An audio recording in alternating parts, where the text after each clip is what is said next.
DevOps has changed the way we code.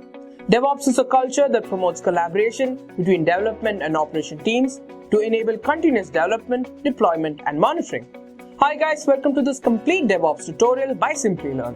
In the next few hours, we'll be teaching you everything you need to know about DevOps. Matthew, Anaga, and Anant are industry experts, each with over 5 years of experience in the domain of DevOps, will guide you on your learning journey. First off, we'll be going through a short animated introduction to DevOps, followed by a detailed tutorial into the concepts of DevOps. Following this, we'll teach you about some popular DevOps tools. Then we'll teach you how you can install Git, some of its important concepts, and some popular Git commands. Next, we'll teach you how you can install Selenium on Windows and Mac, about some of its important concepts, about Selenium WebDriver, and 30 important Selenium-related interview questions. Following this, we'll tell you how you can install Jenkins, Docker, Ansible, and Puppet. In the process, we'll also teach you about Jenkins pipeline and Docker Compose.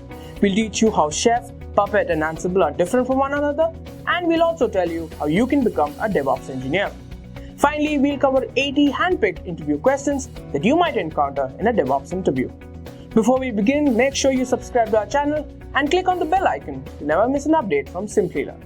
With that out of the way, let's have a look at our animated introduction. Meet Tim. Tim builds a robot in his lab, a climate-controlled and pollution-free environment. Once he's done, he drops the robot off at his project partner, Mia's house. Mia takes it out to her backyard to ensure that the robot meets the requirements. But here is where the problem arises. The change in the environment causes the robot to malfunction. Mia is now really annoyed and she has a lot to correct. And it seems to her as though Tim didn't really do much. This wall between them leaves the poor robot to bite the dust. Well, what if we broke this wall? Tim and Mia now work together in a common space. Tim develops each block of functionality of the robot, which is then immediately checked by Mia. Both are now working simultaneously instead of waiting on the other to finish their task. As and when a feature is ready for use, they are put together to build the final product. They develop a common mindset and share ideas.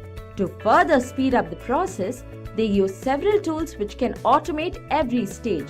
This means that the robot is now ready sooner, with less iterations and manual work. From an organization perspective, Tim would be the developer, while Mia the operations. Their union is the core of the DevOps approach. DevOps has several stages and set of tools to automate each of these stages. Let's have a look at these. Tim first puts down a plan. In terms of software, this could mean deciding on the modules and the algorithms to use. Once he has the plan, he now codes the plan. With tools such as Git, Tim has a repository for storing all the codes and their different versions. This is called version control. Next, this code is fetched and made executable. This is the build stage. Tools such as Gradle and Maven will sort this out. Now, before deployment, the product is tested to catch any bugs. The most popular tool automating testing is Selenium. Once the products are tested, Mia must deploy it. The deployed product is then continuously configured to the desired state.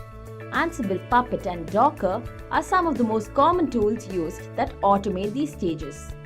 Now, every product is continuously monitored in its working environment. Nagios is one such tool that automates this phase, and the feedback is fed back to the planning stage. And finally, we have the core of the DevOps lifecycle, the integration stage. Tools such as Jenkins is responsible for sending the code for build and test. If the code passes the tests, it's further sent for deployment. This is called continuous integration. Let's now have a look at an organization that has adopted the DevOps approach. Which of the below sequence of steps would they follow to develop a software? Leave your answers in the comment section. Keep an eye out for the right answer on the comment section or our YouTube community. Giants such as Amazon, Netflix, Target, Etsy, and Walmart have all adopted DevOps and seen a considerable increase in delivery and quality. In 2014, an hour of downtime for Netflix would cost it $200,000. it became absolutely crucial that Netflix prepared themselves for any sort of failure. And so, they took to the DevOps approach and implemented it in the most unique way.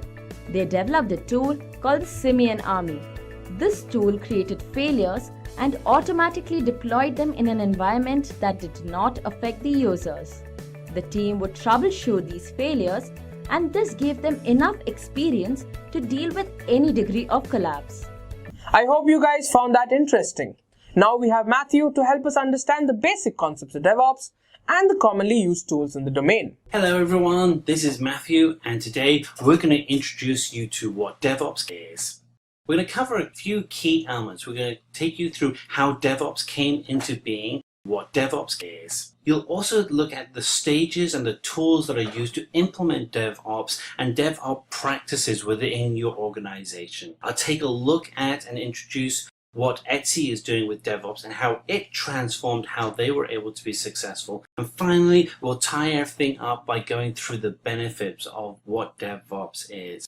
So let's jump into the first stage here of how DevOps came into being. To do this, I'm going to tell a little bit of a story, and we're going to use this story to help explain how different types of delivery models are used to implement different ways of pushing software and services into the world. And there are three main types: there's waterfall, agile, and then we'll get into DevOps. So here we have Max, and Max is actually studying at school. And the story that we're going to tell here is how Max learned different ways of being able to delight her customer. Now, the first way that Max learned how to delight her customer, so what Max is looking to do is to complete her assignment at the end of the year. And she's doing this because her instructor has given her a final exam and she has to be successful in that final exam. So what is her exam? So she has to be able to produce 200 dresses that meet and delight her customer. Now, the first approach Max is going to take is she's going to take the waterfall model. And the waterfall model approach is one where we have different groups of people separated from each other. So we have Max, who is a designer, who is going to design the outfit. And then Max is then going to give that outfit to a tailor. And then the tailor is then going to create 200 dresses, at the end of which it's going to be handed over to the teacher. But here's the problem with the waterfall model is that you have a cascading delivery approach where one group hands off to a next group that hands off to a next group. But finally, when the item is given to the group that actually wants the product, in this case the teacher, what we find out is that because we haven't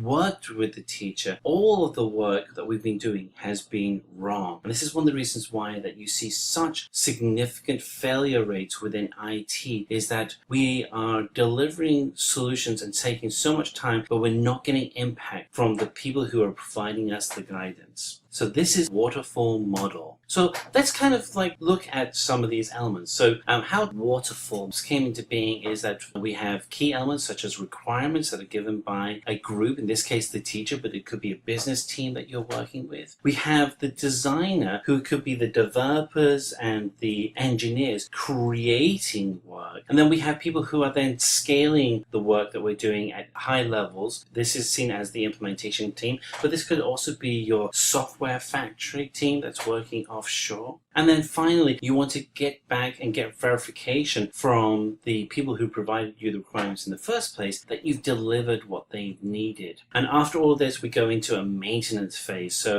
as there are changes that happen, we have to do maintenance. So let's look at the next stage here, which is agile. And the difference between agile and waterfall is that you can kind of almost see that instead of taking 3 months to do a delivery, with agile, we're taking 2 weeks to do delivery. There are what's called sprints in agile, which are bi-weekly cadence of delivering. Now, some companies have sprints that are only 1 week long, some have 4 weeks long. Typically, you have 2 weeks. So in this instance, the designer creates a dress, hands it to the tailor, and then instead of the tailor then creating 200 dresses, He just creates one and hands it to the teacher for review. Well, you know what? The teacher then can give immediate feedback, and then we go through the process again for another 2 weeks, and we get to the end of that 2 weeks. And you know what? In this instance, we've now created the dress that the teacher wants from the requirements that have been handed out. What's awesome about this is instead of taking 3 months to create an additional 199 dresses, we've only created one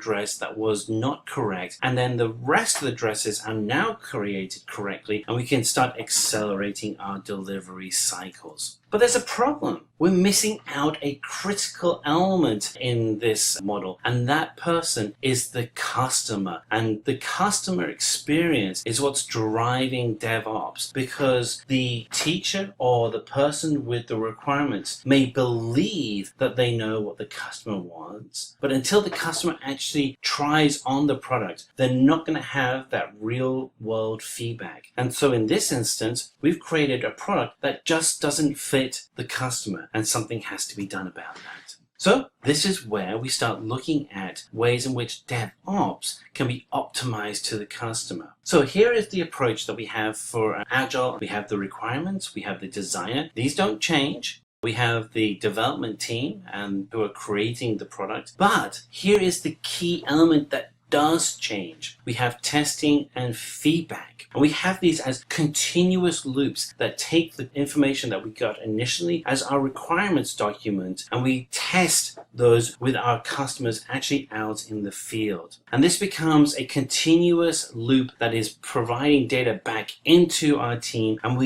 using data and testing to validate the product moving forward. So the goal for DevOps is to have disparate teams working together. So you need to break down those silos you have within your organizations and have the teams connected. And when they do, they're able to improve upon each other's skills. So when we get feedback from the customer that a shirt may fit too loosely, we can then incorporate that feedback right back into our delivery loop until we're able to, with just a few stitches, adjust that shirt in real time. And you're seeing this today with a lot of large websites such as Google, Office 365, and then later we'll step in and show Etsy, where those sites and those applications, those web applications, are being updated in almost real time. And this is the DevOps approach. So the development team is there for creating the product, but they're there in alignment with the operations team who's responsible for deploying the product. And the two, instead of being disparate teams working away from each other, are closely connected. And the key to this is that testing element. And we'll talk a little bit more about how these DevOps teams using testing and automation are able to increase and improve the efficiency of the product that's released. So DevOps is a software engineering culture, and history is from the world of development operations, instead of them being separated, pulling the two together. So let's talk a little bit about the stages and tools that are within DevOps. You'll see at the center of our diagram here that integration is key for all the work we do. So typically with development, you have planning, coding, building, and then testing. And then within operations, you have deployment, operations, and monitoring. With DevOps, is how can we provide the tools that allow these two worlds to coexist with each other. So if we're looking at planning and coding, we want to be using the tools that allow us to be able to manage our work that needs to be done and going through a pipeline process and code versioning. We want to be able to have the tools that to automatically collect the code that's been created and automatically build those applications. And you'll see that the term automatic is something that is consistent with DevOps. Testing also becomes automated. So everything that gets created, every time code is checked into your Git repository, you want to be able to test that code. And you're doing the testing, so instead of getting to the end of a project and having a phase such as regression testing, where you're trying to find all of the things that are not working, by having continuous testing on every single aspect of every piece of code that you write, you're able to create a library of code that has has a complete and complementary library of testing. So it doesn't matter if you enter in a new code block, that code block will be tested against all the other existing test cases that you have. And then you're looking at the tools, and we have here a couple examples of Puppet and Chef, which are deployment tools that when you push out your code, instead of having maybe the different versions of code delivery you have, where your build environment, stage, and deployment environment may be different because it's difficult to have those aligned. These tools in a DevOps environment are ensuring that each of those environments are completely identical, and that when you push out the code to the production environment, that you're creating identical environments for the rest of the development and coding to be created in. And there isn't the issue of, well, this runs on my computer but not on your computer. Everything is consistent. And then the final stage is monitoring. And this is really critical. You want to be able to monitor the complete performance of all the work that you're doing, really every single aspect, because there are so many variances on the way in which your consumers can connect with you, from mobile devices, from desktop devices, and now the emerging technologies such as voice and augmented reality. We're seeing just a huge number of ways in which consumers can connect with the digital message that you're sending. And then the heart of DevOps is integration for all of these tools. And we've provided example tools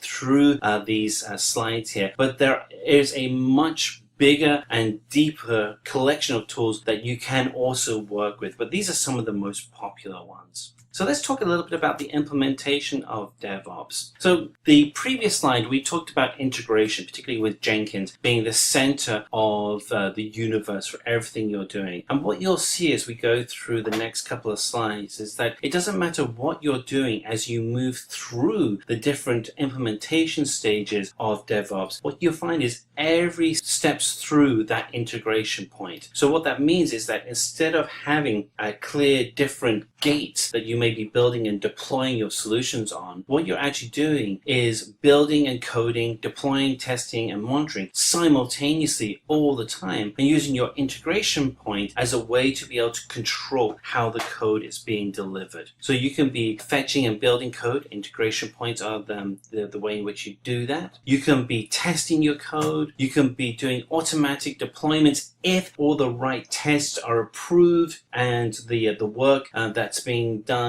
within your deployment tools has been approved, then you automatically deploy. You're able to then monitor and get information back into your integration point, which then sends back the work that needs to be done in the planning stages and creating your backlog, and then the next round of code that has to be created. And it becomes this virtuous cycle that feeds itself. So within DevOps, we're looking at a number of key things. We want to automate and have continuous integration. It's not an event that happens within your program. It is something that is continuously executed on. The same thing then is for delivery. Delivery doesn't become an event. What you're doing with DevOps is you're continuously delivering, and that delivery is dependent on the code you write meeting the test you've written for your integration. So everything that is being tested, as soon as it passes that test, you deploy out to your production environment. So how do you manage the deployment?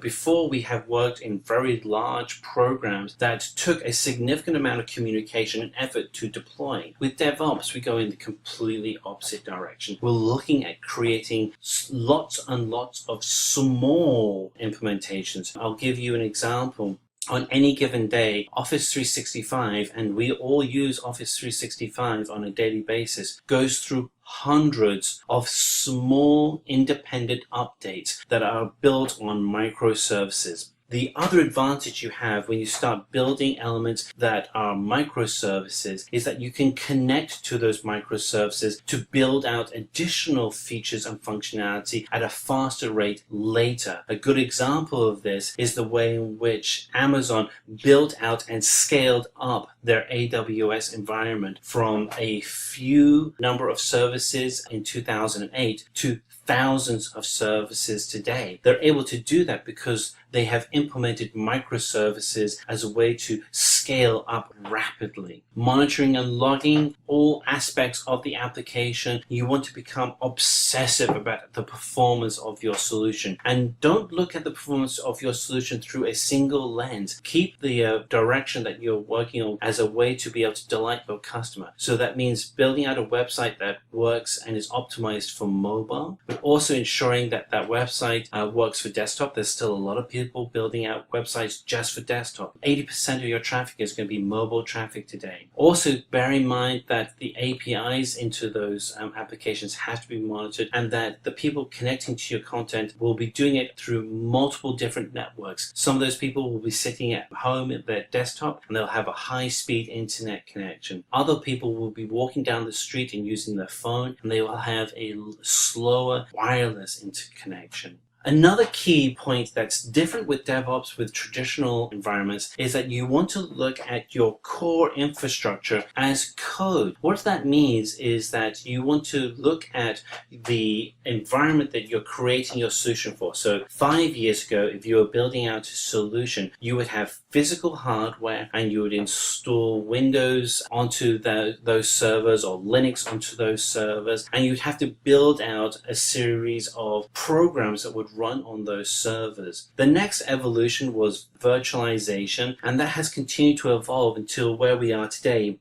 is containers. And containers are a way in which you can actually script out using technologies like Kubernetes to be able to create the operations infrastructure in just code and execute it against code. The advantage that you have by doing that is that you can write in code what the environment should look like, what are all the pieces of software, and what is the version. And then if something changes where you need to be able to test that and have your developers working in that same environment, you can actually just give them the code for the container of what that would look like, and they can immediately have the same exact environment running so they can be testing. And there is no doubt then that the code that they are creating will work exactly the same in the production environment as it is within their development environment. And then communication becomes just an incredible tool when you're working with DevOps, because you're looking at doing multiple releases continuously throughout the day and pushing those releases to all of your customers to help continue delighting your customers. And what you can see with the communication pipeline is you want to take advantage of tools such as Slack or Microsoft Teams, where you're able to take all the different tools that we've been talking about, such as Jenkins, such as Git,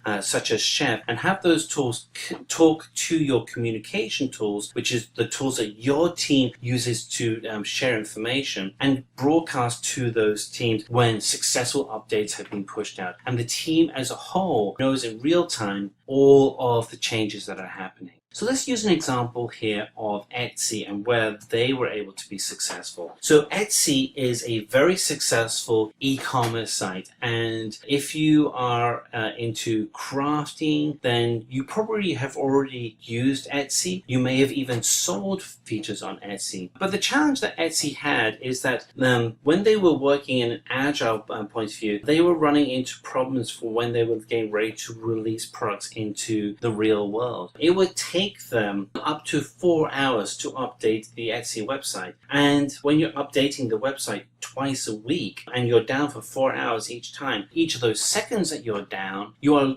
losing people to another website and you're losing revenue. And this just really kind of drove down the number of potential customers that could be buying from Etsy. And so what they realized is that the updates had to happen both faster to meet the constant changes and needs of the consumer, but then the website itself could not come down. And to do this, Etsy created a tool called the Deployinator. And I just love that name. So the Deployinator is the tool that is used to continuously deploy code from Etsy. And what's great about the Deployinator is that it's open source. You can actually go ahead and download and see the tool that Etsy is actually using. The tool allowed it for the automation of deployment. And what that led to was just this continuous release of updates. And Etsy today has over 50 updates every single day. I mean, think about that. Etsy is updating their website every 26 minutes. So what are the benefits of going through DevOps versus Agile and Waterfall? The first, and I think really the biggest benefit, is that you are constantly testing and delivering on technology in a continuous pattern. You are not waiting for somebody to approve a release and then having a release happen. You're using the testing and the analytics to be able to validate that what you've created will work. The second is that you're breaking everything down into the smallest, tiniest chunk to be able to validate that chunk will work in that environment. And then you're looking at automating the whole of this environment, and that automation helps you reinforce and validate security, and it also allows you to provide a self-audit track to be able to validate. We're going to go through what we need to be able to do to go to DevOps, what the arguments are and why you need to do DevOps, and then we'll actually go through all the individual tools you need to be able to successfully implement DevOps within your organization. In addition to that, we're also going to take time and go through each of those tools so you get a good understanding of a step-by-step instructions on how to do basic setup of each of those tools. So let's get started. So what was DevOps before? So what was the process that we took for doing delivery before DevOps? Well, it was a model called Waterfall, and Waterfall was a very traditional approach to actually building out solutions. And the reason why it's called Waterfall is that you bring out all the individual requirements and individual sections of a project, and they cascade off each other. So if we look at the breakdown, we have requirements design, we have implementation, we have verification, we have maintenance, you'll have user acceptance testing. This is all based on the software development lifecycle model, or SDLC. And it's been around for quite some time and is still used by a lot of companies today. The challenge you had with the waterfall model is that it really is a very long, drawn out model for actually building and delivering solutions. So it took a very long time to actually write code and then deploy the code. It was very difficult to actually identify problems within the code and provide feedback to the development team on what to fix. And this really was a very time consuming. We're talking about months, sometimes years, for projects to be actually go through a waterfall model process. So along came a new method of being able to do delivery, and it's called Agile. And the Agile approach is a way of being able to take the actual work that's done in a waterfall model and compress it down into small iterations. And what we would do is a fundamental change is that you would actually take teams that were disparate and as part of the individual cascades within a waterfall project, and you actually bring them together. So you have your requirements team person, design, developer, and release management team all together in one group working on an iteration. The great thing about Agile is that you took a process that was weeks or months or even years in length, as it was with Waterfall, and you reduce it down to 2 or 4 week sprints, depending on the cadence for your team.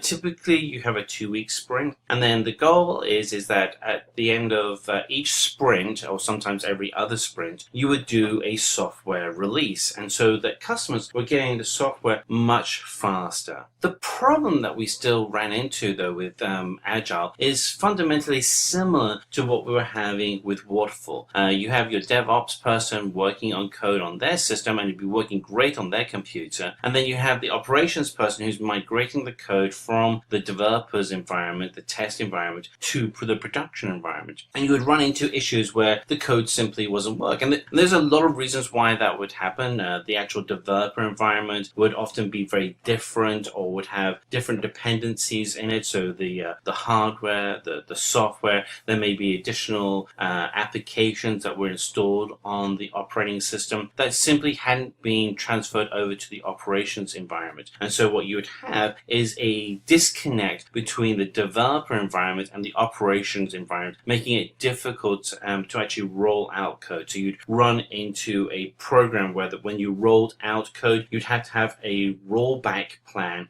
in case the code wouldn't work in production. And so each release became an event where everybody got very stressed about the actual event of releasing code because you didn't know whether it was going to work. So DevOps really looks to address and solve a lot of these problems. So the key word that you'll often hear with DevOps is continuous integration. And what that means is essentially that as a developer is working on their code is constantly being tested against not just the actual code itself with unit testing, but the environment with which it's going to be released in. And the goal from a DevOps model is that the breakdown of communication that happens with waterfall and agile, where developers and operations teams aren't working in the same environment, is being removed, and you're able to provide a continuous and contiguous environment between the developer and the actual operating model. So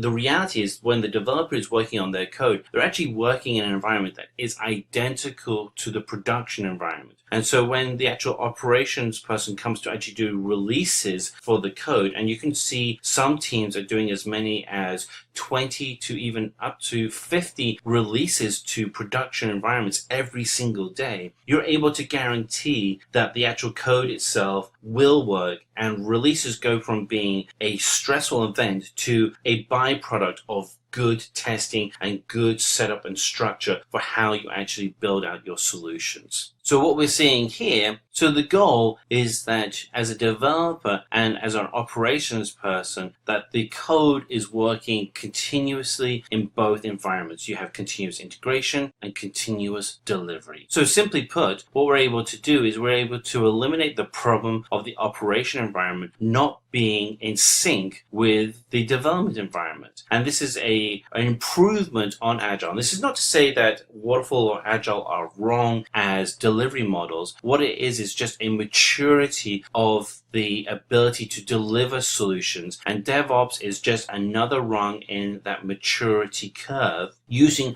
tools that are available to us now that 5-10 years ago simply weren't available. So the goal is for you as a team to move to a DevOps model where you can implement continuous releases on your software as long as you're using the tools that are available. And the good news is those tools are open source tools. So let's go through some of the benefits of why you'd want to go and use DevOps. So, essentially, what's in it for you? So over the next few slides, we're going to go through what is DevOps. We're going to go through the benefits of DevOps. So in the last few slides, you've actually seen, what is DevOps and the benefits of DevOps along with the lifecycle. But we're also going to start digging into the tools that you have that are useful for DevOps. And we're going to focus in on 7 tools that can provide an end-to-end infrastructure for delivering DevOps solutions.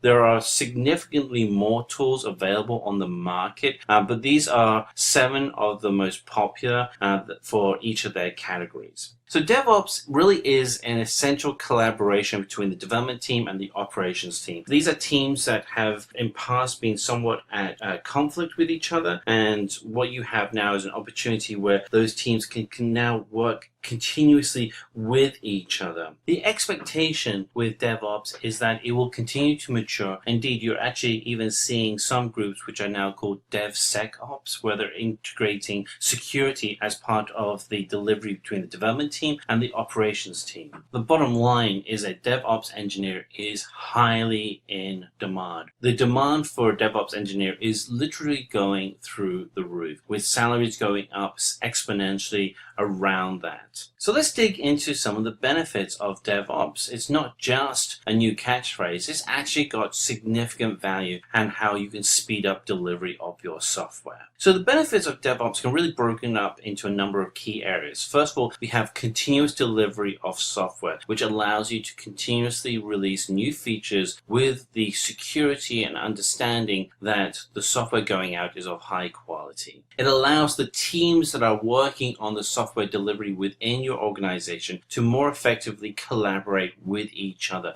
so that you're all talking from the same page and understanding of what needs to be delivered. The deployment process itself moves from being an event where there's a lot of stress and there's a lot of contingency plans to being a much easier deployment. The efficiency within the actual code that you're writing and the ability to scale up using the different tools that are available allows you to be able to bring in and scale up and reduce the teams you have running the software as needed. Errors can be fixed much earlier and more quickly and can be caught before anything gets pushed out to the production environment. And fundamentally, what we're looking for is improving the security of the actual releases. So the actual concept of security is center to all the work you're doing. And then finally, what really allows you to reduce the number of errors is that there is much less manual intervention. There is a greater reliance on scripted environments that you can actually test and validate for their security, reliability, and uptime efficiency. So let's talk a little bit about the life cycle of a DevOps. So the very first step that you'll take is to actually build out a build and test environment. And this is a continuous build and test environment. And this is managed with the first step of your source code. Once you move through that, then you're looking at continuous integration, which means that every time somebody checks in their code, they're validating that the code actually can run in the production environment. Once you've actually then passed the continuous integration and the testing that you have with your code, you're looking at continuous deployment. If the code works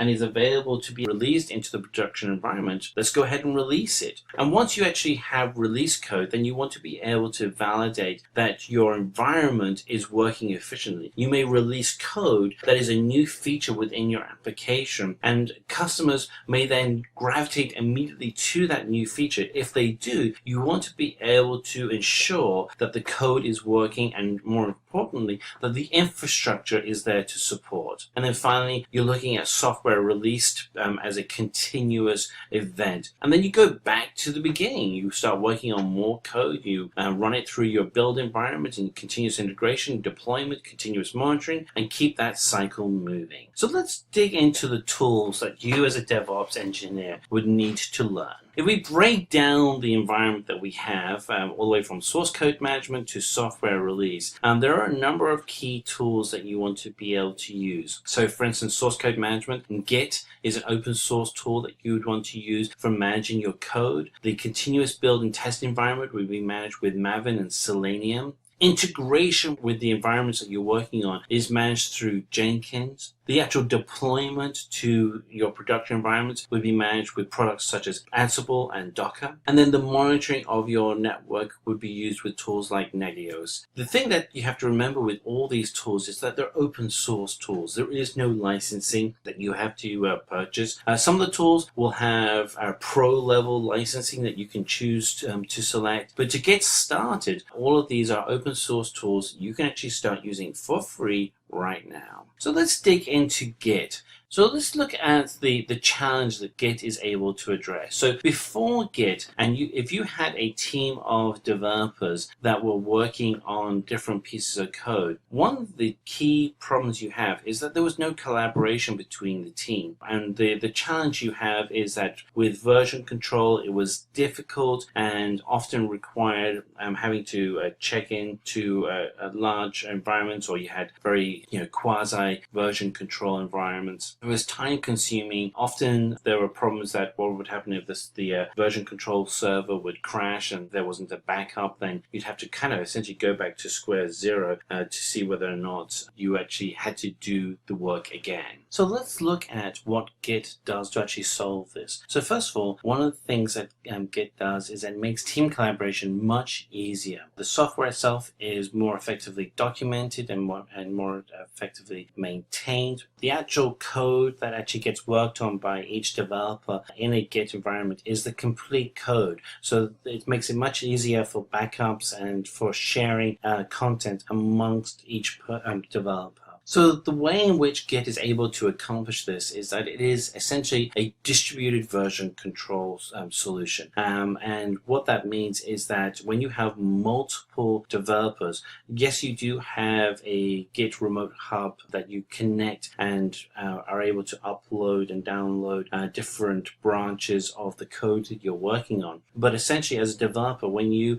actually have the code, you actually have all of the code, and you're able to manage it directly from your local PC or your local development machine without having to worry too much about the network or the server actually going down. So some of the key things in which Git is really good at, it is, a software management tool. It's designed from the ground up to manage code development. It does track the changes on that code easily and effectively. It makes it easy for you as a developer to track your code. The ability for multiple developers to work together is much easier in comparison to other solutions. And this is really the key success point with Git, is that it allows for non-linear code development. So you can actually have people working on different areas of the code that may be released at different times because of what they're working on. So if we actually break down the architecture of Git, it really falls into 4 key areas of a working directory, a local staging area, a local repository, and a remote repository. So the process you would go through is you would add files to the staging area from your working directory, and this would be usually the git add command. And then from your staging area, when you're ready to actually then commit those files to a local repository, you would use the git commit command. And then from there, you would actually then push your local repository out to the remote repository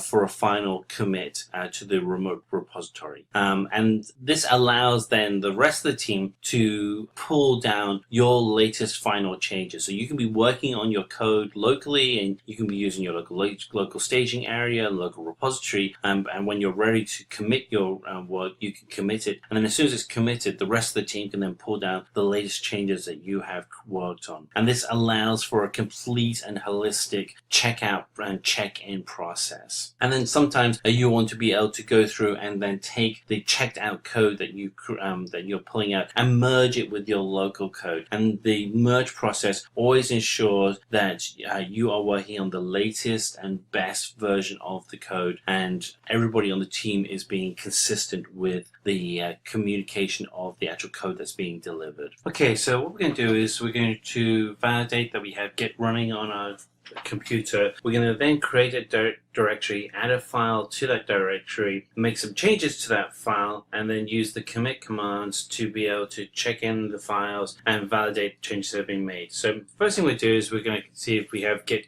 installed, and to do that you just use the command git version and git -- version, and they'll actually then give you the version number. And now we're going to create a new folder, so mkdir green, and that'll create a new folder, and we'll move our cursor into the green folder by changing the directory. And we can go back into Windows and we can validate that that directory is actually there. So here we go. Let's have a look. We should see it. There's the green folder. If I double click into that, you'll see there's nothing in the folder right now. So what we have to do is we actually have to add the folder as part of a Git project. And so we're going to use our git init, and they'll actually initialize the folder and make it a Git repository. And so let's go ahead and create a file that'll actually go inside of that new initialized folder. And you'll see that there's a .git folder that's been added. So the new text file we're going to create is going to be called class, and it'll actually be class.txt.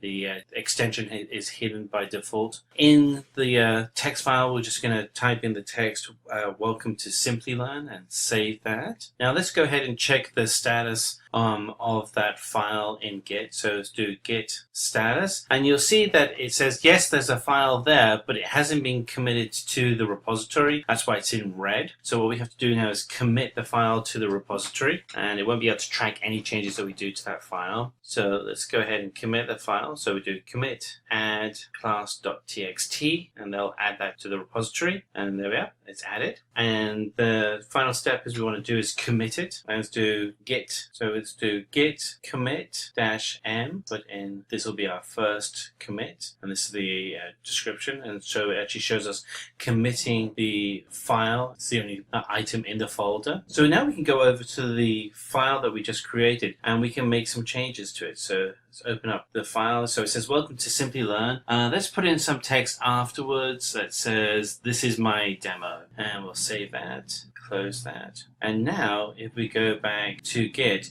we can do a compare and contrast between the original file that we committed and the new updates that we've just done. And we can check the difference by using git diff, and what you'll see is the red text was the original text and the green text is now the new text that's been added. And so that shows you how you can actually go and create a new Git repository, go through adding files, committing the files into the repository, and being able to see the different version controls. Let's move on to Maven. So why use Maven? So why use Maven? Well, let's look at some of the things that you would have done in the past if you actually building out the tasks. So let's break down what you would have done before using Maven if you were to create a game of football using Java. You would actually have to go out and for your actual game, you'd have to collect all of the different components needed within the Java environment to make sure that everything would work correctly. And if you made the slightest mistake, you wouldn't get the right output that you needed. The actual process of building and deploying a project really would take quite a lot of time. After Maven allows you to be able to take templates that are stored locally and be able to use those to be able to improve the efficiency of being able to build out your environment by removing dependencies within the application. It makes it a lot easier for you to be able to focus on just writing the code for your game or your solution rather than having to manage the environment within which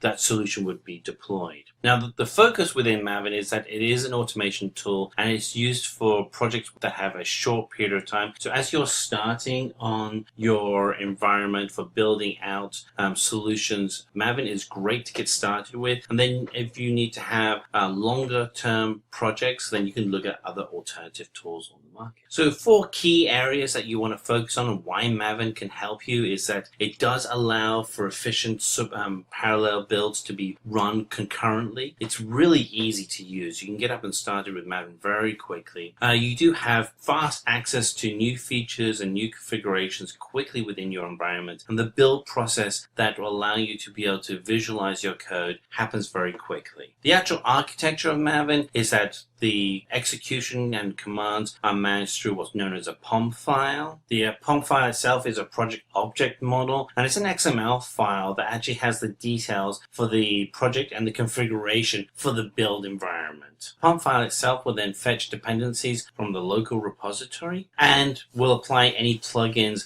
that you may have also included within your Maven environment. The goal is that your software is built in a much more controlled manner. So what we're going to do now is we're going to show you how to go through and run your very first project using Maven.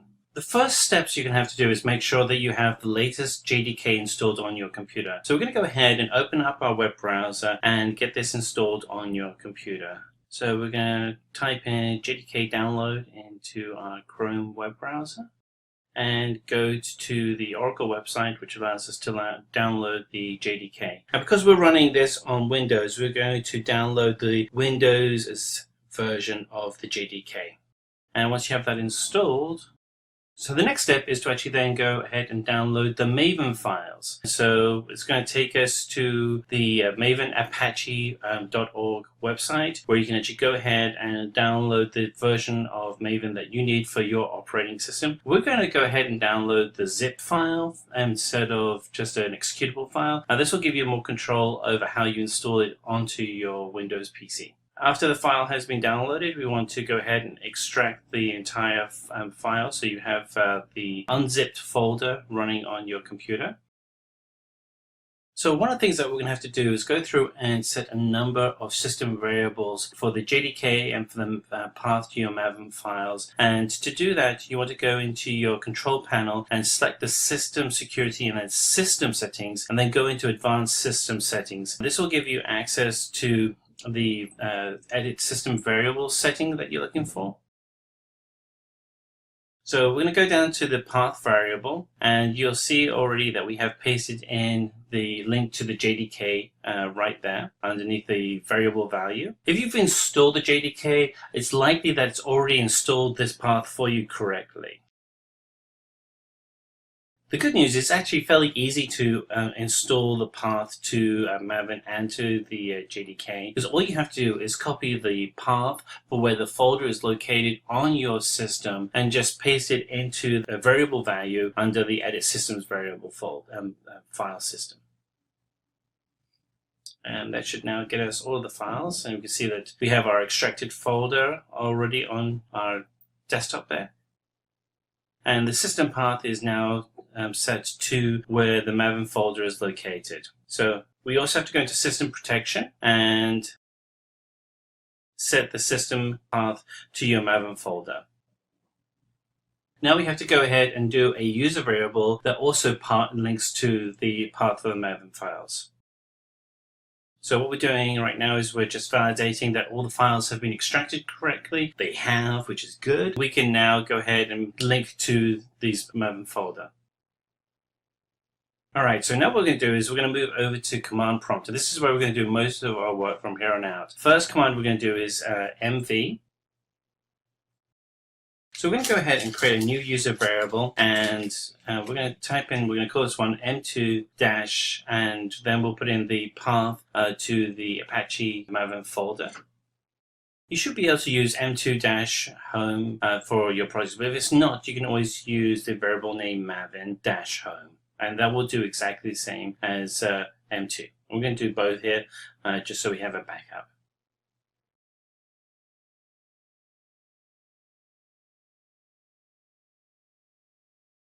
So we're going to open up command prompt and we're going to see if Maven is installed. We do that by writing mvn -- version. And here we are, yes. So now we're going to go ahead and create our first Maven project. And the first part of creating the Maven project is actually the directory in which we will store the files that will be used to create for our project.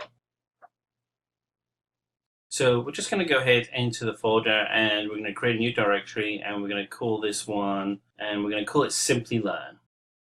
And we can just copy the path for that. So I'm going to write the correct path for us. So we're going to change directory, cd, and copy the file location over. All right, we are now moved ourselves over to the Simplilearn folder, and we'll be able to install the POM file, which is what all the instructions from Maven are stored in, into this area. So to do that, we're actually going to use a template that's already been created by Maven, and this is going to be the mvn archetype template. And so you just do mvn archetype :generate, and this will go ahead and create all the files for us. So there can be quite a few files, and they're all being downloaded from the Maven website. So it can take some time, but as you see, we've gone ahead and all the files have downloaded, and we have everything up and running correctly inside of our environment on command line and command prompt. So we'll have some values that we do have to set. The first one is group ID, and we're going to call this one com.mav. And then the next one is going to be artifact ID, and this is going to be mav -project, hit return, and then version is going to be 1.0 snapshot. We'll just put in the same value for this version, which will be 1.0 snapshot. And the package, we're going to call this one com.mav.demo. And then we'll select yes or Y to create the environment, and it will build the environment for us. And what we have now is we have this screen which shows everything is up and running for us. And we have a successful build. So let's go into the Maven folder and just see that we have our Simplilearn folder. Let's open it up and see what's in there. So we double click into that directory. Yep, and there we are, starting to see some of our files. So it's the same project names there as mav-project. And then we have our POM file that's in there, which is fantastic. Under the source folder, we'll actually see the demo, and we have our app under the demo app. We have our test file as well.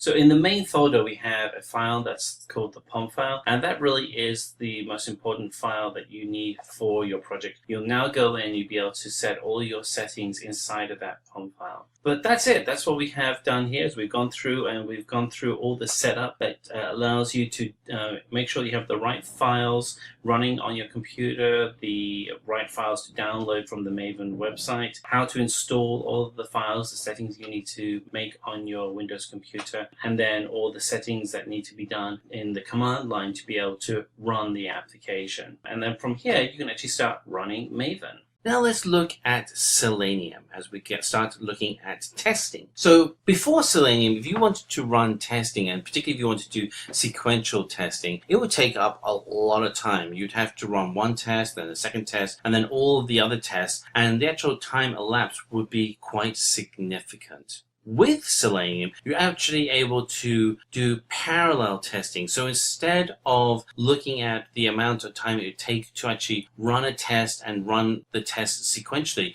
the length of time to actually run your test is based on the length of the longest running test, of which in this example, the longest running test is 2 minutes. Now, one of the things that you'll notice with Selenium is that its focus is on web applications, and it is an open source tool, and it's really good at regression and functional testing of web applications. If you're doing a mobile application or if you're doing an IoT application, there are other tools you can use on the market as well. But if you are new to DevOps and you're setting up your first DevOps environment, Selenium is a great place to start, and web applications are mature and allow you to be able to test out and validate the concept of continuous testing in your environment. So 4 key takeaways for Selenium. It really is fast. Fast execution, it's highly accurate, so you can always validate that what you're doing will work correctly, and feedback can be sent straight back to the developer if their code doesn't pass the test. It allows you to script in multiple languages. Again, this is a great way for you to test. The focus is on web applications, but you can test in multiple languages used for web applications, and most importantly, allows for parallel test execution, which speeds up the whole test process significantly. If we're actually to break down the architecture of Selenium, what you'll find is the actual libraries that you can use for Selenium run in C#, Java, Python, JavaScript, PHP. These are the common languages used to build out web applications. The actual web driver itself is an API driver, which is fantastic because it makes it easier for you to integrate Selenium with applications through API. And you can run the solution through different web browsers, the most popular being Firefox, Chrome, and Edge. So to focus, the Selenium WebDriver codes are being used to build out the client libraries that make it to allow you to be able to build solutions across multiple web application environments. The WebDriver application interface is used to integrate with the application to make it easy for testing. The WebDriver service provides an immutable stateless environment that makes it very easy for you to be able to use protocols such as JSON to wire up your test environment. The driver manages the communication between the browsers and the wire protocol that's used for JSON within the web browser itself, and then the actual commands are then run through the web browser for you to be able to get your results. Okay, so before we actually get into the setup of Selenium, the first things we want to do is we want to make sure that we have the right version of Java installed. And so I'm just using the command window here, and I'm going to type in Java, and actually what I can see now is I do have Java installed, which is fantastic. Otherwise, you'd have to go and download Java from Oracle's website. The next step is to validate that I have Eclipse installed, and I'm just typing Eclipse, and there we are. I have the Eclipse app installed. You can actually download Eclipse from the Eclipse website. The third step I want to check is to validate that I have a browser driver installed. So I'm using Google's Chrome for my main browser, but you can actually go out and download the Chromium driver, and that's the actual core engine that powers Chrome. Interesting enough, being used in the new Microsoft Edge web browser. So you can actually go and download the latest Chromium driver and install that. And then the final stage is to go to the Selenium website and download the jar files themselves. So just do a Google search on Selenium download, and here we have the seleniumhq.org website, and it takes us straight to the download page, and we want to download the latest version, and we've gone ahead and done that already, so we have everything running. And now the next step is for us to install all of this great content. Okay, so before we actually get into the setup of Selenium, the first things we want to do is we want to make sure that we have the right version of Java installed. And so I'm just using the command window here, and I'm going to type in Java, and actually what I can see now is I do have Java installed, which is fantastic. Otherwise, you'd have to go and download Java from Oracle's website. The next step is to validate that I have Eclipse installed, and I'm just typing Eclipse, and there we are. I have the Eclipse app installed. You can actually download Eclipse from the Eclipse website. The third step I want to check is to validate that I have a browser driver installed. So I'm using Google's Chrome for my main browser, but you can actually go out and download the Chromium driver, and that's the actual core engine that powers Chrome. Interesting enough, being used in the new Microsoft Edge web browser. So you can actually go and download the latest Chromium driver and install that. And then the final stage is to go to the Selenium website and download the jar files themselves. So just do a Google search on Selenium download. And here we have the seleniumhq.org website, and it takes us straight to the download page. And we want to download the latest version. And we've gone ahead and done that already, so we have everything running. And now the next step is for us to install all of this great content. So we're just going to go ahead and open up the Eclipse environment, and it always takes a moment to launch Eclipse. And we're going to go ahead and create a new project, and we're going to call our project XYZ.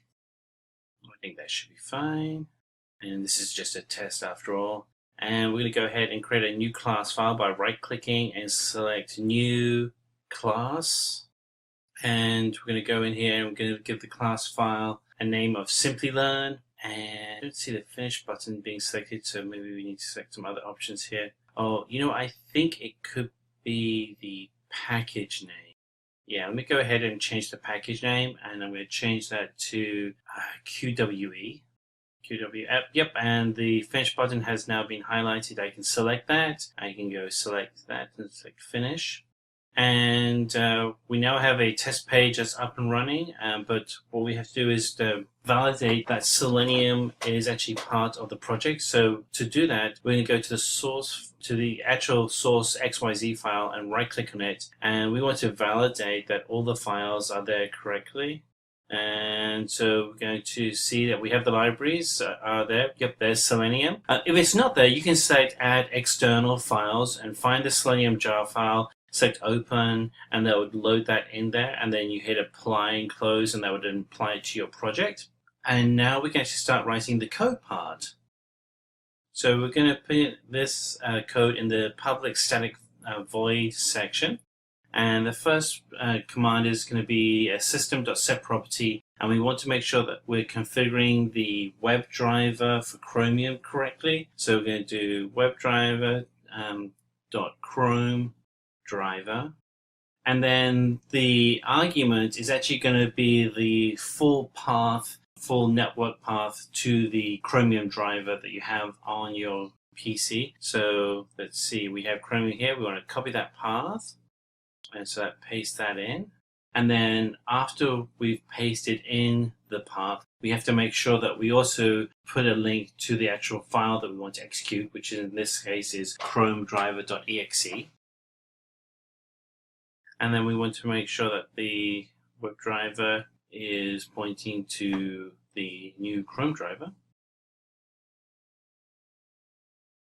And you'll notice that there's a couple of red colors on here, which means that we don't have all of the public classes imported correctly. So you can right-click on that and select Import the WebDriver and just select that real quick, and that adds the import correctly at the top of the page. And the same for Chrome driver. And that's just a very quick way when you're working in Eclipse to import additional files. So before we actually start our test, we want to make sure that we've actually cleared out any potential browser cookies that would be within the Chromium driver. So for that, we're actually going to go ahead and we're going to write a script that allows us to remove the cookies. So we want to do driver.manage and then delete all cookies. And the next line we're going to do is to actually have the web page that we're going to connect to open up in full screen mode. And for that to happen, we're going to go and actually use the window property, which is what I was writing before by mistake. And so this will allow us to go full screen. And now we need to pull in a web page. So we're going to get the get command. And what we're going to do is we're actually just going to pull in a web page from Amazon, which I just happen to have here. So I'm just going to go to the Amazon web page. And so I'm just going to copy the URL. Just need to copy HTTPS www.amazon.in or .com, wherever you're located. And so you can see that I've pulled in the Amazon web page, and then line 18 actually allows me to go and connect. So here we are, we have the Amazon web page that I'm pulling in. And then what I also want to do is I want to look for a specific ID in one of the elements. And so I have the driver, which is called find an element. And that allows me to look for any element that would be on the actual page. So here we have the HTML in the console screen, and I can actually then paste out an ID from the element that I want to use.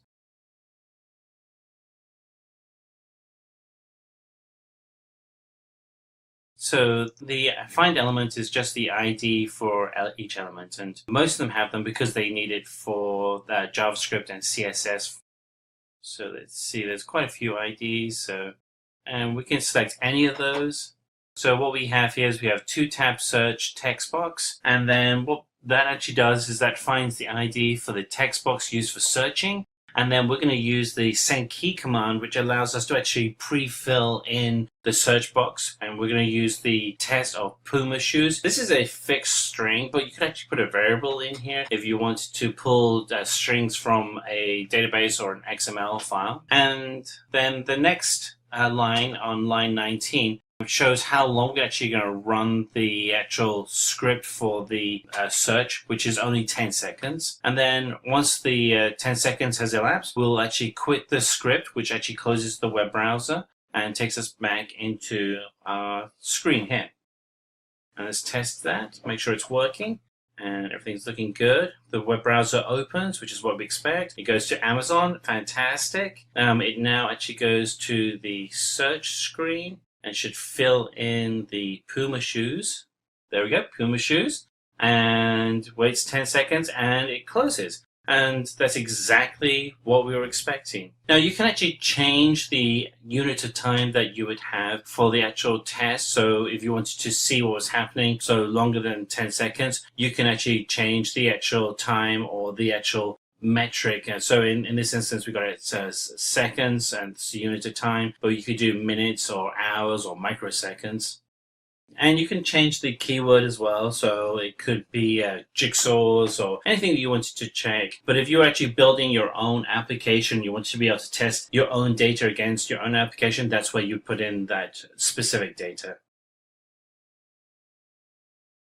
So let's look at the center, the heart of your DevOps environment, and that center is with Jenkins. So before Jenkins, developers would work on their code, and the code would then be checked into a source repository. You would then check for any issues, and then you would then send that code over to the operations team, and there would be a delay for actually delivering software. So the actual challenges developers had is that if they wanted to run any tests, they had to wait until their software was built, and there was a lot of problems in providing feedback, particularly if you had large teams working on software who actually had the error. The actual delivery of software was often delayed because of these key problems. So after Jenkins, what we actually have is the ability to be able to streamline this whole process. The build, test, and deploy happens continuously and are able to then notify developers and the actual specific developer of any errors that are detected,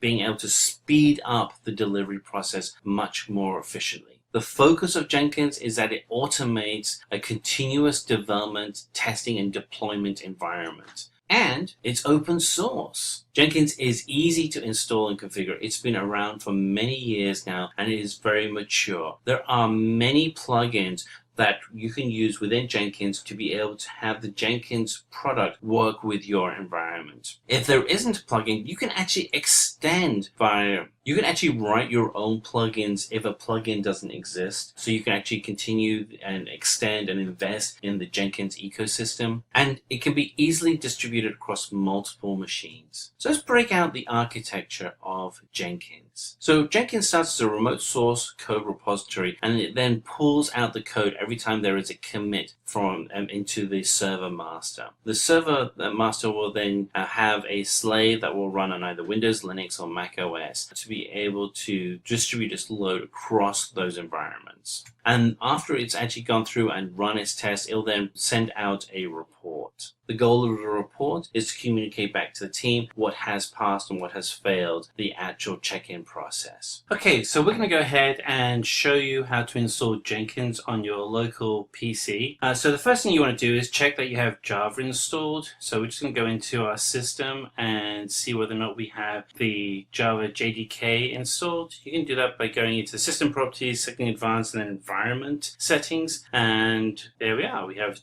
Java JDK installed. And you want to just double check on the system variables to make sure that you have the Java_home installed correctly as well. And we have that installed. And under path, also make sure you have a link to the Java JDK as well. So we have everything installed. And what we're going to do is we're going to open up a command window and just do a double check right there. So open up command window and we're just going to check that we have Java installed. So we do Java-version and we have a version number that comes back. If we didn't have Java installed, we wouldn't get a Java version number come back. We'd actually have an error. So everything looks good. So the next thing we want to do is to go to the Jenkins website and download the files. So we're going to go to jenkins.io and that's the official Jenkins website. And if you want to download, you just go to jenkins.io/download, or you can just type into your search bar download Jenkins and that will give you a link straight to the download page. And one of the things that you'll see is that there's lots of different versions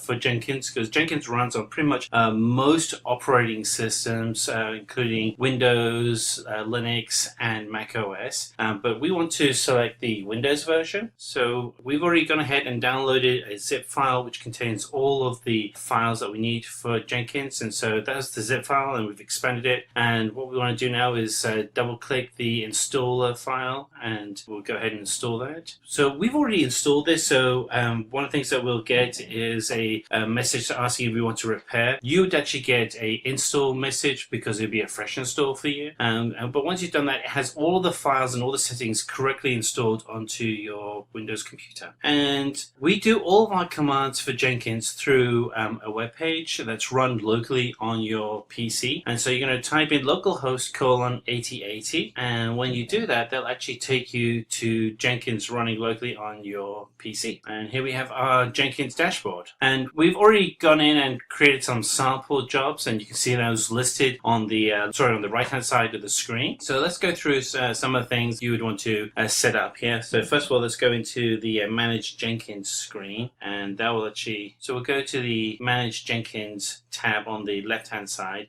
to do some standard configuration settings. So we'll go into the configuration systems, and if you want to, if you're like remotely connecting to a remote Jenkins environment, you can actually install a JDK remotely on that machine if you want to. We already have the JDK environment already set up, so yeah, that's good here. So we don't need to do that. But you'll also see as you go through the list of applications that you have: Gradle, Ant, Maven, Docker, Git, and other tools that you would use in a DevOps environment. There are many other tools you can install through plugins as well. Let's have a look at one more setting here with the security. The default security is Jenkins' own user database. That probably is not allowed within your company due to security restrictions. So you can choose LDAP, which allows you to connect with your Active Directory configuration. Again, because there are so many plugins for Jenkins, there are plugins for SAML authentication as well as OAuth. So let's go ahead and start a new build job. And so we'll select a new item, and we're going to select demo 1 from that to create a new item. And we're going to use just a freestyle project because I just want to demo how you can actually create a build. Select OK. Description, gosh, what could we write here? We can put in Slimpy demo.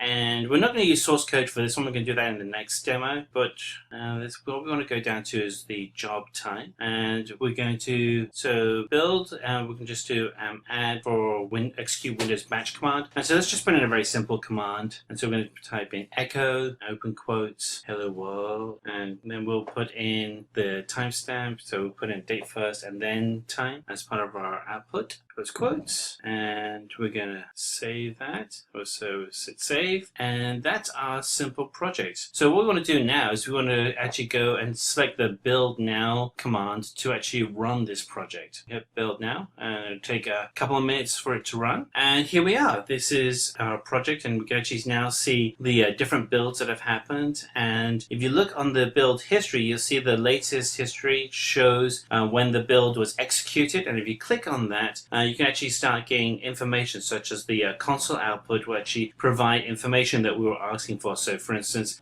we have, first of all, we can see that the build was successful, and we see the output includes the hello all and date and time. So we're going to go ahead and create one more project where we can actually connect to a GitHub and use the git command tool to be able to build a real project. So we're going to go ahead and create a new item, and we're going to call this one Jenkins. It's a freestyle project, and our description is demo using Git. So we're actually going to connect to GitHub. So to do that, we're going to go into source code management tab, and we're going to select Git. And so we select that. We can actually now connect to GitHub. So to do that, you go to your GitHub account, and you want to go in and select the clone or download, and you get the URL link from there. So copy that, go back to Jenkins and add that in the repository URL. So you paste that in, and then for credentials, we want to add in our Jenkins credentials. And so just make sure you have those selected correctly, and we've select add, and then we just pull those from the drop down. And let's not change any of the other settings. And then for the build, we're actually going to be building a Java application. So it's a slightly different set of build commands. So we want to type in javac for compile, and then space, and the file name is simply.java. And then you want to put Java and space simply on a new line. Save that. This is a really simple application, but it gives you the understanding of what you need to do here. And so we saved it, and let's now go ahead and see if everything's working. We'll do the build now and see what happens. And here is our first build. We select that. We can go to the console output for details, and what we can actually see if we scroll down is that the finished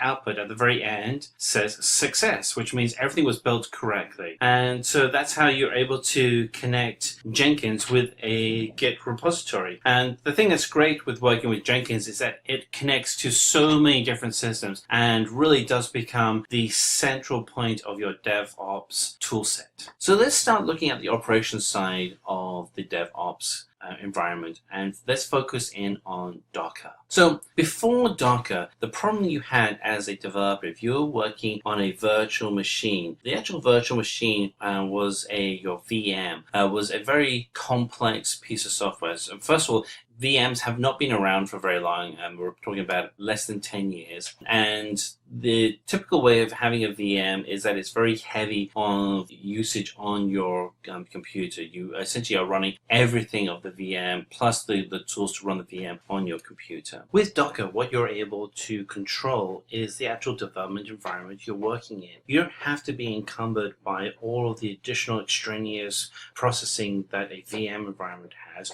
You're really stripped down to just the bare minimum that you need to have to run the environment using a containerized solution known as Docker. So Docker is essentially an OS level virtualization software. It is a maturity of the solutions that were started with virtual environments, and there are other solutions out there. Docker has become the de facto container solution that you can use for building out and guaranteeing that what the developer is building is going to be the same as what the operations team will use. So Docker itself is highly scalable and efficient. You can have many Docker environments running on a single piece of hardware. The boot up time is incredibly short. You can reuse the data volumes very, very easily. It's not complicated. And the actual applications are completely isolated. This is like a perfect sandbox environment. So let's dig through the architecture of Docker. So there are really two parts to Docker. There's the Docker engine and there's the Docker client. The Docker engine is comprised of the Docker CLI, which connects with the server daemon. The Docker client will then issue the commands to the Docker daemon.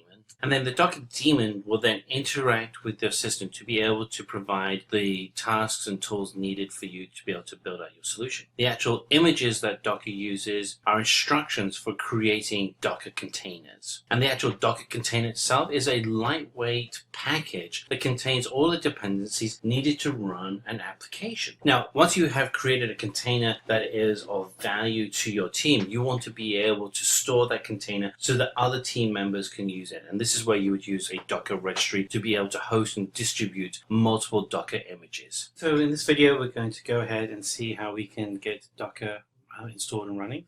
So we're going to go ahead and open up our terminal window, and we want to validate whether or not Docker is installed. If you haven't installed Docker, you can actually go ahead and use the following command, and that is to enter in sudo apt install Docker, and that will go ahead and run the command to install Docker. I already have Docker installed on my system, so I'm not going to do that right now, so I'm just going to delete that out. But what I am going to do is check to see what Docker images I have installed on my system. And to do that, I'm going to type in sudo docker images. And when I run this will actually show how many images I have. And right now I don't have any images at all. So why don't we go ahead and install an image. There are two ways you can create an image for your Docker environment. One is to get one from Docker Hub, and the other is to create your own image. Let's go ahead and get one from Docker Hub. And so the command line that we'd want to write is sudo docker pull redis :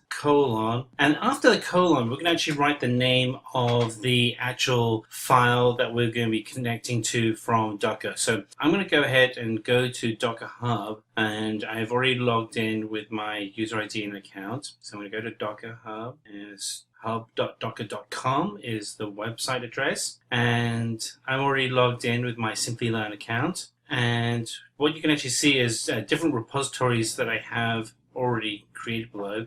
I'm going to click the Explore button, and I can see the Redis image, and these are all the different commands that I can actually use, all the different variations that I can create. So I can do 5.0, I can do a 32-bit version, I can do a 4.0 version or a 3.8 version, or if I select latest, that will allow me to just pull the latest version even if it's updated. So I'm going to go back to my command line and do latest, and what's going to happen now is that we're actually going to pull the files live over the internet and create the Docker image. So this is going to take just a few minutes. Of course, if your internet speed is faster, then this will happen a lot faster. And here we are. We have everything downloaded, which is great. And so let's just go and check and see if the image has been added to Docker. So we do sudo docker images, and now you can actually see that we have the latest Redis image, and it's given the default image ID, and there's the size of the Docker image. And the tag is latest, so it's the latest version of Redis. And I'm just checking to see if there's any other images running, and no, there isn't. So let's go ahead and now create a container. And so the command for that is sudo docker run -d -p 0.0.0. I think it's .80:80 space redis : latest. And let's run that. got an error message. Okay, now you know that it's a real demo. This is really live. So I'm just going to clear the screen and let's write that in again. So sudo docker run -d-p and it's 0.0.0.0:8080 latest, and there we are. Everything's up and running. Awesome. So let's just go ahead and check that we actually have the image running in Docker. So sudo docker ps, and there you can see that we actually have the latest Redis version, and it was created 16 seconds ago. We have a new container ID for it, and there's our port that we've created.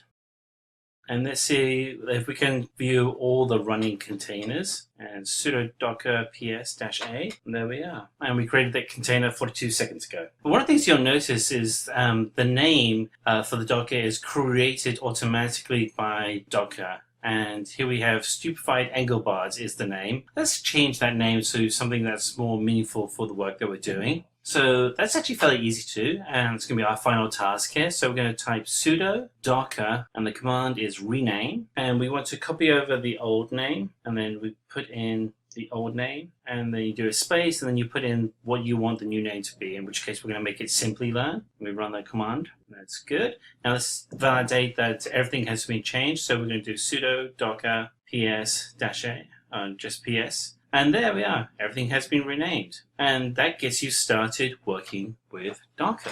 Now let's move on to Ansible. So before Ansible, the ability to be able to deploy software across a network was pretty hard. You couldn't guarantee that your web servers were all consistent and that the database environments were consistent. This was okay if you had a small environment, but once you actually start getting into more complex environments, it became very difficult to manage. Ansible is code that allows you to be able to consistently and reliably create and stand up the environments that you need to be able to store your code for production. So whether or not you require one server environment or you need 1,000 server environments, using tools like Ansible will allow you to be able to consistently deploy out environments that all look the same. So essentially, Ansible is a configuration management tool, and it allows you to be able to deploy automatically to a large variety of environments. The actual tool itself is a push-based configuration tool. It is an agentless tool, so there is no communication coming back about the health of the environment.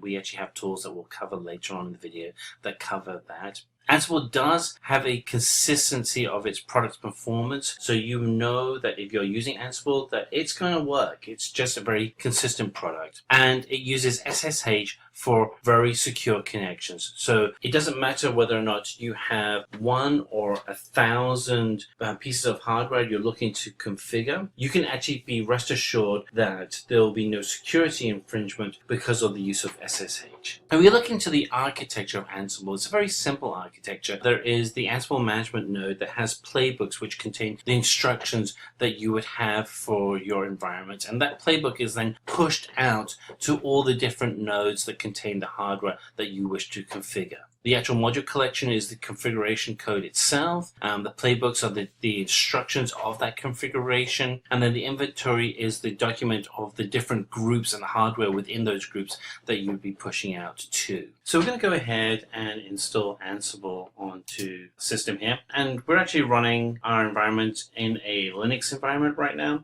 So we have a master environment and a standard node. But we're actually going to go into our terminal window and we're going to do everything on the master node. So the first steps we want to do is actually go ahead and install Ansible, and we're going to do that by installing sudo yum install ansible-y. And this goes ahead and downloads all the files that we need and starts to run the installation. And let's go ahead and see if it's installed correctly. So we're going to type in vi-etc/ansible/hosts, and there we see we actually have a default Ansible hosts already up and running, which is fantastic. And we want to grab this IP address, which is Ansible servers, and then the IP address with the password and root access. And the IP will be specific to your local client. So this is my client system, so if I type in my config, I'll actually see that the IP address matches up, and then you want to make sure that the IP address is correct for your environment. And so This is essentially a node in the Ansible environment, and this is the IP address and the password for that node so we can access correctly. So we're going to hit colon at the bottom of the screen and take ourselves actually into Ansible. And what we're going to do now is create a playbook to be able to run a sample script. So we're going to call it vi sample.yml. And here we have a sample playbook. We have the name, we have the host, we have the root user, we have the task. And in the task, you actually see that we're looking to create a virtual web page with the content of welcome so that we can actually see that the web page is loading. And all of this is written with a very basic XML format called YML, which stands for yet another markup language. But it's very flexible and it's very easy to learn. So let's see if we can go ahead and actually run this playbook so you can actually see it in action. And so we're going to type in Ansible-playbook sample.yml, and this will run the sample YML script, -- syntax - check. Then we type in Ansible-playbook sample.yml. So I had some issues there, so I'm going to try that again. And let's go in and write the command again. So Ansible-playbook sample.yml syntax -check, and then run the actual playbook itself. And let's see if it works. Yes, everything's working. And it'll take a moment for everything to initialize. And now what we want to be able to do is go back to our web browser and see whether or not we were able to create that default web page with the word welcome in it. Because that was the command that we created in our playbook. And there we are. There's the word welcome, exactly as we planned. And we can go back and we can review the playbook that we created just to validate that. So let's go back into the screen here and let's go in and look at the YAML page. And there we are. We see that the word welcome is there, exactly as we expected. Now let's step into our final area, which is network monitoring using a tool called Nagios. So before you had Nagios, sometimes you didn't know whether or not your network was working.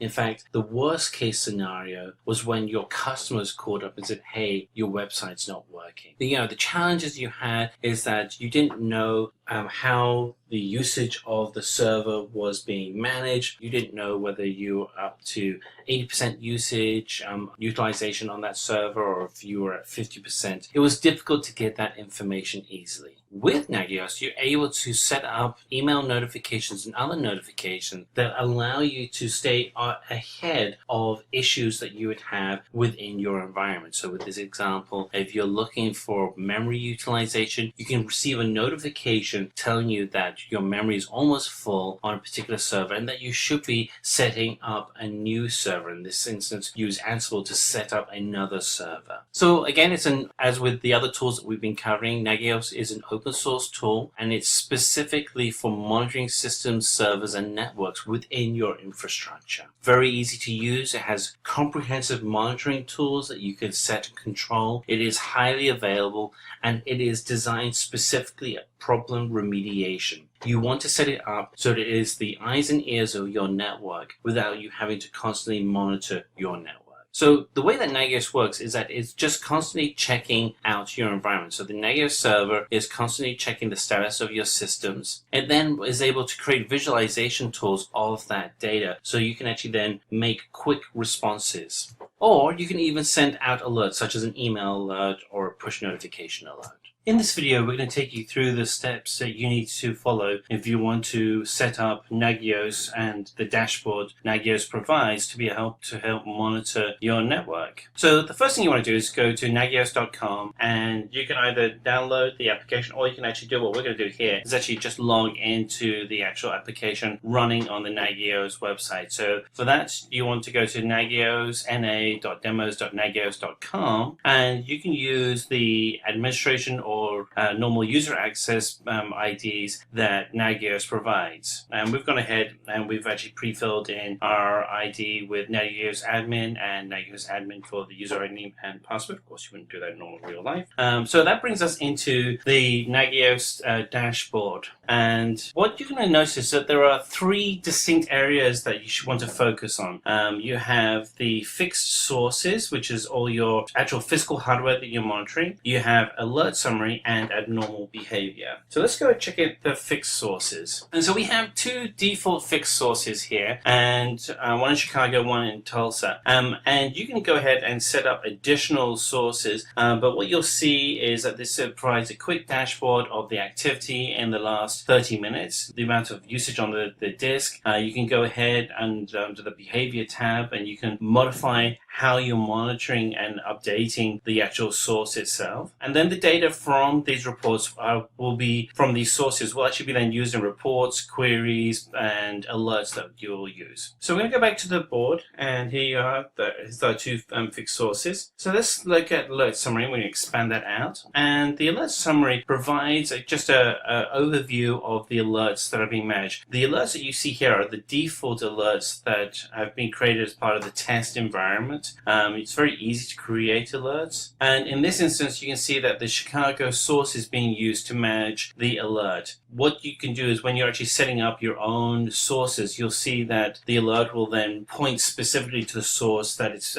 pulling the data from. So in the PowerPoint, in the presentation that we just went through, you actually see how Nagios actually is the center of collecting all the information, but it's actually pulling the information from the different networks and environments that you have, and then it stores that data locally to be able to create the visualizations and the alerts. And we have here just a quick overview of an alert here inside of the summary, which actually shows green, which shows that the alert is actually good. Now, there are three different types of colors. There's green, yellow, and red, but as you can see, we have no critical alerts right now. And you'll see the same thing happening at abnormal behavior as well, where it actually goes ahead and shows you the different colors that are available. The thing that's great is that as soon as a warning status is created, then it allows you to trigger an email notification that gets sent out to you and has information in the email which you can then action. So the alerts are very important, and the alerts again are pulling the information from the fixed sources. So the abnormal behavior is just going to zero in and show any specific abnormal behavior that would be happening with your fixed sources. And so in this instance, it's around bandwidth, and everything is green, so everything's looking good. So we're going to the source tab, and we're going to look at the bandwidth graph, and this is a more detailed visualization of the bandwidth that's happening through the Chicago fixed source. Again, you can create your own fixed sources, and you'll be able to see the actual usage,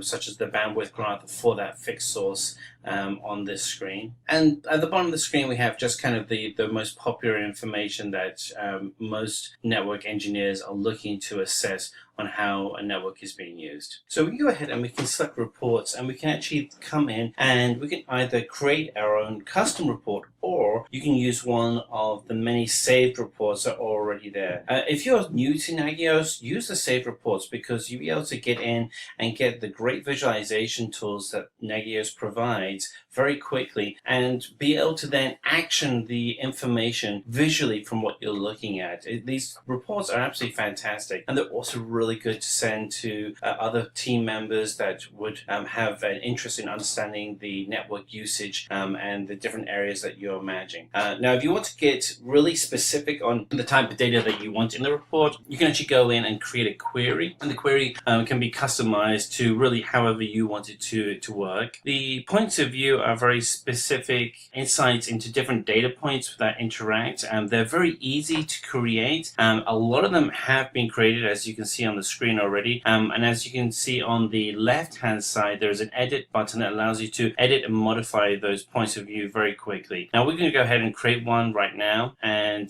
we're just going to put one in. We're going to put the limiter for an IP address. We're going to change the data lifetime. We can either do hours, days, or weeks. We do 24 hours, that's fine. So we'll just go ahead and we'll see what we have on the screen, and as you can see, there are just a lot already created. Select one, we'll edit the FTP, and we'll see what the data lifetime for that is, and it all looks good. So a query will show all of the saved queries you've created, but you can actually go in and modify a query very easily. You can go in and create a query and really essentially ask it to pull any kind of information that you would be looking at analyzing that has been captured by Nagios. And there's a dictionary you can use that Nagios has on their website that allows you to get better access and understanding the querying constructs you can put together. The alerts, in my opinion, are the most important part because these are the actual actions that interact with the data sources and will trigger alerts that get sent to you. So if we go back to the presentation again, you can see that we're analyzing a lot of data, but it's the data that gets sent to you as an alert that allows you to immediately understand why you need to be able to go in and check out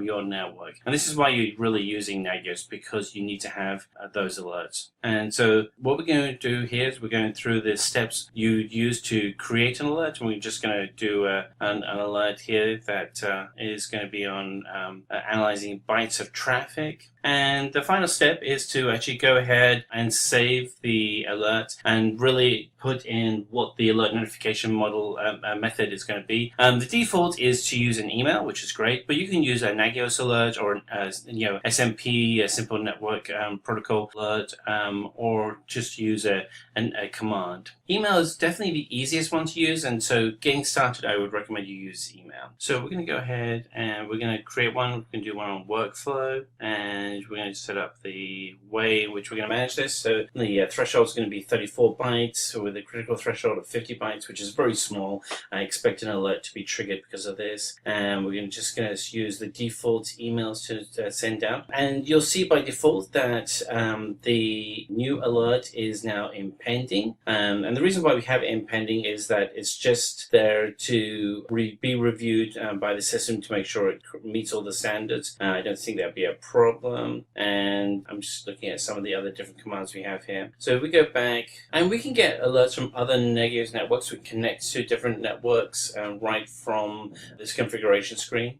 Same thing with the SMP receiver. We can use simple network management protocol to connect to other receivers. And the command tab allows us to create scripts that can be triggered from alerts that get created. So you may want to have something that triggers a rebuild of a network environment, which would allow you to authenticate through other systems. Now, of course, there are other things that you can set up in the Nagios dashboard. So, things like information on your profile, defaults here, such as language and your username. You have the same thing for a system administrator, where you can actually go in and set defaults for the sysadmin. There's LDAP AD integration for simple for SAML authentication. Go back to the main dashboard. If we scroll down, you'll actually see that we have an alert has been approved. That's the alert that we created before, and it's now saying critical because more than 50 bytes of information have been sent over our test network in the fixed source of Chicago. Surprise, surprise, 50 bytes is very easy to do. So it's good to see that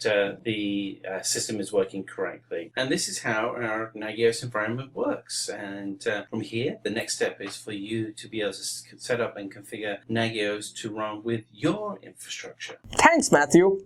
Now we have Anjali, Apeksha, Matthew, Anaga, and Anant to take us through the major concepts of Git, Selenium, Jenkins, Docker, Chef, and Puppet. Today I'll be showing you the installation for Git on Windows. So we'll start by downloading and installing Git on our system. We'll then have a look at the Git bash interface. We'll type in some basic Git commands. Next, we'll create a local repository. That is, we'll create a repository on our local machine. We'll then connect to a remote repository. And finally, we'll push the file onto GitHub. First things first, we need to download and install Git. So download Git for Windows. And I'll select the second link. So 2.19.1, which is the most latest version of Git, that's the one we want for Windows system. Choose your version. So mine is a 64-bit system and it's downloading. So this will take a while. So Git is finally downloaded. Now we need to install this on our system. Click here, run. So go to next. We don't have to change this path. Just click on in quick launch and on desktop. Next. Next, again next, nothing to change here either. And install. So now Git is getting installed on our system. So we don't need to view the release notes, we just want to launch the Git bash. So let's just tick that and then click on finish. And your Git bash interface appears here. So we are on the master branch. The first thing we do is we'll check the version for our Git. So the command is git --version.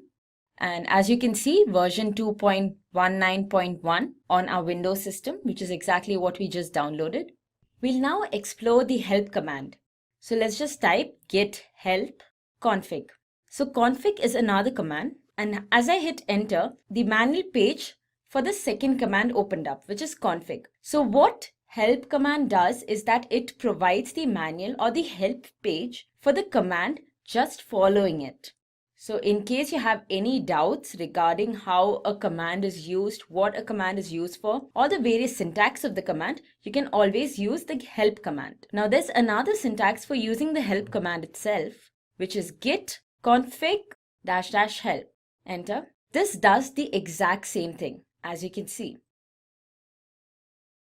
Now that we looked at the help command, let's begin by creating a local directory. So mkdir test. Now test is my new directory. I'll move into this directory. So cd test. Great. So now that we are inside our test directory, let's initialize this directory. So git init is the command for initializing the directory. And as you can see the path here, this is the local path where a directory is created. So I'll just show you the directory test, and it's completely empty. What we do now is we'll create a text file within this new directory that we created. So new text document, and I'll just name this demo. I'll open this and just put in some dummy content. So hello Simplilearn. Save this file and go back to your bash interface. Let's just check the status now. So git status, and as you can see, our file has appeared, it's visible, but nothing is committed yet. So this means that we have not made any change to our file through the git tool itself. So the next thing that we are going to do is we'll be adding demo to our current directory. The next command that we'll be applying is the commit command. And when you add certain files to the current directory, the commit command is applied on all the above directories. So git commit -m and a message that will appear once the file is committed. So as you can see, one file is changed and one insertion. I'll just clear the screen. Next thing we need to do is we need to link our Git to our GitHub account. So the command for doing that is git config global user.username. And this will be followed by our username. So let me just show you my GitHub account. So this is my GitHub profile, and my username is Simplilearn-GitHub. So guys, before you begin this procedure, just make a GitHub account. Type in my username here, Simplilearn-GitHub, and enter. And there you go. Our Git is successfully linked with GitHub. Next thing we do is we'll just open our GitHub and we'll create a new repository. Give a repository name. So I'll name it test_demo and create repository. Great. So our repository is created. This is our remote repository. What we do next is just copy the link and then go back to your bash interface. Now we need to link our remote and our local repository. So git remote origin and then paste the HTTP link. And now that our local repository and our remote repository are linked, we can push our local file onto our remote repository. So the command for doing that is git push origin master, as we are on the master branch. And that's done. So now let's move back to GitHub. I'll just click on test demo. And as you can see here, our local file has been pushed to our remote repository. With that, we have successfully completed our demo. Today we're going to delve into Git and what it actually is and how it fits within your DevOps stack. So a little scenario before using Git. One of the challenges that a lot of developers and development teams would have had is developers would be working on different types of code, whether it was database code, whether it was Python, or whether it was Java or .NET, and they would have a central server that they would be pushing all of their source code in. But there was little or no communication that was actually going on in between all the developers. The challenge you had with that scenario is that when people would be checking in code, you could be like, there'd be conflicts and you'd have to roll back different code versions. And this is really kind of the challenge that Git addresses. Git is a tool that allows all of the developers, no matter what stack they're working in, to have access to all of the code. And it makes it much more effective at being able to have development teams work on small, medium, or even massive applications. And some of the biggest applications out there are managed through a Git distributed server environment. So let's jump into what we'll be covering so you have a clear understanding of the value that you're going to get out of watching this presentation. So we're going to go through DevOps and the tools we have available for DevOps. We'll talk about what version control means within a DevOps environment and cover the two different types of version control, centralized and distributed. And then we're going to zero in on Git, which is a really fantastic distributed version control system. And we're going to go through and understand the features, workflow, branches, and commands in Git. We're going to give you a demo and then summarize all of the activities at the end of the presentation. So, what is DevOps? Well, this is one of my favorite questions. I love the idea of what DevOps is. So DevOps really is a culture of being able to deliver solutions faster, where your development teams and your operation teams work effectively together. The idea is to be able to continuously build out solutions and have testing codes that's built into your solutions, so that no matter where they are in the stage of the integration and deployment lifecycle, they're always being tested and you can always have code getting ready to be released out. The idea is that instead of having big releases that you would have maybe once every 2 weeks or once a month, that you would actually have a continuous stream of releases, because you always have code that is being tested. You have your network that's being tested, you have your environment being tested, and you'll be able to provide feedback directly to the appropriate person, whether they're in devs or whether they're in ops, to be able to be successful at being able to deliver solutions faster. The bottom line, your dev team thinks like operations, and your operations team begin to think like developers. It's really a fantastic way of being able to speed up delivery and have your team just think and feel and act in a different cultural environment. So let's have a look at some of the tools that are available to you in DevOps environment. If we look at DevOps, it's really kind of split into two areas. The dev side, you have building, code, planning, and testing. And then on your ops side, you have release, deployment, operating, and monitoring. But the tools really all interact with each other. And what's really great is that the tools are either open source or very, very low in cost. And in fact, most of the tools that you're seeing in front of you right now are open source tools, which means there's no licensing to you, and you can actually effectively manage them and implement them within your team right now.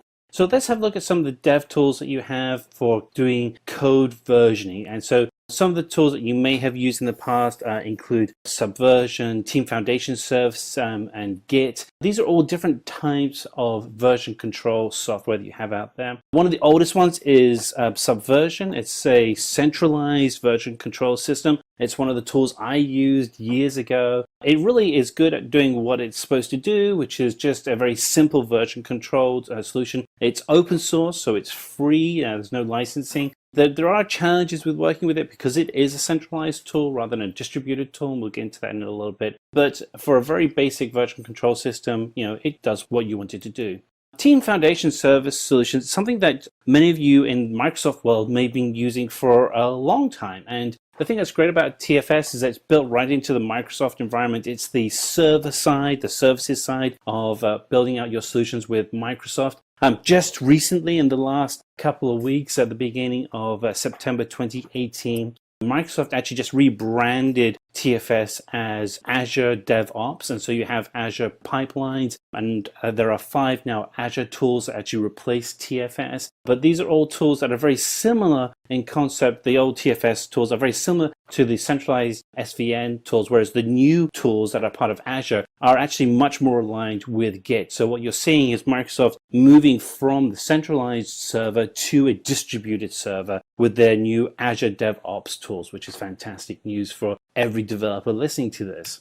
And then we have Git, and Git is a distributed version control system. It is, again, open source, which means that you can start using it right now without fear of having to have any costs or any penalties. And the thing that's really good about it is that you can use it for almost any kind of digital project. And what it's good at is being able to create that historical record and versioning of your source code, whether you're doing a web application, a mobile application, or you're actually building a Python script for a machine learning solution.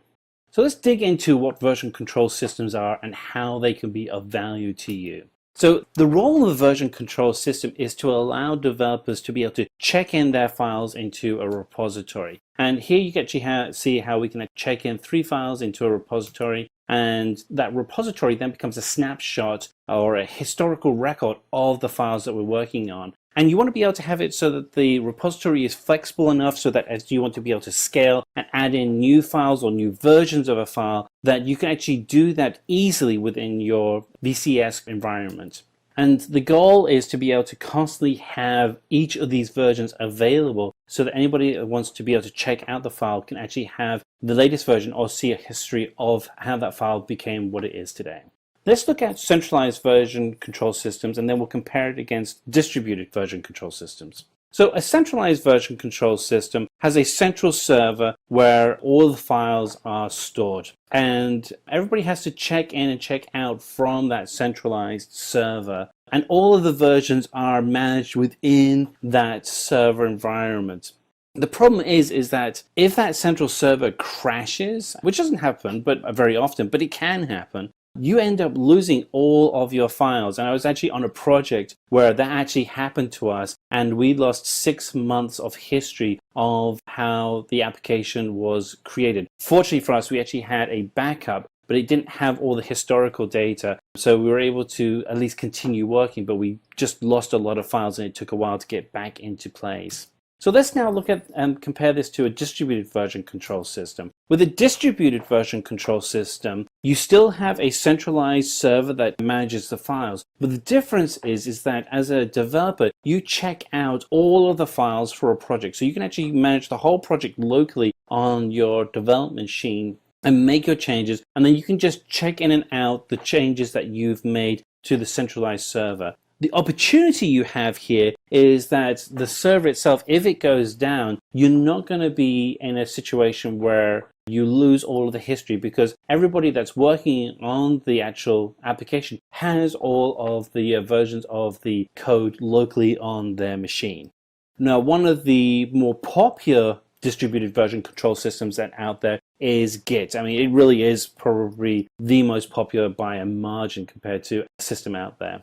So, let's dig into, what actually is Git. So Git is a version control system for managing files. And as a developer, you have a Git client on your machine, and you're able to make changes and create local repositories of a program on your computer. And then you can sync up with a remote service such as GitHub or GitLab or the new Azure Labs environment, where you can actually store files remotely and then allow remote teams to have access to those changes in the actual application you made. So you can track your changes easily. The tool is inherently distributed, so it makes it very easy to manage the code for large teams. And you can bring people in very quickly, and you can have people come in as specialists and spin them up quickly and have them work on a piece of the code and then drop them out of the project. If you want to have a check on how this works, go and start contributing to any of the many thousands of open source projects at GitHub, where you can go in with your Git tools and just contribute to those projects. And then finally, one of the things that I really like with Git is that it's not a linear development approach. It's not starting from A and going to Z. It's a non-linear approach, which allows you to have branches that people are working on in parallel to your master branch, where people are actually doing the delivery of the production code. So let's step through some of these features. So Git, as you can imagine, the first thing it does is track history. That's probably the most important part of having a version control system. It's free open source. You can actually go and use it right now. There are no costs for actually using it. It is a non-linear environment that allows people to be able to build out new features in parallel to the master branch, so that you can be constantly having the master code out there and adding in new features without breaking the code. And you can automatically create backups because each developer has a version of the code remotely. It's incredibly scalable. Some of the biggest projects out there now are being managed through Git. And because of this scale, the collaboration becomes a byproduct of teams working together. And branching just is so much easier within Git. So as you can see, this whole thing leads to a very effective distributed environment. So let's step through some of the workflow that we have available for Git. So the way that Git works is that you as an operator, as a developer, you have the Git client on your local development machine, whether it's a Linux machine, a Mac, or a PC, and you connect to a remote server and you pull down the latest working copy, and then you're able to make all of your changes locally, and you can modify the codes, you can review changes, and you can commit those codes to your Git repository that you have locally, and then you can push those changes back up to the remote server. And as soon as you push them into the remote server, those changes then become available to everybody else working on the project. So they can be constantly keeping everybody updated on all the work that is happening. So, typically the way that it would work is, you would start off with having the working file, the working directory that you have locally, and then you would stage those files into a staging area, and then you get those files ready to be committed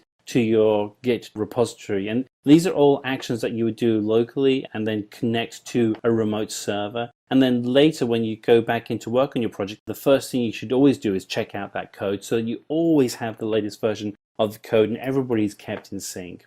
So let's talk about branching in Git. So the way that branches work is that if you imagine you're working on a project, and projects always have a tendency of getting bigger than you imagine. And what you want to be able to do is keep that main product working and keeping it working effectively. But if you want to be able to add a feature to that product, you may have 2 or 3 different groups that are working on multiple features simultaneously. And what you want to be able to do is give them the freedom to work on those individual features. And the way you do it in Git is that you can create branches off the master, and while you're off the main branch, which is called the master. And so each person could be working on their own separate branch, and then when they want to, they can then later merge those branches back into the main master. And all this time, the main master still works and still able to produce the right code for the customer. But at the same time, it allows the developers the freedom to be able to write in their new features. And so we can look at this in a little bit more visually with the master branch. And we can put in small features and large features, and we can then merge them back as we need to. So this kind of covers some of the commands that we have in Git. So the first command you'd want to use is called git init, and that's allowing you to go into a folder on your local PC or your local Mac and convert that folder into a local Git repository, and that creates that repository. Then you want to be able to make changes to that repository, and the commands you'd be using in this instance would be add, commit, or status. You want to be able to sync your repositories with the remote server. So be able to put the code that you have on your computer on the remote server, you use push. You want to get the code from the remote server, you'd use pull, and then add origin. And then if you want to do parallel development from the master branch, the main branch, you would use branch, merge, or rebase as ways to be able to do parallel development. And now we're going to go through and do a demo on Git. So we're going to do a demo on Git so you can feel comfortable running the commands in the interface and you're able to get Git running correctly in your environment. So the first thing we're going to do is we're going to set up which version of Git that you have, and then we're going to see if we can establish some global configurations within your Git environment. And we're going to do sandeep.dash as the name, the email address is sandeep.simplylearn, and then we're going to do a list of the different configuration settings we have. So to check the version of Git that we have, we do git -- version in our terminal or command line window. You can also use PowerShell. That'll actually get you running in the same environment as well. All of these tools are going to be command line tools. And then the next thing we're going to do is we're going to assign some global usernames and a global email address so that we can actually access the Git account itself locally on the device. And so we're going to put in config -- global user.name Sandeep, and then git config -- global user.email and sandeep.d@simplylearn.net. And now we're going to check the list of usernames and email IDs in our configuration environment with -list, and you'll see that we have everything in there correctly. Here is our username right here, and our name and our email ID. So if you need any help when you're actually doing any of your work in Git, all you have to do is do git help config or git config dash help, and this will allow you to actually get access to the help screens. So let's just go and type that in, git help config, return, and this takes us to the help page that's running locally on your device. And here we have a breakdown of all the different commands and what those commands actually do within a Git configuration. And we can go ahead and we can do git config dash help, and that will actually take us to the same page. So two ways of doing the same thing. So we're going to go ahead and we're going to create a test repository on our local system, and we're going to do that with make directory called test, and then we're going to move our cursor within command window, terminal window, to the test folder, and then we're going to initialize that folder to become a Git repository. So let's go ahead and do that. So we're going to make a new directory and we're going to call it test, and we're going to move the cursor so it's actually in the test folder.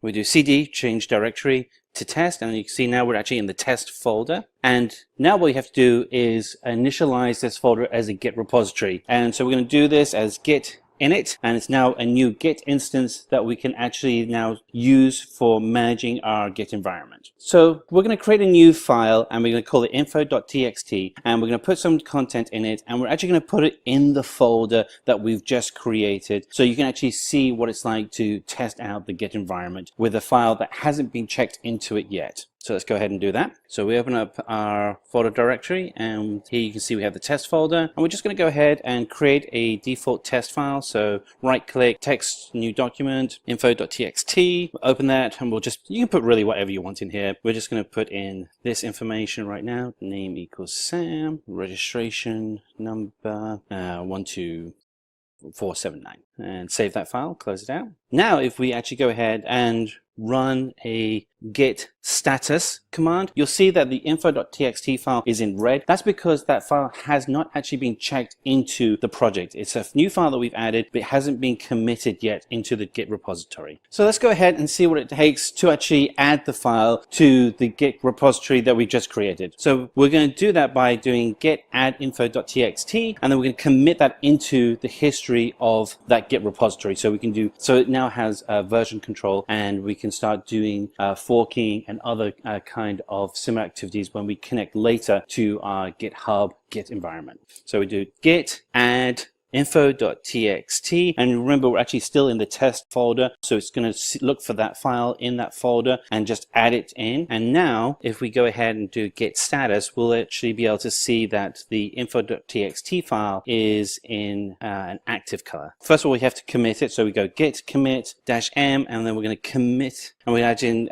some quick text here. You can write whatever you want. Committing the text file is now actually committed into the Git repository, and it's still running locally on your PC. So we're going to go make some changes to the file, and we're going to save it, and we want to be able to see how we can use Git to compare the differences between the two files. So let's go over and we're going to make some changes to the info.txt file. Here we are, here's info.txt. We're just going to add in a new line. We're going to add in the line address, and we're going to save that file. And now when we go over to Git, we're going to be able to review the difference. So we're going to do git diff, and here you actually see that we've added in a new address file. So now you can actually see this is the difference between the two documents. Now, as you can imagine, when you have code, this would become more elaborate, where actually will show you code that's been pulled out if you've reduced any of eliminated any code, or if you added in new code. Really useful. So we're going to go ahead and add our Git username to a remote location, so we can actually start testing out the file that we've created into a remote repository. In this case, we're going to use GitHub, and you'll be able to see how we can actually then save that file into a Git repository that somebody else could then access and be able to make edits to. So let's just go ahead and make those changes. So git config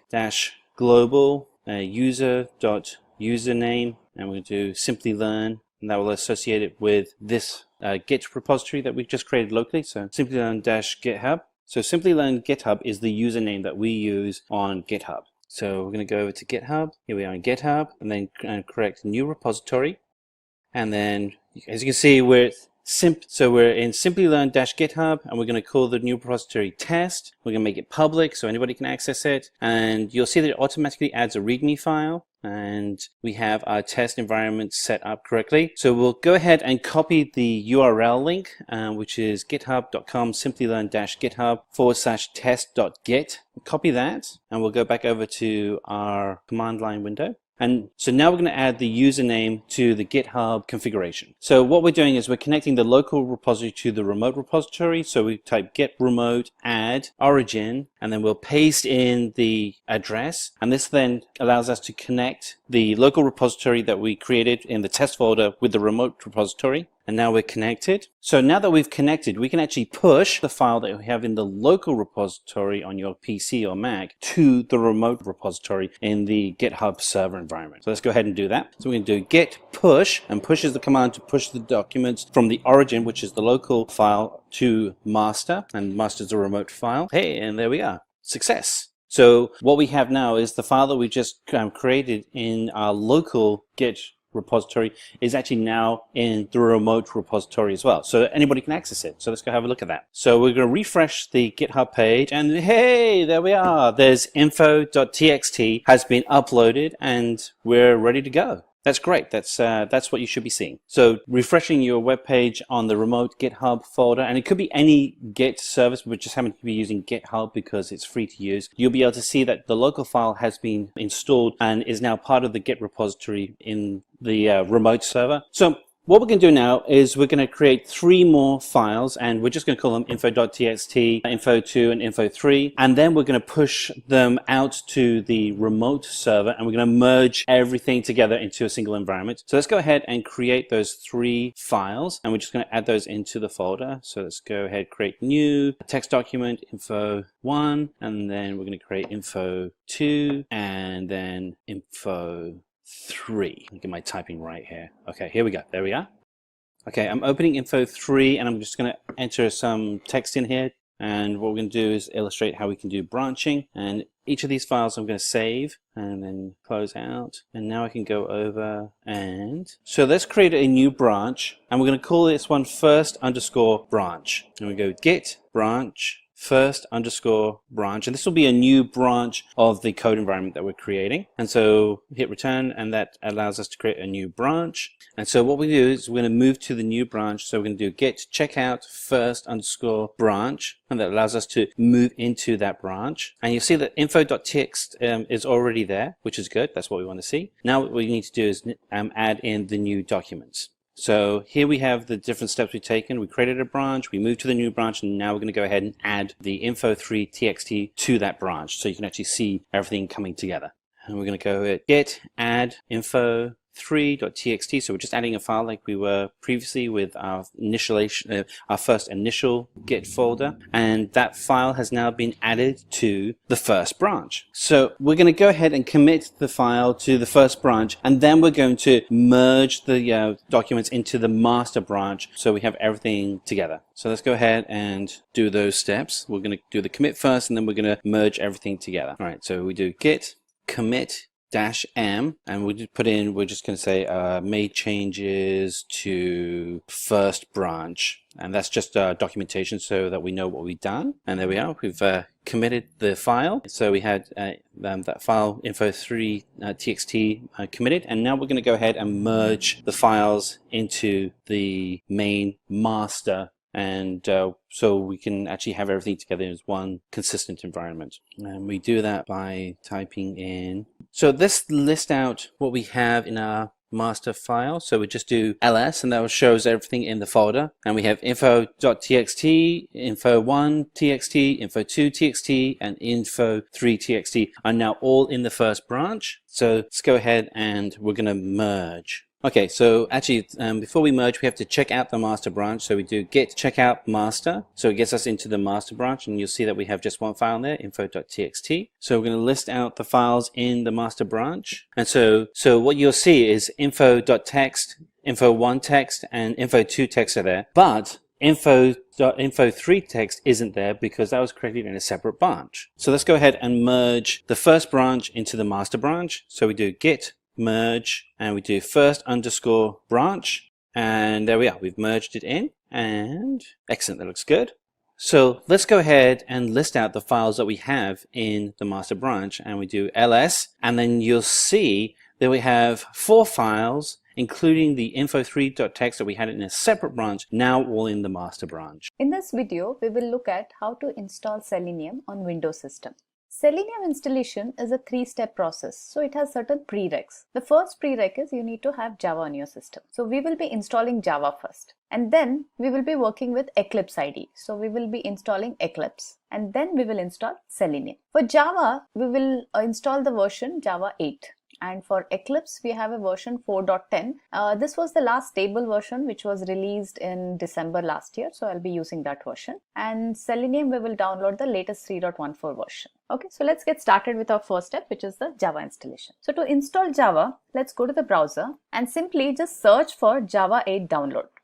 So now you will see that there is an Oracle site which is listed there, and that is where you would be downloading all your Java package. So go ahead and click on that, and for you to download any JDK package from the Oracle site, you need to create an account. So if you already have one, you just need to log in using that account, and then you can download any of the JDKs. And if you do not have one, please go ahead, create a new account on the Oracle, log into that account, and then you can just download the Java 8.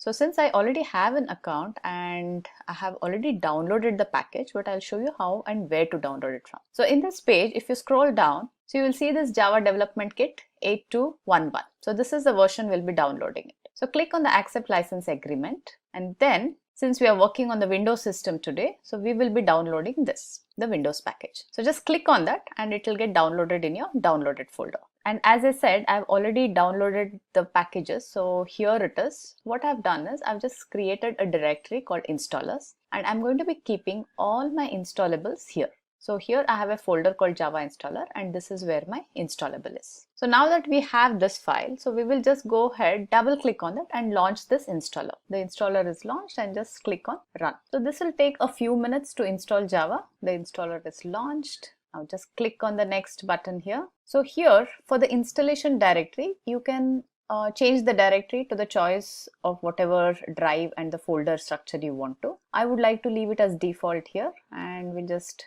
go and click on next, and then the Java installation is in progress. So let's wait until this is completed. It really shouldn't take too much time, maybe just a few more minutes here. Okay, accept the license term, just click on next. We'll leave the destination folder as it is. So JDK 8 is successfully installed on your system. So close the installer now, and let's go ahead and check whether the installation is done properly. So for that, what I'll do is I'll go to my command prompt and I'll just say Java -version. So it says Java version 1.8, and this tells us that the Java is installed successfully. Now, after this installation, there are a couple of configurations which we need to do. And what are those configurations? One is you need to set the path variable, and then we are also going to set a Java home directory. So for that, first let's go ahead and check where is the Java installed actually. Let's figure out the directory first. So if you remember, the directory structure where the Java got installed was in program files, Java.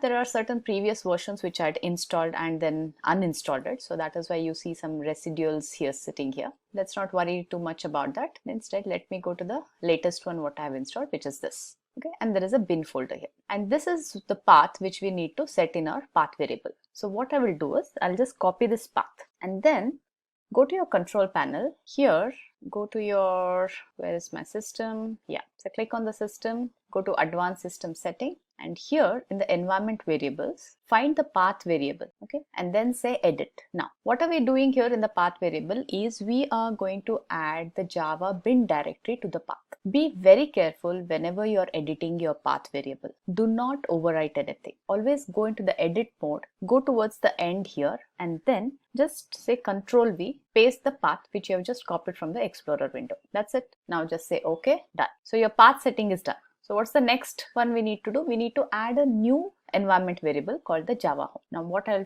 do for that is I'll just say new. I'll just type Java home here. And what is the value of this we need to set? We need to set the same path but without the bin directory. So we just need to set the path till your Java directory, that is this. So we'll just copy the path again and paste it here. That is all. Just say OK, click on OK here, and we are done. So again, let's go to our command prompt and just say Java minus version. So everything seems to be fine. So now successfully we have installed Java on the system. So what is our next installation step? What we have? Now we need to install the Eclipse. So let's go back to the browser again. So to download Eclipse, we will be downloading the package from the eclipse.org. So when you go here to eclipse.org, you can see the latest version which is available. And the latest version available when this video was made was 2019-06. So especially with Eclipse, since it's an open source, I prefer to work with the last stable version, and so does most of the developers too. And hence that is the reason why I have picked up the version which is like last year's version, which is 4.10, which was released in last December. So you can always choose to go with the latest version, but then if there are any issues and if you're like first time working with the Eclipse, you're going to get confused as where these issues are coming from, right? So I would still recommend that you use the last stable version which is available with your Eclipse. So now to get the last stable version, what you need to do is go and click on this download packages. And here, if you scroll down this page, you can see here more downloads. So there is a list of all the previous releases of Eclipse which is available, and this is what we need to download. So just click on that 4.10 version and then click on the OS on which you want to install Eclipse. For us it is Windows, so I'll just click here on the 64-bit Windows and then click on the download, and you will be downloading the complete package. So once you download, this is what it will look like. So let's go back to our directory of installers. So this is the installer for the Eclipse which I got. Now what's the next step I need to do? Just launch this installer and install Eclipse. So I'll just say double click on this. I'll say run. So here you'll see multiple options here for Eclipse installation. So depending on your requirement, you can go ahead and install any of these packages. So for us, we just need an Eclipse ID for Java developers. So I'll select this and I'll say install. So again, you'll have a choice of directory where you want to install. So I have chosen D drive here. This is the default directory name it takes, which is okay. We can leave it as it is. And then also you have an option to create a start menu entry and desktop shortcut. So just leave the default selection as it is and go ahead and click on install. So this will take a while to install the Eclipse. This says select all. You can close this window. This says select all and accept it. Okay, so the installation has been completed successfully. So let's go and click on this launch and let's see the first window what opens. When you launch the Eclipse, you need to specify a workspace directory here. Now what is this workspace directory? So this is a directory or a folder wherein all the Java files or any programs or any artifacts which you're going to create through Eclipse will be stored in this particular folder. So this could be any location on your system. So this is, you can go ahead, browse the location and change it. So for in our case, what we will do is I'll go to the D drive and I already have a directory. So here I'll just select this folder and then create a folder called workspace. I'll say my workspace and then I'll say launch. So every time I open the Eclipse, right? So this is going to take as my default workspace, and all my programs, all my Java scripts or my automation scripts are going to be stored in this particular location. So we'll say launch. So this is a welcome window which opens. We can just close this. And there we go. The Eclipse is open with a certain perspective. So there are certain windows here which we do not need. Let's just close them. So now the first thing what you do after launching the Eclipse is go ahead and create a new project. So I'll say file, new, and since I'm going to be using Java with Selenium, I'll say create Java project. So give a project name. Let's say my first project. Now you have an option here to select the JRE which you want to use. So we just installed this JDK 1.8. Okay, so I'm going to click on use default JRE. Otherwise, you also have an option to use a project specific JRE. For example, I could have two different projects where one project I'm going to be working with JRE 1.8 and there is another project which I want to work with the latest Java, maybe Java 12. And I can have more than one Java installed on the machine. So this gives me an option to select whichever Java I want to work with. So if you have another Java installed here, it will show up in this list. So and you can just go ahead and select that. Now since we have only one Java installed on our machine, which is Java 1.8, I will say use default JRE.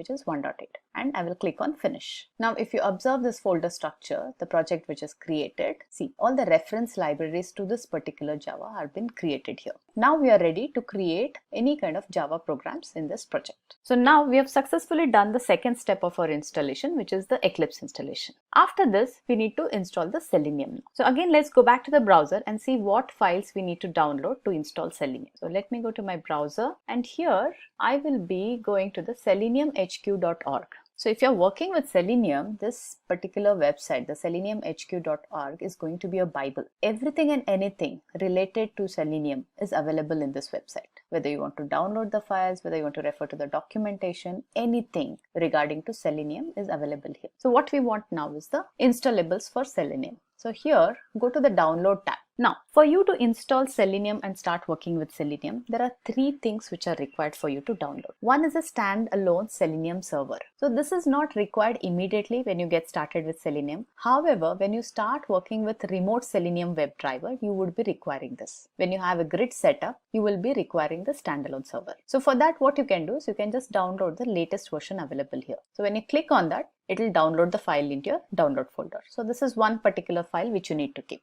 Next, Selenium client and WebDriver language bindings. Now in today's demo, we will be looking at Selenium with Java. So that means my client package of Java is what I need to download. So whatever programming language Selenium supports, we have respective downloadables available with that. Say if you're working with Python, then you need to download your client library for Python. And since we are working with Java, you need to download this package. So simply what you need to do, click on this link and it will download the Java package for you, which are basically the jar files. So we have client libraries now, and then there is another component what we need. Now with Selenium, you're going to be automating your web browser applications, correct? And you also want your applications to run on multiple browsers. So that means your scripts, the automation scripts which you create, should be able to run on any browser. Selenium works with multiple browsers like Edge, Safari, Chrome, Firefox, and other browsers. Even it has a support for headless browser. Now every browser which it supports comes with its own driver files.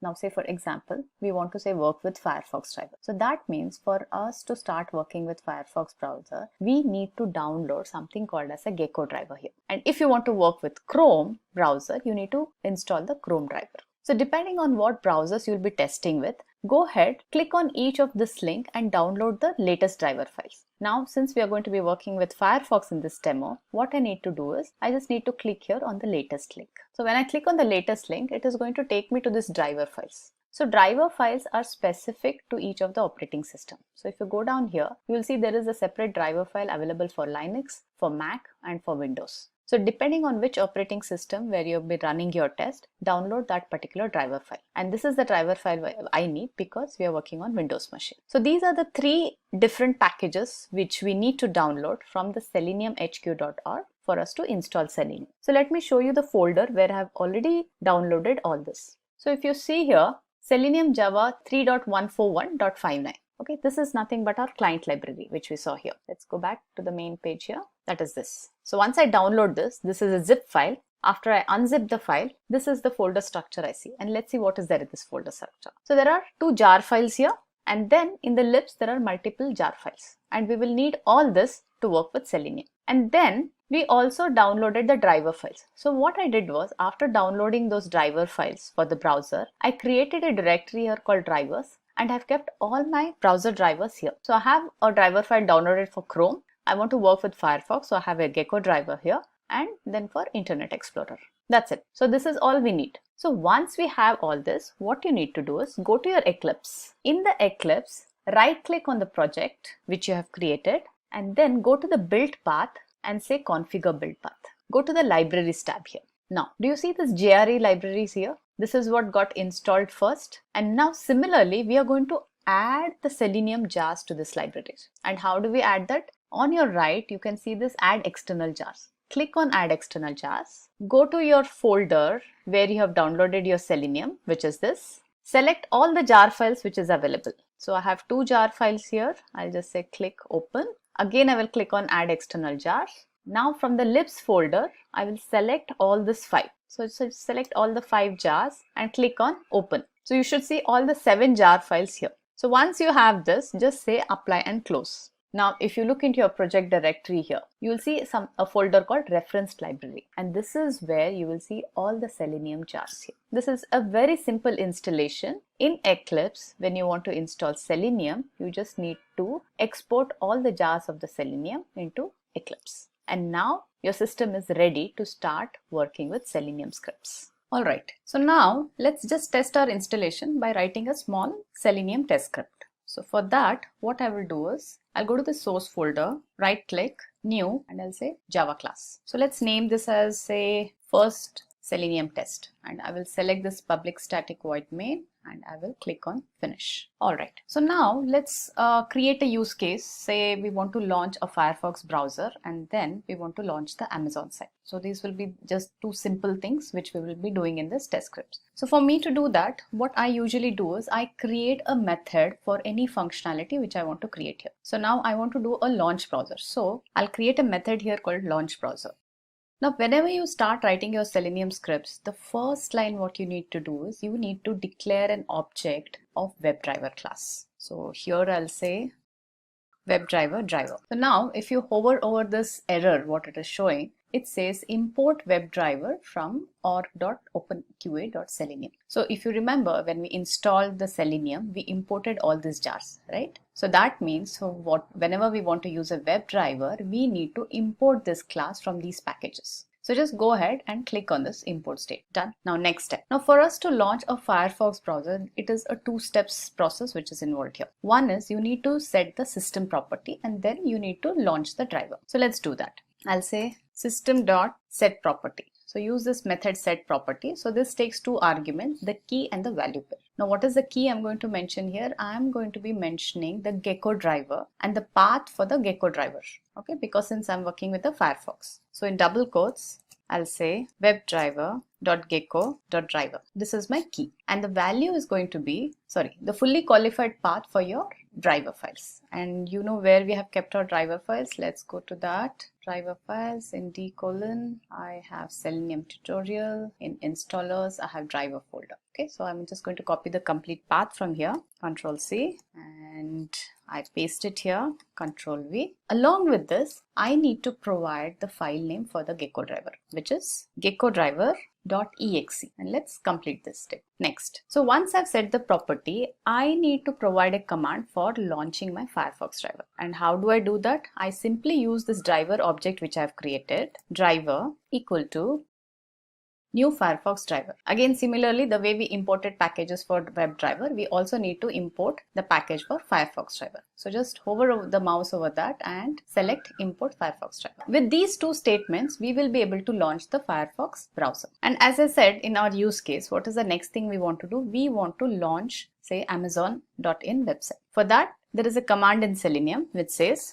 driver.get and you pass the URL here. So for me to write the URL, what I usually do is I go to my browser, I open the website which I want to work with. In our case, it's Amazon.in, and I just simply copy this fully formed URL, go to my Eclipse and just paste it here. Now this ensures that I don't make any mistakes in typing out the URL. Let's complete this statement and we are done. And now in the main function, I'll just create an object of this and we will call this method. So I'll copy this class. First Selenium test, say obj equal to new first Selenium test. And now I'll say obj dot, this is our function, launch browser. So let's save this and execute this. Control C, right click, run as Java application. Okay, so the Mozilla Firefox has been launched. Now it should launch your Amazon.in. Bingo. So there goes our first test script which ran successfully. In this session, we will be looking at how to install Selenium on your Mac machines. Selenium installation on Mac is a three-step installation. One, we need to install Java, which is a prereq, and then we need an IDE to work with. So we will be installing Eclipse, and then we will install Selenium. And these are the versions of the installers which we are going to use. So we will be using Java 8, Eclipse version 4.10, which was released in 2018 December, and then Selenium version 3.14. So let's get started with our first step, which is the Java installation. So for us to install Java, let us go to our browser, and simply what I'll do is I'll just Google for Java 8 download. Okay, so we would select the Oracle site for downloading the SDE. Okay, so once you go here, you can see that we have something called as Java Software Development Kit 8U211. So this is the version we'll be working with. So in order for you to download, you need to have an Oracle account. So since I already have one, I have directly been logged into that. So if you do not have an Oracle account, please go ahead, create an account for yourself so that you can download any of the Java installers. Now let's go for and download our package. So I'll be downloading this package. For that, I need to click on accept license agreement. And then since we are going to be working on Mac, this is the package which I'm going to download. So let's go ahead and click on that. And now the download is going to start. However, we will not wait for the complete download to happen since I have already downloaded the package and I have kept it in one of my folders. So let me show you where that is. So let me go to my Finder. So what I have done is I have created a folder called installers, and all the software which we are going to require today for us to work with Selenium is what I have downloaded it and kept it here. So we'll go step by step so that you understand what each of these packages are. So as you see here, I have the JDK 8 which I've already downloaded. So let's go ahead and install JDK. So how do we install JDK? So you have the DMG file here. You just go ahead and double click on that. Okay, and then I'll double click on this package and then we will say continue and install. So it's going to ask me for my password. Okay, I've given my password and I'll say install the software. Probably it will just take a couple of minutes to install Java. Okay, there you go. So now the Java has been installed. So let me close this window. Let me close this window too. And then now I'll go to my terminal window. So let's open my terminal and here let's say Java minus version. Bingo. So there we have Java 1.8 installed on our system. Now there are a couple of other things which you need to do. Apart from installation of your JDK, you also need to set some system variables, right? So in Mac, how do you set the system variables or the environment variables? You do that in your bash profile. So let's see how we do that. All right. So what I will do is I'll use an editor, which is my VI. Okay. And then I'll open my bash profile. So what is bash profile? It's a config file for your bash shell. This is mainly used to export variables in your shell.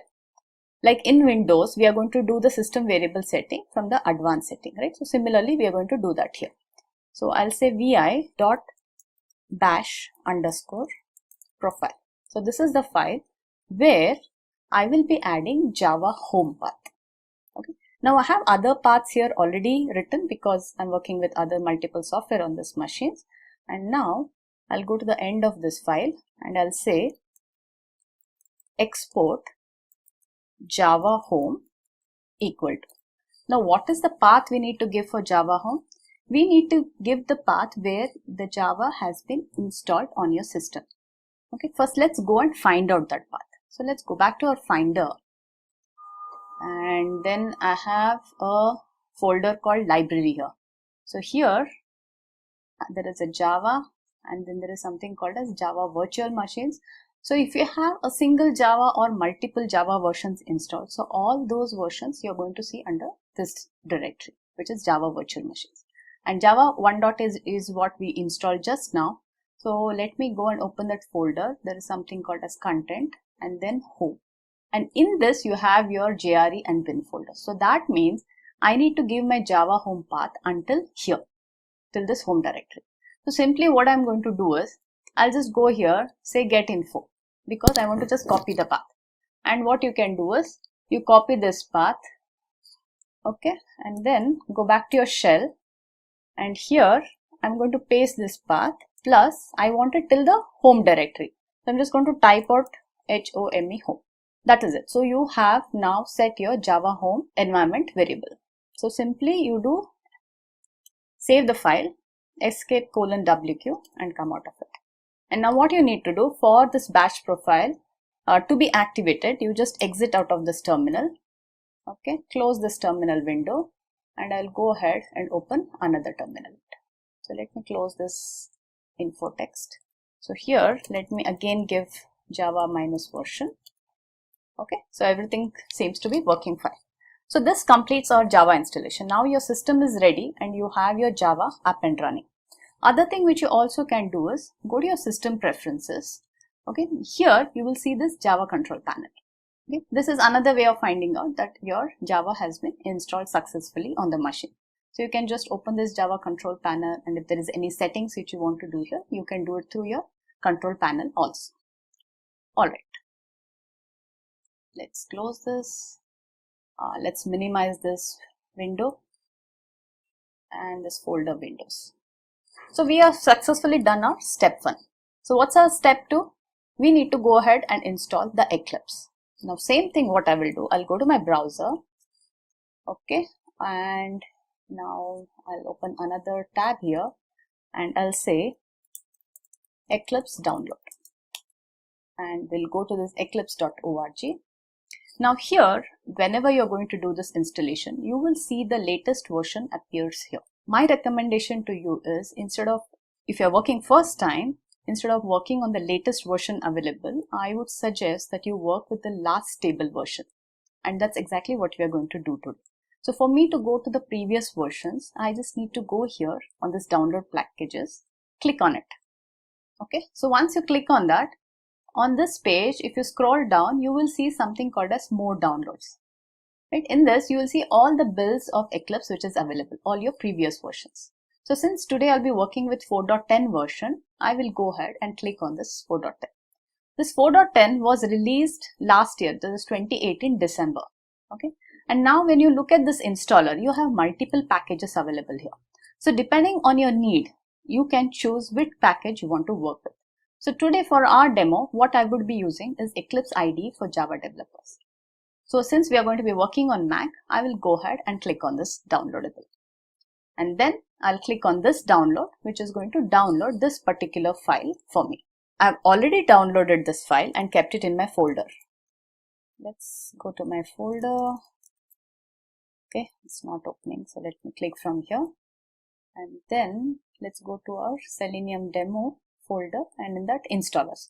Okay, so now do you see this? Eclipse Java 2018-12 R blah blah blah .dmg. So this is the file which we are going to be using to install Eclipse. Now as simple as what we did for JDK, I'm going to double click on this and install the Eclipse. So let's see how the Eclipse gets installed. Alright, so now I'll just move this folder into applications. Done. So my Eclipse is ready now. So simply let's go ahead and launch. So what I'll do, I'll just simply search for that on my system. Eclipse, there you go. And I'll just double click this. It's an application downloaded from the internet. Are you sure you want to open it? Yes, please go ahead and open it. Okay, it is launching it. So did you see how simple the Eclipse installation is? It's just downloading the package and just installing it on your Mac machine. Alright, when you start the Eclipse for the first time, you need to set your workspace. So workspace is place where you're going to keep all your folders, all your Java code or whatever you're going to do in Eclipse, all under that particular directory. So right now it gives me a default directory. Rather, what I will do is, since I have created a separate folder for our demos, I will go ahead and select that folder, which is my Simply demo. And then in this, I will add a folder called workspace.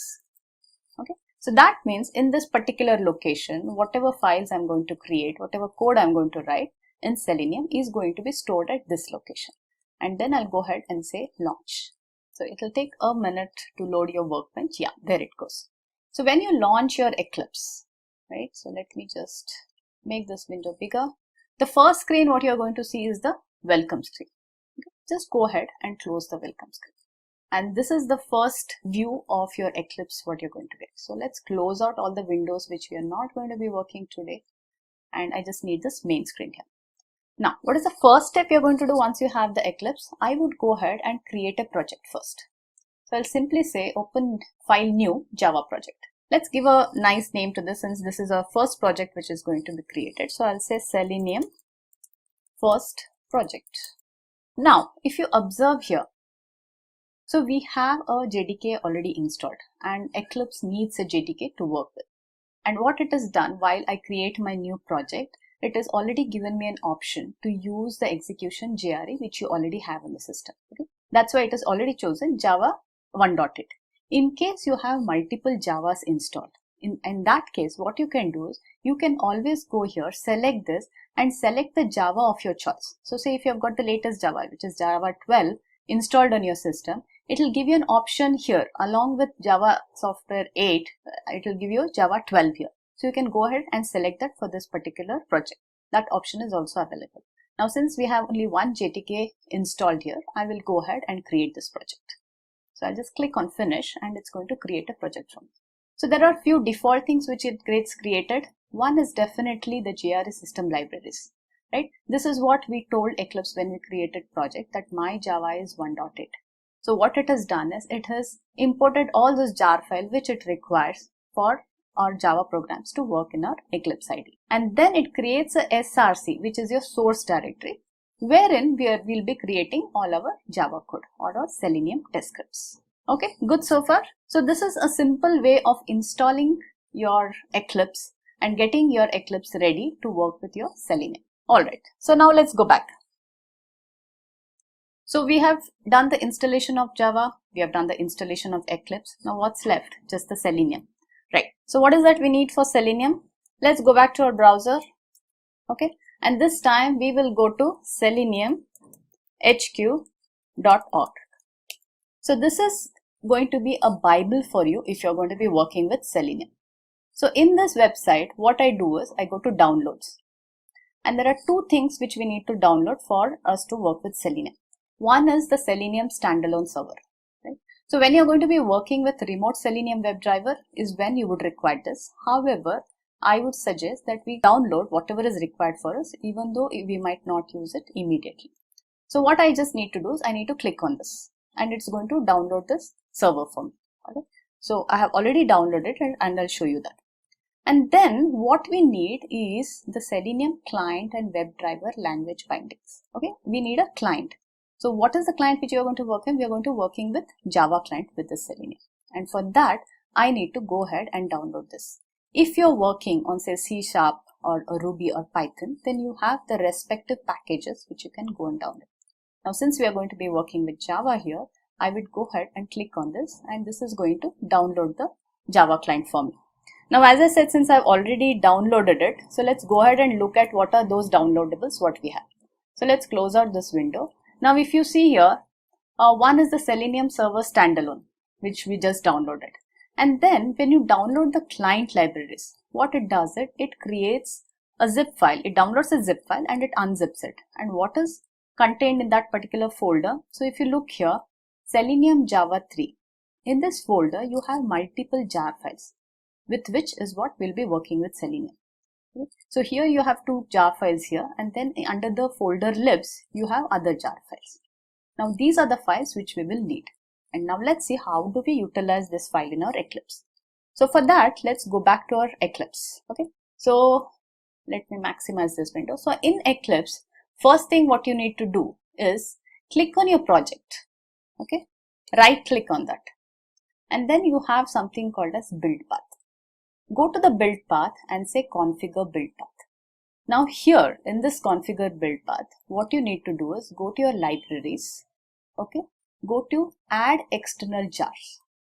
Now when you click on that, this is where you need to select all your jar files from what you have downloaded from the Selenium site. So that is present in our Selenium Java 3.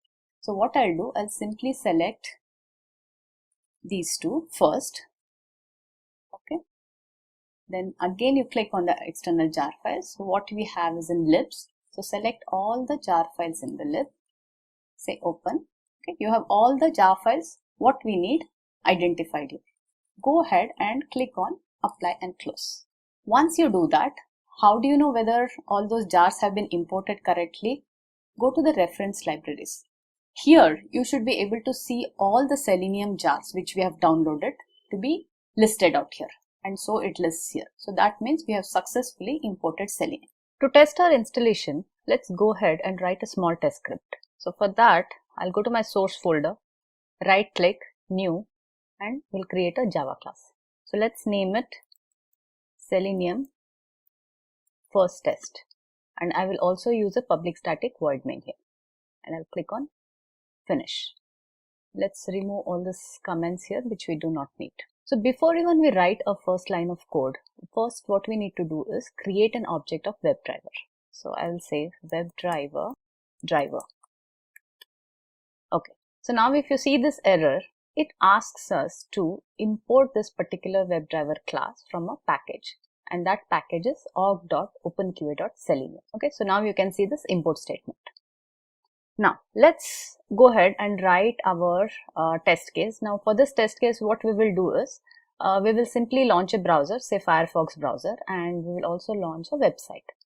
Now I'll create a method for that. I'll say public void launch browser.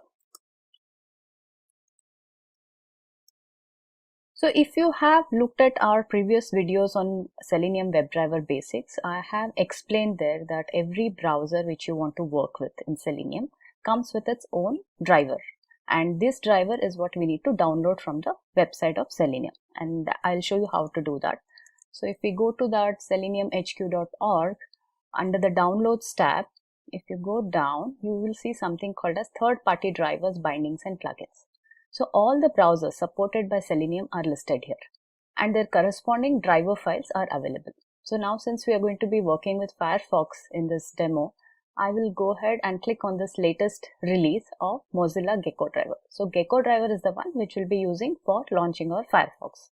So just click on this, and this will take you to the latest version of the Gecko driver available. So just scroll down, and depending on the OS which you're working with, in our case it is a Mac OS.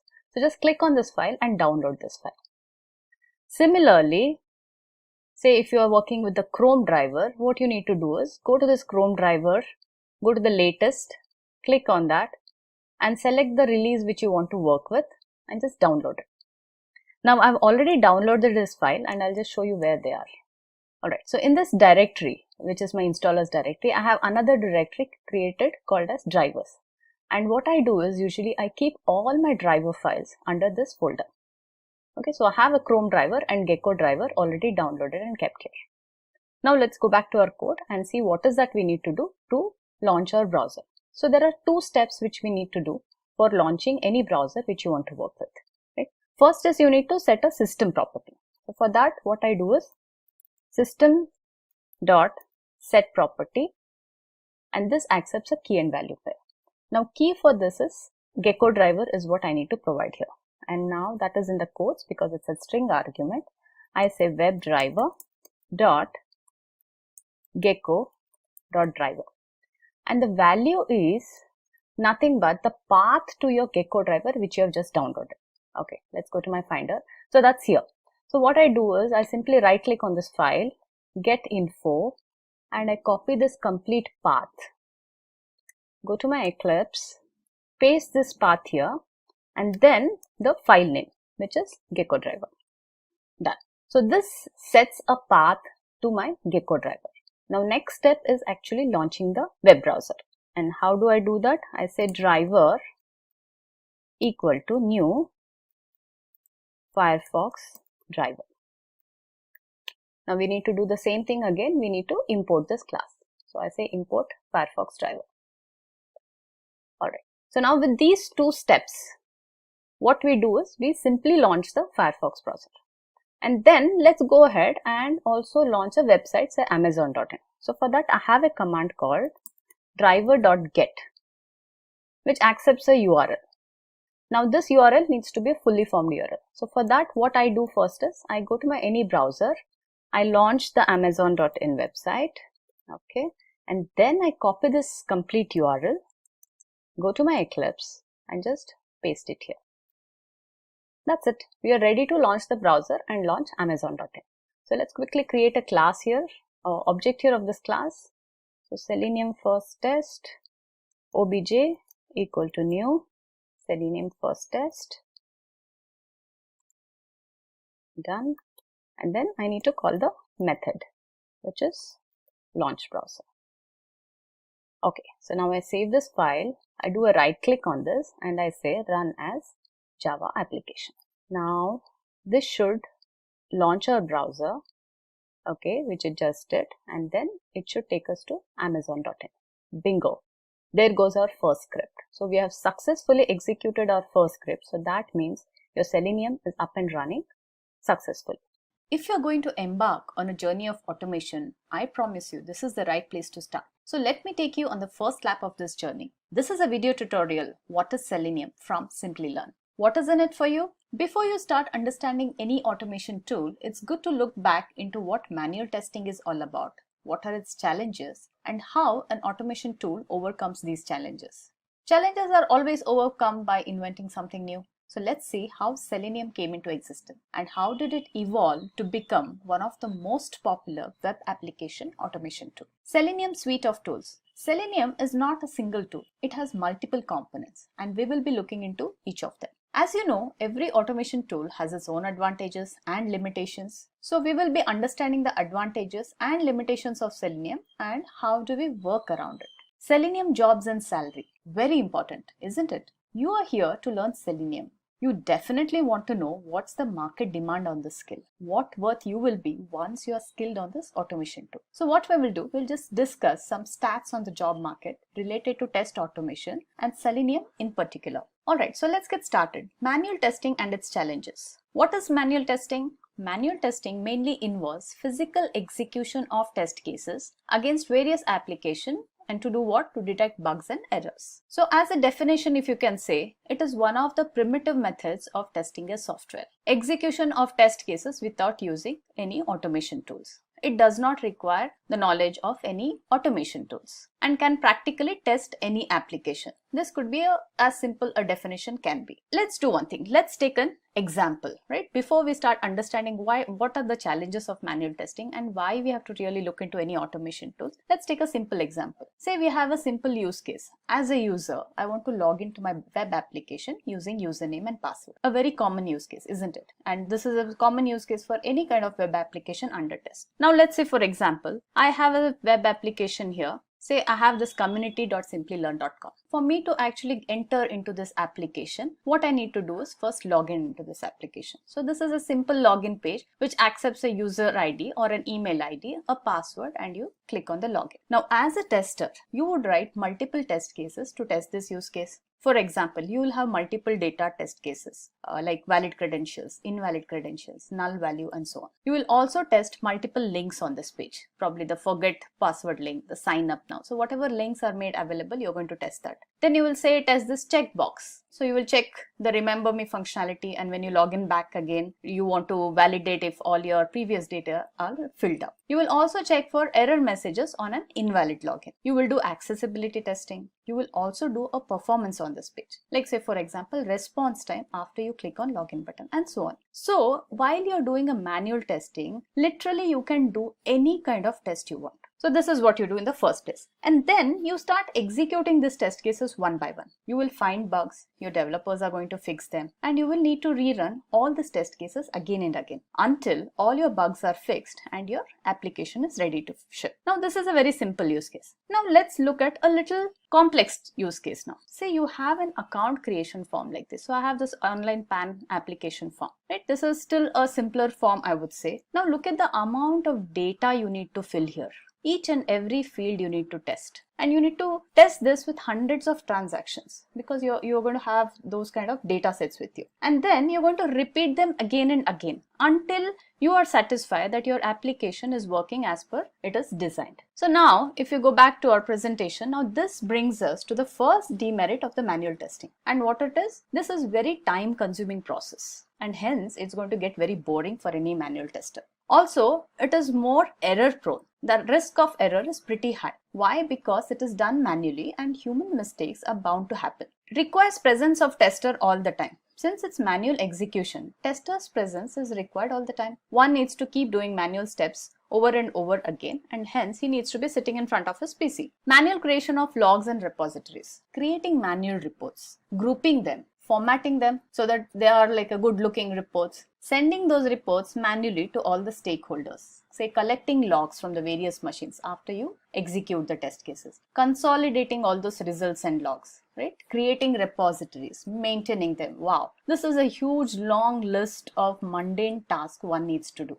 And this you need to do again and again until your testing is completed, right? So this is going to be a manual process and it's going to be very tedious. And as I said, it is also error prone. Limited scope. The scope of manual testing is very limited. For example, say regression testing. Ideally, you would want to run all the test cases which you have written. But since it's a manual process, you would not have the luxury of time to execute all of them. And hence what you do, you will choose your test cases and then execute. That way you are kind of limiting the scope of testing. Also, say working with large amount of data, which is manually pretty impractical. What about performance testing? So you want to say collect certain metrics on various performance measures as a part of your performance testing. You want to simulate certain multiple loads on your application which is under test. Hence, performing this manually is definitely not feasible. And to top it all this, say you're working in an agile model where your code is being churned out by developers, say every week. Testers are building their test and they're executing them as and when the builds are made available to them for testing. Now this happens iteratively and hence you will need to run all the test cases which you have created multiple times during your development process. And doing this manually is going to become definitely very tedious and boring. And is this really an effective way of doing it? Not at all. So what do?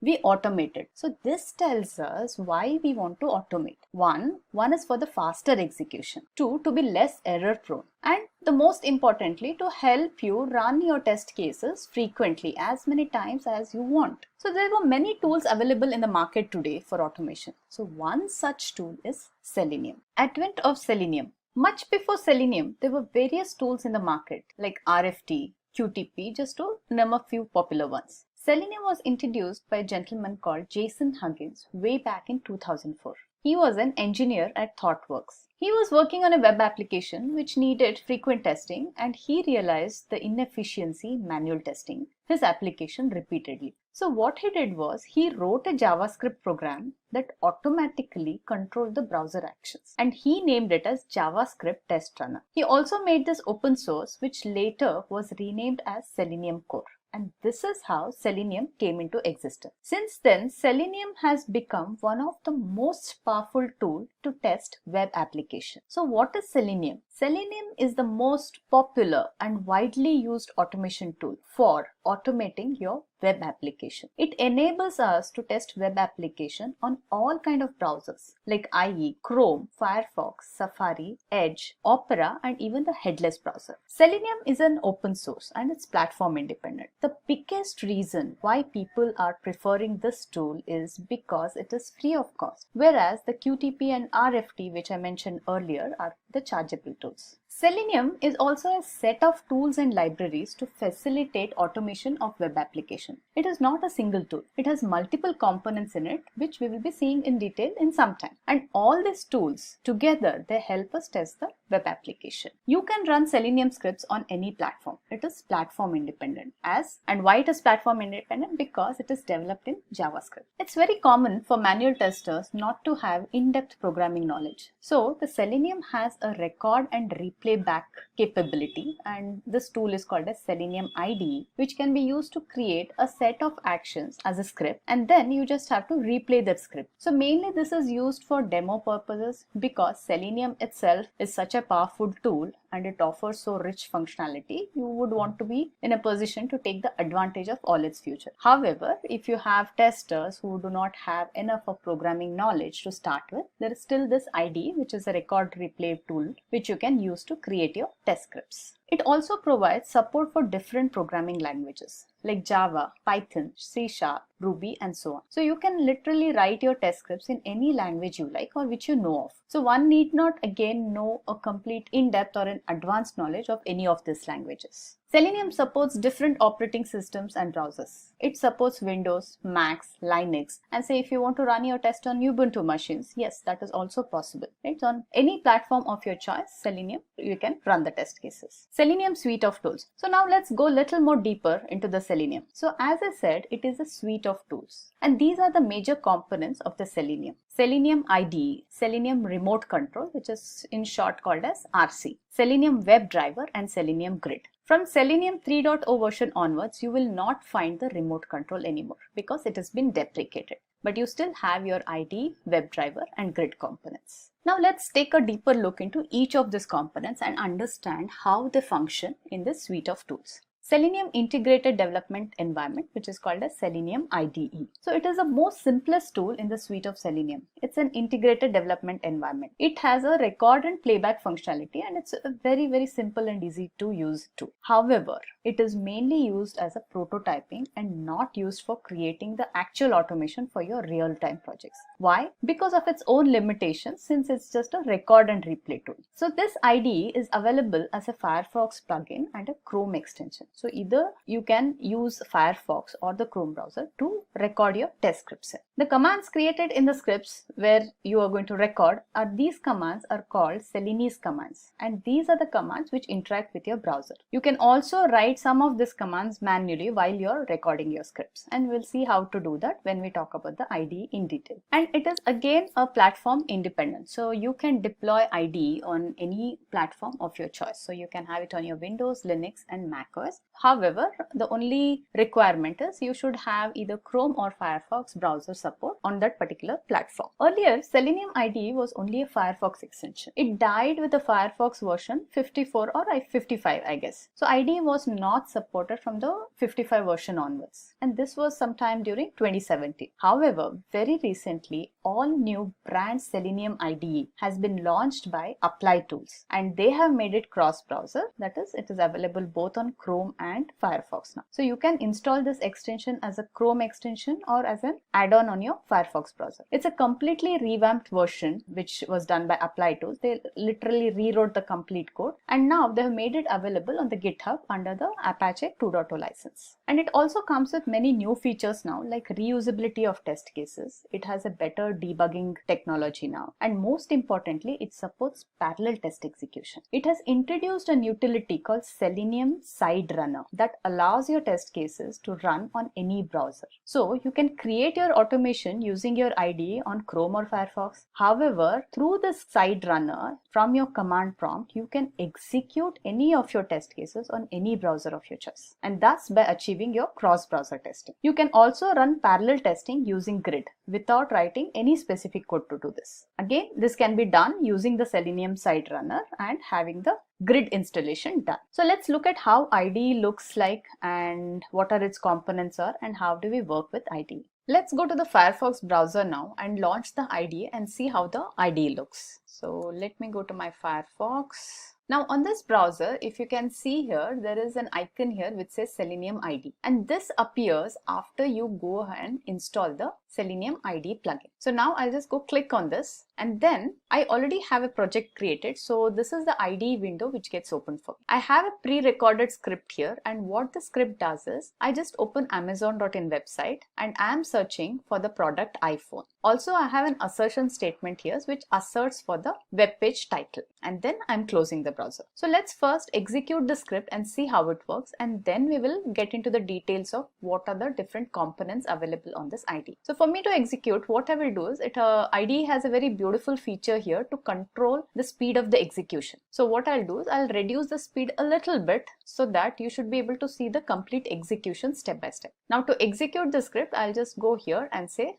run current test. So this opens the Firefox window and the Amazon.in website. It should search for iPhone product now. Then it is going to do the title assertion and close the browser. So if you look here, all the statements look in green now. So that means every step has been executed successfully and there are no errors. So now let's look at the components of this IDE. So the first component which you need to understand is how do you record the test. So there is a start recording button made available to you, clicking on which you can launch any website of the application under test and you can start recording your steps. And once you have recorded, you can use this play button, which is nothing but your run current test button, to execute your test. So if you want to execute multiple tests, then you have an option to do so here, which says run all tests. This particular window, what you're seeing here, right? So this is the window where you have all your commands, which gets recorded when you record your script. And these are pretty simple commands and they're very self-explanatory. Like say for example, open. So it says open and the target is Amazon.in. That means it is giving instruction to your browser to open this particular website. Setting the window size. Clicking on a button. So this is the search button which we have. And then typing what is the product which you're searching for. And then you have multiple assert statements made available to you in this IDE. So these are all called as the Selenium command and as simple as a close browser command. And now if you look here in this window, there's this log window. So every step which gets executed here, there is a log generated showing you the status of the execution of that step. So if at all there is a failure, you would see a red failed mark against that particular step. And the test case will not say completed successfully, it will say the failure occurred. Okay, so it is very simple and very user-friendly kind of an IDE. So let's go back to our presentation. So we saw the play button here and we saw how to record it. I also showed you the commands, the command window what we have. So these are the Selenium commands. And then we saw the log which indicated the execution of each of this command. Now saving the script. So let me go back to the IDE again. So once you have created your test scripts, you have run it successfully, you need to save your project. So for you to save the project, when you click on the save project, every IDE project, it is saved with an extension .sid, which is nothing but Selenium ID. So you just go ahead and click on save. Since I've already saved this project, I'm going to just say cancel. So that's the file extension it uses to save your project.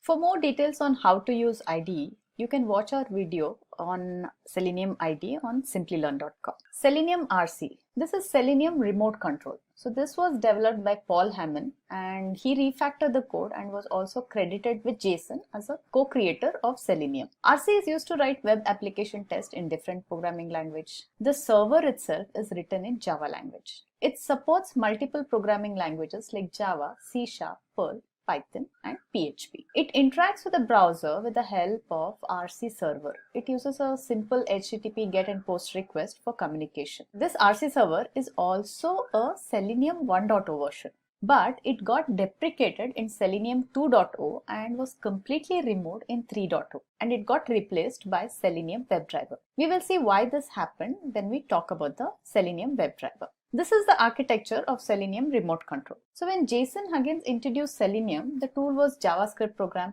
and he called it as JavaScript Test Runner and it is also called as Selenium Core. So every HTML has these JavaScript statements which are executed by this web browser. There is a JavaScript engine which helps in executing this command. Now this had a major issue of something called as same origin policy. Now what is the same origin policy? Same origin policy prohibits your JavaScript from accessing elements or interacting with the scripts from the domain different from where it is launched. And this was for the security measure. For example, every web page in say google.com domain, like say your search, email, Google Drive can be accessible, but nothing outside this domain, like say if you want to access Yahoo or an Amazon, that was not possible due to security reasons obviously. So the testers had to install the Selenium core and the web server which contained your web application which you are basically testing on the same system. And this was not feasible and effective all the time. Now to overcome this, to overcome the same origin policy, what Paul Hammond did was he created something called as this remote server, which is Selenium Remote Control Server, and it acted like a proxy to trick the browser in believing that your core, which is your Selenium core, and your web application under test are on the same domain. Thus by eliminating your same origin policy. And this was called as your Selenium Remote Control, which was a version 1 of Selenium. Now, if you look at the simple architecture of this, what are the things it has? So one is your script, right? First, you need to write your scripts using any supported language, like say PHP, Java, Python, and Ruby, as I mentioned. Now, before we start the testing, what is the requirement of the Selenium 1 version is you need to install the RC server. Now, this RC server is a separate application. So once you install this Selenium server is responsible for receiving the Selenium commands. Now, these are the Selenium commands which you have written in your scripts. It interprets them and it executes it on your browser and the results are sent back to your test scripts. And this browser interaction happens only through this RC server. Again, as I said, using a simple HTTP GET and POST request to communicate. Now, upon receiving these instructions, right, from the Selenium core, the response is sent back to this RC server from your browser and back to your test scripts. So the cycle starts from your test scripts. The Selenium commands are interpreted by your RC server. Those are sent to the browser and it's a simple JavaScript which executed on your browser, and the results after the execution are sent back to your test scripts through your RC server. This is a simple cycle. Now this cycle is repeated for every command written in your test script until your complete test case is executed. Okay, so this is how the RC worked. Now this RC had few shortcomings. And what are those? One is the architecture of this RC itself was complicated. Why? Because of this intermediate RC server which we have between the browser and your test script. And this RC server had to be installed before running any test scripts. So that means this became an additional setup and it acts as a mediator between your Selenium commands and your browser. Also, the execution of commands takes a very long time. It is pretty slow. Why? Because every command, it needs to make a full trip from your test script to your RC server, to the core and to the browser, execute the script, and then again back in the same line, which makes your overall test execution very slow. And now because of this shortfalls, WebDriver was introduced. So Selenium WebDriver. Selenium WebDrivers were introduced by a gentleman called Simon Stewart, and it was developed in the year 2006. It is the first cross-platform testing framework. It is a programming interface to create and run test cases. It makes provision to act on web elements. So basically there are multiple locating techniques which Selenium WebDriver provides us for finding those elements and to perform operations on those web elements. WebDriver does not require a core engine like RC, and it interacts natively with the browser application. So there is a direct interaction with your browser application, and it eliminates the need of having that intermediate RC server. And that makes the architecture pretty simple. This WebDriver, again, it supports multiple languages, which we already talked about, and also it has integration with multiple frameworks. So once you understand how the WebDriver works, what are its functionalities and what are its drawbacks, you will appreciate the fact that, so how does Selenium WebDriver overcomes this? Even in WebDriver, we have test scripts, we also have a web browser here, and then we have a WebDriver. However, what we do not have this additional server which RC required. And this makes the architecture of the WebDriver simpler. The browser is controlled directly from the operating system level. Now, due to this direct communication, the speed of test execution is much faster than RC. Now, how does this WebDriver work? So we have something called as client libraries or the language bindings. So we know now that Selenium supports multiple languages and you're free to use any supported language to create your automation script. And where are these libraries available? So if you go to seleniumhq.org, so let me go to the browser and show you that. So in the seleniumhq.org, if you go to the downloads, so here you will see something called as Selenium client and WebDriver language binding. And depending on the language which you want to work with or which you want to create test scripts with, you can download these client libraries. So if you're working with Java, download the client library for Java. So if you're working with Python, you have a corresponding link through which you can download your client libraries. And then Selenium provides a lot of APIs for us to interact with the browser. And these are called as the REST APIs. So then we have the browser drivers through which we interact with the browser. Now, what are these browser drivers? So there are drivers specific to each browser. So let me show you that on our seleniumhq.org.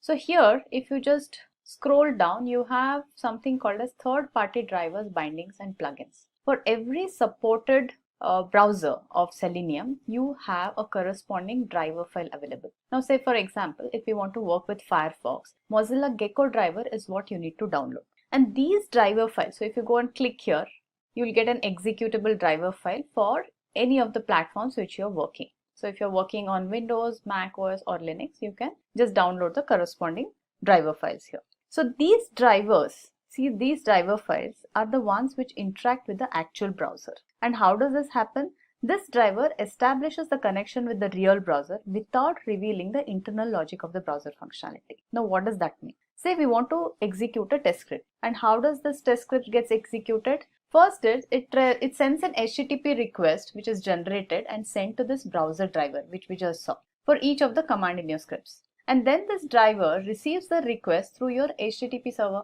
And this HTTP server does all the execution directly on the browser. And then the execution status, the complete status is sent back to your test script. So let me show you a simple use case how it works with the WebDriver. So for that, let's go to my Eclipse here. So I already have a test script written here in WebDriver, and what this basically does is it launches amazon.com, amazon.in website. It uses the Firefox browser, and then I'm also fetching the page title and printing it on the console.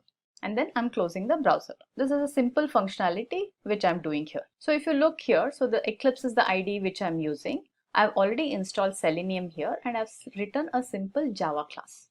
And this Java class, we have multiple methods. One is to launch browser, one is to fetch the title of the page, and one is to close the browser. Now while launching the browser, I said every browser has its own driver files. So somewhere in this Java class, I need to tell Selenium as which browser to use. And how is that done? That is done by these first two statements here, where I'm doing a system.set property and where I'm indicating that this is my driver file, which is the Gecko driver, to be used. And using this, I want the Selenium to launch the Firefox browser. And after this, all the operations, any operations which you want to perform on your web application under test, you can do it here.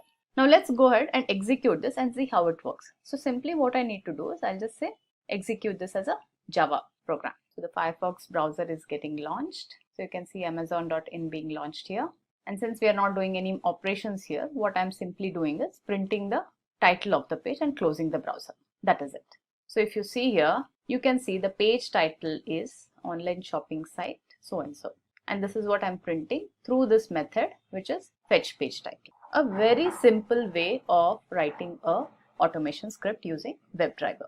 So now you saw how we write a small test script using the WebDriver function. Now say if I want to run the script on multiple browsers and on multiple operating systems, and I do not have just one test case. I say I've got hundreds of test cases. Now with this approach, what you can achieve to your best is you can sequentially execute on every browser available and all your 100 or 200 test cases, whatever you have.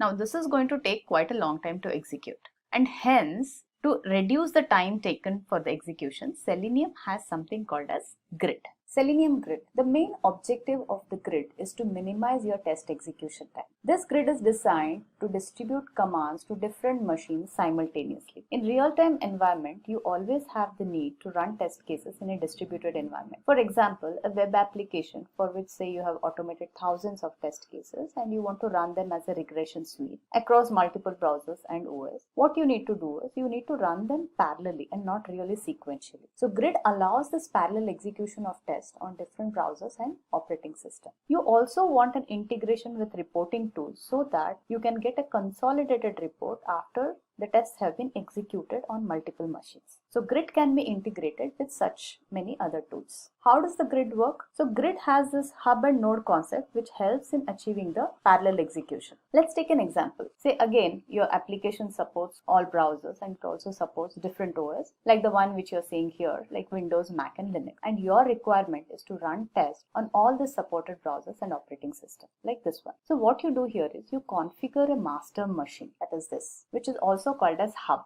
by running something called as Selenium standalone server. And this Selenium standalone server can be downloaded from your Selenium HQ website. So let me show you that. Let's go to my browser, and in the downloads here, if you see Selenium standalone server version 3.1.4.59, and this is what you need to download. So using the server, you create a hub configuration like this. Once you do this, you also need to create nodes specific to your requirement, like a Windows 10, like a Mac machine with Firefox, with a Windows 8 with a Chrome, and Mac say with Safari browser. And the node configuration is also done using the same server, which is the Selenium standalone server. So you create a node configuration on this node machines. So once you have the setup created through your master, that is your hub, you can control on which nodes you want to execute which test. Say for example here, say you want to run some test on your Mac machine with Safari browser only. So you have a kind of smoke test which you need to run. Now through the master, you can control this complete execution. So what master does it selects this particular node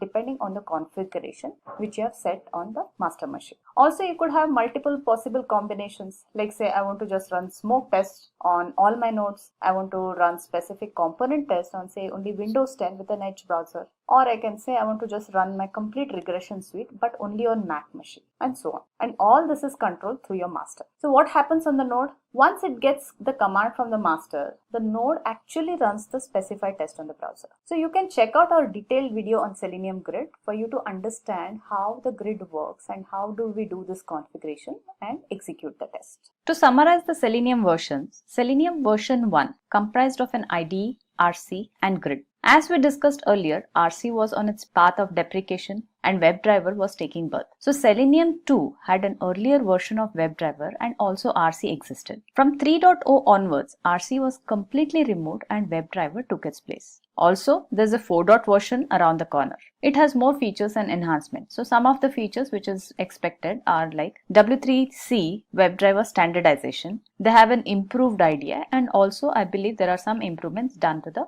grid. Advantages of Selenium: speed and accuracy. Since there is no manual execution, your test can run faster, and with grid, it helps in parallel execution. So you can actually execute large volume of test cases within a short frame. For example, let's say before your release of product, during your last lap of testing, you find a bug and it has to be fixed. So the developer fixes the bug, and what you want to do is you want to run all the test cases pertaining to that area. Can you imagine the amount of time which will be required if you have to do this manually? But by automation, you can achieve this in a short duration of time, and you can also enable releasing your product in time and with less or no human error. The second advantage is it's an open source, so it's available free of cost and anyone can download and start using it. Supports a wide spectrum of programming languages. It is not restricted to any particular programming language. Whatever language you are comfortable with, you have an option to use that and to write your Selenium scripts. Selenium has support for almost all browsers and operating systems, including a headless browser. So this helps you to create test cases once and run them across all browsers and operating systems, and thus saving your time from manual execution. It also helps in achieving a broad test coverage.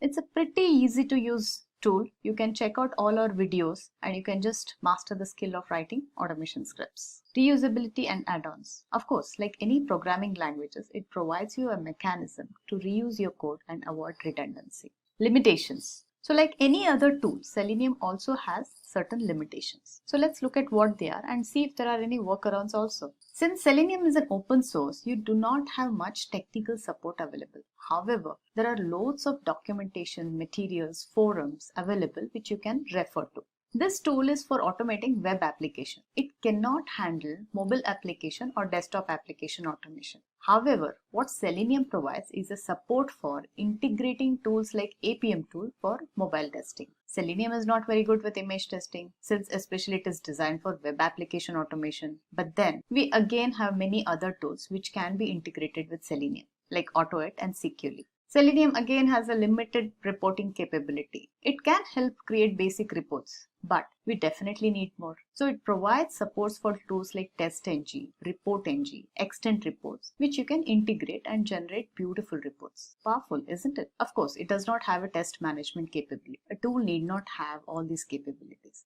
But again, you can integrate with the test management tool used in your organization. Since Selenium supports multiple programming language, the developer of the automation script need to have some basic knowledge of any programming language to write effective automation scripts. Of course, a deep advanced knowledge is not required. A basic knowledge is more than sufficient. So if you look at all this, Selenium still provides a complete solution for your automation need. And that's the beauty of Selenium. And that is what makes it the most popular tool today for automation.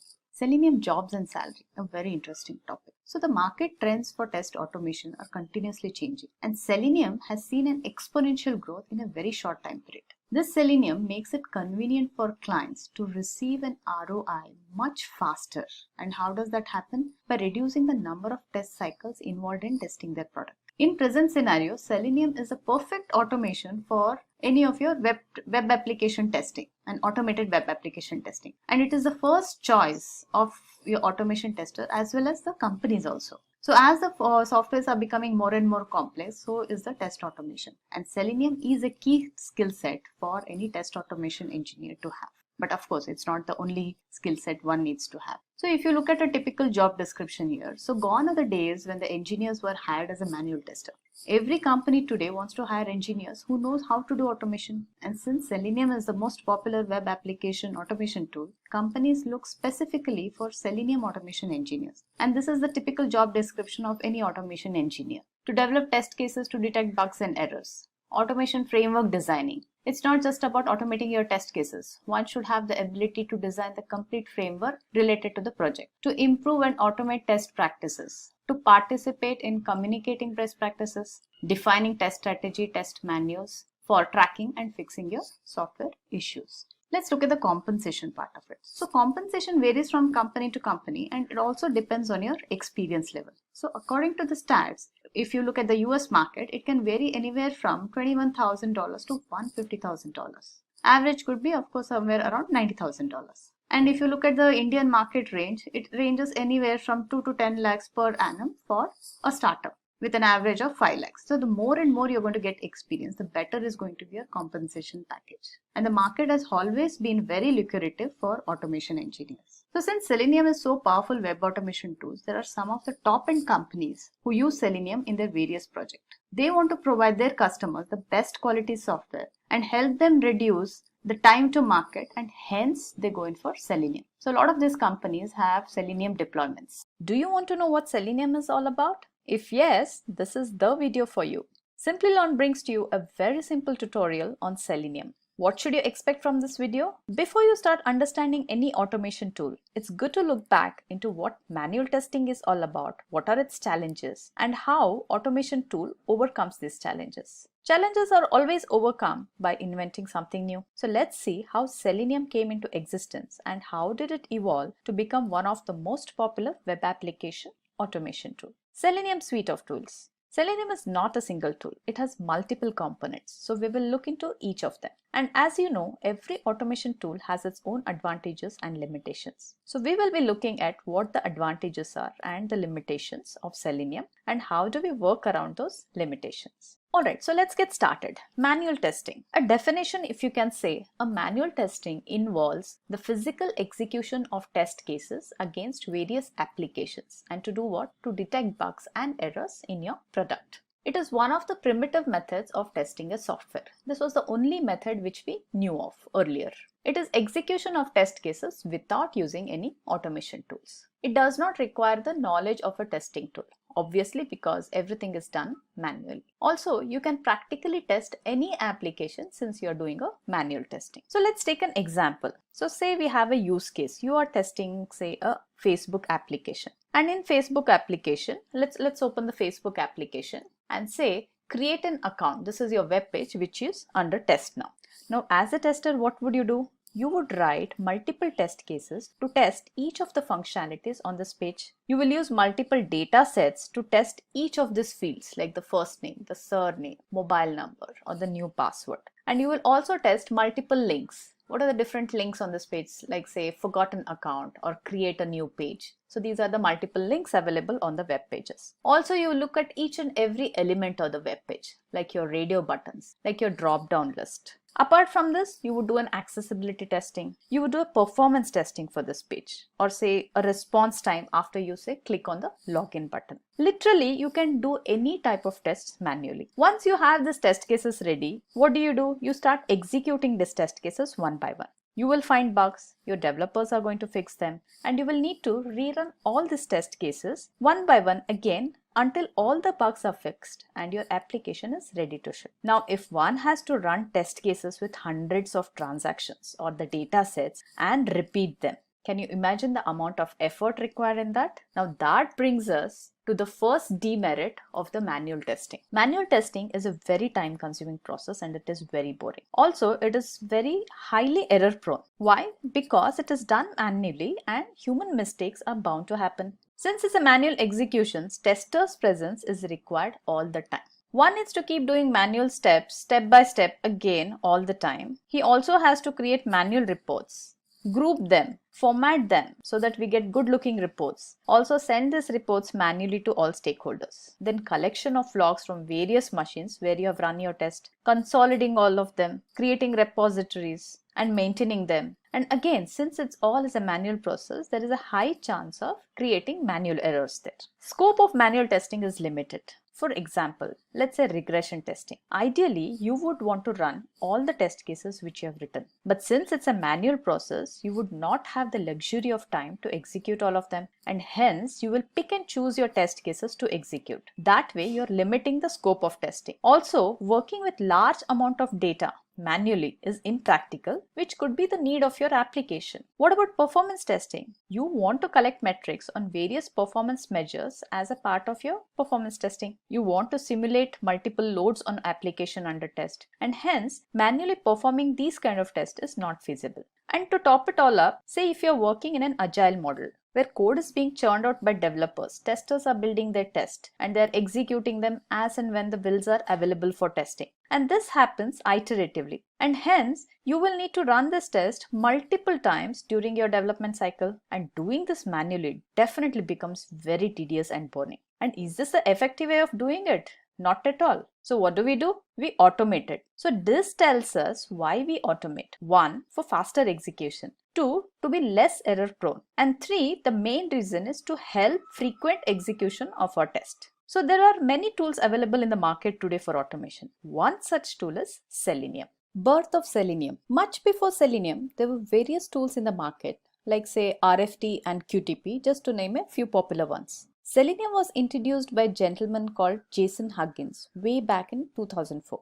He was an engineer at ThoughtWorks and he was working on a web application which needed frequent testing. He realized the inefficiency in manually testing this web application repeatedly. So what he did was he wrote a JavaScript program that automatically controlled the browser actions, and he named it as JavaScript Test Runner. Later, he made this open source and this was renamed as the Selenium Core.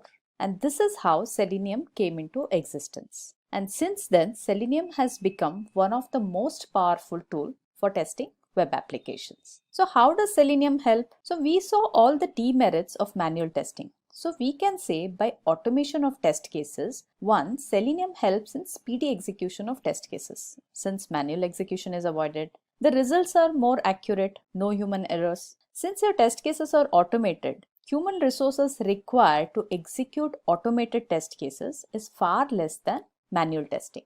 Because of that, there is a lesser investment in human resources. It saves time, and time is money. It's cost effective as Selenium is an open source. It is available free of cost. Early time to market. Since you save effort and time on manual execution, your clients will be merrier as you would be able to ship your product pretty fast. Lastly, since your test cases are automated, you can rerun them any point of time and as many times as required. So if this tool offers so many benefits, we definitely want to know more detail about what Selenium is. Selenium enables us to test web applications on all kinds of browsers like Internet Explorer, Chrome, Firefox, Safari, Edge, Opera, and even the headless browser. Selenium is an open source and it is platform independent. The biggest reason why people are preferring this tool is because it is free of cost. And the QTP and the RFT, which we talked about, are chargeable. Selenium is a set of tools and libraries to facilitate the automation of web application. As I said, it is not a single tool. It has multiple components, which we'll be seeing in detail in some time. And all these tools together help us test the web application. You can run Selenium scripts on any platform. It is platform independent. Why? Because it is primarily developed in JavaScript. It's very common for manual testers not to have in-depth programming knowledge. So Selenium has this record and replay back tool called the Selenium ID, which can be used to create a set of actions as a script, and you can replay the script back. However, this is mainly used for demo purposes only, because Selenium is such a powerful tool that you should be able to take full advantage of all its features. Selenium provides support for different programming languages like Java, Python, C#, Ruby. So you can write your test scripts in any language you like. One need not know in-depth or advanced knowledge of these languages. Also, Selenium supports different operating systems. It has supports for Windows, Macs, Linux, even Ubuntu as well. So you can run your Selenium test on any platform of your choice. And hence, Selenium is the most popular and widely used automation tools for automating your web applications. Selenium set of tools. So let's go a little more deeper into Selenium. As I said, Selenium is not a single tool. It is a suite of tools. So let's look at some of the major components or the tools in Selenium and what they have to offer. So Selenium has 4 major components. 1. Selenium ID. It's the most simplest tool in the suite of Selenium. It is integrated development environment. Earlier, Selenium ID was available only as a Firefox plugin, and it offered a simple record and playback functionality. It is a very simple to use tool, but it's mainly used for prototyping and not used for creating automation in the real-time projects because It has its own limitations like any other record and replay tool. Selenium RC. This is nothing but Selenium remote control. It is used to write web application tests in different programming language. What it does, it basically interacts with the browser with the help of something called as RC server. And how it interacts is it uses a simple HTTP post GET request for communication. This was also called as Selenium 1.0 version, but it got deprecated in Selenium 2.0 version and was completely removed in 3.0, and it was replaced by WebDriver. And we will see in detail as why this happened. Selenium WebDriver. This is the most important component in the Selenium suite. It is a programming interface to create and execute test cases. It is obviously the successor of the Selenium RC, which we talked about, because of certain drawbacks which RC had. So what WebDriver does is it interacts with the browsers directly, unlike RC, where the RC required a server to interact with the browser. And the last component is the Selenium Grid. So Selenium Grid is used to run multiple test scripts on multiple machines at the same time. So it helps you in achieving parallel execution. Since the Selenium WebDriver you can only do sequential execution, Grid is what comes into picture where you can do your parallel execution. And why is parallel execution important? Because in real-time environment, you always have the need to run test cases in a distributed environment. And that is what Grid helps you to achieve. So all this together helps us to create robust web application test automation. And we will go in detail about each of these components. So before that, let's look at the history of Selenium version. So what did Selenium version comprised of? It had an IDE, RC and Grid. And as I said earlier, there were some disadvantages of using RC. So RC was on its path of deprecation and WebDriver was taking its birth. So if you look at Selenium 2 version, it had an earlier version of WebDriver and also the RC. So they coexisted. From 3. onwards, RC was completely removed and WebDriver took its place. There is also a 4. version around the corner, and it has more features and enhancements. Some of the features which are talked about are W3C WebDriver standardization, improved IDE and improved Grid. Now let's look at each of the components in the Selenium suite. Selenium IDE is the most simplest tool in the suite of Selenium. It is nothing but an integrated development environment for creating your automation scripts. It has a record and playback functionality and is a very simple and easy to use tool. It is available as a Firefox plugin and a Chrome extension. So you can use either of this browser to record your test scripts. It's a very simple user interface using which you can create your scripts that interact with your browser. The commands created in the scripts are called Selenis commands, and they can be exported to the supported programming language, and hence this code can be reused. However, this is mainly used for prototyping and not used for creating automation for your real-time projects. Why? Because of its own limitation, which any other record and replay tool has. So a bit history of Selenium IDE. So earlier, Selenium IDE was only a Firefox extension. So we saw that IDE was available since the Selenium version 1. Selenium IDE died with the Firefox version 55. That was, IDE was stopped supporting from 55 version onwards. And this was around 2017 timeframe. However, very recently, all new brand Selenium IDE has been launched by Apply Tools. And also they have made it a cross-browser. So you can install the extension on Chrome as well as an add-on on Firefox browser. So they completely revamped this IDE code and now they have made it available on the GitHub under the Apache 2.0 license. And for the demos today, we'll be looking at the new IDE. Now with this new IDE also comes a good amount of features. Reusability of test cases, better debugger, and most importantly, it supports parallel test case execution. So they have introduced a utility called Selenium Side Runner that allows you to run your test cases on any browser. So you can create your automation using IDE, say on Chrome or Firefox, but through command prompt, using your Side Runner, you can execute these test cases on any browser, thus by achieving your cross-browser testing. Control flow statement. So initially in the previous versions of IDE, there were control flow statements available. However, one had to install a plugin to use them. But now it is made available out of box. And what are these control flow statements? These are nothing but your if-else conditions, the while loops, the switch case, and so on. It also has an improved locator functionality. That means it provides a failover mechanism for locating elements on your web page. So let's look at how this IDE looks and how do we install it and start working on that. So for that, let me take you to my browser. So say, let's go to the Firefox browser. So on this browser, I already have the IDE installed. So when you already have an IDE installed, you will see an icon here which says Selenium IDE. And how do you install this? You simply need to go to your Firefox add-ons. Here, where it says find more extension, so just type in Selenium IDE and search for this extension. So in the search results, you see this Selenium IDE, just click on that. And now since I've already installed, here it says remove. Otherwise, for you, it is going to give you an add button here. Just click on the add button. It will install this extension. Once it is installed, you should be able to see this Selenium IDE icon here. Okay, so now let's go ahead and launch this IDE. So when I click on that, it is going to show me a welcome page where it's going to give me a few options. The first option is, it says record a new test case in a new project. So straight away, if you choose this option, you can start recording a test case. In which case, it's going to just create a default project for you, which you can save it later. Then open an existing project. So you can open if you already have a saved project. Create a new project and close. So I already have an existing project with me for the demo purpose. So I'll go ahead and open that. So I'll say open existing project, and I have created a simple script. What the script does is it logs me into the Facebook using a dummy username and password. That's all. It's a very simple script with few lines, and this is what it's going to do. So what we will simply do is we'll just run the script and see how it works.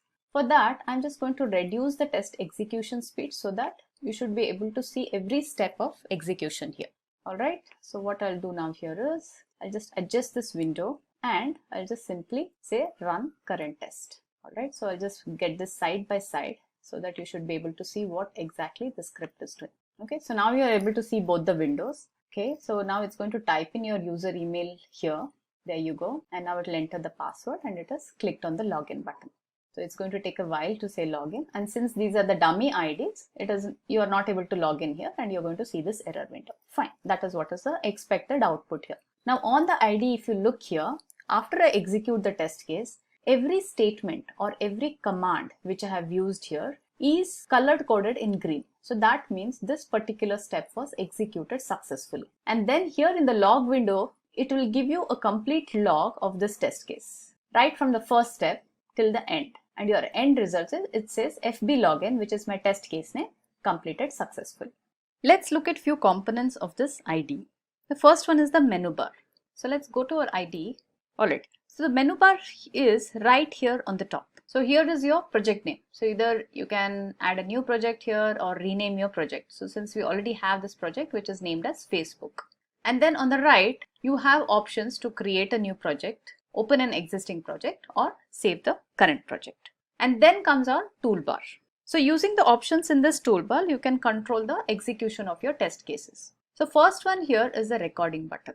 So this is what you use when you start recording your script. And then on the left, you have two options here to run your test cases. The first one is run all tests. So in case you have multiple test cases written here, you can execute them one by one sequentially by using this run all test. Else, what you can do is if you just want to run your current test, this is what you would use. Then IDE has this debugger option, which you can use to do a step execution.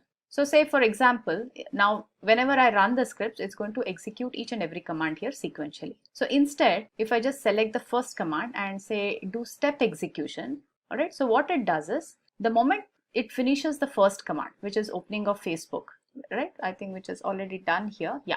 All right. So once this is done, it is going to wait immediately on the second command, and it says pause debugger. So from here, you can do whatever you would like to do. In case you want to change the command here, you can do that. You can pause your execution. You can resume your execution here, right? You can even completely stop your test execution, or you can just select this to run the rest of the test case.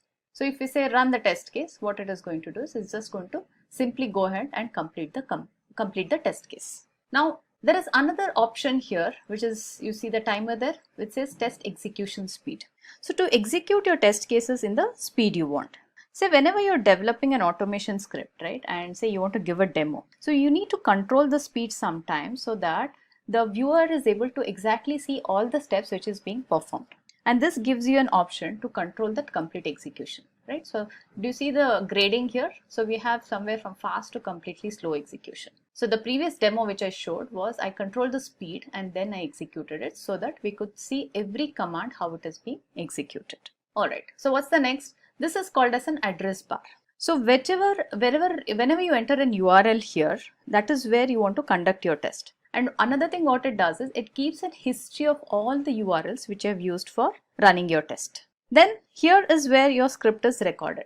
So each and every instruction is displayed here in the order in which you have recorded the script. And then if you look here, you have something called as log and reference. So now log is an area where it records each and every step of your command as in when they get executed. Right? So if you see here, it says open https facebook.com and OK. So that means this command was executed successfully. And after the complete test case is done, it gives you whether the test case passed or failed. So in case there is a failure, you'll immediately see this test case is failed in red color. Also, there is something called as reference here. For example, say if I click on any of this command, the reference tab, what it is going to show me is details of this command which I have used in the script. It gives you the details of the command as well as what the arguments have been used or how is that you need to be using this particular command. Okay, so now what we'll do is let's go ahead and write a simple script using this IDE. So with this you'll get an idea as how do we actually record scripts in IDE. So for that I have a use case here, a very simple use case. So what we will do is we will open amazon.in, then we'll simply search for say product iPhone. And once we get that search page where all your iPhones are displayed, we will just do an assert on the title of the page. Simple. Alright, so let's do that. So first thing what I need is an URL. Okay, so first let me go to my Firefox browser here and say amazon.in. So why I'm doing this? Just to simply get the right URL, absolute URL path here. And so that I don't make any mistakes while typing in the URL. Okay, so I got this. So let me close all these windows. I don't need any of this. Let's minimize this. Alright, so here what I'll do, in the tests tab, I'll say add a new test and name this test as Amazon search. Done. I'll say add. Now I'll enter this URL which I just copied it from my browser. Okay, and then I'll just say start recording.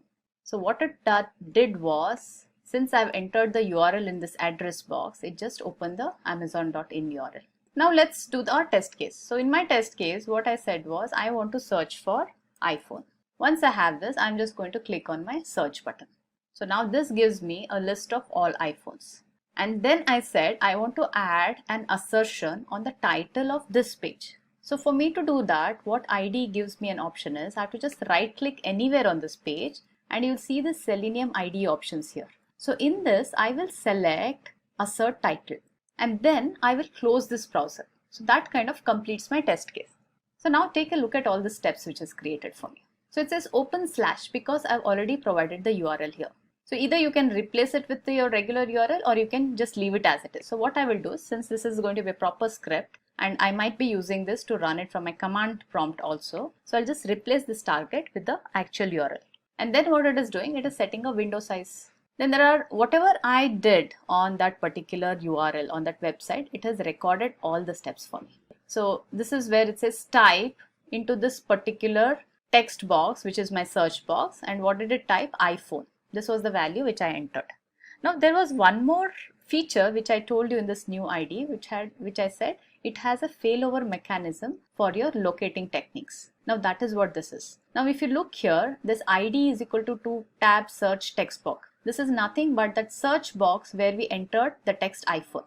And it has certain identification through which this IDE identifies that web element. And that has multiple options to select that particular search box. So right now what it has used is ID is equal to tab search box. However, if you know the different locating techniques, you will be able to see here that it has other techniques also which it has identified, like the name and the CSS and the XPath. So how does this help in failover is, say tomorrow if amazon.in website changes the ID of this element, right? You are not going to come and rewrite the scripts again. Instead, by using the same script, what it will do is, if this particular ID fails, if it is unable to find the element using the first locator, which is the ID, it simply moves to the next available ones and it tries to search for that element until one of these becomes true. That is what was the failure mechanism which has got added now. It's a very brilliant feature because most of our test cases break because of element location techniques. Well, let's come back to this. So then we added an assert title, right? So what is assert title here? It simply captures the title of that particular page and it checks. This is all. A very simple test case. So what we will do now is we will stop the recording, and then I've also given a close browser. So right now what I will do is I'll just comment this out. Why? Because if I just run this test case, it's going to be very fast and you might not be able to catch the exact command execution what has happened. Alright, so right now I'll just disable it so that it will just do all these test cases and it just stays there without closing the browser. So now I'll just say run the current test case. So your Amazon in is launched. Okay, it is typed in the iPhone. It's also clicked on the search. So it is done. So now if you look here, since we are in the reference tab, it is not able to show. So let's go to the log. And now let's see the log. So it's going to be a running log. So if you notice here, the previous examples which we have run for Facebook is also in the same log. So we will have to see the log from running Amazon search because that's our test case. So if you see here, every command line, right, was executed successfully. Assert title was also done and your test case was executed successfully. So it passed. Now what we will do is on this assert title, I'll just modify this and let's say just add some text. I'll just add double S here. Now this by intentionally I'm going to fail this test case just to show you that whenever there is a test case failure, how does the IDE behaves and how do you get to know the failures. Alright. So I'll just run the test case again. So before that, let's close the previous window. Alright, done. And now here I'll also uncomment the close because anyway it's a failure which I'm going to see, which I should be able to see it in the logs. So I'll close the browser after the execution of test case. Okay, so let's simply go and run the test case. Okay, Amazon.in is launched. It should search for iPhone now. Yeah, there you go.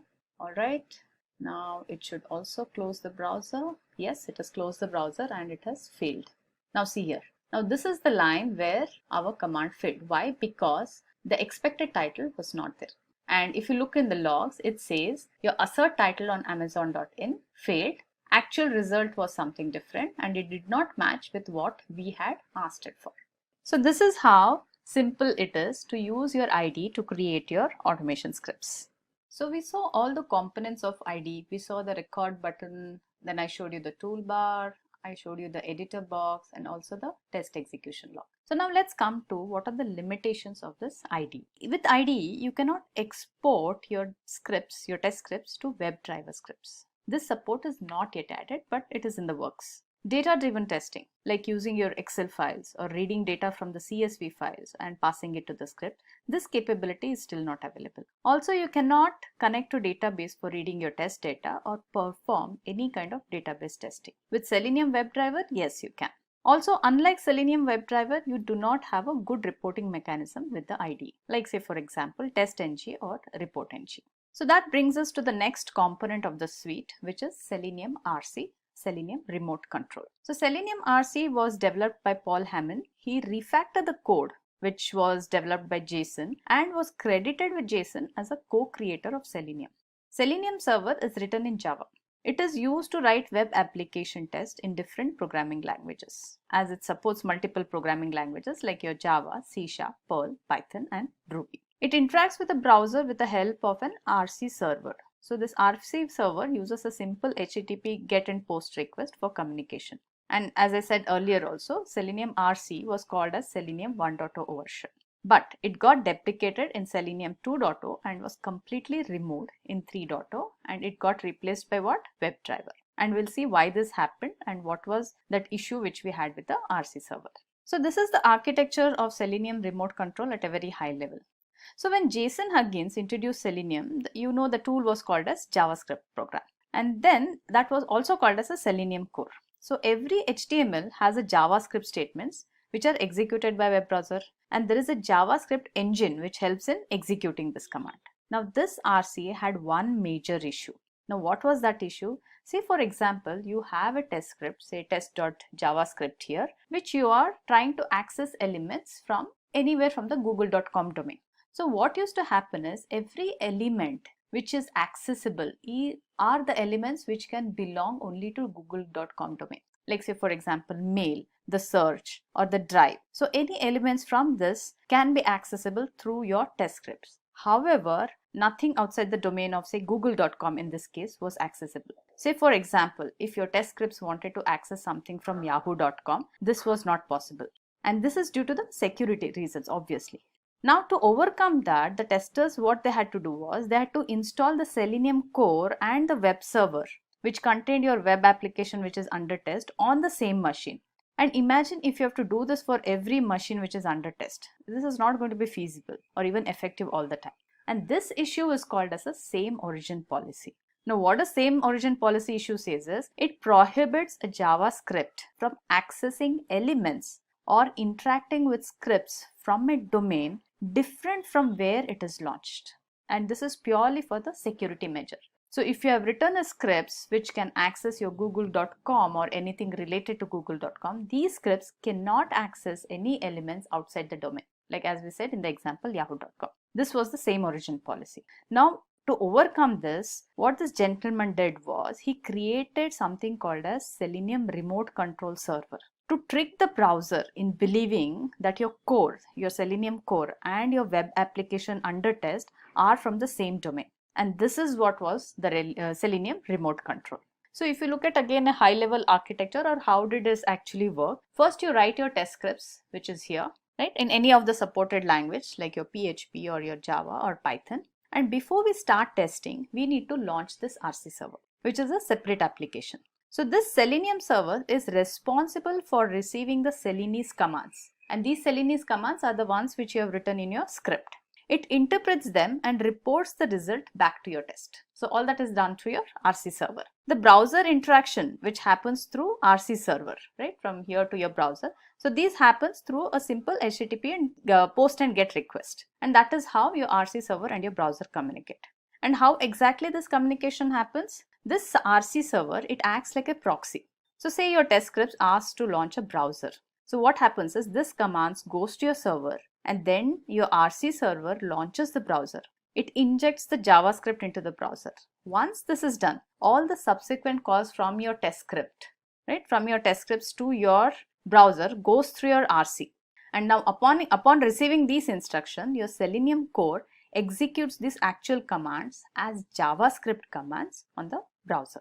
And then the test results are displayed back from your browser to your RC to your test scripts. So the same cycle gets repeated, right, until the complete test case execution is over. So for every command what you write in your JavaScript here or your test script here goes through a complete cycle of going through the RC server to the browser, collecting the results again from the RC server back to your test scripts. So this cycle gets repeated for every command until your complete test execution is done. So RC had definitely a lot of shortcomings, and what are those? So RC server needs to be installed before running any test scripts, which we just saw. So that was an additional setup since it acts as a mediator between your commands, which is your Selenese commands, and your browser. The architecture of RC is complicated. Why? Because of its intermediate RC server, which is required to communicate with the browser. The execution of commands takes very long. It is slower. We know why. Because every command in this takes a full trip from the test script to your RC server, to the core engine, to the browser, and then back to the same route, which makes your overall test execution very slow. Lastly, the APIs supported by RC are very redundant and confusing. So RC does have a good number of APIs. However, it is less object oriented. So they are redundant and confusing. Say for example, say if you want to write into a text box, how and when to use a type key command or just a type command is always confusing. Another example is some of the mouse commands, using a click or a mouse down. Both kind of, almost providing a similar functionality. So that is the kind of confusion which developers used to create. Hence, Selenium RC got deprecated and is no more available in latest Selenium versions. It is obsolete now. Now to overcome these shortfalls, WebDriver was introduced. So while RC was introduced in 2004, WebDriver was introduced by Simon Stewart in 2006. It's a cross-platform testing platform, so WebDriver can run on any platform like say Linux, Windows, Mac, or even if you have a Ubuntu machine, you can run your Selenium scripts on this machine. It is a programming interface to run test cases. It is not an IDE. And how does this work actually? So test cases are created and executed using web elements or objects using the object locator and the WebDriver methods. So when I do a demo, you will understand what these WebDriver methods are and how do we locate the web elements on the web page. It does not require a core engine like RC. So it is pretty fast. Why? Because WebDriver interacts directly with the browser and it does not have that intermediate server like the RC had. So each browser, in this case, what happens is each browser has its own driver on which the application runs. And this driver is responsible to make the browser understand the commands which you will be passing from the script. Like say for example, click of a button or you want to enter some text. So through your script, you tell which browser you want to work with, say Chrome, and then the Chrome driver is responsible for interpreting your instructions and to execute it on the web application launched on the Chrome browser. So like RC, WebDriver also supports multiple programming languages in which you can write your test scripts. So another advantage of WebDriver is it supports various frameworks like TestNG, JUnit, NUnit and ReportNG. So when we talk about the limitations of WebDriver, you will appreciate how this support for various frameworks and tools help in making the Selenium a complete automation solution for web application. So let's look at the architecture of WebDriver at a high level. What is in WebDriver? So WebDriver consists of 4 major components. The first one is we have got client libraries, right? Or what we also call it as language bindings.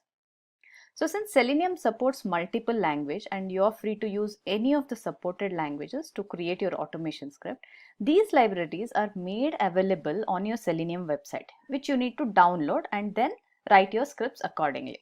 So let's go and see from where do we download this. So if I go to my browser,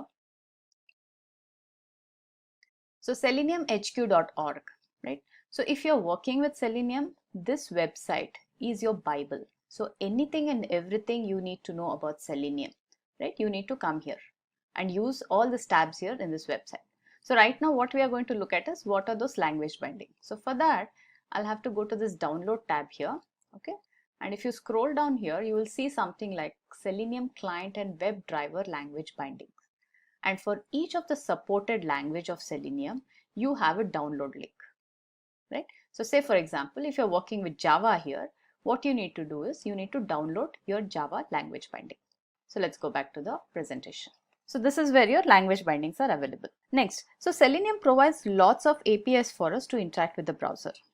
And when we do the demo, I'll be showing you some of these APIs, right? And these are nothing but the REST APIs. And everything, whatever we do through the script happens through the REST calls. Then we have a JSON wire protocol. What is JSON? JavaScript Object Notation. It is nothing but a standard for exchanging data over the web. So for example, you want to say launch a web application through your script. So what Selenium does it creates a JSON payload and posts the request to the browser driver. That is here.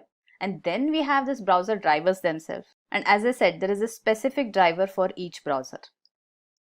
As you know, every tool has its own limitation. So does Selenium. So let's look at what these limitations are and if there are any workarounds for them. Cannot test mobile applications requires framework like APM. Selenium is for automating web application. It cannot handle mobile applications. Mobile applications are a little different and they need its own set of automation tools. However, what Selenium provides is a support for integrating this APM tool, which is nothing but a mobile application automation tool. And using APM and Selenium, you can still achieve mobile application automation. And when do you usually need this? When your application under test is also supported on mobile devices, you would want a mechanism to run the same test cases on web browser as well as your mobile browsers, right? So this is how you achieve it.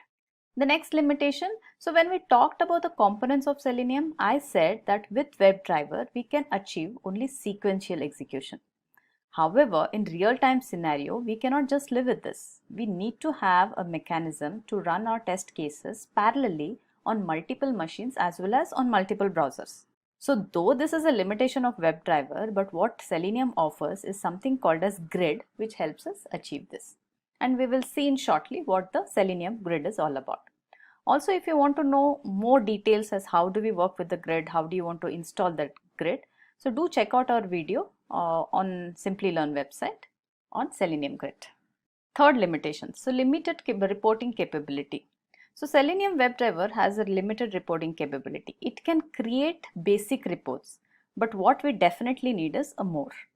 So it does support some tools like say TestNG, ReportNG, and even Extent reports, which you can integrate with Selenium and generate beautiful reports. Powerful, isn't it?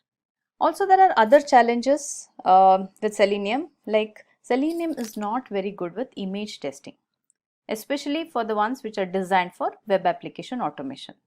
But then we have other tools which can be used along with Selenium like AutoIt and Securely. So if you look at all this, Selenium still provides a complete solution for your automation needs.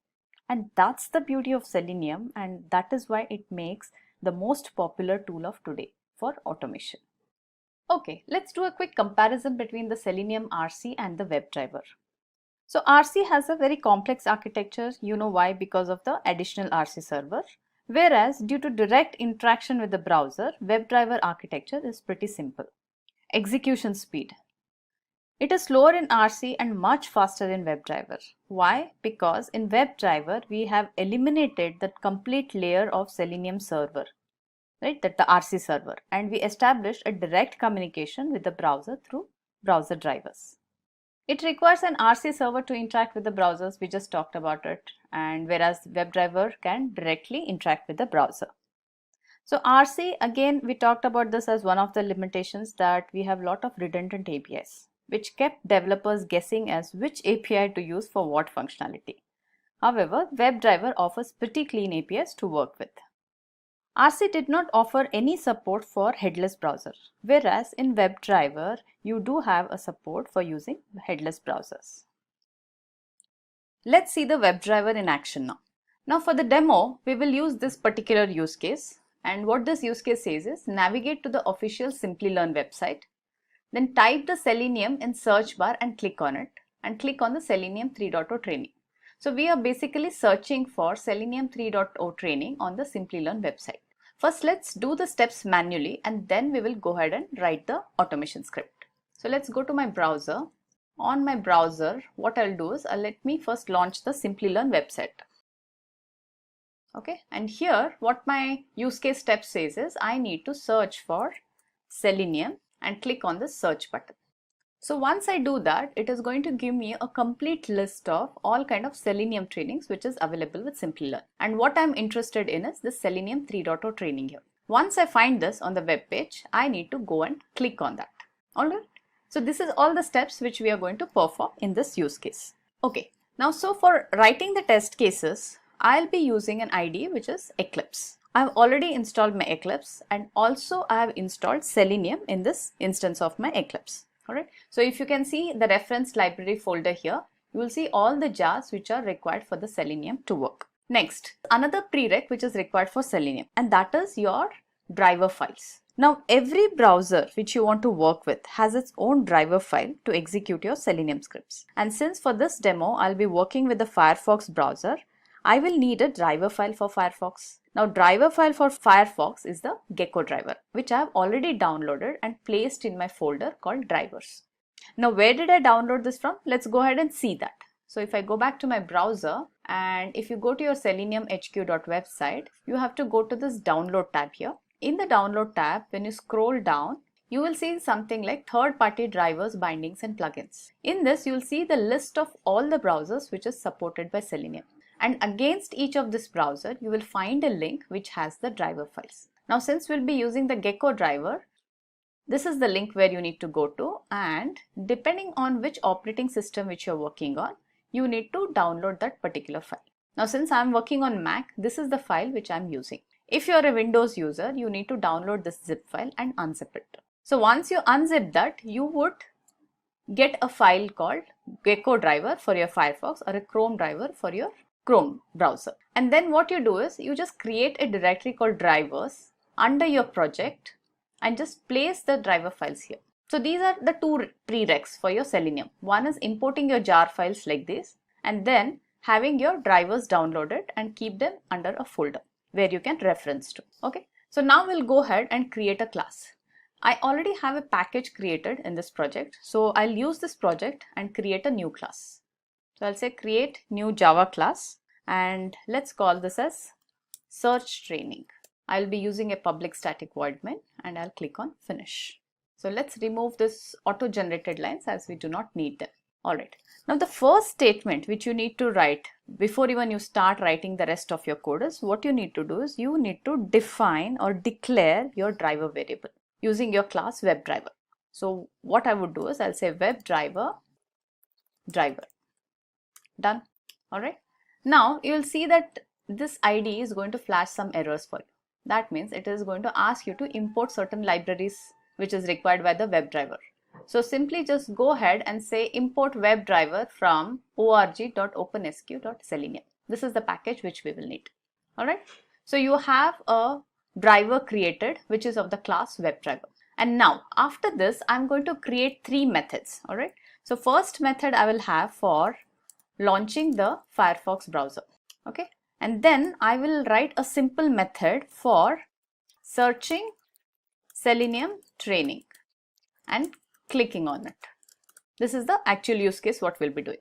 And then third method I'm going to write is just to close the browser which I'm going to be opening. Right? So these are the different methods which I'll be creating, and from the public static void main I will just call these methods one after the other. Okay, so let's go ahead and write the first method. Now my first method is launching the Firefox browser.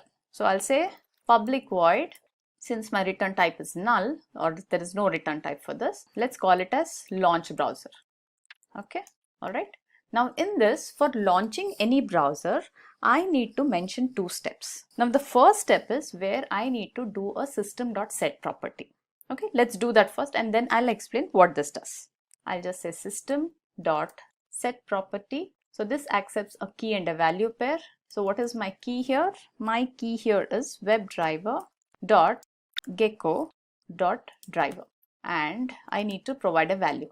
So value is nothing but the path to the Gecko driver. And we know that this Gecko driver which I'm going to use here is right here in the same project path under the drivers folder, correct? And that is what the path which I'm going to provide here. So here simply I need to say drivers/Gecko driver. Gecko. Alright, done. And let me close this sentence. Alright, now since I'm a Mac user, my Gecko driver installable is just the name Gecko driver. If you're a Windows user and if you're running your Selenium scripts on the Windows machine, you need to provide a complete path to this, including .exe, because driver executable on your machines is going to be gecko driver.exe. Alright, so just make sure that your path which you mentioned here in the system.set property is the correct path. Okay, then the next thing what we need to do is I need to just say driver is equal to new Firefox driver. Okay, so this command new Firefox driver creates an instance of the Firefox browser. Now this is also flagging me error. Why? Because again it's going to ask me to import the packages where the Firefox driver class is present. Okay, we did that. Now these two lines are responsible for launching the Firefox browser form. So this is done. So what's my next step in the use case? Now I need to launch the website Simplilearn. So for that we have a command called driver.get. Driver.get, what it does is whatever URL you're going to give it here in this double quotes as an argument, it is going to launch that particular website. And for us, it's a Simplilearn website. So what I do as a best practice is instead of typing out the URL, I go to my browser, launch that URL which I want to test, and I simply copy it. Come back to your Eclipse and just simply paste it. So this ensures that I do not make any mistakes in the URL. Okay, so done. So our first method is ready where we are launching the browser, which is our Firefox browser, and then launching the Simplilearn website. Now the next method. What is my next method? In my next method, I need to give the search string to search Selenium training on this particular website. Now for that we need to do few things. What are those few things? Let's go to the website again. Alright, so let me relaunch this. Let's close this. Okay, let me remove all this and let's go to the home page first. Okay, this is my home page. So as you saw when I did a manual testing of this, I entered the text here. So now since I have to write a script for this, first I need to identify what this element is. For that what I'm going to do is I'm just going to say right click here and I'll say inspect element. Alright, now this element, let's see what attribute it has which I can use for finding this element. So I see that there is an ID present. So what I'm going to do is I'm just going to simply use this ID, and then I'll just copy this ID from here, go back to Eclipse. Let's write a method first. So I'll say public void, and what do we give the method name? Say search training or just search.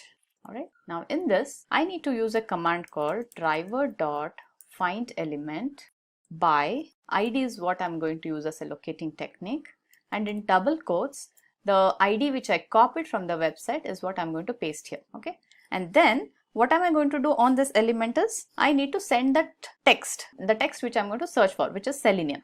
So I'll just say send keys, and whatever text I want to send I need to give it in double quotes. So for that, Selenium. So this is done. So now I've entered the text here, and after entering the text I need to click on this button. So for that I need to first know what that button is. So let's inspect that search button. Okay, now if you look at the search button, other than the tag which is span and the class name, I do not have anything here. Alright, so what I can do is I can either use the class name or I can write an XPath. Since this is a demo which we have already used ID locating technique, I would go ahead and use the XPath here. So for me to construct an XPath, I will copy this class first. Okay, and then I already have a CrowPath installed on my Firefox. So I'll use the CrowPath and first test my XPath. So I'll just say /. Let's see what was that element. It has a span tag. Okay, so I'll have to use span and at class equal to, and I'll just copy the class name here, and let's see if it can identify that element. Yeah, so it is able to identify. So I'll just use this XPath in my code. So I'll go back to Eclipse and I'll say driver.findElement by.xpath, and the XPath which I just copied from CrowPath is what I'm going to paste here. And what is the action I need to do here? I need to say click. Done. So I have reached a stage where I have entered this Selenium. Okay, and then I have clicked on the search button. Once I do this, I know that expected result is I should be able to find this particular link here, Selenium 3.0 training. Okay, and I should be able to click on that. So for that, again, I need to inspect this. So let's inspect this Selenium 3.0. Alright, so now what are the elements this has? Now this particular element has attributes like it has a tag h2, then it has got some class name and some other attributes. So I would like to use a XPath here. Now this time while using the XPath, I'm going to make use of a text functionality so that I can search for this particular text. So I'll simply copy this. I'll go to my CrowPath. The tag is h2. So I'll say simply h2. Okay, and here I'll say text equal to, and this is the text which I copied. I missed out that yes there, so I'm just going to add an S. Okay, so let's first test here whether it is able to identify that element. Yeah, so it is able to identify. So can you see a blue dotted line? It is able to show us which element it is identified. So I'll copy this XPath now, and let's go to my IDE Eclipse. So now here what I need to do is I'll have to again simply say driver.findElement by.xpath and paste the XPath which we just did, and then again I have to do a click operation. Done. Alright, so technically we have taken all the steps of the use case and we have written the commands for that. Alright, now let's add an additional thing here. Say after coming to this page, after finding this, we want to say print the title of this page. Now what is the title of this page? If you just hover your mouse on this, it says online and classroom training for professional certification courses Simplilearn. So what I will do is after doing all these operations, I will just print out this page title on our console. So for that I have to just do this driver dot so let's do a sysout. So I'll say sysout system.out.println. Okay, and here I would say let's add a text here. The page title is, and then let's append it with driver dot get title. So this is the command which we'll be using to fetch the page title. Done. Now what is the last method I need to add? Just to close the browser. Alright, so let me add a method here. I'll say public void close browser, and it's a one single command which I need to call. I'll say driver dot quit. Okay, and then I need to call all these methods from my public static void main. So let me use my class name, which is this. So I'm going to create an object obj is equal to new class name, and then using this object, first is I need to call the method launch browser, and then I'll call the method search right? And then I'll call the method close browser. Done. So technically our script is ready with all the functionality which we wanted to cover from our use case. Now there are few other tweaks which I need to do this, and I'll tell you why I need to do this. Now for example, after we click here, right, after we click on the search, if you observed on your website, it took a little while before it listed out all the Selenium trainings for us. And usually when you're actually doing it, you wait for the Selenium 3.0 training to be available and then you click on that. Now same thing, you also need to tell your scripts to do that. You need to tell your scripts to wait for a while until you start seeing the Selenium 3.0 training or it appears on your web page. There are multiple ways to do that in your script, and it is a part of overall synchronization, what we call, where we use kind of implicit and explicit kind of ways.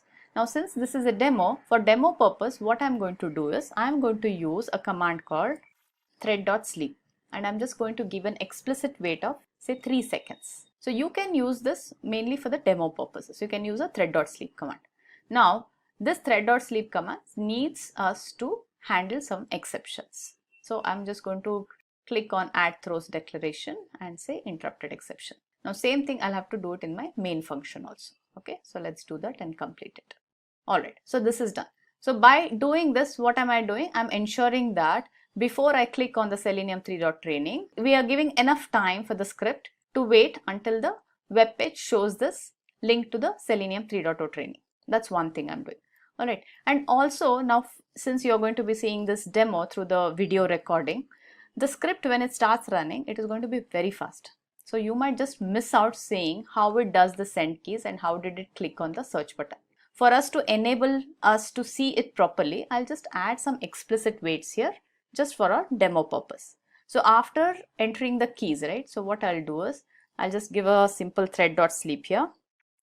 Okay, so probably a 3 seconds or a 2 seconds wait should be good enough. Okay, a 3 seconds wait should be good enough here so that we should be able to see how exactly this works on your browser when we execute this. Okay, now our complete script is ready. So what I'll do is I'll just save the script and then we will simply run the script. So to run the script, I'll just say right click, run as Java application. Okay, it says asks me to select and save. I've saved the script now. So let's observe how it runs. Okay, the Simplilearn.com, the website is launched. So the Selenium text has been entered in the search box. It is clicked on the search. Okay, all right. So now it did everything whatever we wanted it to do. All right. So since we are closing the browser, you were unable to see whether the Selenium 3.0 training was selected or not. However, what I have given here is to fetch the title after all these operations were complete. And if you see here, the complete operations was done and we were able to see the page title here. Okay. So now what I'll do, since we are unable to see whether it clicked on the Selenium 3.0 training or not, I'll just comment out the close browser, the command. Okay. So we will not call the close browser so that the browser remains open and we get to see whether did it really find the training link or not. Okay. So let me close this window. We don't need this Firefox window. Close all tabs and then I'll just re-execute this script. So I'll say run as Java application. So save the file. Okay, Simplilearn.com is launched. So search text is entered. Now it's going to click on the search button. Yes. Alright, so we've got the search results. It should click on Selenium 3.0 training and yes, it is successfully able to click on that. Alright, so now it's not going to close the browser because we have commented on that line. However, it did print us the title here. Alright, so this is a simple way of using the Selenium scripts. Selenium Grid. So Grid is used to run multiple test scripts on multiple machines at the same time. With WebDriver, you can only do sequential execution, but in real-time environment, you always have the need to run test cases in distributed environment. And that is where Selenium Grid comes into picture. So Grid was conceptualized and developed by Patrick. The main objective is to minimize test execution time. And how? By running your test parallelly. So design is in such a way that commands are distributed on multiple machines where you want to run test and all these are executed simultaneously. What do you achieve by this methodology? Of course, the parallel execution on different browsers and operating system. Grid is pretty flexible and can integrate with many tools, like say you want a reporting tool integrated to pull all the reports from the multiple machines where you're running your test cases and you want to present that report in a good looking format. So you have an option to integrate such report. Okay, so how does this grid work? So grid has a hub and node concept which helps in achieving the parallel execution. Let's take an example. Say your application supports all browsers and most of the operating systems. Like as in this picture, you could say one of them is a Windows machine, one of them is a Mac machine, and another one is say a Linux machine. So your requirement is to run the test on all supported browsers and operating systems, like the one which is depicted in this picture. So what you have to do is, first thing is you configure a master machine, or what you also call it as a hub, by running something called a Selenium standalone server. And this standalone server can be downloaded from the Selenium HQ website. Using this server, you create a hub configuration, that is this node. And then you create nodes specific to your machine requirement. And how are these nodes created? You again use the same server, which is your standalone Selenium server, to create the node configuration. So I'll show you where the Selenium server can be downloaded. So if we go back to our Selenium HQ website, so you can see here right on the top it says Selenium standalone server, and this is the latest version available, so you just need to download. Once you download this, keep a version of this one on your master machine, that is your hub, and this should also be present on your node machines. And there is a certain command which you can use to install this server as a node and as a master depending on your configuration. So once that is done, you have your master or the hub and the nodes created.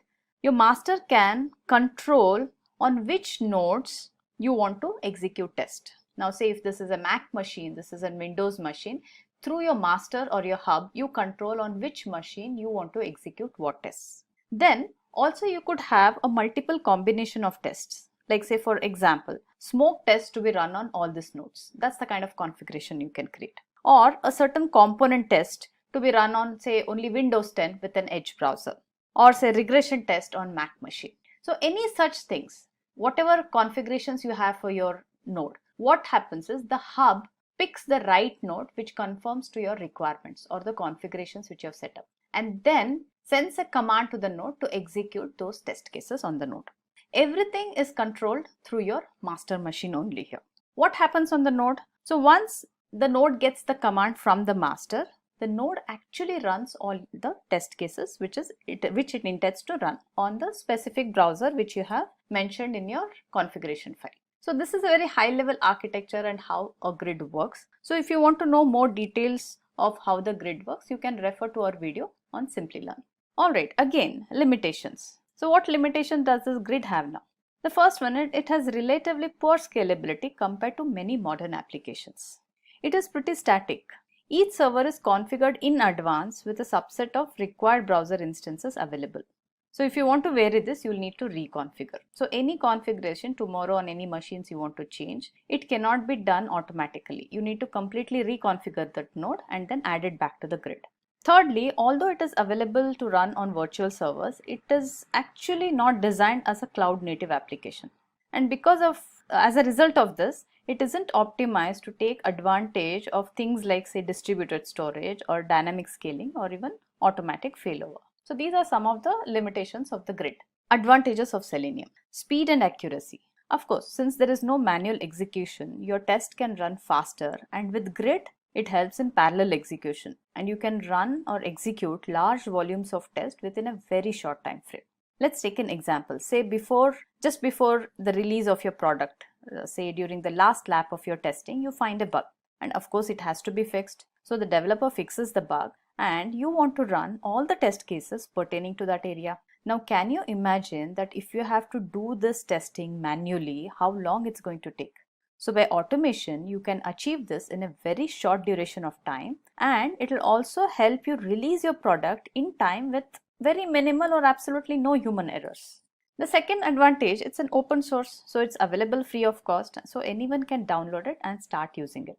It supports wide spectrum of programming languages we have been seeing throughout this presentation. It is not restricted to any particular programming language. So whatever language you are comfortable with, you have an option to use that and write your Selenium scripts. Selenium has support for almost all browsers and operating systems. We also talked about headless browser support. So this helps you create test cases once using any of the browser and run them across all browsers and all operating systems, thus saving you a lot of time from manual execution and helping in achieving a very broad test coverage. And we also saw that pretty easy to use tool, right? So you can check out all our videos and it's just a matter of time that you can master the skill of writing your automation scripts. Reusability. Of course, like any programming language, it provides you a mechanism to reuse your code and avoid redundancy. Well, again, let's see an overall what are the limitations of Selenium itself.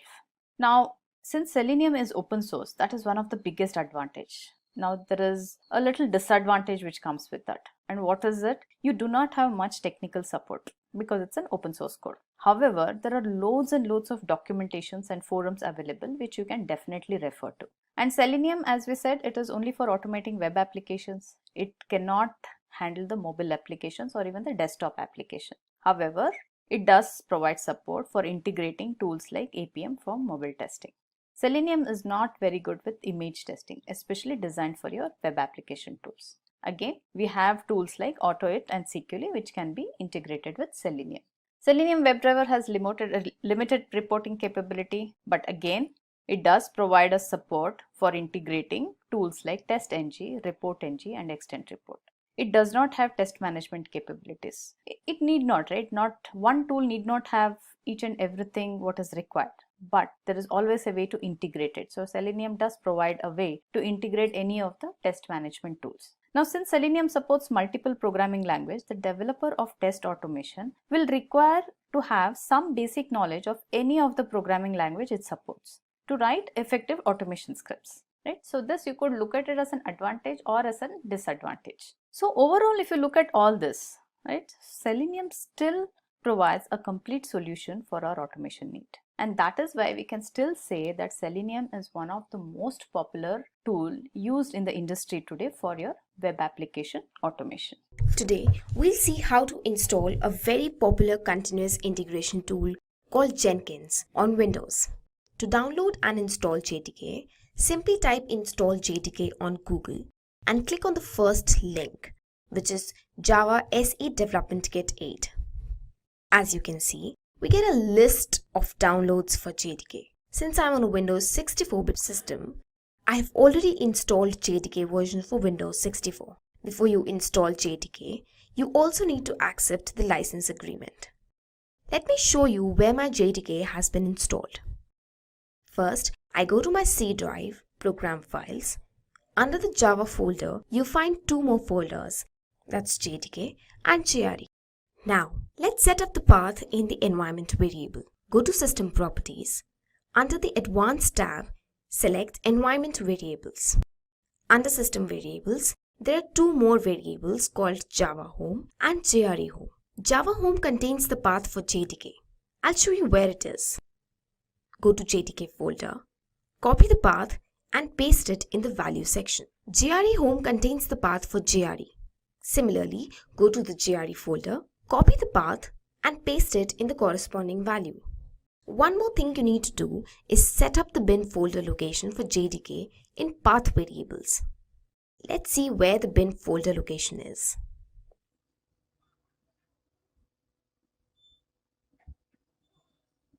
Here it is. After setting up the location, click OK to finish the setup. Now, shall we check if Java has been successfully installed? For that, go to the command prompt and type Java-version.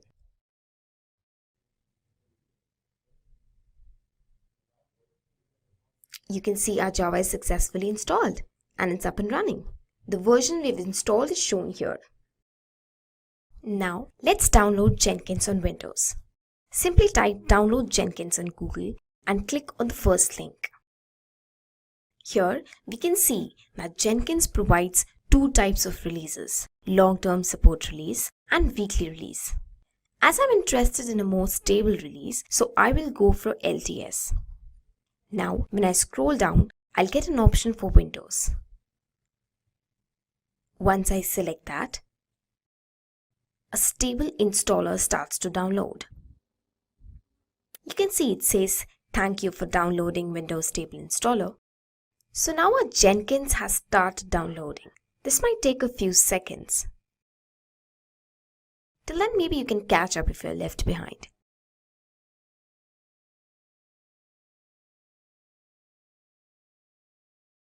Okay, so the download is complete. Now, let's go ahead and unzip the downloaded Jenkins file.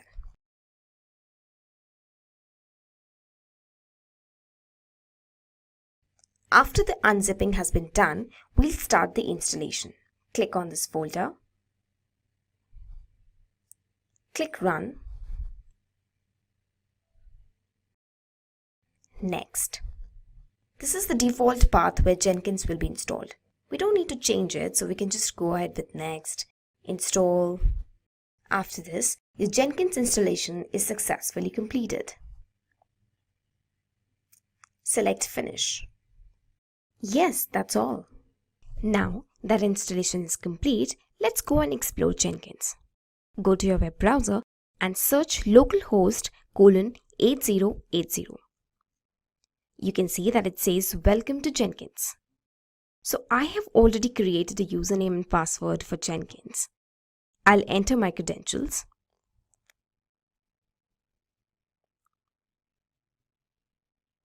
And that's all. This is how the Jenkins homepage and interface looks like. And that's all. Signing in. Yes, so that's the dashboard, and this is how the Jenkins homepage and interface looks like. So if you're installing Jenkins for the very first time, it will ask you to install some recommended plugins. I've already installed mine, so I don't need to install them once again. Now, there are a lot of things you can do in Jenkins. Let me run you through a few of them. There's some jobs that I've already created and run. This is New Item. It allows you to create a new project. So you can create a freestyle project, a Maven project, a build pipeline, etc. Then, going back to the dashboard, there is build history. So this section shows you the status of your build. Here you can see what's the build name, the time since the build is running, and what's the status of your build. There is another very important section called Manage Jenkins. Here you can configure your system, you can configure global security, credentials, then there is some global tool configuration. You can also download and manage your plugins. Here you can see there are 4 tabs where you have some updates, you have some available plugins, you have the plugins that you've already installed, and then there is advanced plugin as well. Now let me show you how to create and run a job in Jenkins. So coming back to the dashboard, let me select New Item. We can name our job here. Let me name the job as Jenkins Demo. I will create a freestyle project, so select that and click OK. This might take a few seconds. So when we have created that, here we have a number of options that we can go ahead with. You have your source code management, building triggers, building environment, and then of course some post-build actions. So that was about creating and running a job on Jenkins. Let's give some description to our job.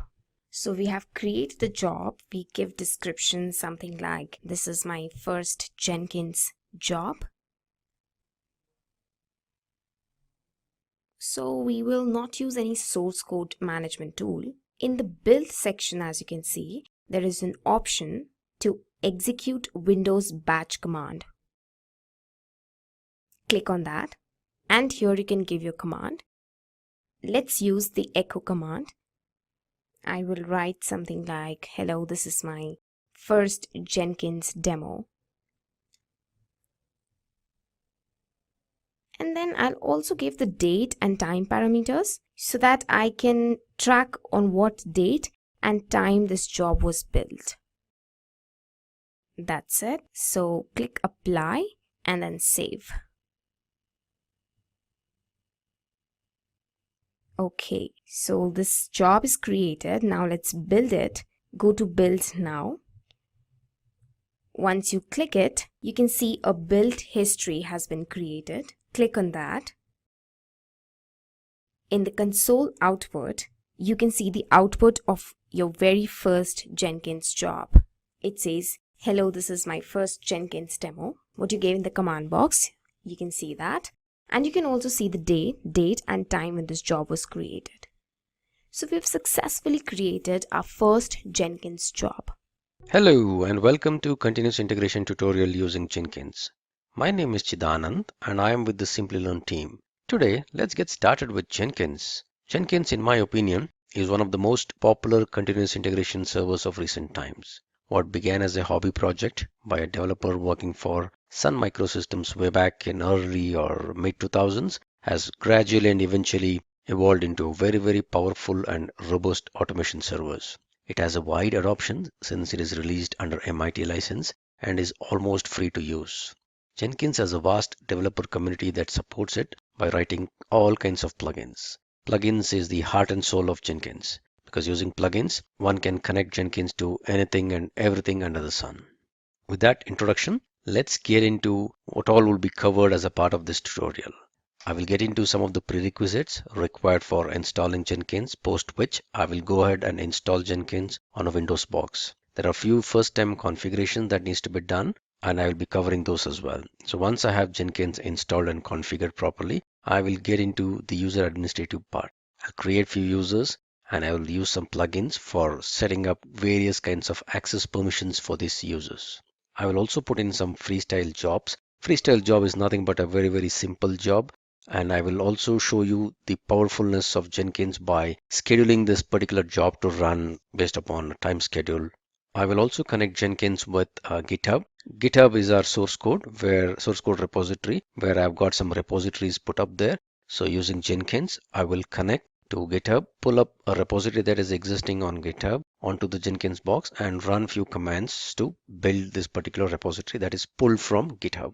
Sending out emails is a very important configurations of Jenkins or any other continuous integration server for that matter. Whenever there is any notifications that has to be sent out as a part of either a build going bad or build being good or build being propagated to some environment, and all these scenarios, you would need the continuous integration servers to be sending out notifications. So I will get into a little bit details of how to configure Jenkins for sending out emails. I will also get into a scenario where I would have a web application, a Maven based Java web application, which will be pulled from a GitHub repository, and I will deploy it onto a Tomcat server. The Tomcat server will be locally running on my system. Eventually, I will get into one other very important topic, which is the master slave configuration. It's a very important and pretty interesting topic where distributed builds is achieved using a master slave configuration. So I will bring up a slave, I will connect the slave with the master, and I will also put in a job and kind of delegate that particular job to the slave configuration. Finally, I will let you know how to use some plugins to back up your Jenkins. So Jenkins has got a lot of useful information set up on it in terms of the build environments, in terms of workspace. All this can be very easily backed up using a plugin. So this is what I'm going to be covering as a part of this tutorial. Jenkins is a web application that is written in Java, and there are various ways in which you can use and install Jenkins. I have listed popular 3 mechanisms in which Jenkins is usually installed on any system. The topmost one is as a Windows or a Linux based services. So if at all you have Windows like the way I have, and I'm going to use this mechanism for this demo. So I would download a MSI installer that is specific to Jenkins and install this service. So whenever I install it as a service, it goes ahead and nicely installs all that is required for my Jenkins, and I have a service that can be started or stopped based upon my need. Any flavor of Linux as well. One other way of running Jenkins is downloading this generic WAR file, and as long as you have JDK installed, you can launch this WAR file by the command, opening up a command prompt or shell prompt if at all you're on Linux box, specifying java-jar and the name of this WAR file. It typically brings up your web application, and you can continue with your installation. The only thing being, if at all you want to stop using Jenkins, you just go ahead and close this prompt. You either do a Control-C and then bring down this prompt, and your Jenkins server would be down. Other older versions of Jenkins were run popularly using this way, in which you already have a Java-based web server up and running. So you kind of drop in this WAR file into the root folder or the HTTPD root folder of your web server. So Jenkins would explode and kind of bring up your application. All user credentials or user administration is all taken care of by the Apache or the Tomcat server or the web server on which Jenkins is running. This was a very older way of running, but still some people use it because if they don't want to maintain two servers, if they already have a Java web server which it's being nicely maintained and backed up, Jenkins can run attached to it. Alright, so either ways, it doesn't matter however you're going to bring up your Jenkins instance. The way we're going to operate Jenkins is all going to be very same or similar one with the subtle changes in terms of user administration if at all you're launching it through any other web server which will take care of the user administration. Otherwise, all the commands or all the configuration or the way in which I'm going to run this demo, it is going to be same across any of these installations. Alright, so the prerequisites for running Jenkins, as I mentioned earlier, Jenkins is nothing but a simple web application that's written in Java. So all that it needs is Java, preferably JDK 1.7 or 1.8. 2 GB RAM is the recommended RAM for running Jenkins. And also, like any other open source toolsets, when you install JDK, ensure that you set in the environment variable Java home to point to the right directory. This is something very specific to JDK, but for any other open source tools that you install, there is always a preferred environment variable that you got to set in, which is specific to that particular tool that you're going to use. This is a generic thing that is there for, for any other open source projects, because the way open source projects discover themselves is using this environment variables. So as a general practice or a good practice, always set these environment variables accordingly. So I already have JDK 1.8 installed on my system. But in case you do not, what I would recommend is just navigate on your browser to the Oracle homepage and just type in or search for install JDK 1.8 and navigate to the Oracle homepage. You'll have to accept the license agreement, and there are a bunch of installers that you can pick up based upon the operating system on which you're running. So I have this Windows 64 installer that is already installed and running on my system. So I will not get into the details of downloading this or installing it. Let me show you once I install this, what I've done with regard to my path. So if you get into this environment variables, all right, so I've just set in a Java home variable. If you see this, C: program files Java JDK 1.8. This is where my Java is located. C program files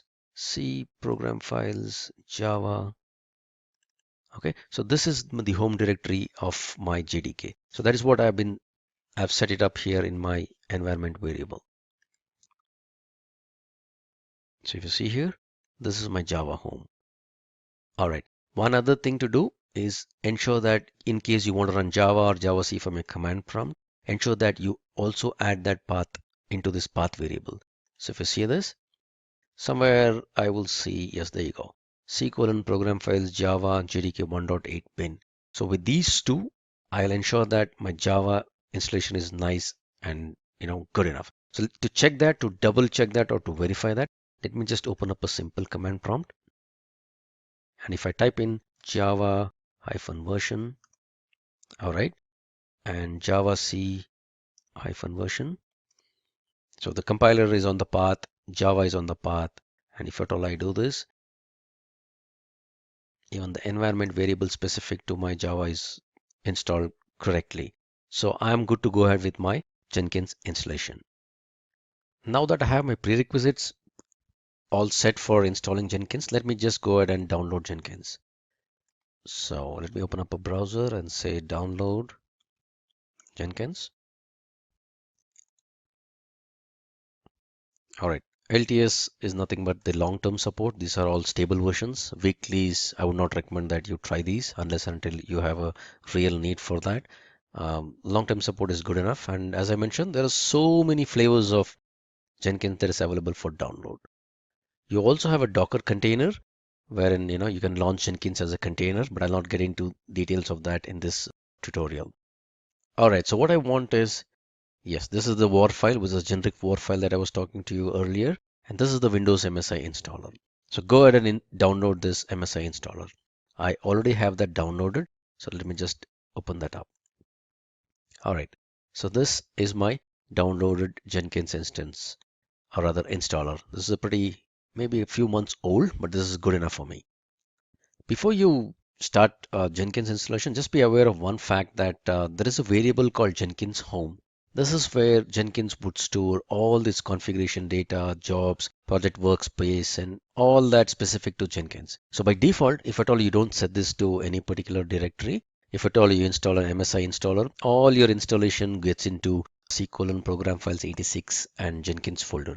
If at all you run a war file, depending upon the user ID with which you're running a war file, the Jenkins folder, there's a .jenkins folder that gets created inside the user home directory. So in case you have any need wherein you want to back up your Jenkins or you want Jenkins installations to get into some specific directories, go ahead and set this Jenkins home variable accordingly before you even begin your installation. For now, I don't need to do any of these things, so I've already downloaded the installer. Let me just go ahead with the default installation. All right, so this is my Jenkins MSI installer. I don't want to make any changes into the Jenkins configuration. program files is good for me. Yeah, this is where all my destination folder and all the configuration specific to it goes. I'm happy with this. I don't want to change this. I would just say go ahead and click installation.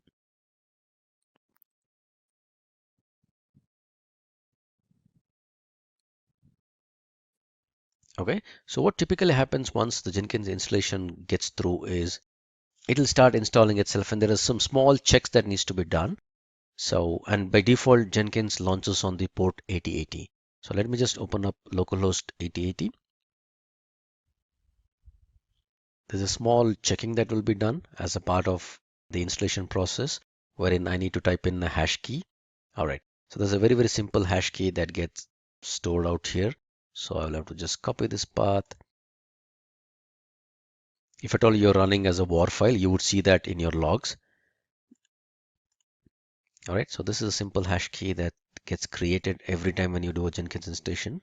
So as a part of the installation, it just asks you to do this. So if that is not correct, it will crib about it, but this looks good. So it's going ahead. All right, one important part during the installation. So you would need to install some recommended plugins.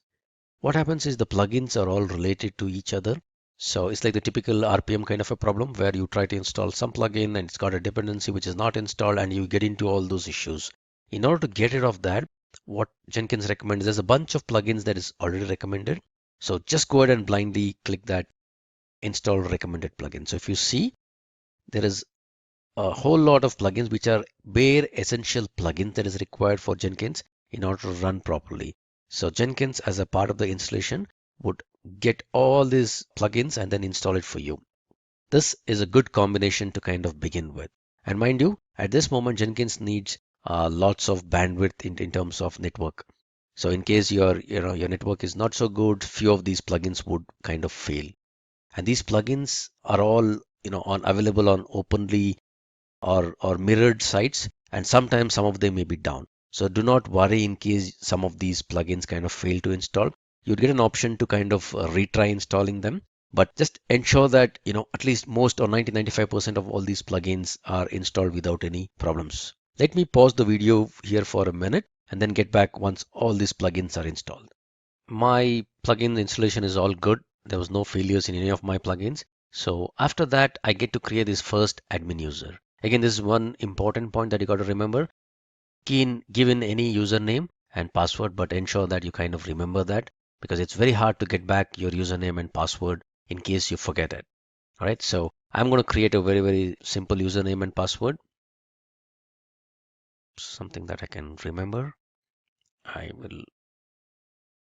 That's my name, and an email ID is kind of optional, but it doesn't allow me to go ahead in case I don't. So I just give in an admin and I got a password. I remember my password. This is my full name. All right, I say save and finish. All right, that kind of completed my Jenkins installation. It was not that tough, was it? Now that I have my Jenkins installed correctly, let me quickly walk you through some bare minimal configurations that is required. These are kind of a first time configuration that is required. So, and also let me warn you, the UI is little hard for many people to wrap their head around it, specifically the Windows guys. But if at all you're a Java guy, you know how painful it is to write UI in Java, you will kind of appreciate, all the effort that has gone into the UI. Bottom line, UI is a little hard to, wrap your head around it, but once you start using it, possibly you'll start liking it. All right, so let me get into something called as Manage Jenkins. This can be viewed like a main menu for all the Jenkins configuration. So I'll get into some of those important ones. Something called as configure system. Configure system, this is where you kind of put in the configuration for your complete Jenkins instance.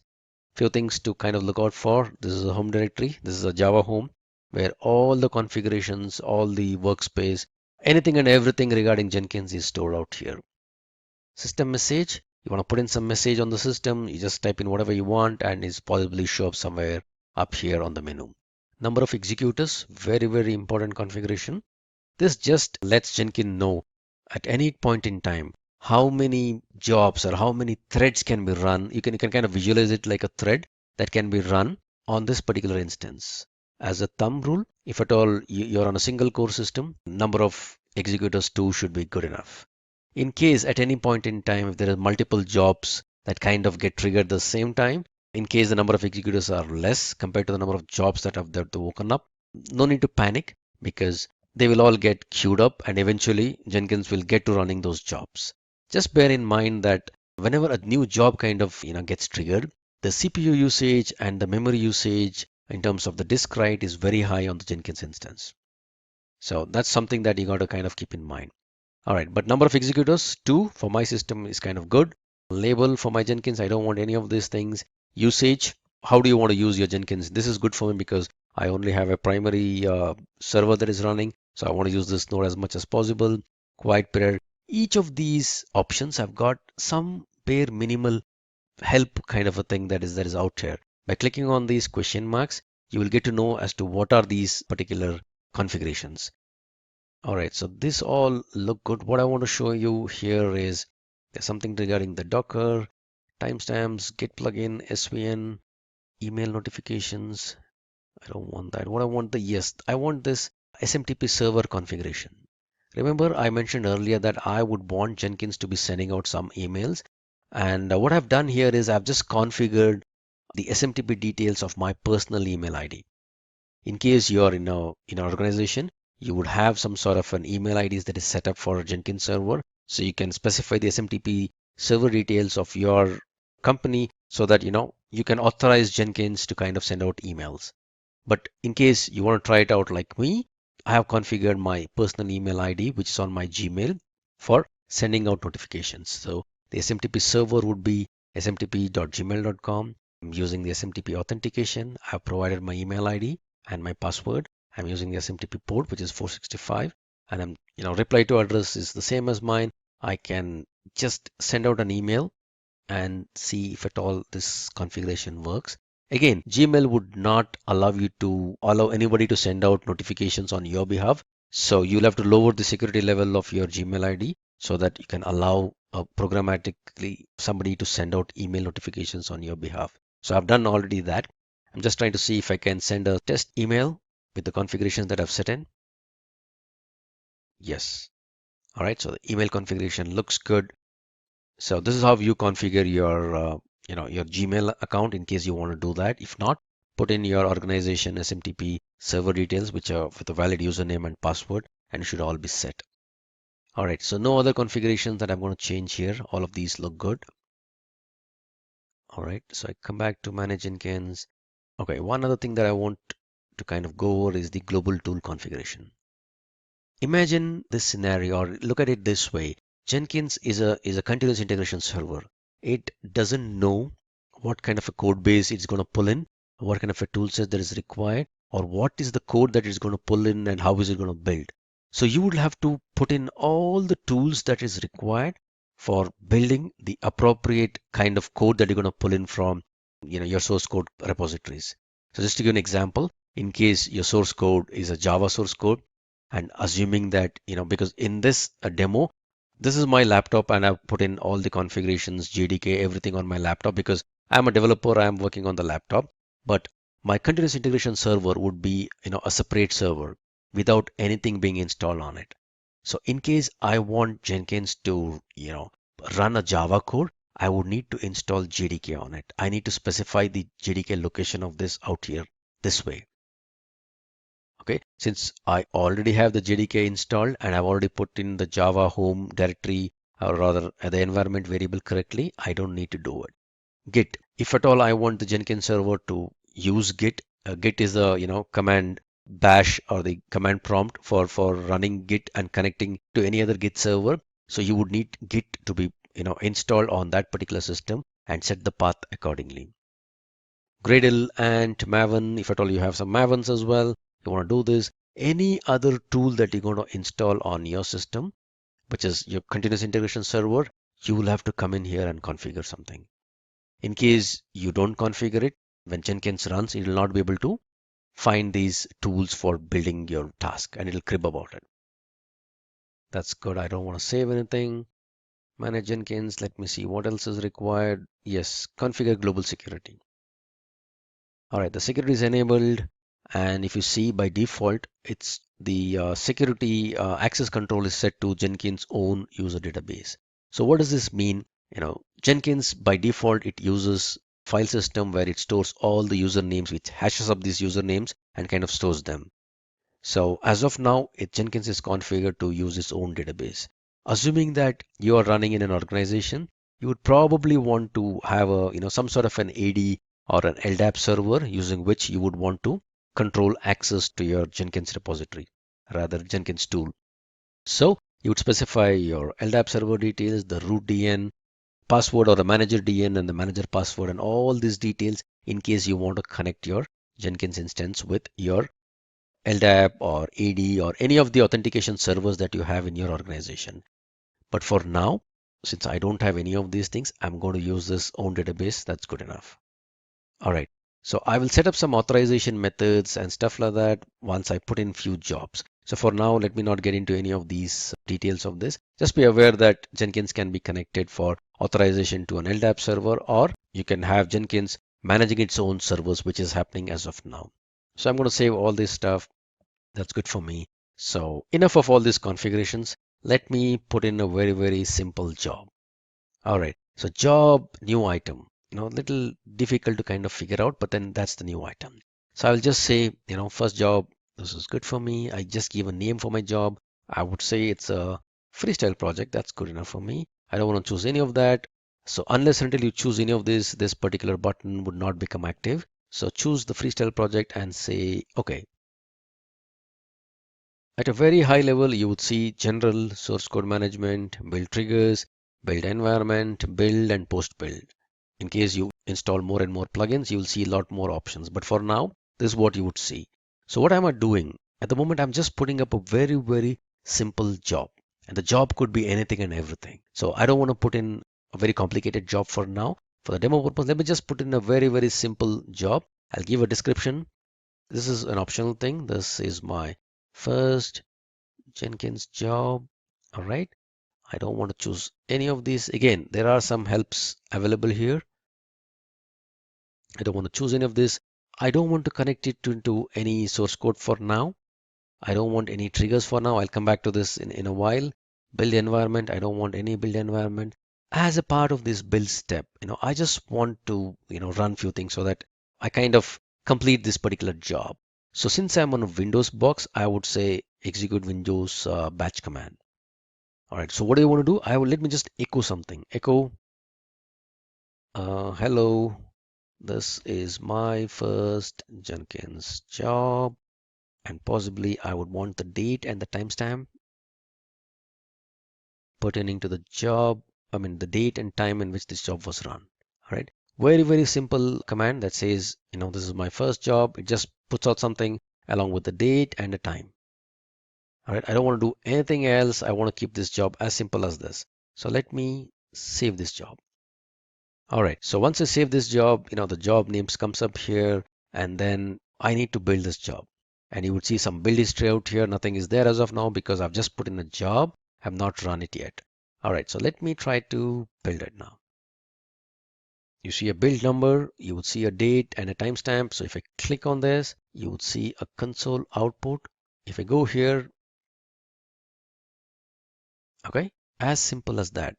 And where is all the job details that is getting into? If you see this, if I navigate to this particular directory, all right, so this is the directory what I was mentioning earlier regarding Jenkins home.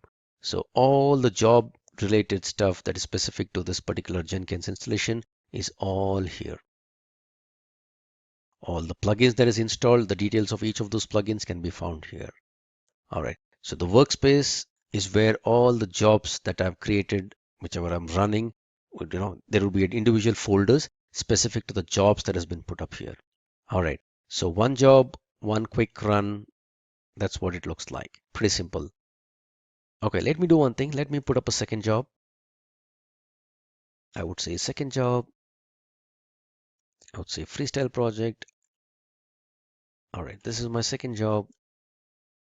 I just want to demonstrate the powerfulness of the automation server and how simple it is to automate a job that is put up on Jenkins,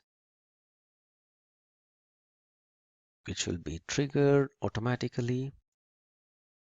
Remember what I said earlier about Jenkins, because at the core of Jenkins is a very, very powerful automation server. All right, so what I'm going to do, I will just keep everything else the same. I'm going to put in a build script pretty much similar to second job that gets triggered automatically every minute. All right, let me do that. Percentage date, and I'll put in the time. All right, so I just put in another job called second job, and it pretty much does the same thing as what I was doing earlier in terms of printing the date and the time. But this time I'm just going to demonstrate the powerfulness of the automation server that is there. If you see here, there's a build trigger. So a build can be triggered using various triggers that is there. So we'll get into this GitHub triggering or hook or a webhook kind of a triggering later on. But for now, what I want to do, I want to ensure that this job that I'm going to put in would be automatically triggered on its own. Let's say every minute, I want this job to be run on its own. So build periodically is my setting. If you see here, there's a bunch of help that is available for me. So for those of you who have written cron jobs on Linux boxes, you'll find it very, very simple. But for others, don't panic. Let me just put up a very, very simple regular expression for scheduling this job every minute. All right, so that's 1, 2, 3, 4, 5.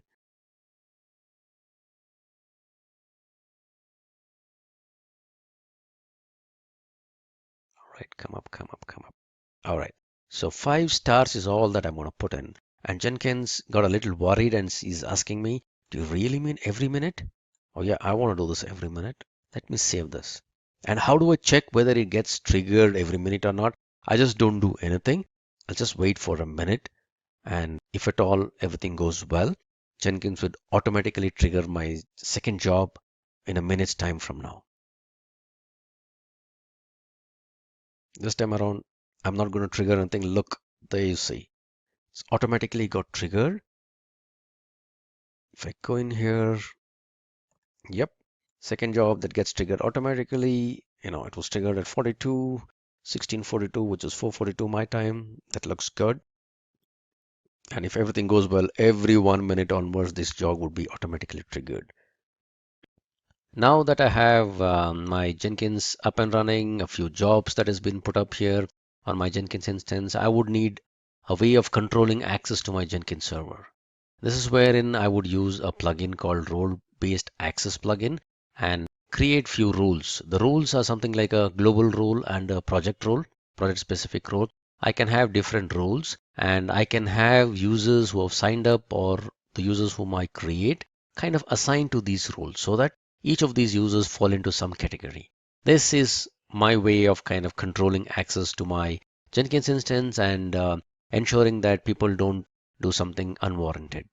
All right, so first things first, let me go ahead and install a plugin for doing that. So I get into manage Jenkins and manage plugin. A little bit of a confusing screen in my opinion. There is updates available, installed and advanced. As of now, we don't have the role-based plugin. So let me go to available. It'll take some time for it to get refreshed. All right, now these are the available plugins. These are the installed plugins. All right, so let me come back to available, and I would want to search for my role-based access plugin. So I would just search for role and hit enter. Okay, role-based authorization strategy enables user authorization using a role-based strategy. Roles can be defined globally or for particular jobs or nodes and stuff like that. So exactly, this is the plugin that I want. I would want to install it without a restart. All right, looks good so far. Yes. Go back to the top of the page. Yes. Remember, Jenkins is running on a Java using a Java instance. So typically many things would work the same way unless and until you want to restart Jenkins once in a while. But as a good practice, whenever you do some sort of a big installations or big patches on your Jenkins instance, just ensure that you kind of restart it. Otherwise, there would be a difference in terms of what is installed on the system and what is there on the file system. You would need to flush out few of those settings later on. But for now, these are all very small plugins, so these would run without any problems. But otherwise, if at all there are some plugins which would need a restart, kindly go ahead and restart your Jenkins instance. But for now, I don't need that. It looks good. I've installed the plugin. So where do I see my plugin? I installed the plugin that is specific to the user control or the access control. So let me go into, yes, global security. And I would see this role-based strategy showing up now. All right, so this comes in because of my installation of my role-based plugin. So this is what I would want to enable because I already have my own database set up. And for the authorization part, in the sense that who can do what, I'm going to install. I mean, I've already installed a role-based strategy plugin, and I'm going to enable that strategy. All right, I would say save. Okay, now I've installed the role-based access plugin. I would need to just set it up and check that, I would go ahead and create some roles and ensure that I assign users as per these roles. All right, so let me go to Manage Jenkins, configure. All right, let me see, where is this? Configure global security. Is that where I create my roles? Nope, not here.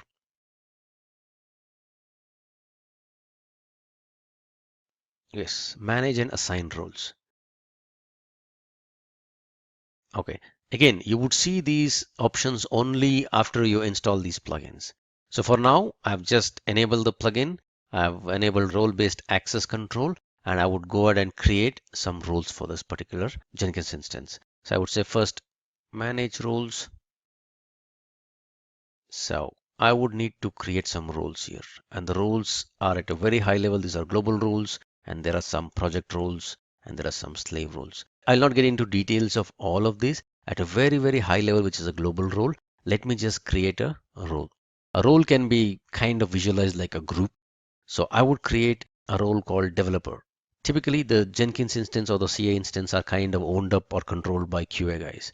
So QA guys would need to provide some sort of limited access to developers. So that's why I'm creating a role called developer, and I'm adding this role at a global role level. So I would say add this here, and you would see this developer role that is there. And each of these options, if you hover over it, you would see some sort of a help on what are these permissions specific to. So what I want is it sounds a little different, but I would want to give very, very little permissions for the developer. So from an administration perspective, I would just want him to have a read kind of a role. Credentials, again, I would just want a view kind of a role. I don't want him to create any agents and all that stuff. That looks good for me. For a job, I would want him to just possibly read. I don't want him to build. I don't want him to cancel any jobs. I don't want him to configure any job. I don't even want him to create any job. I would just want him to read few things. I would not give him possibly a role to the workspace as well. I mean, I don't want him to have access to the workspace. I would just want him to read a job or check, have read-only access to the job. Run. No, I don't want him to give him any particular access which will allow him to run any jobs. View, configure, yeah, possibly create, yeah, delete, I don't want. Read, yes, definitely. And this is the specific role.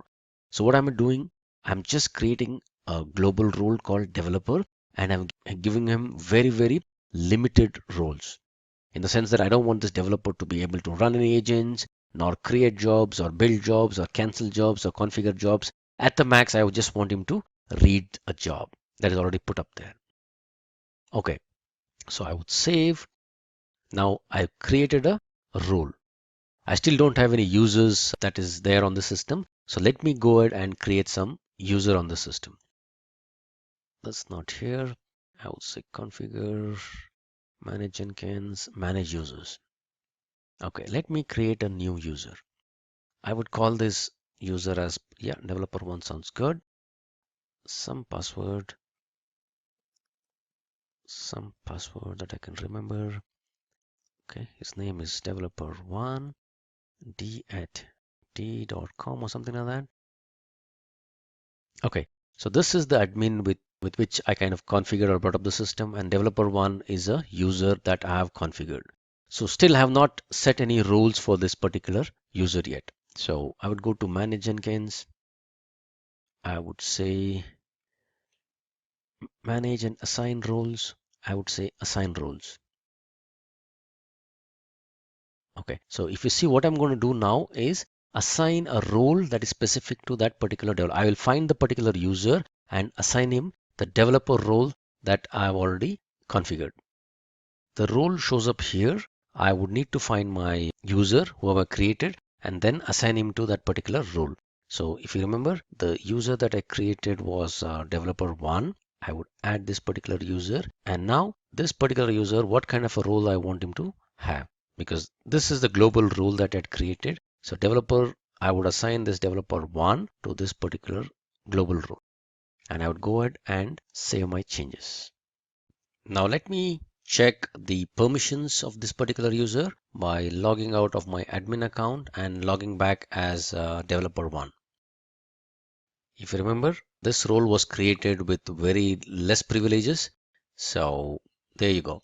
I have Jenkins, but I don't see a new item. I can't trigger a new job. I can't do anything. I see these jobs. However, I don't think so I'll be able to start this job. I don't have the permission set for that. The maximum I can do is look at the job, see what was there as a part of the console output and stuff like that. So this is a limited role that was created, and I added this developer to that particular role, which was a developer role, so that the developers don't get to configure any of the jobs, because the Jenkins instance is owned by a QA person. He doesn't want to give developer any administrative rights. So the rights that he set out by creating a developer role, and anybody who is tagged, any user who is tagged as a part of this developer role would get the same kind of permissions. And these permissions can be, fine grained. It can be a project specific permissions as well. But for now, I just demonstrated the high level permission that I had set in. Let me quickly log out of this user and get back as the admin user, because I need to continue with my demo. With the developer role that was created, I have very, very less privileges. One of the reasons for Jenkins being so popular, as I mentioned earlier, is the bunch of plugins that is provided by users or community users who don't charge any money for these plugins, but it's got plugins for connecting anything and everything. So if you can navigate to, or if you can find Jenkins plugins, you would see index of over so many plugins that is there. All of these are wonderful plugins. Whatever connectors that you would need, if you want to connect Jenkins to an AWS instance, or you want to connect Jenkins to a Docker instance, or any of those containers, you would have a plugin. You can go and search up. If I want to connect Jenkins to Bitbucket, Bitbucket is one of the Git servers. There's so many plugins that is available. Okay, so bottom line, Jenkins without plugins is nothing. So plugins is the heart of Jenkins. For you to connect, or in order to connect Jenkins with any of the containers or any of the other tool sets, you would need the plugins. If you want to connect, or you want to build a repository which has got Java and Maven, you would need to install Maven and JDK on your Jenkins instance. If at all you're looking for a .NET build or a Microsoft build, you would need to have MS Build installed on your Jenkins instance, and the plugins that will trigger MS Build. If at all you want to listen to some server-side webhooks from GitHub, you would need GitHub specific plugins. If you want to connect Jenkins to AWS, you need those plugins. If you want to connect to a Docker instance that is running anywhere in the world, as long as you have the URL which is publicly reachable, you just have a Docker plugin that is installed on your Jenkins instance. SonarQube is one of the popular static code analyzers. So you can connect a Jenkins build, you can build a job on Jenkins and push it to SonarQube, and get SonarQube to run analysis on that and get back the results in Jenkins. All of these works very well because of the plugins. Now with that, let me connect our Jenkins instance to GitHub. I already have very simple Java repository up on my GitHub instance. So let me connect Jenkins to this particular GitHub instance and pull out a job that is put up there. All right. So this is my very simple repository that is there called Hello Java, and this is what is there in the repository. There is a hello.java application that is here, or a simple class file that is there. It's got just one line of system.out. So this is already present on github.com at this place, and this would be the URL for this repository. If I pick up the HTTPS URL, this is my HTTPS URL. So what I would do is I would connect my Jenkins instance to go to GitHub, provide my credentials, and pull out this repository which is on the cloud hosted github.com and get it to my Jenkins instance, and then build this particular Java file. I'm keeping the source code very simple. It's just a Java file. How do I build my Java file? How do I compile my Java file? I just say Java C and the name of my class file, which is hello.java. And how do I run my Java file? I would say Java and hello. Okay, so remember, I don't need to install any plugins now because what it needs is a Git plugin. So if you remember, when we were doing the installation, there was a bunch of recommended plugins. So Git is already installed on my system, so I don't need to install it again. So let me put up a new job here. It says Git job. Let it be a freestyle project. That's good for me. I would say okay. All right, so the source code management. Remember, in the earlier examples, we did not use any source code because we were just putting up some echo kind of jobs. We did not need any integration with any of the source code systems. So now let me connect this. So I'm going to put up a source code, and Git would show up because the plugin is already there. SVN, Perforce, any of those additional source code management tools, if at all you would need, just install those plugins, and Jenkins connects wonderfully well to all these particular source control tools. Okay, so I would copy the HTTPS URL from here. I would say this is the URL that I'm supposed to go and grab my source code from. But all right, that sounds good, but what is the username and password? So I'll have to specify a username and password. All right, so I would say the username, this is my username, and this is my HTTPS credential for my job. Okay, so this is my username and this is my password. I just save this. I say add, and then I would say, use these credentials to go to GitHub and then on my behalf, pull out a repository. All right. If at all, at this stage, if there's any error in terms of Jenkins not able to find Git or the git.exe, or if my credentials are wrong, somewhere down here, you would see a red message saying that, something is not right. You can just go ahead and kind of fix that. For now, this looks good for me. I'm going to grab this URL. What am I going to do? This step would pull the source code from the GitHub. And then what would be there as a part of my build step? Because this repository just has a Java file, correct? Hello.java. So in order for me to build this, I would just say execute Windows batch command, and I would say Java C hello.java. That is the way I would build my Java code. And if I have to run it, I would just say Java hello. Pretty simple, 2 steps, and this would run after the repository contents are fetched from GitHub. So Java C, Java, that sounds good. I would say save this and let me try to run this. Okay, if you see, there's a lot of, it executes Git on your behalf. It goes out here, it provides my credentials and says, it pulls all my repository, and by default, it will pull up the master branch that is there on my repository, and it kind of builds this whole thing, Java C hello.java, and it runs this project Java hello, and there you see, this is the output that is there. And if at all you want to look at the contents of the repository, if you can go here, this is my workspace of my system. Hang on, this is not right. Okay, Git job. If you see here, this is my hello.java. This is the same program that was there on my GitHub repository. Okay, so this is a program that was there on my GitHub repository. All right, so this was the same program that was here, and Jenkins on our behalf went over all the way to GitHub, pulled this repository from there, and then it brought it down to my local system on my Jenkins instance. It compiled it and it ran this particular application. Okay, now that I've integrated Jenkins successfully with GitHub for a simple Java application, let me build a little bit on top of it. What I will do is I have a Maven based web application that is up there as a repository in my GitHub. So this is the repository that I'm talking about. It's called MVN Web App. It's a Maven based repository. As you would know, Maven is a very simple Java based build tool that will allow you to run various targets, and it'll compile. It will, based upon the goals that you specify, it can compile, it can run some tests, and it can build a WAR file and even deploy it into some other server. For now, what we're going to use Maven is just for building and creating a package out of this particular web application. It contains a bunch of things, and what is important is just the index.jsp. It just contains an HTML file that is there as a part of this web application.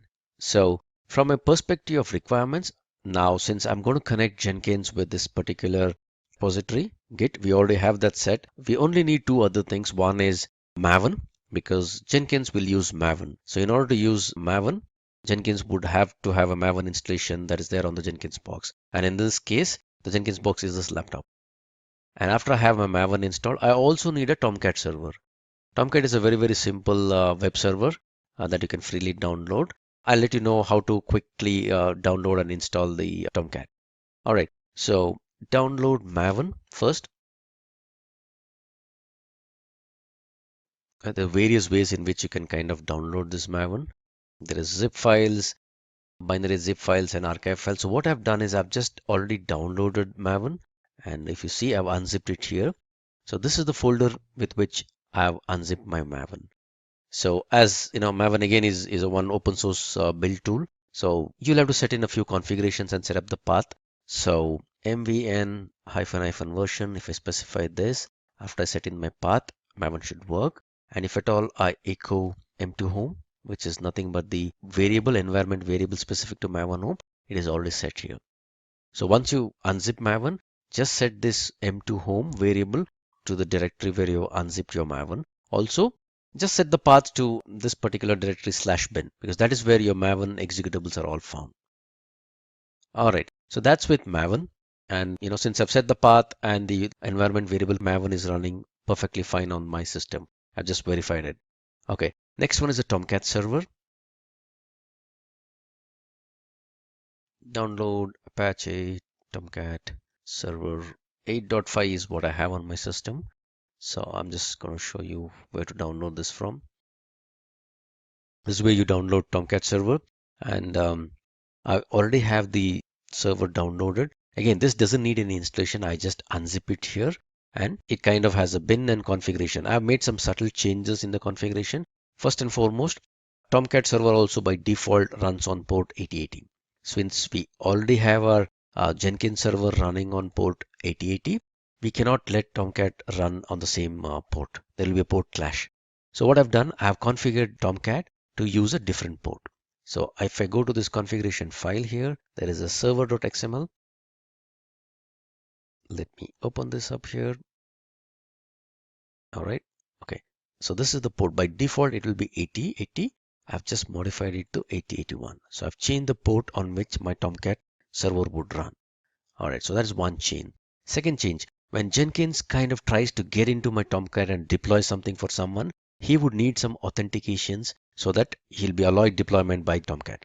So for that, I need to create a user on Tomcat and provide this user credentials to my Jenkins instance. So I would go to Tomcat users.xml file here. I've already created a username called deployer and the password is deployer, and I've added a role called manager-script. Manager-script will allow programmatic access to the Tomcat server. So this is the role that is there. So using this credentials, I will enable or I'll empower Jenkins to get into my Tomcat server and deploy my application. All right, only these two things that is required. Let me just start my Tomcat server first.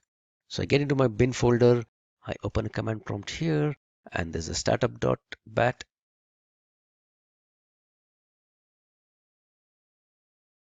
It's pretty fast. It just takes a few seconds. Yes, there you go. Tomcat server is up and running. Now This is running on port 8081. So let me just check if that looks good. So localhost 8081. Okay, my Tomcat server is up and running. That sounds good. The user is already configured on this. That's also fine. So what I'll do as a part of my first job, Maven is also installed on my system. So I'm good to use Maven as a part of my Jenkins. So I will put up a simple job now. I will say job, MVN, web app. I'll call this freestyle job. That's good. Okay, so this will be a Git repository. What is the URL of my Git repository? Is this guy, HTTPS URL. Okay, that's this URL.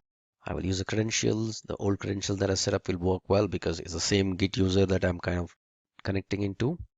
All right, so now the change happens here where after I get this, since I said this is a simple Maven repository, I will have some Maven targets to run.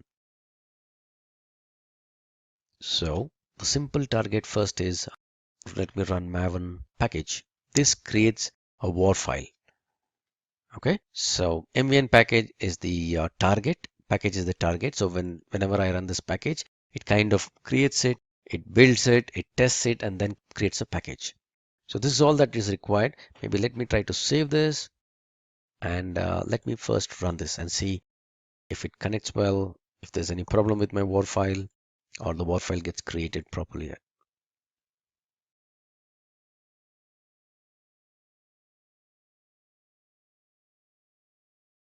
Okay, wonderful. So it built a war file, and if you see, it all shows you what is the location where this war file was generated. So this will be the workspace. If you see this war file was successfully built. Now I need to grab this particular war file and then I would need to deploy it into Tomcat server. Again, I would need a small plugin to do this because I need to connect Tomcat with my Jenkins server. Let me go ahead and install the plugin for the container deployment. So I will go to manage plugins, available, type in container,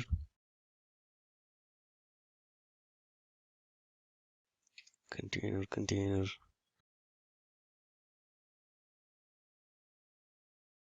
deploy to container. Okay, so this would is the plugin that I would need. I would install it without a restart. Okay, seems to be very fast. Nope, sorry, it's still installing.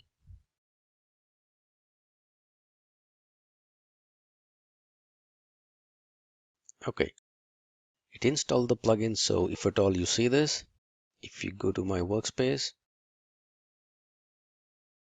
okay, in the target folder, I would see this web application war file that is already built.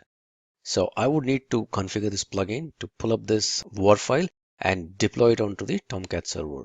For deploying onto the Tomcat server, I will use the credentials of the user that I've created. Okay, so let me go to configure this particular project again. And okay, all this is good. So the package is good. I'm going to just create a package. That's all fine. Now add a post build step. So after the war file is built as a part of this package directive, let me use this deployment to container. Now this will show up after you install the plugin. So deploy this one to the container. Now what is that you're supposed to specify? You're supposed to specify what is the location. Okay, so this is a global configuration that is there that will allow you to, from the root folder, it will pick up the war file that is there. So *****war. That's good for me. Okay, what is the context path? Context path is nothing but just the name of an application that, under which it will get deployed into the Tomcat server. I will just say MVN web app. That's the name of my thing. Now I need to specify what kind of a container that I'm talking about. All right, so the deployment would be for this Tomcat 8.5 is what I need. Okay, because the server that we have is a Tomcat 8.5 server that I have. So this would be the URL. So the credentials, yes, I need to add a credential for this particular server. So if you remember, I had created a credential for my web application. So let me just find that. My Tomcat server, yes, configuration of this. Okay, so deployer and deployer. Username is deployer, password is deployer. Okay, so let me use that credential. I would say add a new credential, Jenkins credential. The username is deployer and the password is deployer. So I would use this deployer credentials for that. And what is the URL of my Tomcat instance? So this is the URL of my Tomcat instance. So take the war file that is found in this particular folder, and then context path is Maven web app. Use the deployer deployment credentials and get into this localhost which is there 8081. This is the Tomcat server that is running on my system, and then go ahead and deploy it. Okay, so that is all that is required. So I would say just save this and let me run it now.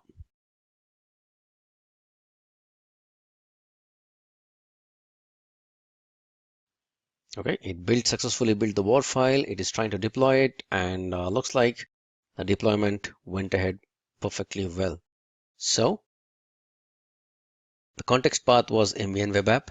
So if I type in this, right, if at all I go ahead into my Tomcat server, there would be a web apps folder.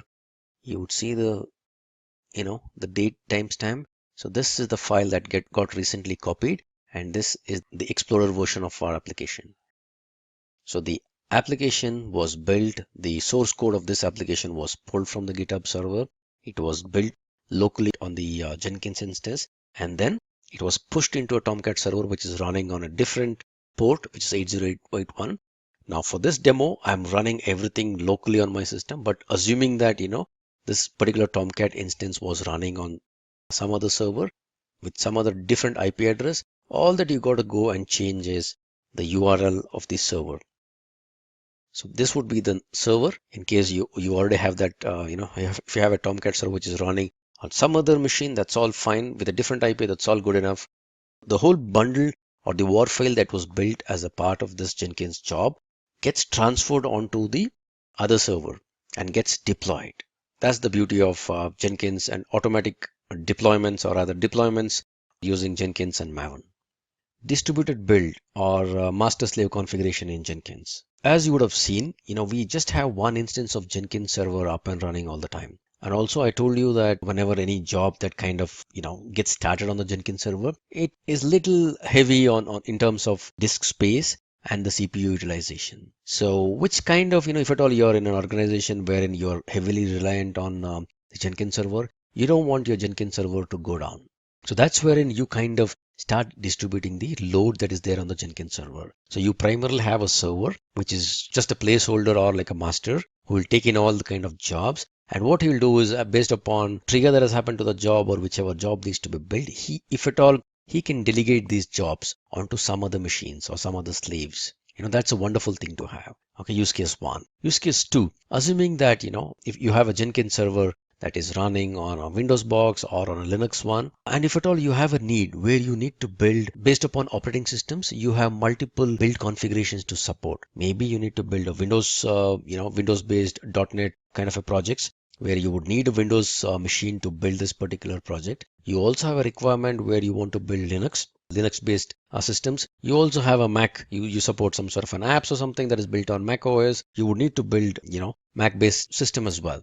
So how are you going to support all these needs? So that's wherein a beautiful concept of master slave or primary and delegations or agent and master comes into play. So typically you would have one Jenkins server who will just configure with all the proper authorizations, users, configurations, and everything is set up on this Jenkins server. His job is just delegations. He will listen to some sort of triggers, or based upon the job that is coming in, he will, if there is a nice way of delegating these jobs to somebody else and taking back the results, he can control a lot of other systems. And these systems may not have a complete, or there's no need to put in a complete Jenkins installation. All that you got to do is have a very, very simple runner or a slave that is a simple jar file that is run as a low priority thread or a process within these systems. So with that, you can have a wonderful distributed build server that can be set up. And in case one of the servers goes down, your master would know that what went down and kind of delegate the task to somebody else. So this is the kind of distributed build or the master slave configuration. So what I'll do in this exercise or in this demo is I will set up a simple slave, but since I don't have too many machines to kind of play around, what I'll do is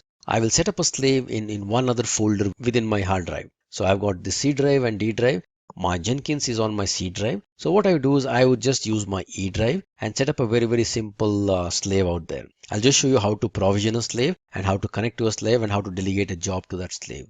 Let me go back to my Jenkins master and configure him to talk to an agent. So there are various ways in which this client and server talk to each other. What I'm going to choose is something called as JNLP, Java Network Launch Protocol. So using this, I would ensure that the client and server talk to each other. So for that, I need to ensure that I kind of enable this JNLP port. So let me try to find out where is that. Let me try this. Okay, yes. Agents, and by default this JNLP agents thing would be disabled. So if you see here, there's a small help on this. So I'm going to use this JNLP, which is nothing but Java Network Launch Protocol, and I'll configure the master and server to talk to each other using JNLP. So for that I need to enable this guy. So I enable this guy instead of making by default the configuration was disabled. So I make him random, I make him enabled, and I say save this configuration. Alright, so now I configured or I made a setting for the master so that the JNLP port is kind of opened up. So let me go ahead and create an agent. So I'll go to manage nodes. So if you see here, there's only one master here. So let me provision a new node here. So this is the way in which you bring up a new node. You have to configure it on the server. Jenkins would put in some sort of security around this particular agent and let you know how to launch this particular agent so that he can connect to your Jenkins master. So I would say new node. I would give a name for my node. I would say Windows node because both of these are Windows only. So that's fine. I just give an identifier saying that Windows node. I would say this is a permanent agent. I would say okay. So if you see the name, let me just copy this name here with the description. Number of executors, since it's a slave node and both of these are running on my system, I'll keep the number of executors as 1. That's fine. Remote root directory.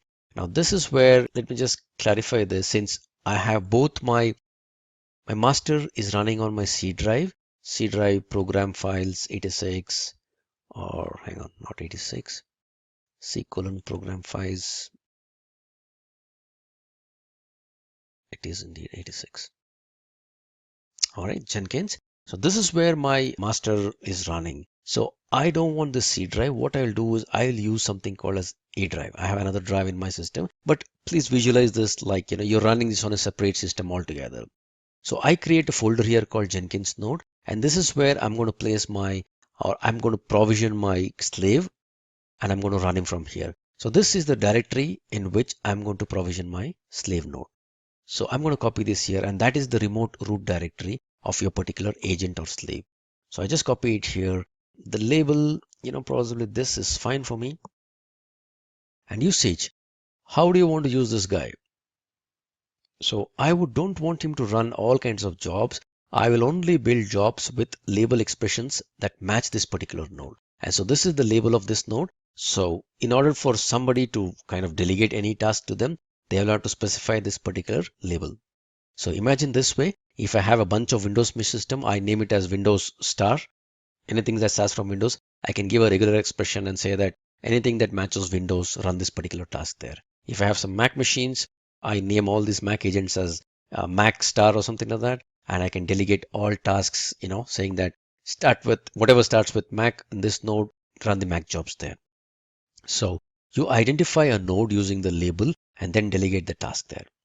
All right. So launch method, we will use Java Web Start because we're going to use JNLP protocol. Okay, that sounds good. Directory, I think nothing else is required. Availability, yes, we'll keep this agent, yep, online as much as possible. That sounds good.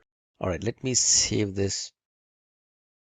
All right, I'm just provisioning this particular node now. So if I click on this node, I get a bunch of commands along with an agent.jar. So this is the agent.jar that has to be taken down to the other machine or the slave node, and from there I need to run this along with a small security credential. So let me copy this whole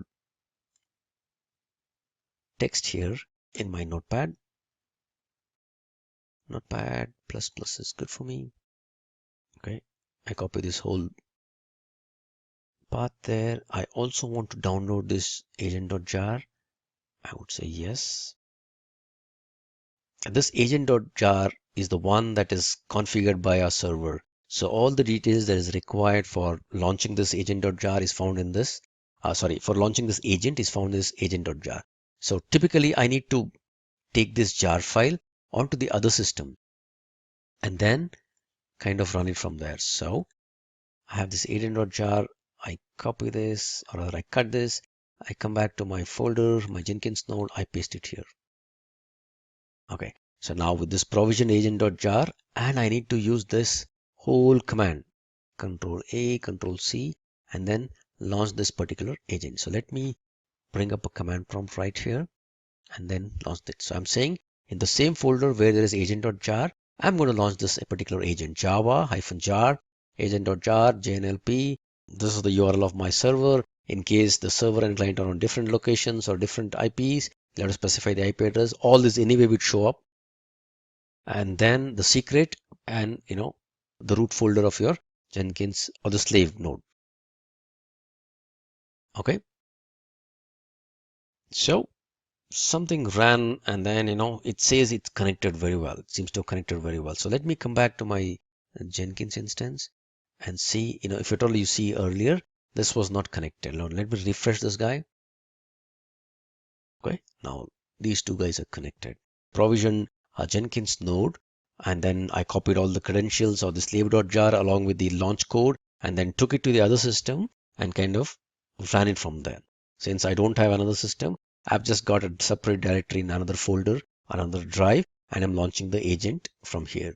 As long as this particular agent is up and running or this command prompt is up and running, the agent would be connected. So once I close this, the connection goes down. All right, so successfully we've launched this particular agent. Now this would be the home directory of this Jenkins node or the Jenkins slave. So any task that I'm going to delegate to this particular slave would all be run here. It will create a workspace right here. All right, so good. So let me just come back and let me kind of put up a new task here. I will say that, delegate job is good. I say freestyle project. I'm going to create a very, very simple job here. I don't want it to connect to Git or anything like that. Let me just create a very, very simple echo delegated to the slave, delegated to, I don't like the word slave, delegated to agent. Put this way. All right. So delegated to agent sounds good. Now, how am I going to ensure that this particular job runs on the agent or on the slave that I've configured? Right? Do you see this? If at all you remember how we provisioned our particular slave, we gave a label, right? So now I'm going to put in a job that will only match this particular label. So I'm going to say that whatever matches this, Windows label, run this job on that particular node. So we have only one node that's matching this, Windows node. So this job will be delegated out there. So I save this and let me build this. This is again a very, very simple job. There's nothing in this. I just want to demonstrate how to kind of delegate it to an agent. So if you see this, it ran successfully. And where is the workspace? The workspace is right inside our Jenkins node. It created a new workspace, delegated job, it put in here. So my old or my primary master job is in SQL program files under Jenkins. And this is the slave job that was successfully run. Very, very simple, but very, very powerful concept of master slave configuration or distributed build in Jenkins. Okay, approaching the final section where we've done all this hard work in bringing up our Jenkins server, configuring it, putting up some jobs on it, creating users and all this stuff. Now, we don't want this configuration to kind of go away. We want a very nice way of ensuring that we back up all this configuration. And in case there is any failure, hardware crash or a machine crash, we will want to kind of restore from the existing configuration that we kind of backed up. So one quick way to do that would be, or one dirty way to do that would be just, take a complete backup of our C program files Jenkins directory, because that's where our whole Jenkins configuration is present. But we don't want to do that. Let's use some plugins for taking up a backup. So let me go to Manage Jenkins and click on Available. And let me search for some backup. There are a bunch of backup plugins. So I would recommend one of these plugins that I specifically use. So this is the backup plugin. So let me go ahead and install this plugin. All right, so we went ahead and installed this plugin. So let me come back to my manage plugins. So this plugin is there. So hang on, backup manager. So you will see this option once you install this plugin. So first time I can do a setup. I would say backup this particular. I'll give a folder. This folder is pertaining to the folder where I want Jenkins to back up some data. And I would say the format should be zip format is good enough. Let me give a name or a template or a file name for my backup. This is good. I want it in verbose mode. I don't want to shut on my Jenkins, or should I shut it down? No. Okay. One thing that you got to remember is that whenever a backup happens, if there are too many jobs that is running on the server, it can kind of slow down your Jenkins instance, because it's in the process of copying few of those things, and if the files are being changed at that moment, it's a little bit problematic for Jenkins. So typically you back up your servers only when there is very less load, or typically try to bring it to a shutdown kind of a state and then take a backup. All right, so I'm going to back up all these things. I don't want to exclude anything else. I want the history. I want the Maven artifacts. Possibly I don't want this guy. I would just say save, and then I would say back him up. So this would run a bunch of steps and all the files that is required as a part of this. Pretty fast. But then if at all you have too many things up on your server, for now we didn't have too many things up on our server, but in case you had too many things to kind of back up, this may take a while. So let me just pause this recording and get back to you once the backup is complete. So there you go. The backup was successful. Created a backup of all our workspace, the configurations, the users, and all that. So all this is kind of hidden down in this particular zip file. So at any instance, if at all I kind of crash my system for some instance, or say hard disk failure, and I bring up a new instance of Jenkins, I can kind of use the backup plugin for restoring this particular configurations. So how do I do that? I just come back to my manage Jenkins, come back to backup manager, and I will say restore Hudson or Jenkins configuration. Installation process for Docker. So before we begin, let me give you an intro to Docker. So what is Docker? Docker is a tool which is used to automate the deployment of applications in lightweight containers. So when I say containers, I mean a software package that consists of all the dependencies required to run the particular application. And when you deploy containers, you're basically providing the capability for the application to run in any kind of environment. So Dockers have multiple features, some of which are that multiple containers can run on the same hardware. It has very high productivity when compared to virtual machines. It maintains isolated applications and has a very quick and easy configuration process. So now let's begin with the demo. We'll be installing Docker on an Ubuntu system. So this is my system. I'll just open the terminal. So the first thing you can start with is removing any Docker installation that you probably already have present in your system if you want to start from scratch. So this is the command to do so. Sudo apt-get remove docker docker engine docker.io. Enter your password and Docker is removed. So now we'll start from scratch and we'll install Docker once again. Before that, I'll just clear my screen. Okay, so before I install Docker, let me just ensure that all the softwares on my system currently is in its latest state. So sudo apt-get update.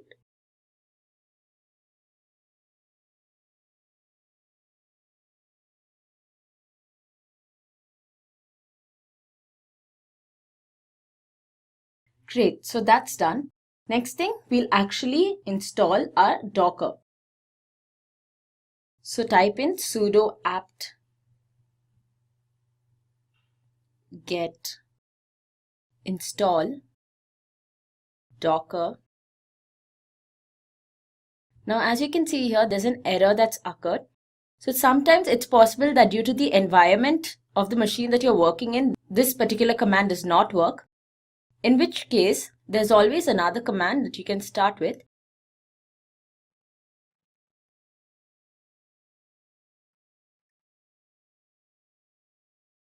Just type docker install. And that by itself will give you the command you can use to install Docker. So as it says here, sudo apt install docker.io is a command that we will need to execute to install Docker. And after that, we'll execute the sudo snap install docker.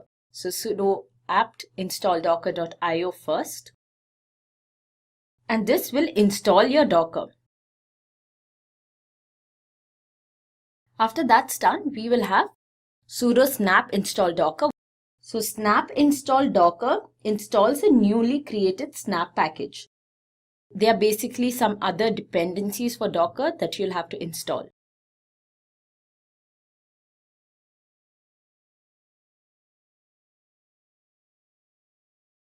Of course, since this is the installation process for the entire Docker IO, it will take some time.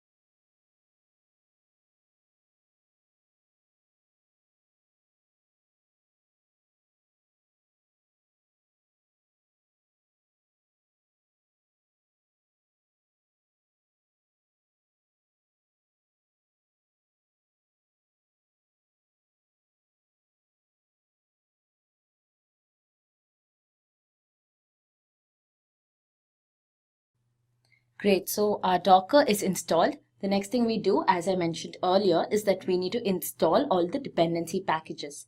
So the command for that is sudo snap install docker. Enter your password.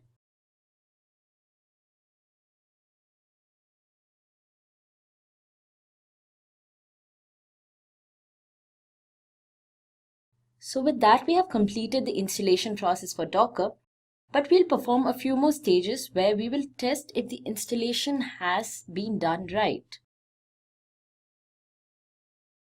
So before we move on with the testing for Docker, let's once again just check the version that we have installed. So for that, the command is docker version.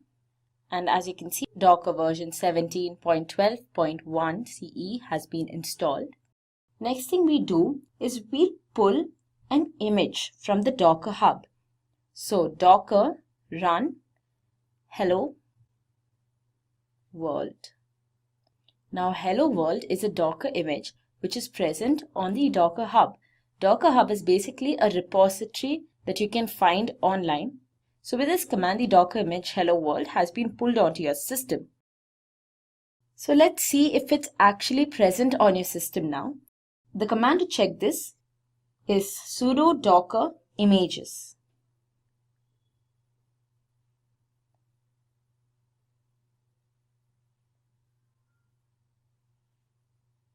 And as you can see here, hello world repository, this is present on our system currently. So the image has been successfully pulled onto the system, and this means that our Docker is working. Now we'll try out another command. Sudo docker ps-a. This displays all the containers that you have pulled so far. So as you can see here, there are 3 hello world images displayed, and all of them are in exited state. So I did this demo previously too, which is why the 2 hello worlds which is created 2 minutes ago is also displayed here. And the first hello world, which has been created a minute ago, is the one we just did for this demo. Now, as you have probably noticed that all the hello world images over here, all these containers are in the exited state. So when you give the option for docker ps -a, where -a stands for all, it displays all the containers whether they are in exited or running state. If you want to see only those containers which are in their running state, you can simply execute sudo docker ps.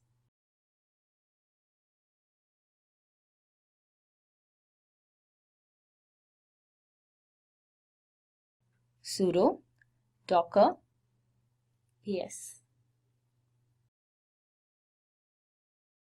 And as you can see, no container is visible here because none of them are in running state. And with that, we come to an end of our Docker installation. What Docker is and how you could be using it within your own DevOps environment. So let's get started. In this presentation, we're going to go through a number of key things. We're going to compare Docker versus traditional virtual machines and what are the differences and why you'd want to choose Docker over a virtual environment. We'll go through the advantages of working with Docker and the structure and how you would build out a Docker environment. And during that structure, we'll dig through the components and the advanced components within Docker. At the end of the presentation, we'll go through some basic commands and then show you how those basic commands can be used in a live demo. So with all that said, let's get started.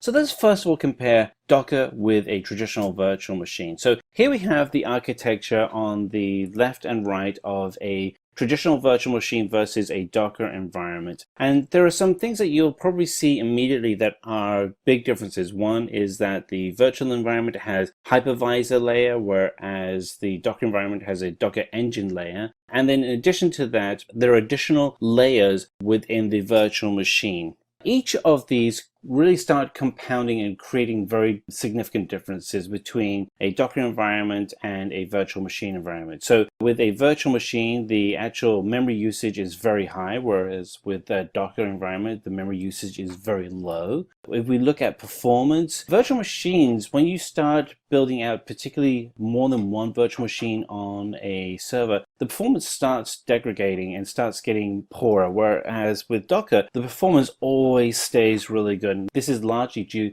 to the lightweight architecture used to construct the Docker containers themselves. If we look at portability, virtual machines just are terrible for portability. They're still dependent on the host operating system, and there's just a lot of problems that happen when you are using virtual machines for portability. In contrast, Docker was designed for portability, so you can actually build solutions in a Docker container environment and have the guarantee that the solution will work as you have built it, no matter where it's hosted. Finally, boot up time. The boot up time for a virtual machine is fairly slow in comparison to the boot up time for a Docker environment, which is almost instantaneous. So we look at these in a little bit more detail. One of the other challenges that you have with a virtual machine is that if you have unused memory within the environment, you cannot reallocate that memory. So if you set up an environment that has 9 gigs of memory that's being used, but you have 6 gigs that are free, you can't do anything with it. Though that whole 9 gig has been allocated to that virtual machine. In contrast with Docker, if you have 9 gigs and 6 gigs becomes free, that free memory can then be reallocated and reused across other containers used within that Docker environment. Another challenge is running multiple virtual machines in a single environment can lead to instability and performance issues, whereas Docker is designed to run multiple containers in the same environment and actually gets better the more containers you run in that hosted single Docker engine. Portability issues with a virtual machine is the software can work on one machine, but then when you move that VM to another machine, suddenly some of the software won't work because there are some dependencies that haven't been inherited correctly. Whereas Docker itself is designed specifically to be able to run across multiple environments and to be deployed very easily across systems. And again, the actual boot up time for a VM, it just takes a long time. You're talking about minutes in contrast to the milliseconds that it takes for a Docker environment to boot up. So let's dig into what Docker actually is and what allows for these great performance improvements over a traditional VM environment. So Docker itself is an OS virtualized software platform, and it allows IT organizations to really easily create, deploy, and run applications as what are called Docker containers that have all of the dependencies within that container very easily. And the container itself is really just a very lightweight package that has all the instructions and dependencies such as frameworks, libraries, bins, etc., all within that container. And that container itself can then be moved from environment to environment very easily. If we were to look in our DevOps lifecycle, the place where Docker really shines is in deployment, because when you're actually at the point of deploying your solution, you want to be able to guarantee that the code that has been tested will actually work in the production environment. But in addition to that, what we often find is that when you're actually building the code and you're actually testing the code, having a container running the solution at those stages is also a really good plus, because what happens is that the people building the code and testing the code are able to validate their work in the same environment that would be used for the production environment. So really, you can use Docker in multiple stages within your DevOps cycle, but it becomes really valuable in the deployment stage. So let's look at some of the key advantages that you have with Docker. Some of the things that we've already covered is that you can do rapid deployment, and you can do it really fast. The environment itself is highly portable and was designed for that in mind. The efficiencies that you'll see will allow you to run multiple Docker containers in a single environment as compared to more traditional VM environments. The configuration itself can be scripted through a language called YAML, which allows you to be able to write out and describe the Docker environment that you want to create. This in turn allows you to be able to scale your environment very, very quickly. But with all of these advantages, probably the one that is most critical to the type of work that we're doing today is security. You have to ensure that the environment you are running is a highly secure but highly scalable environment. And I'm very pleased to say that Docker takes security very seriously. So you'll see it as one of the key tenets for the actual architecture of the system that you're implementing. So let's look at how Docker actually works within your environment. So Docker works, there is what's called a Docker engine. The Docker engine is really comprised of two key elements. So you have a server and a client, and the communication via the two is via a REST API. The server, as you can imagine, has the instructions that are communicated out to the client and instructs the client on what to do. The connection between the client and the server, the communication, is via a REST API. On older systems, you can take advantage of the Docker toolbox, which allows you to go ahead and control the Docker engine, the Docker machine, Docker Compose, and Kitomatic. So let's now go into what the actual root components, though, of Docker are. So let's have a look at those key components. There are four components that we're going to go through. We have the Docker client and server, we have Docker images, we have the Docker registry, and the Docker container. We're going to step through each of these one by one. So let's look at the Docker client and server first. So the Docker client and server is a command line instructed solution where you would use terminal on your Mac or command line on your PC or Linux system to be able to issue commands from the Docker daemon. The communication between the Docker client and the Docker host is via a REST API.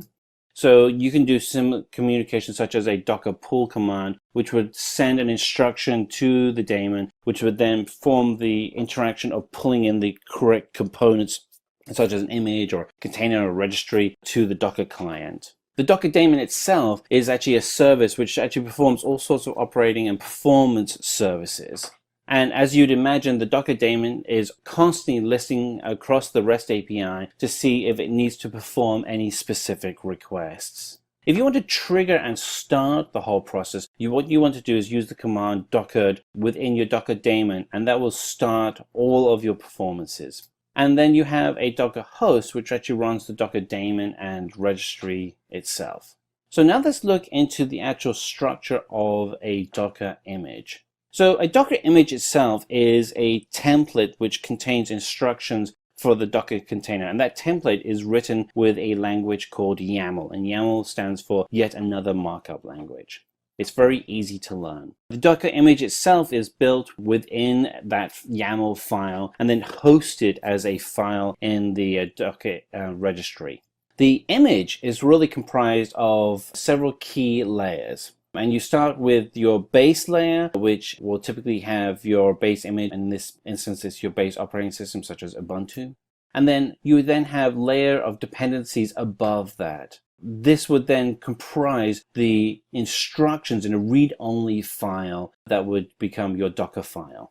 So let's actually go through and look at what one of those sets of instructions would look like. So here we have 4 layers of instructions. We have a from, pull, run, and then command. So what does that actually look like in our layers? So to break this down, the from creates a layer which is based on Ubuntu. And then what we're doing is we're adding in files from the Docker repository onto that base command, that base layer. And then what we want to be able to do is then say, okay, what are the run commands so we can actually then build the container within the environment. And then we want to be able to then have a command line that actually executes something within that container. And in this instance, the command is to run Python.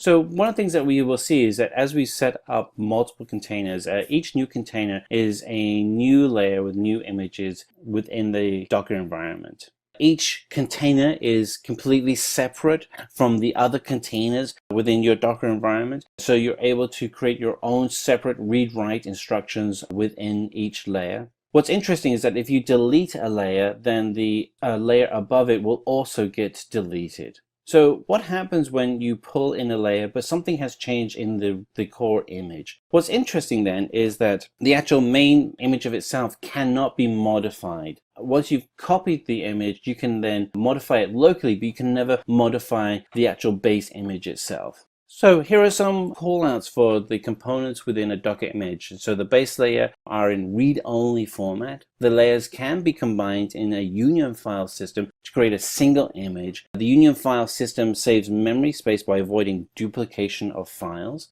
And this allows a file system to appear as a writable but without modifying the file, which is known as a copy on write. The actual base layers themselves are read-only. So to be able to get around this structure within a Docker container, the Docker environment itself uses what's known as a copy on write strategy within the images and the containers themselves. And so what this allows you to do is you can actually copy the files for better efficiency across your entire container environment. The copy and write strategy does make Docker super efficient, and what you're able to do all the time is keep reducing the amount of disk space you're using and the amount of performance that you're taking from the server. And that's really, again, a key element for Docker, is just this constant ability to be able to keep improving the efficiency within the actual system itself. All right, so let's go on to item number 3, which is the Docker registry. So the Docker registry itself is the place where you would host and distribute the different types of images that you have created or you want to be used within your environment. The actual repository itself is just a collection of Docker images, and those Docker images are built on instructions that you would write with YAML and are very easily stored and shared. And what you can actually do is you can actually associate specific name tags to the actual Docker images themselves. So it's easy for people to be able to find and share that image within the Docker registry itself. One of the things that you actually see as we go through the demos, you actually see us actually using the tag name, and you'll see how it is an alphanumeric identifier and how we actually use it to actually create the actual container itself. One of the things you can do to as start off how you would manage a registry is you can actually use the publicly accessible Docker Hub registry, which is available to anybody, but you can also create your own registry for your own use internally. The actual registry that you create internally can have both public and private images that you create, and this may be for various reasons of how you structure your environment. The actual commands you would use to actually connect to the registry are both push and pull. Push is to actually push a new container environment that you've created from your local manager node to the remote registry, and a pull allows you to pull a new client that has been created and is being shared. So again, pull command, it pulls and retrieves a Docker image from the Docker registry, then it makes it very easy for people to share different images consistently across teams. And a push command allows you to take a new command that you've created, a new container that you've created, and push it to the registry, whether it's Docker Hub or whether it's your own private registry, and allow it to be shared across your teams. Some key did you knows in Docker registry, deleting a repository is not a reversible action. So if you delete a repository, it's gone. So let's go into the final stage here, which is the actual Docker container itself. So the Docker container itself is an executable package of applications and its dependencies bundled together. So it gives all the instructions that you would have for the solution that you're looking to run. It's actually really lightweight, and again, this is because of the redundancy that's built into how you structure the container, and the container itself is then inherently also extremely portable. What's really good about running a container though is that it does run completely in isolation, so you're able to share it very easily from group to group, and you are guaranteed that even if you are running a container, it's not going to be impacted by any host OS peculiarities or unique setups as you would have in a VM or a non-containerized environment. The actual memory that you have on a Docker environment, they can be shared across multiple containers, which is really useful. Typically, when you have a VM, you would have a defined amount of memory for each VM environment. The challenge you start running into, though, is that you can't share that memory, whereas with Docker, you can easily share the memory for a single environment across multiple containers. The actual container is built using Docker images, and the command to actually run those images is a run command. So let's actually go through a basic structure of how you would run a Docker image. So you go into terminal window and you would write in Docker run Redis, and then it would run a container called Redis. So we're going to go in, and if you don't have the Redis image locally installed, it will then pull it from the registry. Then the new Docker container Redis will be then available within your environment, so you can actually start using it. So let's look at why containers are so lightweight.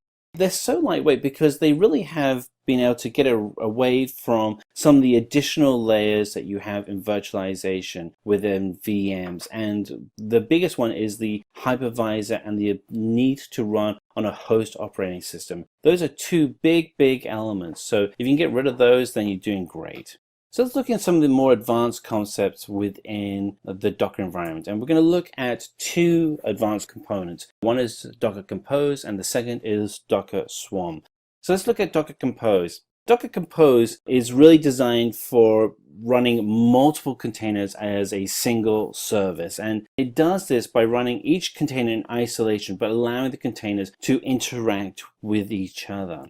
As was stated earlier on, you would actually write the Compose environment using YAML as the language in the files that you would create. So where would you use something like Docker Compose? So an example would be if you are running an Apache server with MySQL database and you need to create additional containers to run additional services without the need to start each one separately. And this is where you would write a set of files using Docker Compose to be able to help balance out that demand.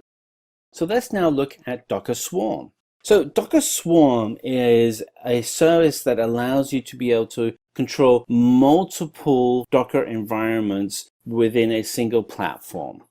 So what you actually are looking at doing is within your Docker Swarm is we're treating each node as a Docker daemon, and we're actually having an API that's interacting with each of those nodes.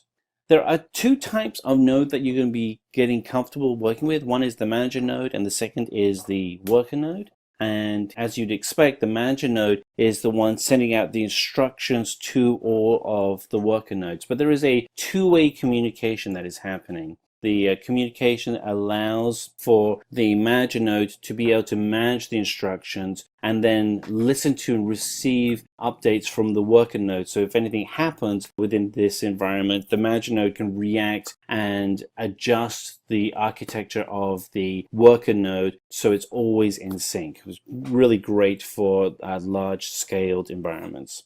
So finally, let's go through what are some of the basic commands you would use within Docker.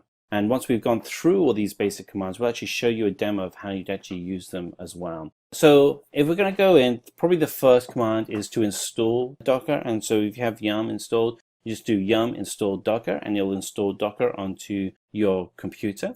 To start the Docker daemon, as you want to do systemctl start Docker. The command to remove a Docker image is docker rmi and then the image ID itself. And that's not the image name, that's the actual alphanumeric ID number that you want to grab.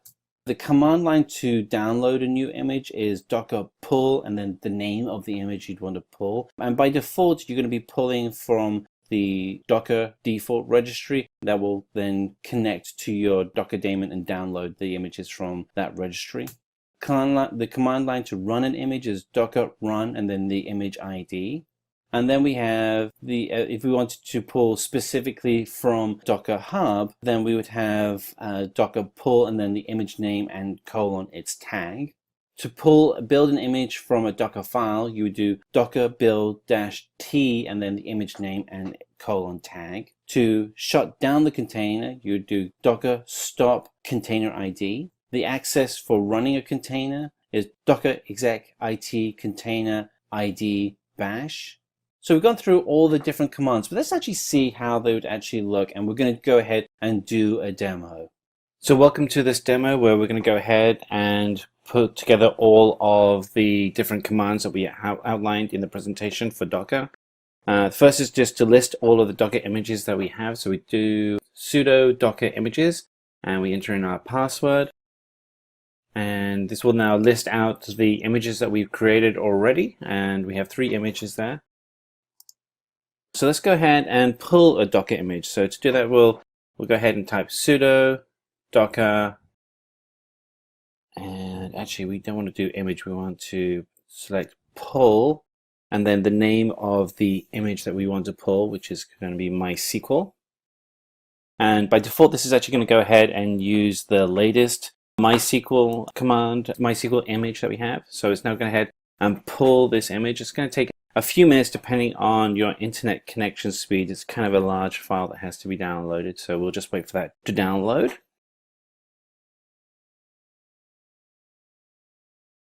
You can see the others have completed. Just waiting for this last file to download. Almost there. Once that's done, what we're going to go ahead and do is we'll actually run the Docker container and create the new container using the image that we just downloaded, but we have to wait for this to download first.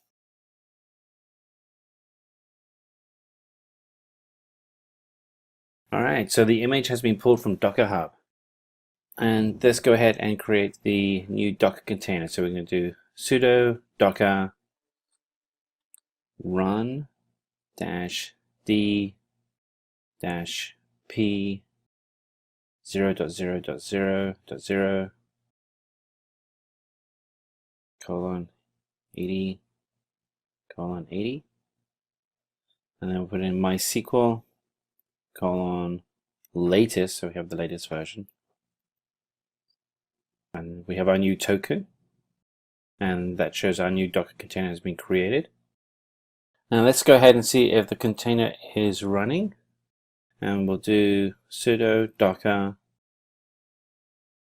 ps to list all the running containers. And what we see is that the container is not listed there, which means it's probably not running. So let's go ahead and list out all of the images that we have within Docker so we can see whether it's actually listed there. So we'll do ps-a, and yes, there we are. We can see that we do have our new container, MySQL latest, and it was created 36 seconds ago.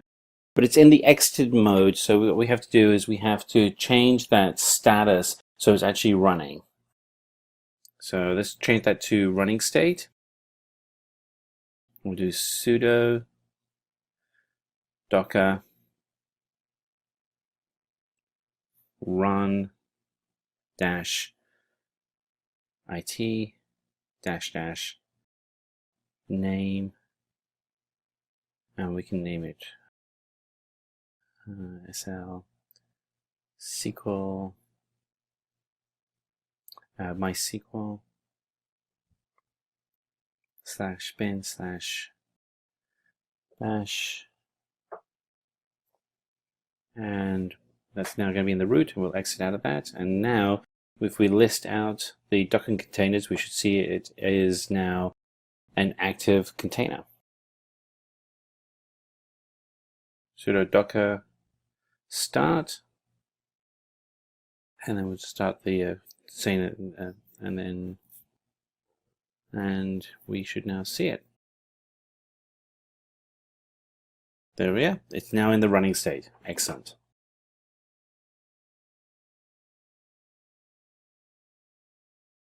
And we can see that it was updated 6 seconds ago. We're going to go ahead and we're going to clear the screen.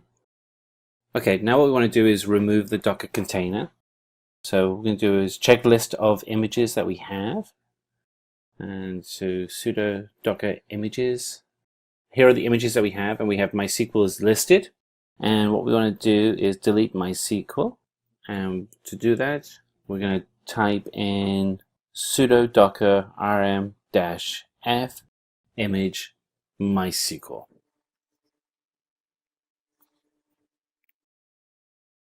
Run that command, and what we'll find is the image. There's no such image. Oh, okay. So what we actually have to do is we have to go and see that the image is now gone. It's been removed. Excellent.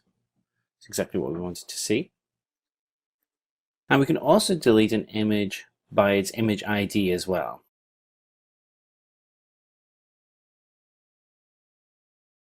However, if an image is running and active, we have to kill that image first. So we're going to go ahead and we're going to select the image ID. We'll copy that. And it's going to, we paste that. It won't be able to actually run correctly because the image is active. So what we have to do now is stop the image and then we can kill it. So it's in the running state. So we have to do, so we do sudo docker kill and kill SL, and that will kill the container. And now we'll see that the container has gone. And now we can delete the image. And that's going to be the image gone with the image ID. Ba-boom. Easy peasy. Okay, let's go ahead onto the next exercise, which is to, so here we are, we've listed all of the containers and they're all gone. So let's go on to the next exercise, the final exercise, which is to actually create a batch image. And we're going to do a batch HTTP image. So let's go ahead and write that out. So it's going to be docker run -dit -name white, that's going to be the name of this HTTP service, -p 8080:80-v open quotes $pwd close quotes /usr/apache2/htdocs/httpd /2.4. We'll run that. Put in our password again.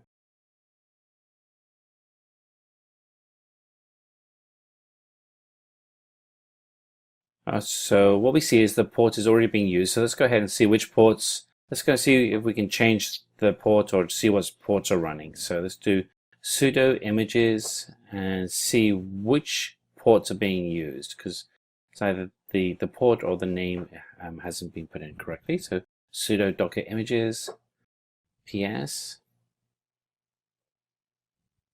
sudo docker ps-a, and yep, there's port 80 there. So we'll clear the screen.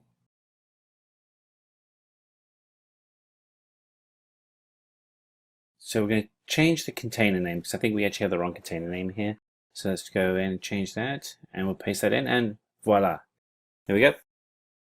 now working, and we'll just double check and make sure everything's working correctly. So to do that, we'll go into our web browser and we'll type in, as soon as Firefox opens up, type in localhost :8080, which was the port that we created. And there we are. It's a list of all the files which shows that the server is up and running. And today I'll be showing you how you can install the configuration management tool Ansible. So let's have a brief about why one would use Ansible and what exactly is Ansible. So if you consider the case of an organization, it has a very large infrastructure, which means it has more than probably hundreds of systems. And giving one or even a small team of people the responsibility to configure all these systems makes their work really tough, repetitive, and as you know, manual work is always prone to errors. So Ansible is a tool which can automate the configuration of all these systems. With Ansible, a small team of system administrators can write simple codes in YAML, and these codes are deployed onto the hundreds and thousands of servers, which configures them to the desired states. So Ansible automates configuration management, that is configuring your systems. It automates orchestration, which means it brings together a number of applications and decides an order in which these are executed, and it also automates deployment of the applications. Now that we know what Ansible does, let's move on to the installation of Ansible. So here is my Oracle VM VirtualBox Manager. I'll be using two systems. There's the node system, which is basically my client system, and there's the server system or the master system. So let's begin at our server system. So this is my master system, guys. So the first thing we do is we download our Ansible tool. So one thing we must remember with Ansible is that unlike Chef or Puppet, Ansible is a push type of configuration management tool. So what this means is that the entire control here lies with your master or your server system. This is where you write your configuration files, and these are also responsible for pushing these configuration files onto your node or client system as and when required.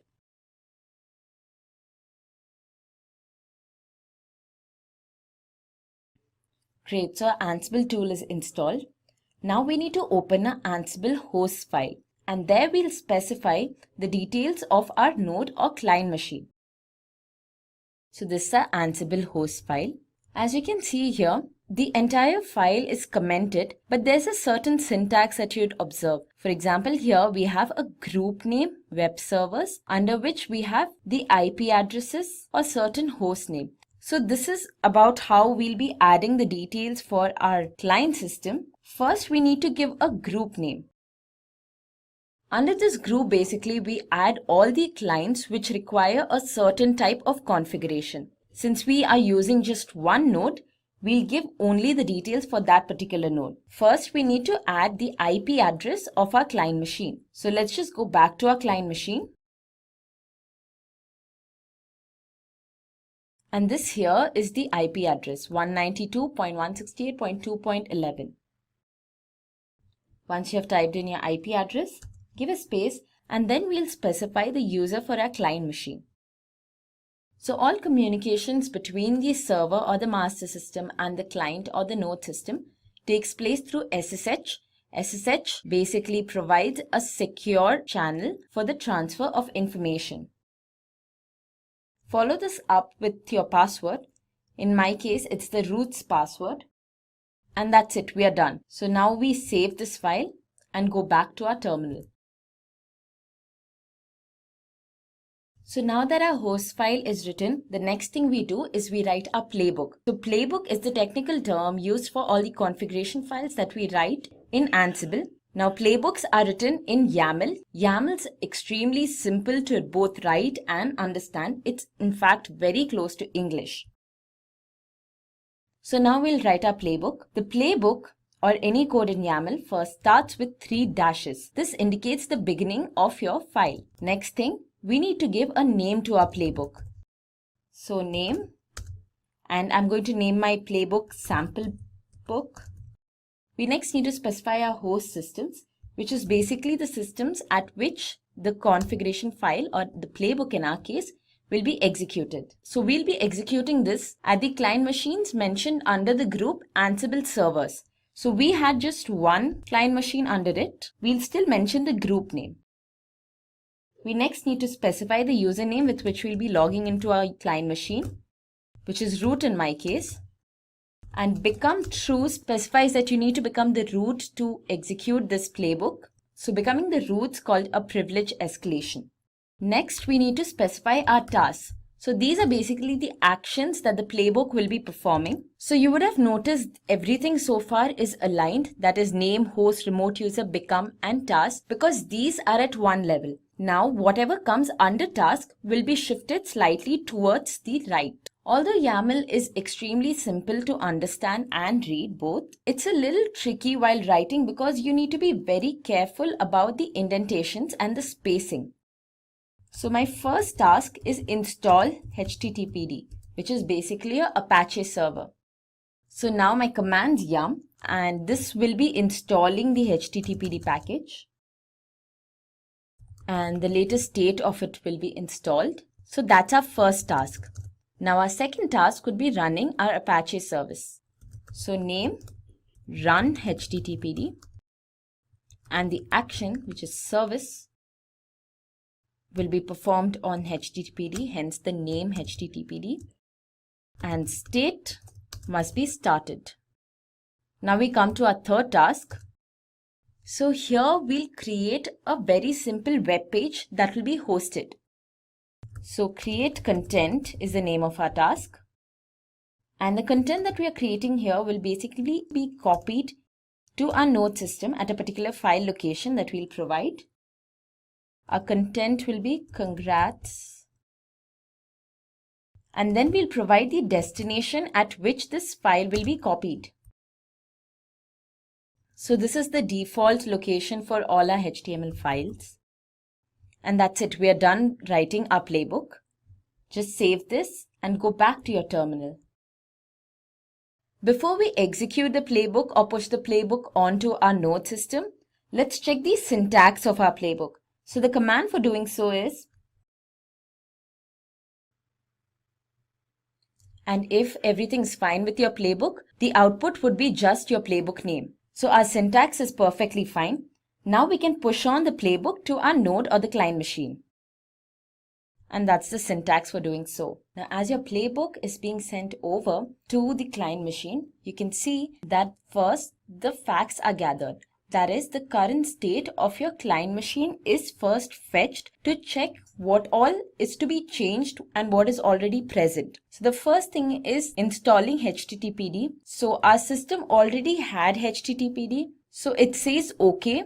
Because this does not need to be changed. Our next task was running HTTPD. Now, although our system had the Apache service, it was not running. So that is one thing that was changed. The next was there was no content available. So the content was also added. So 2 tasks were changed and 4 things were okay. Now everything seems fine. And before you move any forward, it is very important that you check this one line of documentation provided by Ansible. You have all kind of information available here regarding which all tasks were executed, if your client machine was reachable or unreachable, and so on. So now that everything's fine here, we can move on to our node system and we'll just go to our browser. So if our playbook has been executed here, what should happen is that the HTTPD service must be in the running state and the web page that we created should be hosted. So let's just type localhost.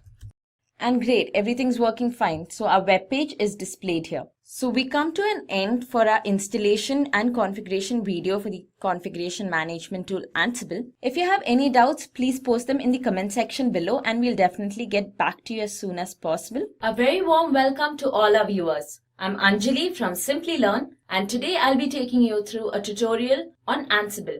So Ansible is currently the most trending and popular configuration management tool, and it's used mostly under the DevOps approach. So what will you be learning today? You'll learn why you should use Ansible, what exactly is Ansible, the Ansible architecture, how Ansible works, the various benefits of Ansible, and finally we'll have a demo on the installation of Apache or the HTTPD package on our client systems. We'll also be hosting a very simple web page And during this demo, I'll also show you how you can write a very simple playbook in YAML and your inventory file. So let's begin. Why should you use Ansible? Let's consider a scenario of an organization where Sam is a system administrator. Sam is responsible for the company's infrastructure. A company's infrastructure basically consists of all its systems. This could include your web servers, your database servers, the various repositories, and so on. So as a system administrator, Sam needs to ensure that all the systems are running the updated versions of the software. Now, when you consider a handful of systems, this seems like a pretty simple task. Sam can simply go from system to system and perform the configurations required. But that is not the case with an organization, is it? An organization has a very large infrastructure. It could have hundreds and thousands of systems. So here is where Sam's work gets really difficult. Not only does it get tougher, Sam has to move from system to system, performing the same task over and over again. This makes Sam bored. Not just that, repeating the same task leaves no space for innovation. And without any ideas or innovation, how does the system grow? And the worst of it all is manual labor is prone to errors. So what does Sam do? Well, here is where Ansible comes in use.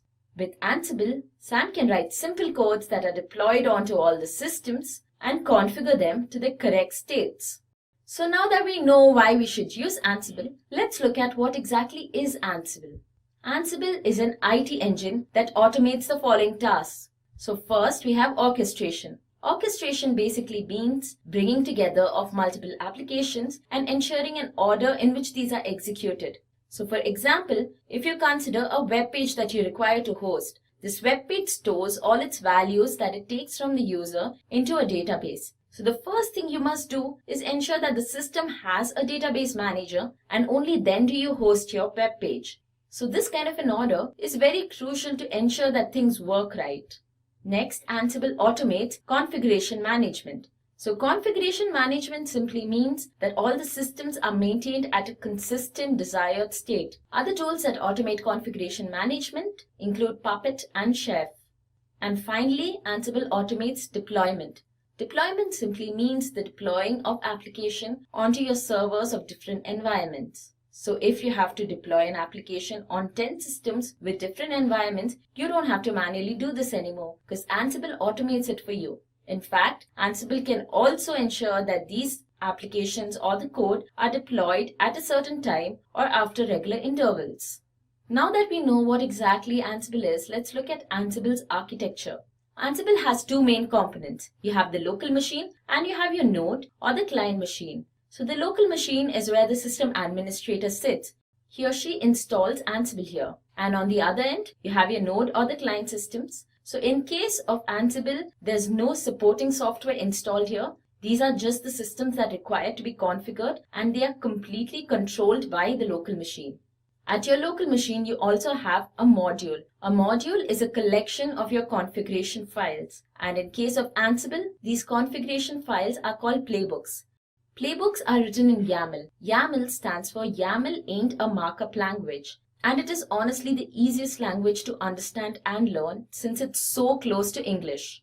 We also have the inventory. The inventory is a file where you have all your nodes that require configuration mentioned. And based on the kind of configuration they require, they're also grouped together. So later in the demo, we'll have a look at how the playbook and the inventory is written, and that will probably make it clearer. So of course, the local machine needs to communicate with the client. And how is this done? This is done through SSH. SSH is your secure shell, which basically provides a protected communication in an unprotected environment. Okay, so we saw the various components of Ansible. Now, how does Ansible exactly work? You have your local machine on one end. This is where you install Ansible. If you have gone through any previous material on Ansible, you would have come across the term agentless often being associated with this tool. So this is what agentless means. You're installing Ansible only on your local machine and there's no supporting software or plugin being installed on your clients. This means that you have no agent on the other end. The local machine has complete control and hence the term agentless. Another term that you would come across with Ansible is push configuration. So since the local machine has complete control here, it pushes the playbooks onto the nodes, and thus it's called a push configuration tool. Now the playbooks and the inventory are written at the local machine, and the local machine connects with the nodes through the SSH client. This step here is optional, but it's always recommended to do so. It's where the facts are collected. So facts are basically the current state of the node. Now all this is collected from the node and sent to the local machine. So when the playbook is executed, the task mentioned in the playbook is compared against the current status of the node, and only the changes that are required to be made further are made. And once the playbooks are executed, your nodes are configured to the desired states. So as I mentioned before, Ansible is currently the most trending tool in the market under the configuration management umbrella. So let's have a look at the various benefits of Ansible which gives it this position. Well, Ansible is agentless, it's efficient, it's flexible, simple, idempotent, and provides automated reporting. How does it do all this? Let's have a look at that. Agentless, as I already mentioned before, you require no supporting software or plugin installed on your node or the client system. So the master has complete control.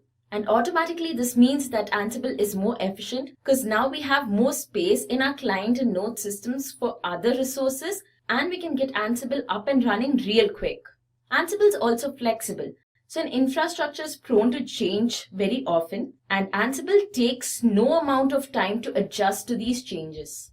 Ansible cannot get any simpler with your playbooks written in a language such as YAML, which is as close to English as you can possibly get. Idempotent basically means that if you have a playbook which needs to be run n number of systems, it would have the same effect on all of these systems without any side effect. And finally, we have automated reporting. So in case of Ansible, your playbook has a number of tasks, and all these tasks are named. So whenever you run or execute your playbook, it gives a report on which tasks ran successfully, which failed, which clients were not reachable, and so on. All this information is very crucial when you're dealing with a very large infrastructure. And finally, we reach the most exciting part of our tutorial, the hands-on. Before we move on to the actual hands-on, let me just brief you through what exactly we'll be doing. So I'll be hosting 2 virtual boxes, both CentOS 7 operating systems. One would be my local machine and other my node or the client machine. So on my local machine, first I'll install Ansible. We'll then write the inventory and the playbook and then simply deploy this playbook. On the client machine, there's just one thing that we need to do, is that we need to check if the configurations that we mentioned in our playbook are made right. So we'll now begin our demo. This is my Oracle VirtualBox. Here I have my master system, which is the local machine, and this is the client machine. So let's have a look at these 2 machines. This is my client machine. The terminal is open right now. So the client machine terminal has a black background with white text, and the master machine terminal has a white background with black text, just so you can differentiate between the 2. So we'll start at the master machine. The first thing to do is we need to install our Ansible. So yum install Ansible-y is the command to do so. So this might take some time.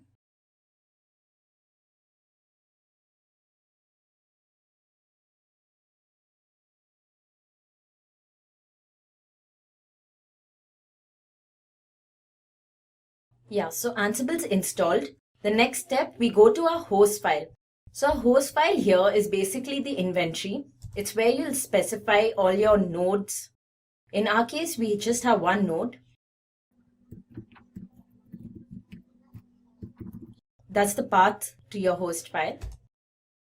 As you'll see, everything here is commented. So just type in the group for your client nodes. So I'm going to name it Ansible Clients.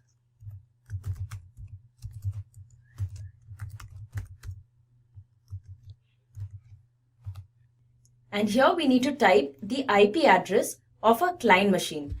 So my client machine's IP address is 192.168.2.127. So before you come to this, it's advised that you check the IP address on your client machine. The simple command for that is ifconfig. Now once you type the IP address, put a space, and here we need to mention the username and the password for our client. So I'll be logging in as the root user.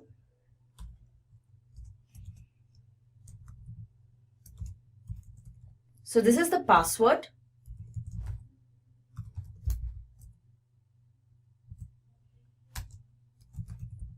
And then the user.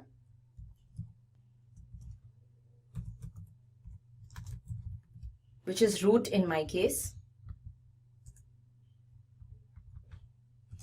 That's it. Now you can save this file. Just clear the screen. Next, we move on to our playbook. We need to write the playbook. So the extension for our playbook is YML, which stands for YAML. And as you can see here, I have already written my playbook, but I'll just explain to you how this is done. So a YAML file always begins with 3 dashes. This indicates the start of your YAML file. Now the first thing is you need to give a name to the entire playbook. So I have named it sample book. Host is basically where this would be executed. So as we saw earlier in our inventory, I mentioned client's group name as Ansible clients. So we use the same name here. The remote user is the user you'll be using at your client. So in my case, that's root.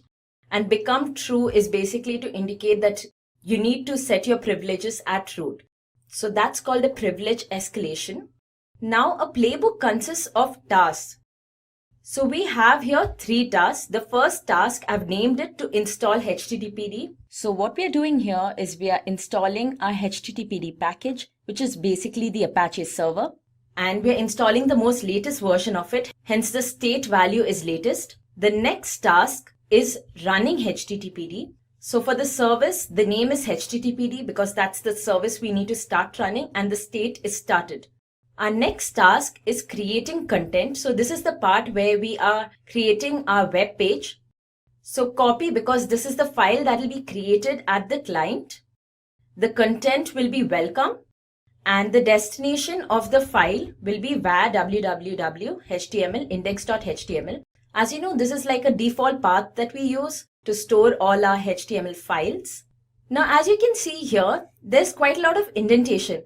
And when it comes to YAML, although it's very simple to write and very easy to read, the indentation is very crucial. So the first dash here represents the highest stage, that is the name of the playbook, and all the dashes under tasks are slightly shifted towards the right.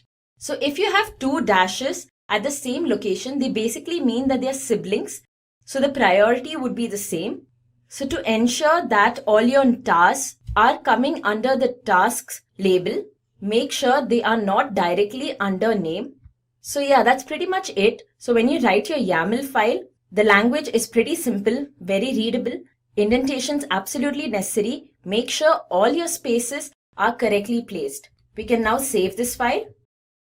Next thing we need to check if the syntax of our YAML file is absolutely right because that's very crucial. So the command to check the syntax of the YAML file is Ansible playbook, the name of your playbook, syntax check. So we have no syntax errors, which is why the only output you receive is sample.yml, which is the name of your playbook. So our playbook is ready to be executed. The command to execute the playbook is Ansible playbook and the name of your playbook.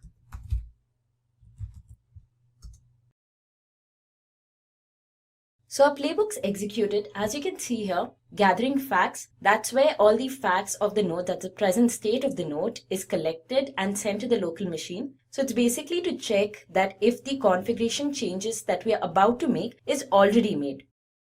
So it's not made. We do not have the HTTPD package installed on our node. So this is the first change that's made. Also, if it's not installed, of course, it's not running. That's the second change that's made. So it's put into the running state. And a final task, which is create content, is under the OK state. This means that the content's already present in the client machine. So I made it this way so that you can at least see the different states that's present. So over here we have OK4, so 4 things are all fine. The facts are gathered, 2 things are changed, and 1 is already present. 2 changes are made. 0 clients are unreachable and 0 tasks have failed. So this is the documentation that I was referring to previously that Ansible provides automatically and is very useful, as you can see. So our next step, we need to just check on our client machine if all the changes that we desired are made. So let's move to our client.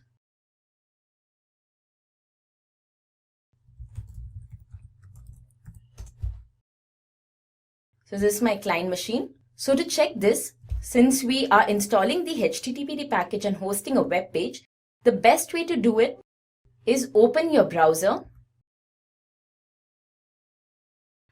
and type in localhost. So there you go, your Apache server is installed and your web page is hosted. So that was very simple, wasn't it? If you have any doubts about the procedure or any other part of the tutorial, please post your doubts in the comment section below and we'll get back to you as soon as we see them. As you probably already know, Chef is a configuration management tool. So that basically means that Chef is a tool which can automate the entire process of configuring multiple systems. It also comes with a variety of other functionalities which you can check out in our video on what is Chef and the Chef tutorial. So before we move on to the installation process, let me just explain to you in brief the architecture of Chef. So Chef has three components. There's the workstation, which is where the system admin sits and he or she writes the configuration files here. Your second system is the server. The server is where all these configuration files are stored. And finally, you have the client or the node systems. So these are the systems that require the configuration. You can have any number of clients, but for our demo, to keep it simple, we'll just have one client. Now I'm using my Oracle VM VirtualBox Manager, as you can see here. I'll have two machines, the master and the node. Both of these are CentOS 7 machines. As of the server, we'll be using this as a service on the cloud. So let's begin. Let's have a look at our master system first. This is my master system. The terminal's open over here and the terminal color here, it's black background with green text. And this is my node system. So the terminal here has a black background with white text. So you can differentiate between the both. So we start at our master system. The first thing we need to do is we need to download the Chef DK. So you can write wget, which is the command for downloading, and then go to your browser and just type Chef DK here. The first link. So here you have different versions of Chef DK. Depending on the operating system that you're using, you need to select the appropriate one. I'm using the Red Hat Enterprise version and that's number 7. So I'm using CentOS 7. So this is my link for downloading Chef DK. Just copy this link and go back to your terminal and paste it here. So your Chef DK is being downloaded. This will take a while. Right after we download the Chef DK, our next step is to install it on our system. So our Chef DK is downloaded. Now let's install it. So guys, this is the version of Chef DK that you have downloaded. So make sure this is exactly what you type down here too.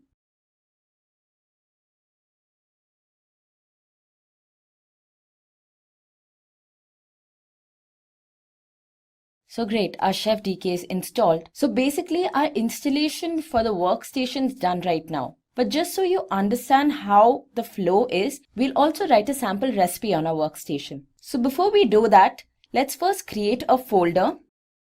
My folder name is Chef Repo, basically the Chef repository. And let's move into this folder. Okay, so we're in. Next, what we need to do is, as I mentioned earlier, all your recipes will be within a cookbook. So let's create a folder which will hold all our cookbooks. And let's move into this too.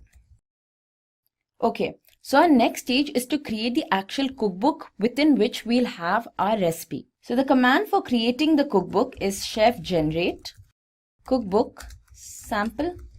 So sample is the name of my cookbook. So guys, please notice here, cookbooks is the directory that I created, which will hold all our cookbooks. And here cookbook is the keyword. So sample is that one cookbook that we are creating under our folder cookbooks. And our cookbook's being created. Great, so that's done. Moving into our cookbook. Okay, so when our cookbook sample was created, automatically there's this hierarchical structure associated with it. So let's have a look at this hierarchical structure to understand what our cookbook sample exactly is before we move on. So the command for looking at a hierarchical structure is tree. So as you see here, within our cookbook, we have a folder recipes, and under this there's the default.rb recipe. This is where we'll be creating our recipe. So we'll just alter the content of default.rb. So let's move on to finally writing our recipes. So we'll move into this recipes folder first. So now we'll open our recipe default.rb in gedit. So the recipe for this particular demo is to install the HTTPD package on our client node, that is basically your Apache server, and we'll also be hosting a very simple web page. So let's begin. So the recipes in Chef is written in Ruby. So I'll explain you the recipe in a while. Okay, so the first line is where you install HTTPD. The second line for service is where you start or enable the HTTPD service on the client node. That's our first task. The second part's where we need to create our web page. So this is the part where your web page will be stored. If you have written any HTML file previously, you know that this is probably like a default path where our web pages are created. Yep, that's it. So this is the content that will be displayed on your web page if everything works right. And I'm pretty sure it will. So now we can save our recipe, and that's done. Close your gedit. So now that we have created the recipe, all our work at the workstation is completed. The next thing we do is we move on to the server. So as I mentioned earlier, we'll be using the server as a service on the cloud. So go to your browser and here just type manage.chef.io. So this is the homepage of your Chef server. Click here to get started. We need to first create an account for using the Chef server. This is completely free. We just need to give our email ID and a few other details. It's in fact a lot like creating an account on Facebook or Instagram. Fill in all the details. Check the terms of service box. So the next thing you need to do is go back to your inbox and verify your email ID. So I have my inbox opened here on my Windows machine. So this is my inbox. You would have received a mail from Chef Software. Just click on this link to verify it and create your password. And that's done. So let's continue this on our workstation machine. So type in your username and password. So the first time you log into your Chef server, you'll have this pop-up appear where you need to create a new organization. So create your organization. So this organization is basically the name that will be associated with a collection of the client machines. First thing you do, go to your administration tab and download the starter kit. So guys, when you're doing this part, make sure that you're on your workstation. That is, you're opening your Chef server on the workstation because you need this folder to be installed here. You save the file. So this gets downloaded. So the Chef starter kit is the key to connecting your workstation with the server and the server with the node. So basically it has a tool called Knife, which we'll come across later in our demo. This Knife is what takes care of all the communication and the transferring of cookbooks between the three machines. In our case, the two machines, the workstation and the node, and the one server. So let's go back to our root directory. So our Chef starter zip file is within our downloads folder. What we do first is we'll move the zip folder into our cookbooks folder and then we'll unzip it there because our cookbooks folder is the one that contains the recipe, and that is where we require knife tool command to be present so we can send these recipes over to the server. So we'll just check the contents of our cookbooks right now to ensure that our Chef starter.zip file is within the cookbooks. Yep, so it's here. So next thing we do is we need to unzip this folder.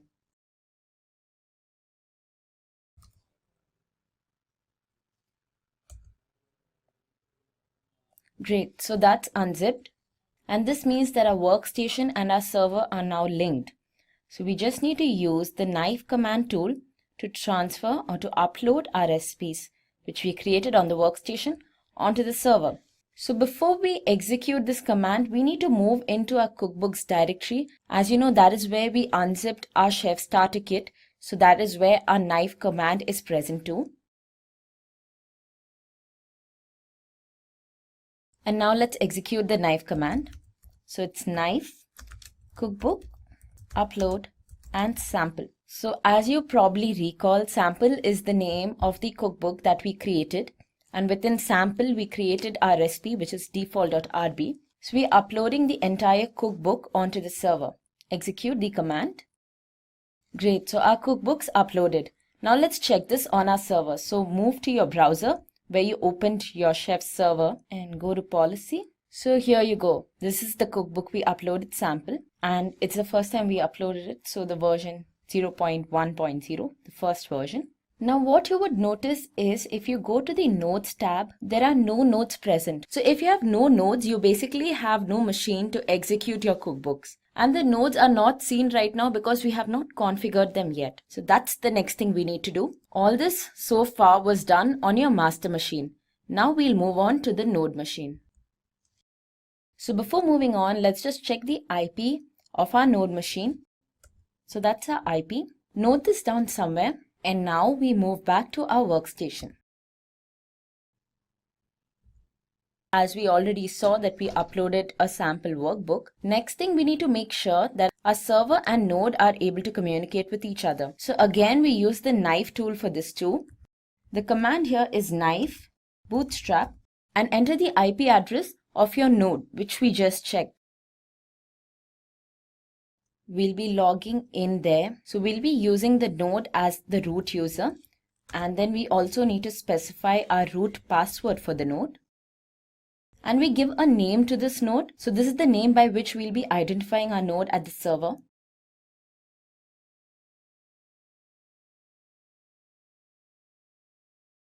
So as you've probably noticed here, we're using the term SSH, which is a secure shell. So it basically provides a channel of secure communication between two machines in an unsafe environment. Okay, so it's done. So if your command has executed right, which in our case, as we can see, has, our chef server and our chef node must be able to communicate with each other. So if this is so, we should be able to send the cookbook that we previously uploaded from our workstation onto the server, now from our server to our node. So to do that, before we move on to the node machine, we need to go back to our chef server. Let's refresh this page. And as you see here, previously under the nodes tab, we did not have any node mentioned. Now we do. Chef node, which is the node we wanted to identify our node by, which is a CentOS platform. And that's our IP. So it's active for 2 hours. That's the uptime. Last check-in, the last time we checked into our node was a minute back. And yeah, that's pretty much it. So now we'll create a run list and we'll add our sample to this run list. So just click on your node. And you'll see the small arrow here in the end. Click on that, edit run list. And under available recipes, we have our cookbook sample present. So drag and drop this to the current run list and accept it. Okay, so now that we updated our run list, our recipe is sent to our node. What we next need to do is that we need to execute this at our node. So now we'll move on to our node machine. Chef client is the command to execute your. So while this recipe is executing, you can see what exactly is happening. Our recipe was to install HTTP package first, which is your Apache server. So the first line, that's done and it's up to date. The second line, it's enabled. Third line, the service is started. And the fourth line is where your contents created for the web page at this very location. So by the look of this, everything should work fine. So how do we check this? We can just go to our browser and in the search bar, just type localhost. And there you go. So our HTTP package, which is the Apache server, is installed and our sample web page is also hosted. Congratulations on completing the chef demo. So if you look at the DevOps approach or the DevOps lifecycle, you will see that chef falls under operations and deployment. So before we begin, let's have a brief look at all that you'll learn today. First, we'll get to know why should we use chef and what exactly is the chef. Two of the most common terms used with Chef: configuration management and infrastructure as code. We'll have a brief look at these. We'll also have a look at the components of Chef and the Chef architecture, quickly go through the various flavors of Chef, and finally we'll wrap it up with a demo on the installation of Apache on our nodes. So let's begin, guys. Why should we use Chef? Well, consider a large company. Now this company caters to a large number of clients and provides n number of services or solutions. Of course, to get all of this done, they need a huge number of servers and a huge number of systems. Basically, they will have a huge infrastructure. Now, this infrastructure needs to be continuously configured and maintained. In fact, when you're dealing with an infrastructure that size, there's a good chance systems may be failing. And in the long run, as your company expands, new systems may even get added. So what do? Well, you could say the company has the best system administrator out there, but all by himself, could he possibly take care of an infrastructure that size? No, he can't. And that's where Chef comes in, because Chef automates this entire process. So what does Chef provide? Chef provides continuous deployment. So when you look at the market space today, you see how products and their updates are coming out in a matter of days. So it's very important that a company is able to deploy their product the minute it's ready, so that once it's out, it's not already obsolete. Chef also provides increased system robustness. As we saw, Chef can automate the infrastructure. But in spite of this automation, there's a good possibility that errors do creep in. Chef can detect all these bugs and remove them before deploying them into the real environment. Not only this, Chef also adapts to the cloud. We all know how today the services, tools, solutions, everything's revolving around the cloud. So Chef does really play along by making itself easily integratable with the cloud platform. So now that you know why to use Chef, let's look at what exactly is Chef. Chef is an open source tool developed by Opscode. Of course, there are paid versions of Chef, such as Chef Enterprise, but other than that, most of it is freely accessible. Chef is written in Ruby and Erlang. If you would have gone through any previous material on Chef, I'm sure you would have come across Ruby being related to Chef, but not Erlang. So this is why, because Ruby and Erlang are both used to build Chef, but when it comes to actually writing the codes in Chef, it's just Ruby. And these are the codes that's deployed onto your multiple servers and does the automatic configuration and maintenance. And this is why Chef is a configuration management tool. So I've used this term configuration management a couple of times. What exactly does this mean? Let's start with the definition of configuration management. Configuration management is a collection of engineering practices that provides a systematic way to manage entities for efficient deployment. So let's break this down. Configuration management basically is a collection of practices. And what are these practices for? These practices are for managing your entities, the entities which are required for efficient deployment. So what are these entities that you need for efficient deployment? They are code, infrastructure, and people. Code is basically the code the system administrators write for configuring your various systems. Infrastructure is the collection of your systems and your servers. And then finally, you have the teams that take care of this infrastructure. So codes need to be updated whenever your infrastructure needs a new configuration or some sort of updation in the operating system or the software versions. Your code needs to be updated at first. And as the requirements of the company change, the infrastructure's configuration needs to change. And finally, of course, the people need coordination. So if you have a team of system administrators and say person A makes some change to the code, person B, C, D, and so on need to be well aware when the change is made as to why it was made, what was the change made, and where exactly this change was made. So there are two types of configuration management. On our left, we have the push configuration. Here, the server that holds the files with instructions to configure your nodes pushes these files onto the node. So the complete control lies with the server. On your right side, we have the pull configuration. In case of pull configuration, the nodes poll against the server to first check if there's any change in the configurations required. If there is, the nodes themselves pull these configuration files. Chef follows pull configuration, and how it does this, we'll see further in our video. Another important term often used with Chef, infrastructure as code. So let's understand what this term infrastructure as code means through this small story. So here's Tim. Tim's a system administrator at a large company. Now he receives a task. He has to set up a server and he has to install 20 software applications over it. So he begins. He sets up the server, but then it hits him. It would take him the entire night to install 20 software applications. Wouldn't things have been much simpler if he just had a code to do so? Well, of course, codes do make things much simpler. Codes have a number of advantages. They're easily modifiable. So if today Tim is told we need MySQL installed on 20 systems, Tim simply writes a code to do so. And the very next day Tim is told, we changed our mind. We don't need MySQL. I think we'll just use Oracle. This does not bother Tim because now he just opens the file, he makes a few corrections in his code and that should work just fine. Code is also testable. So if Tim had to write 10 commands to do something and at his 10th command he realized the very first command he wrote,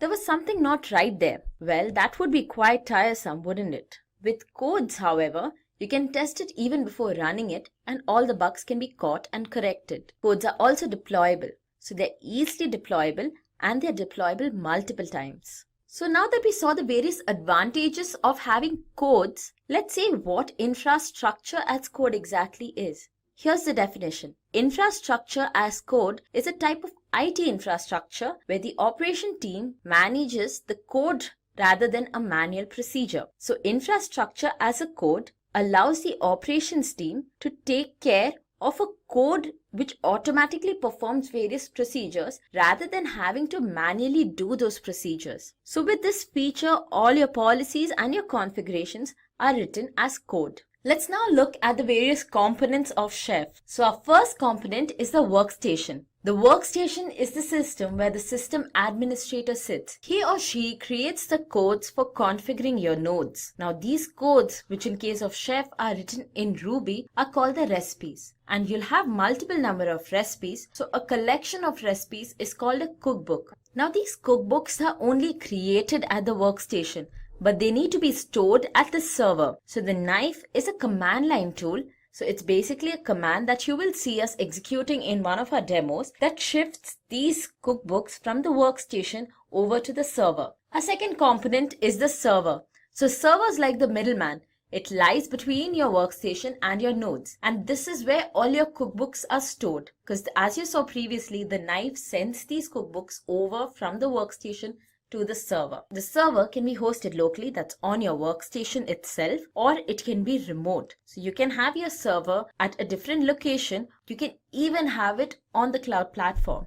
And our final component, the node. So nodes are the systems that require the configuration. In a Chef architecture, you can have a number of nodes. Ohai is a service which is installed on your node and it is responsible for collecting all the information regarding your current state of the node. This information is then sent over to the server to be compared against the configuration files and check if any new configuration is required. Chef Client is another such service on your node which is responsible for all the communications with the server. So whenever the node has a demand for a recipe, the Chef Client is responsible for communicating this demand to the server. Since you have a number of nodes in a Chef architecture, it's not necessary that each node is identical. So of course, every node can have a different configuration. Let's now have a look at the Chef architecture. So here we have a workstation, one server machine and 2 nodes. You can have any number of nodes. First things first, the system administrator must create a recipe. So the recipes that are mentioned in our Chef architecture are just dummy recipes. We'll look into actual functioning recipes later in our demo. So you have 1 recipe, 2 recipes, 3 recipes, and a collection of recipes forms a cookbook. So guys, if you look at the recipe, in source you have Simplilearn 3.erb. ERB is the extension for your Ruby files. So the cookbooks are only created at the workstation. They now need to be sent over to the server where they are stored. And this is the task of the knife. Knife is a command line tool which is responsible for transferring all your cookbooks onto the server from the workstation. Here's the command for running your knife. Knife upload simply-db, where simply-db is the name of the cookbook. We then move on to our node machines. At our nodes, we run the OHI service. The OHI service will collect all information regarding the current state of your nodes and send it over to the chef client. When you run the chef client, these informations are sent over to the server and they are tested against the cookbooks. So if there is any discrepancy between the current state of your nodes and the cookbook, that is, if one of the nodes does not match the configurations required, the cookbook is then fetched from the server and executed at the node. This sets the node to the right state. There are various flavors of chef. We'll quickly go through these. First, we have Chef Solo. With Chef Solo, there's no separate server, so your cookbooks are located on the node itself. Now, this kind of configuration is used only when you have just a single node to take care of. The next flavor is the Hosted Chef. With Hosted Chef, you still have your workstation and your node, but your server is now used as a service on the cloud. This really makes things simple because you don't have to set up a server yourself and it still performs all the functioning of a typical chef. This is the configuration you will notice that we'll be using in our demo. Chef Client Server. With Chef Client Server, you have a workstation, you have server, and you have n number of nodes. Now, this is the traditional chef architecture. This is the one we have used for all the explanations previously. And finally, we have Private Chef.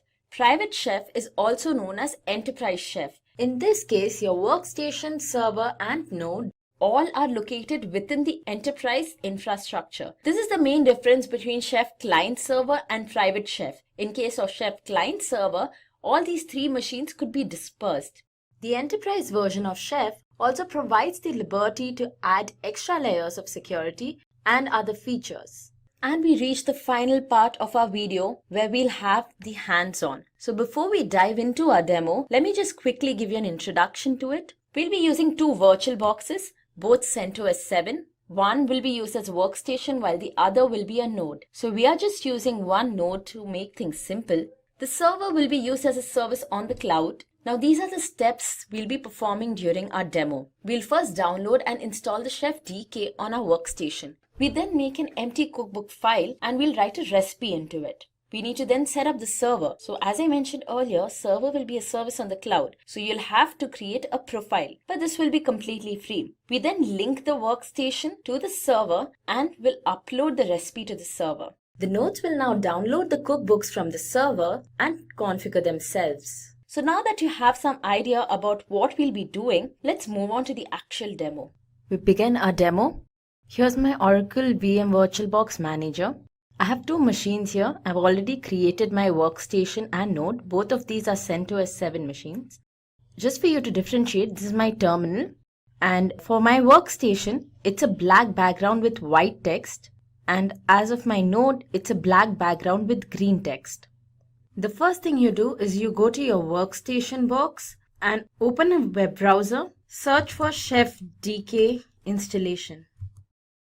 Go to the first link, which is your Chef's official page, and under Red Hat Enterprise, because our system's a Red Hat system, select the link of the version that you're using. So I'm using CentOS 7, so my operating system version is 7, so I'll take this link. Now this is the link for downloading your Chef DK. You copy this link and go to your terminal. Guys, notice I'm in the home directory of my root user. So let's install our Chef DK.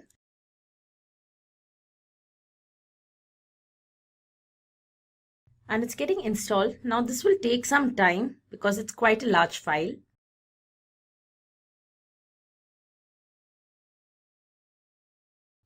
And Chef DK is downloaded.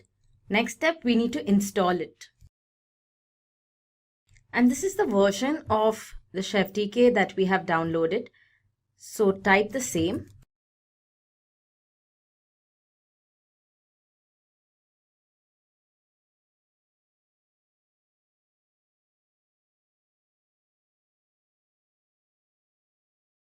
Okay, so that's done. So now we need to make our recipes, and the recipes will exist within cookbooks. So first let's make a chef repository. So within that we'll have a folder for holding all our cookbooks, and within our cookbook we'll write our recipe. So we start with the directory for chef repository. Move into it. Create a folder called cookbooks, within which we'll store each of our cookbooks. Move into this folder. Okay, so we'll just check the contents here right now. So we have our chef DK, we have a chef repo folder here, and let's check the contents of the chef repo. And this has cookbooks. Okay, so our first cookbook that we'll be making will be under this folder cookbooks. So let's move into cookbooks. We are in. Now we need to create our first cookbook. So the instruction for creating your first cookbook is chef generate cookbook and the name of your cookbook. So I'm just giving the name as sample. Yeah, so our cookbook sample is created. Now when you create your cookbook, you'll notice that a hierarchy is also automatically created. So let's just check the hierarchy of our cookbook. Let's move into sample, and tree is the command for checking the hierarchy. So here, as you can see, we have recipes, and under recipes we have default.rb. So we'll be editing this default.rb to create our recipe. Okay. So let's begin with that. Let's move into our recipes folder and open your default.rb. And here we are. So now we'll type in our code. So what's our recipe for? Our recipe is for installing the HTTPD package on our node, and then we'll also create a small index file where we'll just have a simple content such as welcome or something like that, just to check if our HTTPD is working fine. So let's begin typing the code here. Package HTTPD service HTTPD do. And what must be done with this package is that once it's installed, it needs to be enabled and it needs to be started.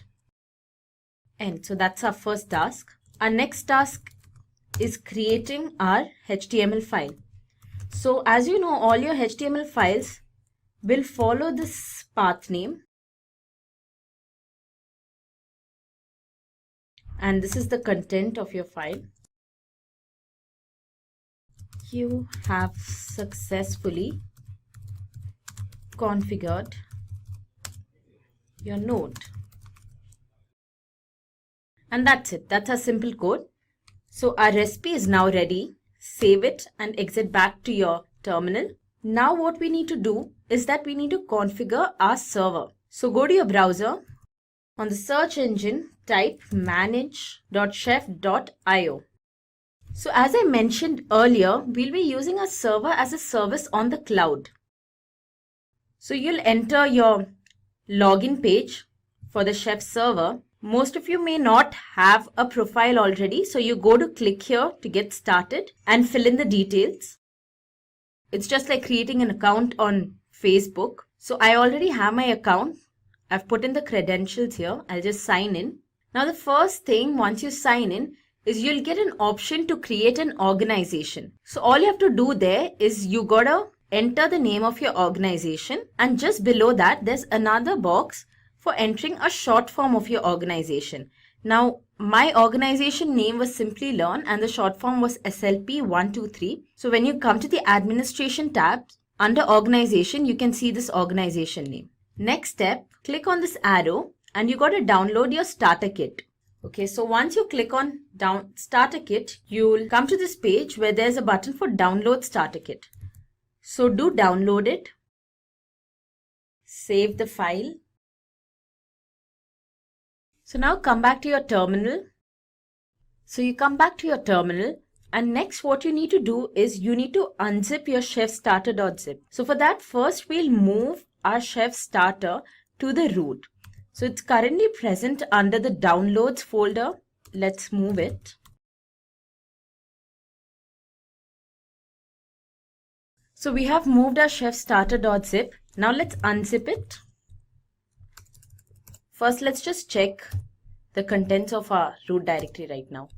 So we have our chef repository, chef repo folder that we created, the chef starter zip that we just moved, and of course the chef DK. So now we can unzip our chef starter kit. And that's done. So our next step, we got to move the chef starters.zip file into our cookbooks, which lies inside the chef repository. This is done because we'll be executing our further commands to connect our workstation with the server from the cookbooks, because that is where our sample cookbook is. And that's moved. So now we'll run a knife command. So what knife does is that it uploads your recipes or your cookbooks onto the server. So here's the command for running your knife. Samples the name of the cookbook that you're uploading, and uploading sample 0.1.0 and uploading sample. Yeah, so our cookbook is uploaded. Now let's just check this at our server. How we do that is go back to your browser where you have opened your server. So there's no node here yet because we have not configured our node with the server, but we have configured our workstation with the server. And you see here our cookbooks uploaded, sample. So our workstation and our server are connected. So now we need to connect our node with the server. So first we move on to our node machine. We need to take the IP address of our node machine. So for the IP address, we'll just type ifconfig. Right, so this is your IP address. 192.168.2.190. Note this down somewhere, guys. Now that's done, go back to your workstation. I'll just keep it this way so I can see both. Okay. Go back to your workstation's terminal, but this time to connect our server with the node. So we have taken the IP of our node, and this is where we'll be using it. 192.168.2. The username, which is root in our case, and then enter the password, and then finally you enter your node name. So this is the name that will appear for this particular node on our server. I'm just giving it chef node. You can give it whatever you like. We'll just check the command knife bootstrap, the IP address, SSH user, our user, which is root, SSH password, the password for the root, and finally the node name. And the node's getting created. So once the node is connected to your server, we'll go back to our browser, open our server service on the cloud, and we'll check the node tab. So ideally, your node name should appear there.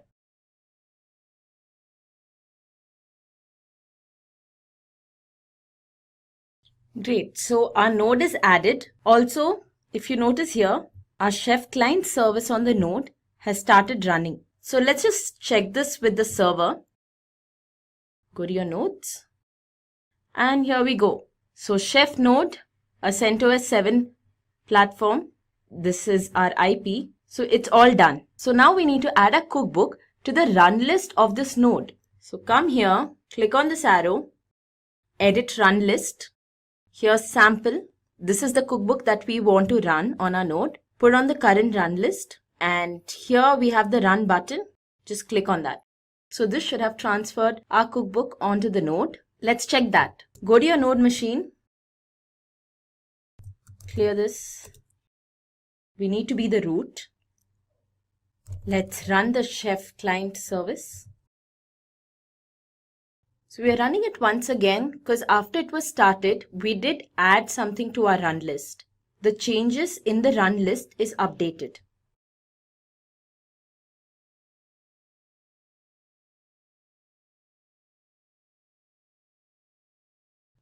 So in 1 minute 56 seconds, our cookbook has run on our node. So the configuration changes should have been made. Let's check that It's pretty simple. Just go to your browser. On the search engine, just type localhost. And here's our HTML page that we created on our workstation. Congrats, you configured your first node. And I really hope you did. So that is the end of our demo. We have successfully installed the HTTPD package on our node, and we have also executed a HTML file. Anjali from Simplilearn, and today I'll be showing you the installation procedure for the configuration management tool Puppet. So what exactly is the use of Puppet? If you consider the scenario of an organization which has a very large infrastructure, it's required that all the systems and servers in this infrastructure is continuously maintained at a desired state. This is where Puppet comes in. Puppet automates this entire procedure, thus reducing the manual work. So before we move on to the demo, let me tell you what the architecture of Puppet looks like. So Puppet has two main components. You have the Puppet master and the Puppet client. The Puppet master is where you write the configuration files and store them, and the Puppet client are basically those client machines which require the configuration. In case of Puppet, these configuration files that you write are called manifests. So let's move on to the demo. So here are my two machines. The first is the server system, which is basically your master where you'll write your configuration files, and the other is the node or the client system. So let's have a look at both of these machines. This is my node system. The terminal is open here, and the terminal has a black background with white text. And as of my server or the master machine, it has a black background with green text. So we start at our server machine. The first thing that we need to do is we need to remove the firewall. So in a lot of cases, there are chances that the firewall stops the connection between your server and your node. Now, since I'm doing a demo and I'm just showing you how Puppet works between two virtual boxes, I can safely remove the firewall without any worries. But when you're implementing Puppet in an organization or a number of systems on a local network, be careful about the consequences of doing so. So our firewall is disabled. Next thing that we do is we'll change the host name of our server system. Now while using the Puppet tool, it's always advisable that you name your server's host as Puppet. This because the Puppet tool identifies the host name Puppet by default as the host name for the master or the server system. Let's just check if the host name is changed successfully. Yep, so that's done. So as you see, still localhost is appearing as the host name. So just close your terminal and start it again. And you see here, the host name has been changed to Puppet. Okay, so the next thing that we have to do is we install our Puppet labs. Make sure your system is connected to the net.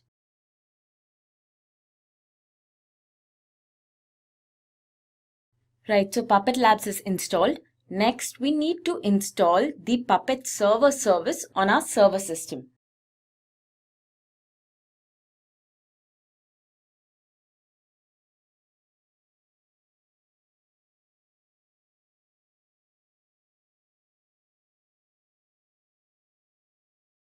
Now that our Puppet server service is installed, we need to move into the system configurations for our Puppet server. So the path for that is etc sysconfig Puppet server. So this is a configuration file for the Puppet server. Now if you come down to this line, now this line here, this is the line which allocates memory for your Puppet server. Now you must remember that Puppet is a very resource extensive tool. So just in case, to ensure that we do not encounter any errors because of out of memory, we will reduce these sizes. So as of now, we have 2 GB allocated by default. We'll change this to 512 MB. Now in a lot of cases, it may work without doing so, but just to be on the safer side, we make this change. Save it and go back to your terminal. We are now ready to start our Puppet server service. The first time you start your Puppet server service, it may take a while. Next, we need to enable this. And if your Puppet server service is started and enabled successfully, this is the output that you would get. In case you're still not sure, you can always check the status at any point of time. And as you see here, it's active. So everything's fine as of now. Next thing we do is we'll move on to our agent system. or a client or node system. So here too we'll have to install Puppet Labs, but before we do so, we need to make a small change in our host file. So let's open the host file. Yeah, so this is our host file. We need to add a single line here which specifies our Puppet master. So first we put our Puppet master's IP address followed by the host name, and then we'll add a DNS for our Puppet server. So let's just go back to our server system and find out its IP address. And that's my IP address for the server system. Now the host name of our Puppet server and a DNS for it. Save this file and return to your terminal. So now we can download our Puppet Labs on the node system. It's the exact same procedure that you followed for downloading Puppet Labs on your server system too. So in my node system, the Puppet Labs is already downloaded. So the next thing is we need to install our Puppet agent service. So Puppet is a pull type of configuration tool. What this means is that all your configuration files that you'll be writing on your server is pulled by the node system as and when it requires it. So this is the core functionality of the agent service which is installed on your client node or agent system. So my Puppet agent service is installed. So next I'll just check if my Puppet server is reachable from this node system. So 8140 is the port number that the Puppet server must be listening on, and it's connected to Puppet, so that guarantees that your server is reachable from the node system. So now that everything's configured right, we can start our agent service. So guys, you would have noticed that the command for starting the agent service is a little more complex than the command for starting your server service. This is because when you start your agent service, you're not just starting a service, but you're also creating a certificate. This is the certificate that will be sent over to your master system. Now at the master system, there's something called the certificate authority. This gives the master the rights to sign a certificate if it agrees to share information with that particular node. So let's execute this command, which does both the function of sending the certificate and starting your agent service. So as you can see here, our service is started successfully. It's in a running state. Now we'll move to our master system or the server system. So first we'll have a look at the certificates that we received. The certificate should be in this location.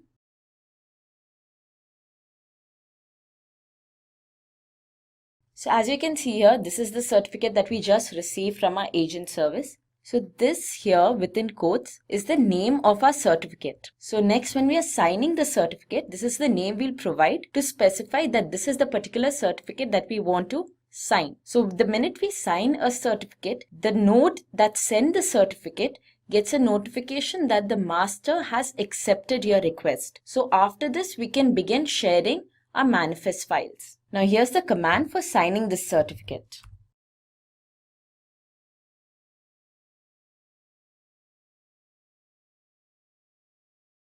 Okay, so our certificate is signed, which means that the node's request is approved, and the minute the certificate is signed, the request is removed from this list. So now if we execute the same command as we did to check the list of all the certificates, we will not find this certificate anymore. Let's just check that. So as you see, now there are no more requests pending because we have accepted all the requests. If you want to have a look at all the certificates that is signed or unsigned, you can use the same command with the addition of all. And all the certificates received so far will be listed. As you can see here, the plus sign indicates that the certificate request has already been accepted. So now that our certificate is signed, the next thing we do is we'll create a sample manifest file. So this is the path that you create your manifest files in. Our file name is sample.pp and our file is created. So right now we have no content in this file. We'll just check if the agent is receiving it, and once that's confirmed, we'll add some content to the file. So let's move to our agent system. Now this is the command to execute at the agent system to pull your configuration files. So our catalog is applied in 0.02 seconds. So now that the communication between our agent system and our master system is working perfectly fine, let's add some content to the previous placeholder file that we created on our master system. So now we open the same file in an editor. Okay, so we are going to write a code for installing the HTTPD package on our node system, which is basically a Apache service. Node, and then within quotes, insert the host name of your node system. So my node system's host name is client. The package you wish to install, which in our case is HTTPD, and the action to be performed. And that's it. A very small and simple code. Save this file. Now let's go back to our node system and let's pull the second version of the same configuration file. So every time you execute this command, as we did previously too, what happens is that the agent service basically checks on your master system if there's any new configuration file added or if there's any change to the previous configuration file made. If so, then the catalog is applied once again. So now our catalog is applied in 1.55 seconds. So now to check if our catalog served its purpose, let's just open our browser. Just type localhost here. And as you can see, if your HTTPD package has been successfully installed, the Apache testing page will appear here. Today we look into the tutorial on the configuration management tool Puppet. So before we start, one thing I'd like to mention is that Puppet falls on the ops side of the DevOps approach. So let's begin.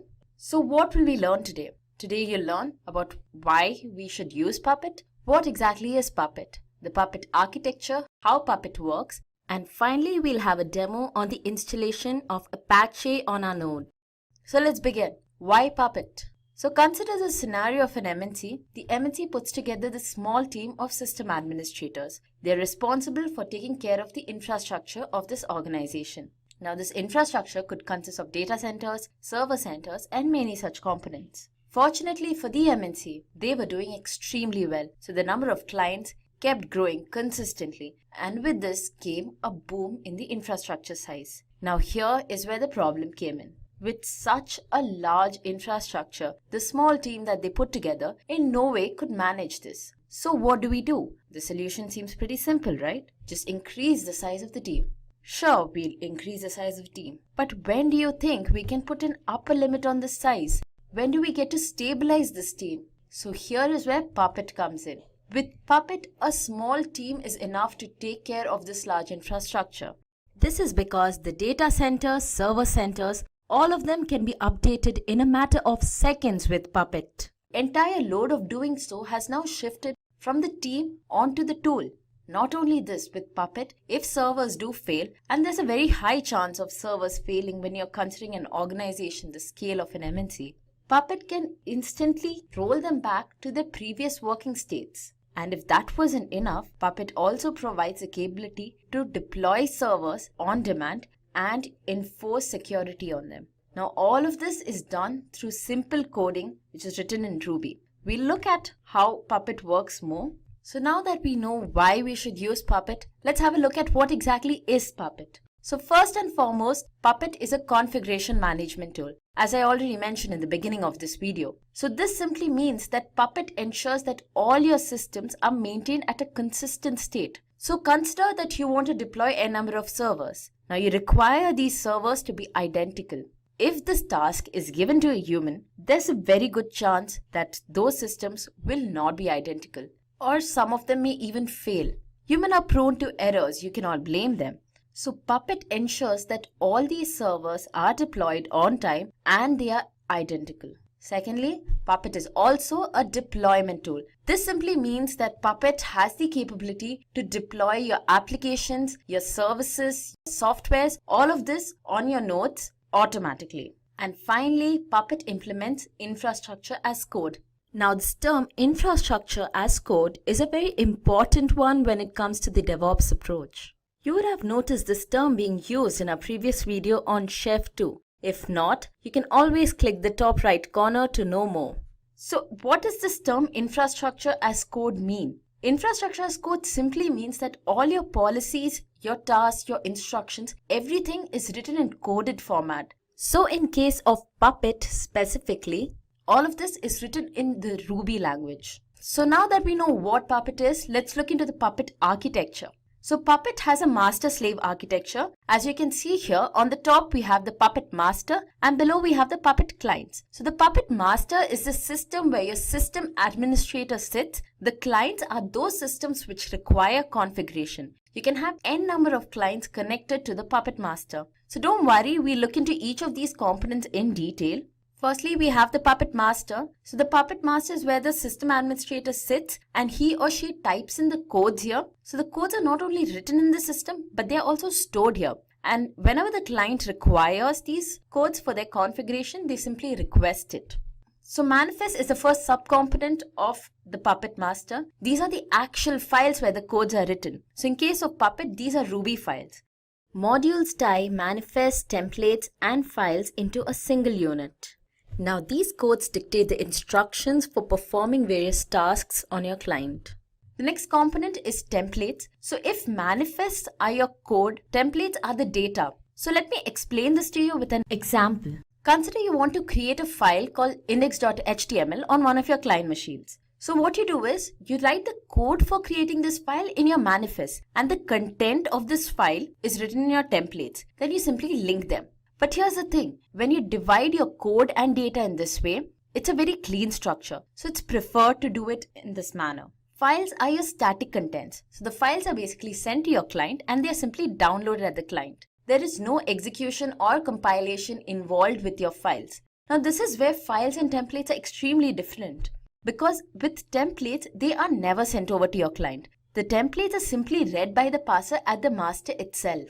Modules ties the manifest templates and files into a single unit. So modules is not a separate component as such, it just provides a very clean hierarchy. This is the most important component of the Puppet master, CA, which stands for Certificate Authority.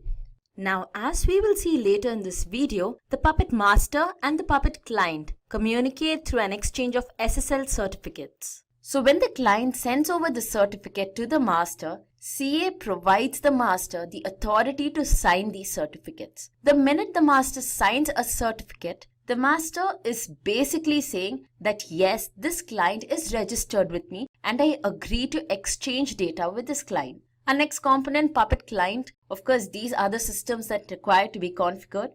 Agent is a service installed on the client. The agent is solely responsible for all the communication between the master and the client. And finally, we have Factor. So Factor is responsible for collecting all the data about the present state of our clients and sending this data over to the Puppet master. At the master, this data is compared against the manifests, which are your code files, and then these manifests are sent over to the client depending upon the results of this comparison. So now that we had a look at the various components of Puppet, let's see how these work together.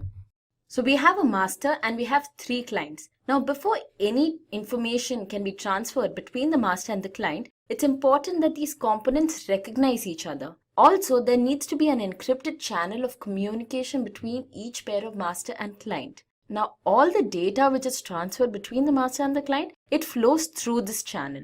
So let's see how this entire procedure of recognizing each other works. The core of this procedure are the SSL certificates. SSL stands for Secure Socket Layer. Secure Socket Layer is a security protocol and it forms an encrypted channel between 2 components. What this encrypted channel ensures is that all the data that is passed through this channel is not accessible by any other system outside. So it provides complete security.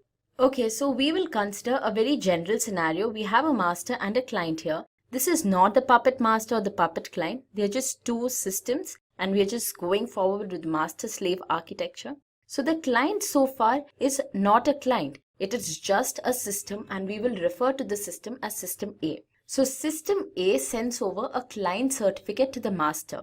Associated with this client certificate is the host name of System A. Now master goes through this certificate, it sees the host name and then it decides whether it wants to form a communication link with the System A. If it does, it signs the certificate and the signed certificate is sent back to System A. Now the system A is officially a client. The minute the master signed the client certificate, it said that yes, I am willing to exchange information with this system and I do take the system as one of my clients. So now that the system is officially a client, it can request for data from the master and the master will simply send over the data.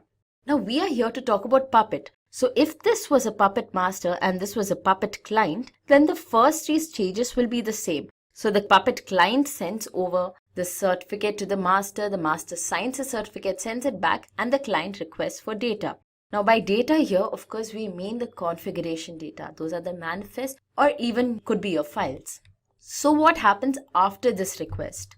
After this request, the factor service which is present on your clients collects all the information regarding the present state of your client. So this information could include the operating system that's installed on them, the various number of software present on them, the versions of these software. Now all this information is collected, it's called the fact, and it's sent over to the master. At the master, this information, that is the facts, is compared against the manifest. So why does the master do this? The master basically compares the facts against the manifest to know if what the manifest is about to perform is already performed on these systems. So if the manifest has some additional functionality, they are compiled into catalogs and then these catalogs are sent over to the client. Now remember those agent services which existed in your clients? Here's where they come in. The agents take the catalog and execute them on the client. Once executed, these catalogs make the required changes on the client and a report is generated. This report is then sent back to the master. So the master keeps record of all the changes that's made in the system, and this comes very handy when one of the systems fail and it's required to be rolled back to its previous working state. So this entire procedure can be repeated n number of times and it can be repeated at regular intervals. So if you have a scenario where a system needs to be configured every 30 minutes, what you can do is you can set your interval and automatically every 30 minutes your systems will be configured. And we reach the final and the most exciting part of our video, which is the hands-on. So today I'll be showing you how you can use Puppet to install Apache on one of your client machines. So we'll be using two machines here. We'll have a server and we'll have a node machine. The server is essentially your master. The node is your client. I'm just using the term server and node instead because I want to keep it very close to as they are used in the commands. Now both these machines are going to be CentOS 7 machines and I have Oracle VM VirtualBox installed on my machine. So on that I've simply created two virtual boxes, both CentOS 7 of course. So before we move on to the actual demo, I'll just take you through the various steps. So first we'll install the Puppet server on our server or master machine. We'll then start this server service. We then shift over to our node or the client machine and we'll install the Puppet agent service. We will then start this service too.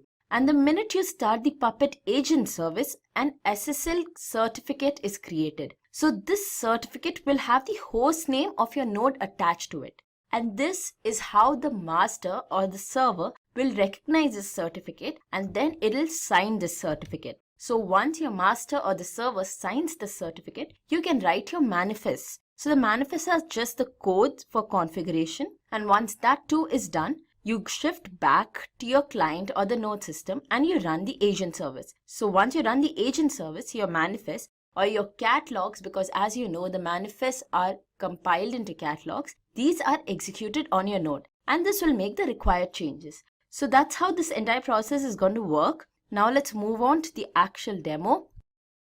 This is my Oracle VM VirtualBox Manager. The last two machines you see here are the ones we'll be using for this demo. The Puppet server is your Puppet master, Puppet client, of course, is the client. So let's just have a look at these two machines. This is my Puppet server. So just so you can differentiate, guys, the terminals have been set accordingly. Puppet server has a black background with white text. And Puppet client here has a black background with green text.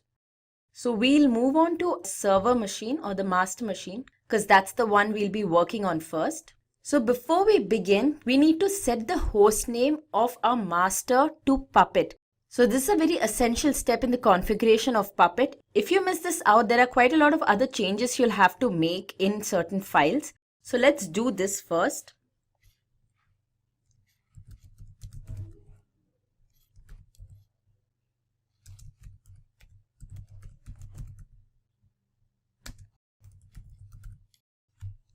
So that's the command to set the host name. The last word you see there, that's the new host name you want. Okay, so now we'll just check if our host name is set. So just type host name. And yeah, it's Puppet. So next, we will check the IP of this machine. So for that, you just type ifconfig. Enter. So this is your IP, guys, under ENP0S3 init's value, that is 192.168.2.183. Of course, the IP will differ for you guys, needless to say. So note that down somewhere because we'll require it when we are configuring our client. Okay, so now you want your Puppet server and your client to communicate. So for this, we need to remove certain firewalls. So the command for this is sudo, because we want the root permission, systemctl stop firewall d, and put in the password. Okay, so all your firewalls are removed. So the next step, now we start on with our Puppet process. So we download the Puppet labs at first.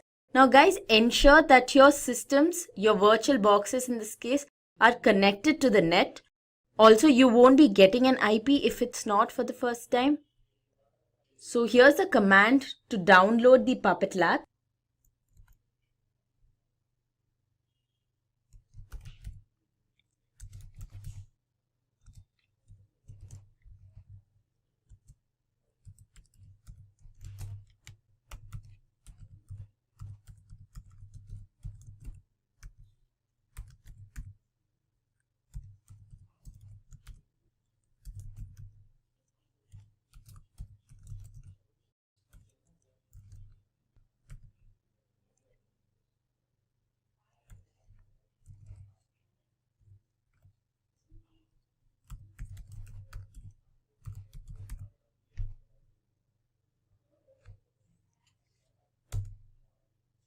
Enter the password again.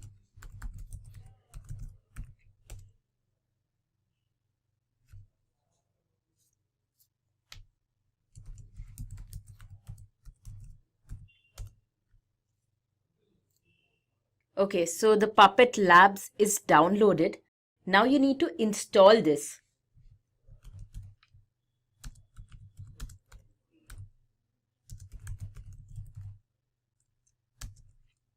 So installation, guys, we will be installing the Puppet server on the master machine or the Puppet server machine.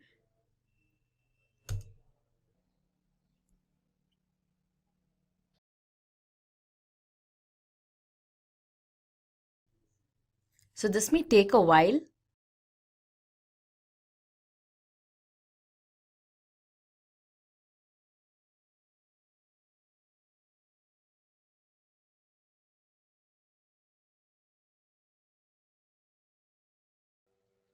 So that took a while, so I just skipped to the last part where it's completed. The installation process is over.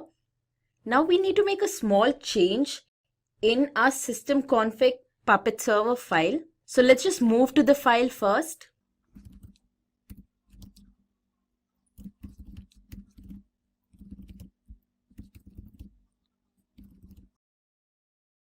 This file will open in VI editor. So this line here, it basically allocates memory for your Puppet server. Now you do not need 2 GB. So we are going to reduce this size.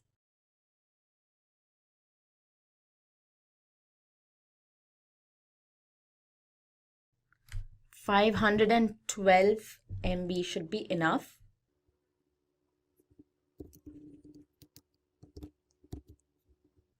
So guys, notice here I did not type the B, okay? So I just changed this to XMS 512M. Let's save that. Always remember to open this file using sudo. Otherwise, saving the changes you made could be quite troublesome. Okay, so now we can start our Puppet server service.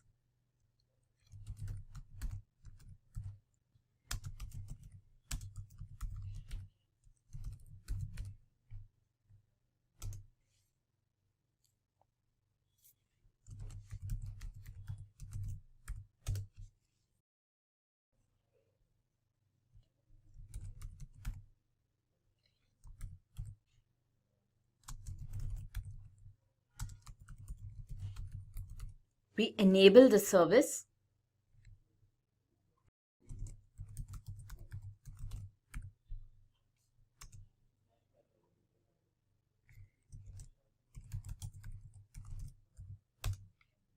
Okay, so that's done. So basically our Puppet server service has started. It's running presently.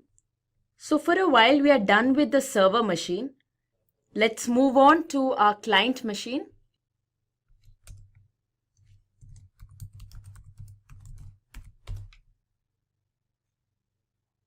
Okay, first things first, we open our etc host file with sudo because you need to make a few changes and save it. Open this in the VI terminal.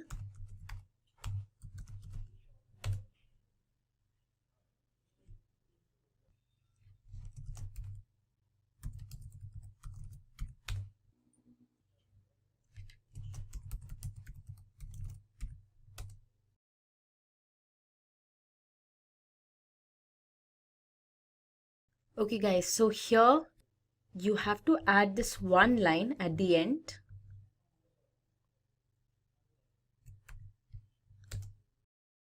Type in the IP for your Puppet server machine.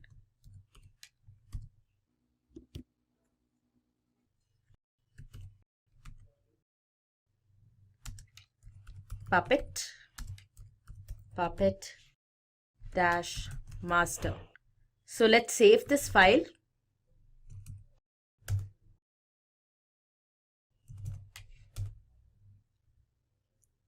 Now we'll move on to downloading Puppet Labs on our Puppet client. So the command is the same that we use for Puppet server.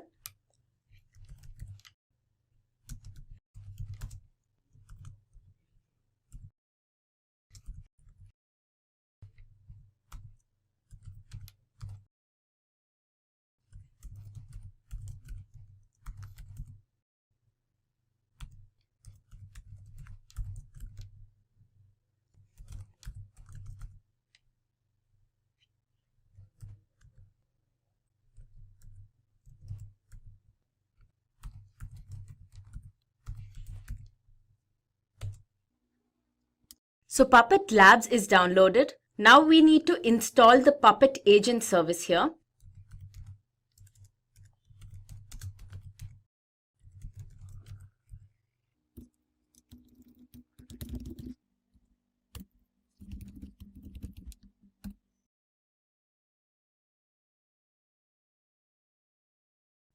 Again, this will also take some time. Puppet server is installed. Let me just clear this window. Now that our Puppet agent service is installed, we'll start this service. So I'll just type in the command for starting the Puppet agent service.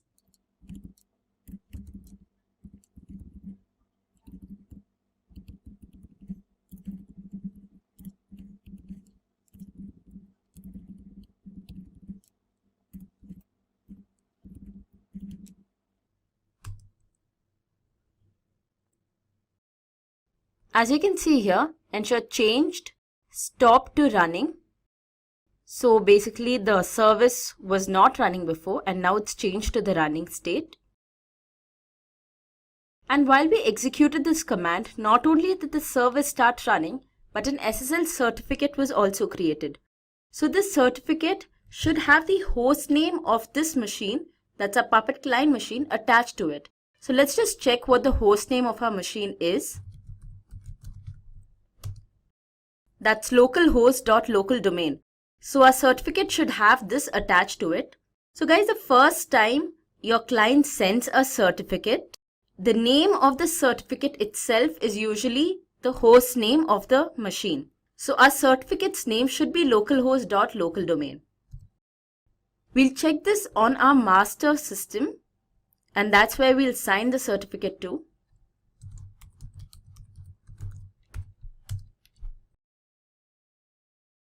So first we list out all the certificates.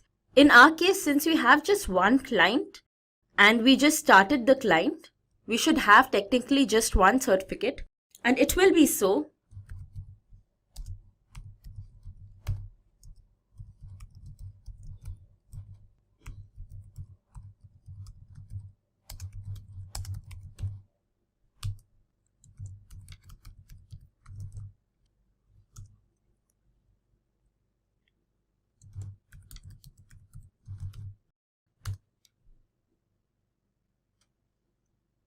Yeah, so this is our certificate, localhost.localdomain. We'll now sign the certificate.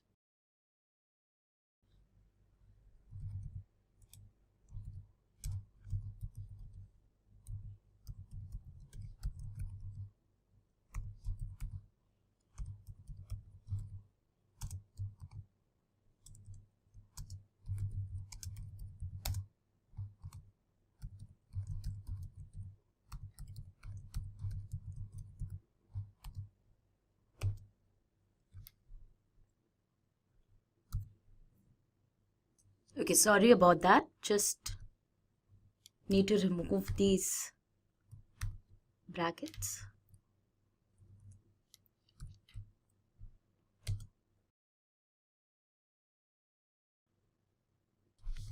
Yeah, as you can see here, the certificate is signed.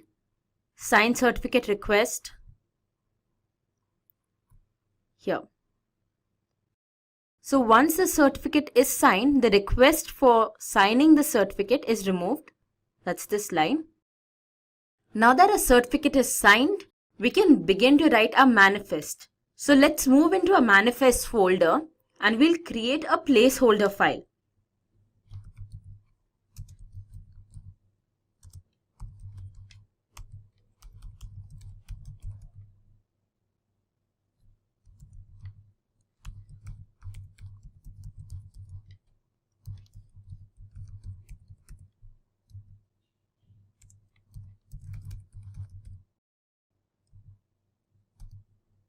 So we'll create a file called sample.pp. This is just a sample file. We won't be writing anything in this file as of now. So we are just checking here. We are just creating this file and then we'll go to our client machine and just check there if we can access this file from there. So now we'll move to our client machine.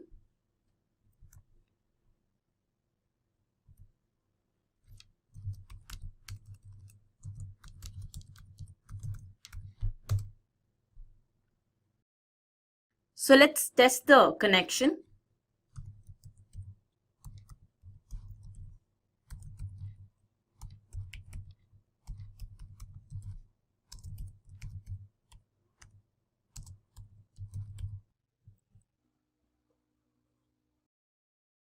So as you can see here, it says applied catalog in 0.03 seconds. So our catalog is executed on our client machine.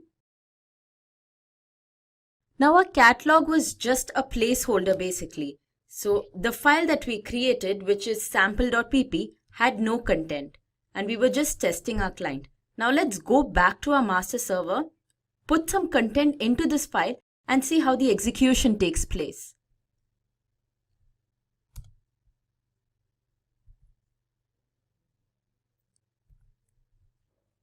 So we'll open our file sample.pp, which we created earlier in the VI editor.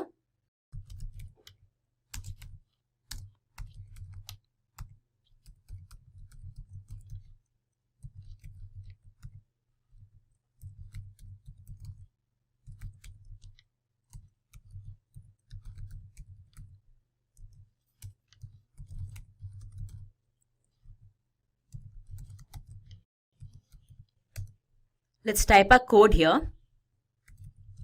So node, and then within the brackets we enter the host name of our client machine.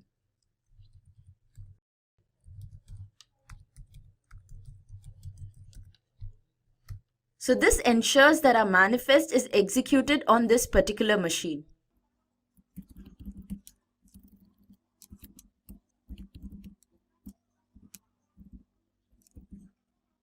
Now the Apache service package on CentOS is called the HTTPD.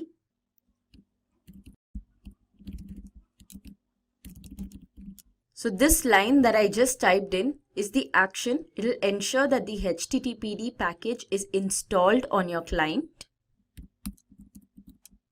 And that's it. So this is our code. We'll save it. Now let's go back to our client machine and test it. So this is our client machine.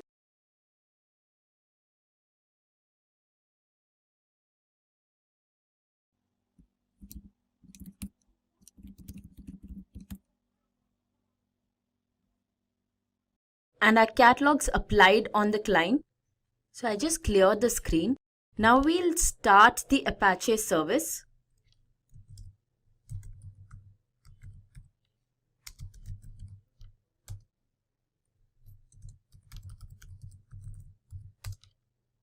Okay, so how do we see if it's running? We just need to go to our browser and at localhost, you must have the testing page for your Apache. So we type localhost, enter. And yeah, this is the testing page for Apache. So as you can see, we have successfully used Puppet to install the Apache service on our Puppet client. And this is the end of our demo. Thanks guys, that was a great session. Now Matthew will help you understand how Chef, Puppet and Ansible are different from one another. We're going to decide which is better for your operations environment. Is it Chef, Puppet, Ansible, or Salt Stack? All four are going to go head to head. So let's go through the scenario of why you'd want to use these tools. So let's meet Tim. He's our system administrator, and Tim is a happy camper putting and working on all of the systems in his network. But what happens if a system fails? If there's a fire, a server goes down? Well, Tim knows exactly what to do. He can fix that fire really easily. The problems become really difficult for Tim, however, if multiple servers start failing, particularly when you have large and expanding networks. So this is why Tim really needs to have a configuration management tool, and we need to now decide what would be the best tool for him, because configuration management tools can help make Tim look like a superstar. All he has to do is configure the right codes that allows him to push out the instructions on how to set up each of the servers quickly, effectively, and at scale. All right, let's go through the tools and see which ones we can use. The tools that we're going to go through are Chef, Puppet, Ansible, and Salt Stacks. And we have videos on most of these software and services that you can go and view to get an overview or a deep dive in how those products work. So let's go and get to know our contestants. So our first contestant is Chef. And Chef is a tool that allows you to configure very large environments. It allows you to scale very effectively across your entire ecosystem and infrastructure. Chef is by default an open source code. And one of the things that you find is a consistent metaphor for the tools that we recommend on Simplilearn is to use open source code. The code itself is actually written in language of Ruby and Erlang. And it's really designed for heterogeneous infrastructures that are looking for a mature solution. The way that Chef works is that you write recipes that are compiled into cookbooks, and those cookbooks are the definition of how you would set up a node.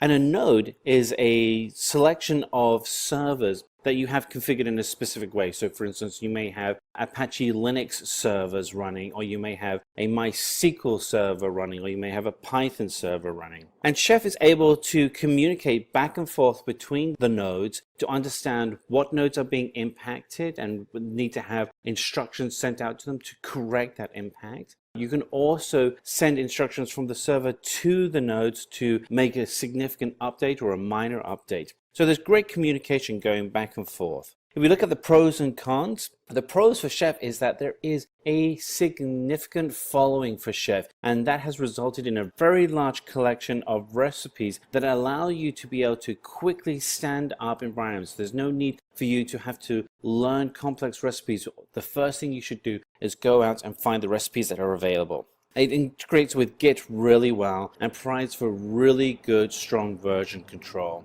Some of the cons, though, are really around the learning speed it takes to go from beginner user with Chef to being an expert. There is a considerable amount of learning that has to take place, and it's compounded by having to learn Ruby as the programming language. And the main server itself doesn't really have a whole lot of control. It's really dependent on the communication throughout the whole network. All right, let's look at our second contender, Puppet. And Puppet is actually in many ways very similar to Chef. There are some differences, but again, Puppet is designed to be able to support very large heterogeneous organization. It is also built with Ruby and uses DSL for writing manifests. So there are some strong similarities here to Chef.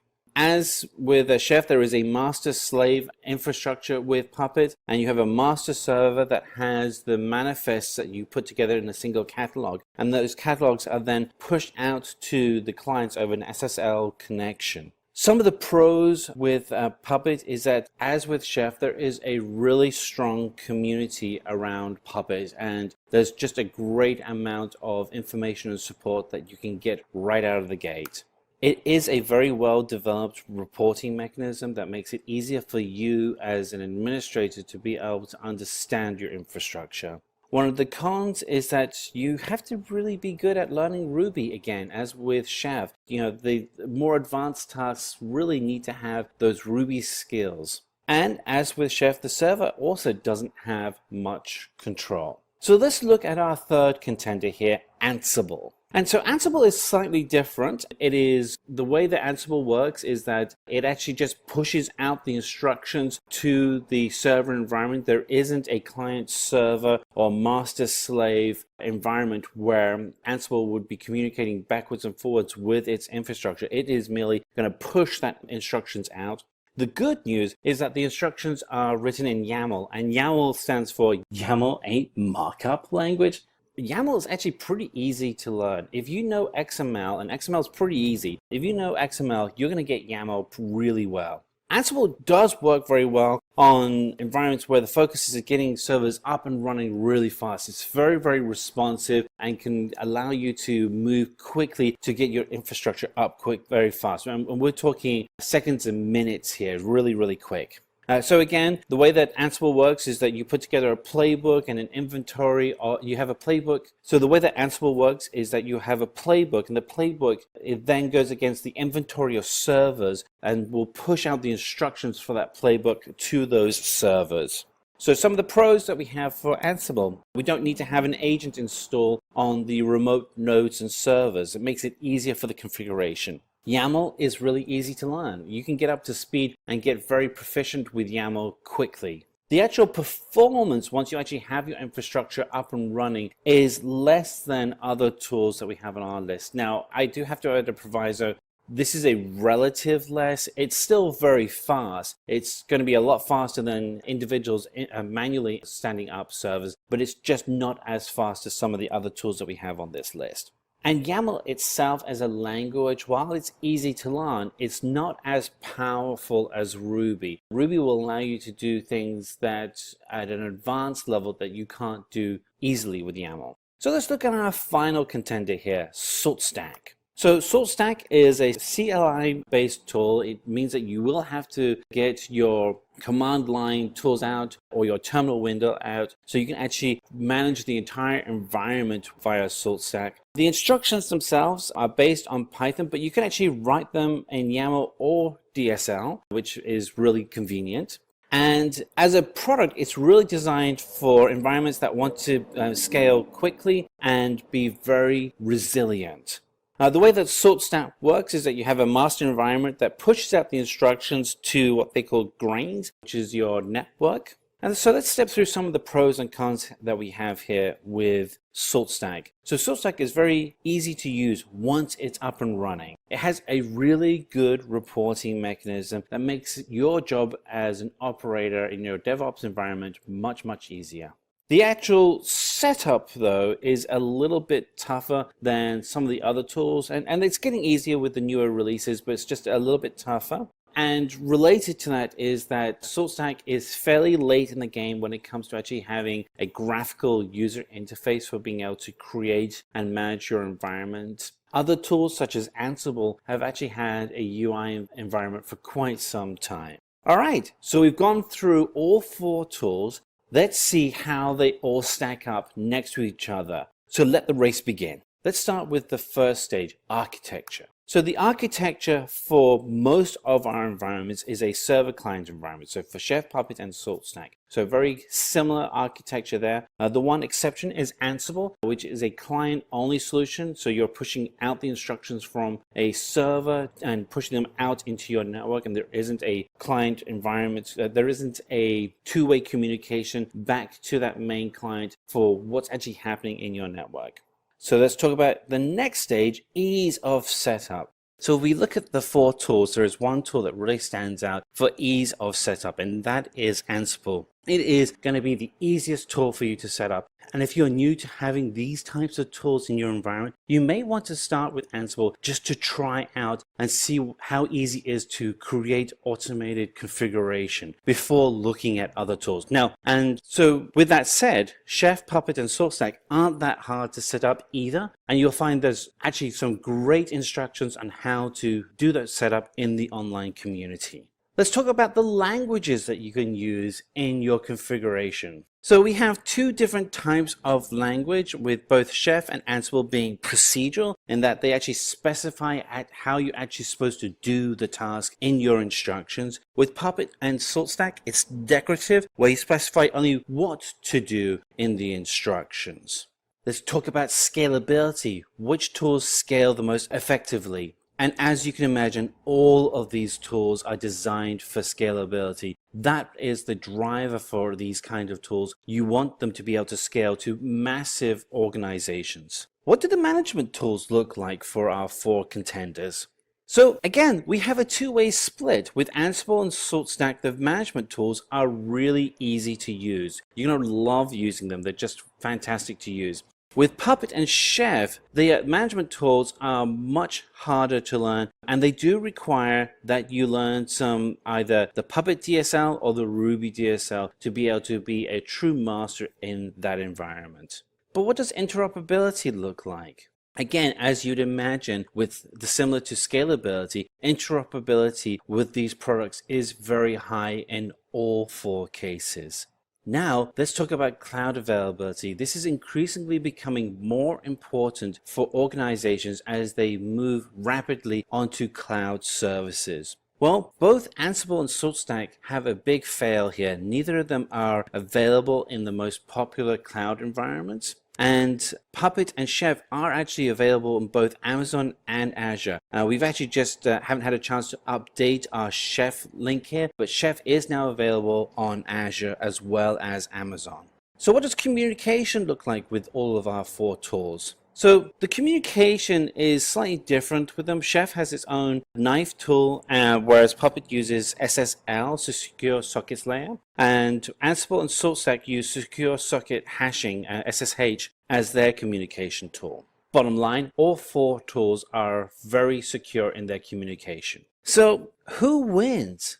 Well, here's the reality. All 4 tools are very good, and it's really dependent on your capabilities and the type of environment that you're looking to manage that will determine which of these 4 tools you should use. The tools themselves are open source, so go out and experiment with them. There's a lot of videos. Our team has done a ton of videos on these tools, and so feel free to find out other tools that we have and covered so you can learn very quickly how to use them. But consider the requirements that you have and consider the capabilities of your team. If you have Ruby developers or you have someone on your team that knows Ruby, your ability to choose a broader set of tools becomes much more interesting. If, however, you're new to coding, then you may want to consider YAML-based tools. Again, the final answer is going to be up to you, and we'll be really interested on what your decision is. Please post in the comments below which tool you have decided to go with and what are the challenges that you're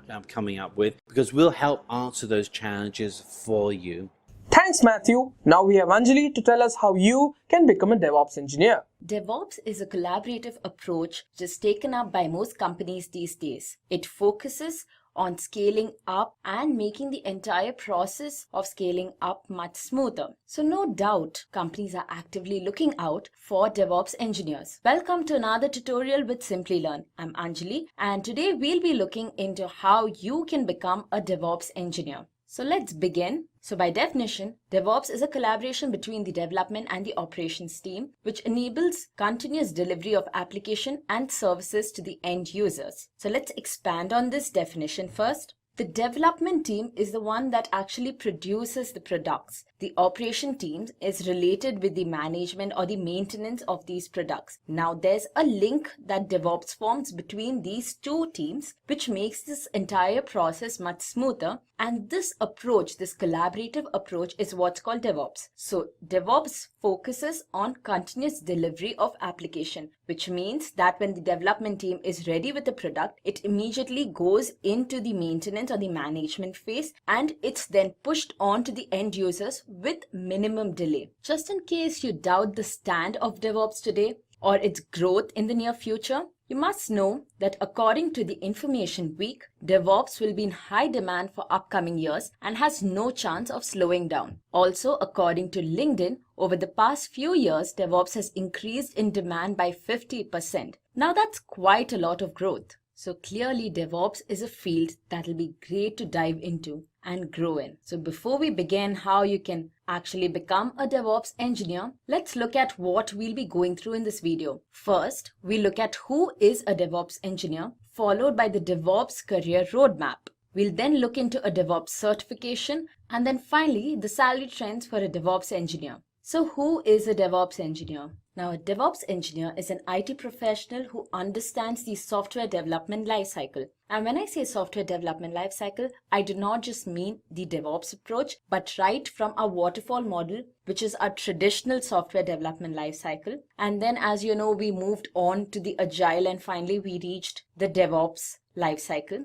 So a DevOps engineer needs to understand the whole purpose of this lifecycle, why we had to move from one model to the other, what are the shortcomings that the previous models had, and what all does DevOps make up for. Also, other than understanding this entire process, they also need to know how to use the various automation tools for developing the continuous integration and continuous deployment pipelines. So of course, your next question must be, what is the continuous integration and continuous deployment pipeline? As you can see on your right, we have an image of this pipeline. So there are various stages. So first you have your planning stage where you plan things out and write an algorithm for your product. Then it's the building stage where the algorithm actually transforms into a code and is a product which could be used. Then you have the testing stage. In the testing stage, your product is tested, all the bugs are caught, and all of this is corrected. And once all of that's done, it's then sent to the deployment stage, which means now your product is ready to be deployed. Once it's deployed, of course, a product needs continuous monitoring. This is now something new which has been introduced in the DevOps lifecycle,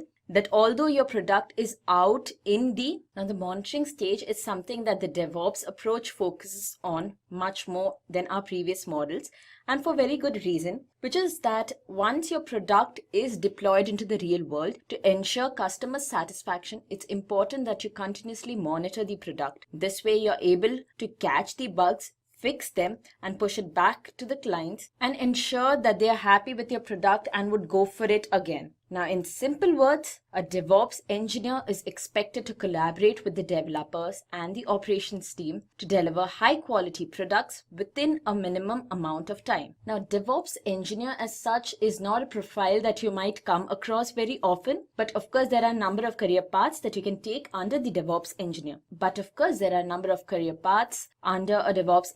Some of these are the DevOps architect, automation engineer, software tester, integration specialist, security engineer, and release manager. Now let's look at the DevOps career roadmap. So basically, if you're looking forward to bagging that DevOps engineer job, where should you start and how should you go about it? First thing first, there are a few programming languages which go hand in hand with the DevOps tools. You need to pick up these and also know the Linux fundamentals. DevOps uses these programming languages for developing and automating software. Now, three most common languages used with the DevOps tools are Ruby, Python, and JavaScript. It is always advised that you know at least one of these. Of course, we must consider the fact that these three languages are used with completely different tools. So knowing just one of these languages does not mean that you can now work with any tool under the DevOps approach, but it does give you a good hang of at least one of them, which is more than most can say.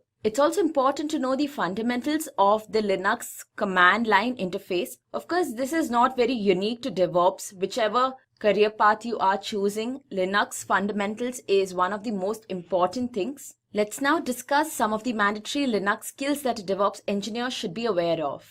The first is, of course, the Linux shell. Now, you must either know Bash or the kernel shell. Then the Linux commands. Now, there are a huge number of Linux commands, but the basic ones you must know no matter what are the find, grep, awk, and the set command. And finally, we have the networking commands, nslookup, which is for querying the DNS, and netstat for monitoring your connections. Our next milestone would be learning the source code management. Now, source code management is especially important when you're dealing with huge projects, so that all your codes, irrespective of the number of files you have or the number of versions of a particular code you have, everything is organized and can be easily accessible. So it's important that you're comfortable with at least one of these source code management tools. Here, the most common ones we see are Git, CVS, and Mercurial. I would personally recommend you to choose Git. And why Git? Because Git is used to track changes in the source code. It can manage large projects efficiently and it allows multiple developers to work together with great ease. Now, our next stage is to learn to build applications.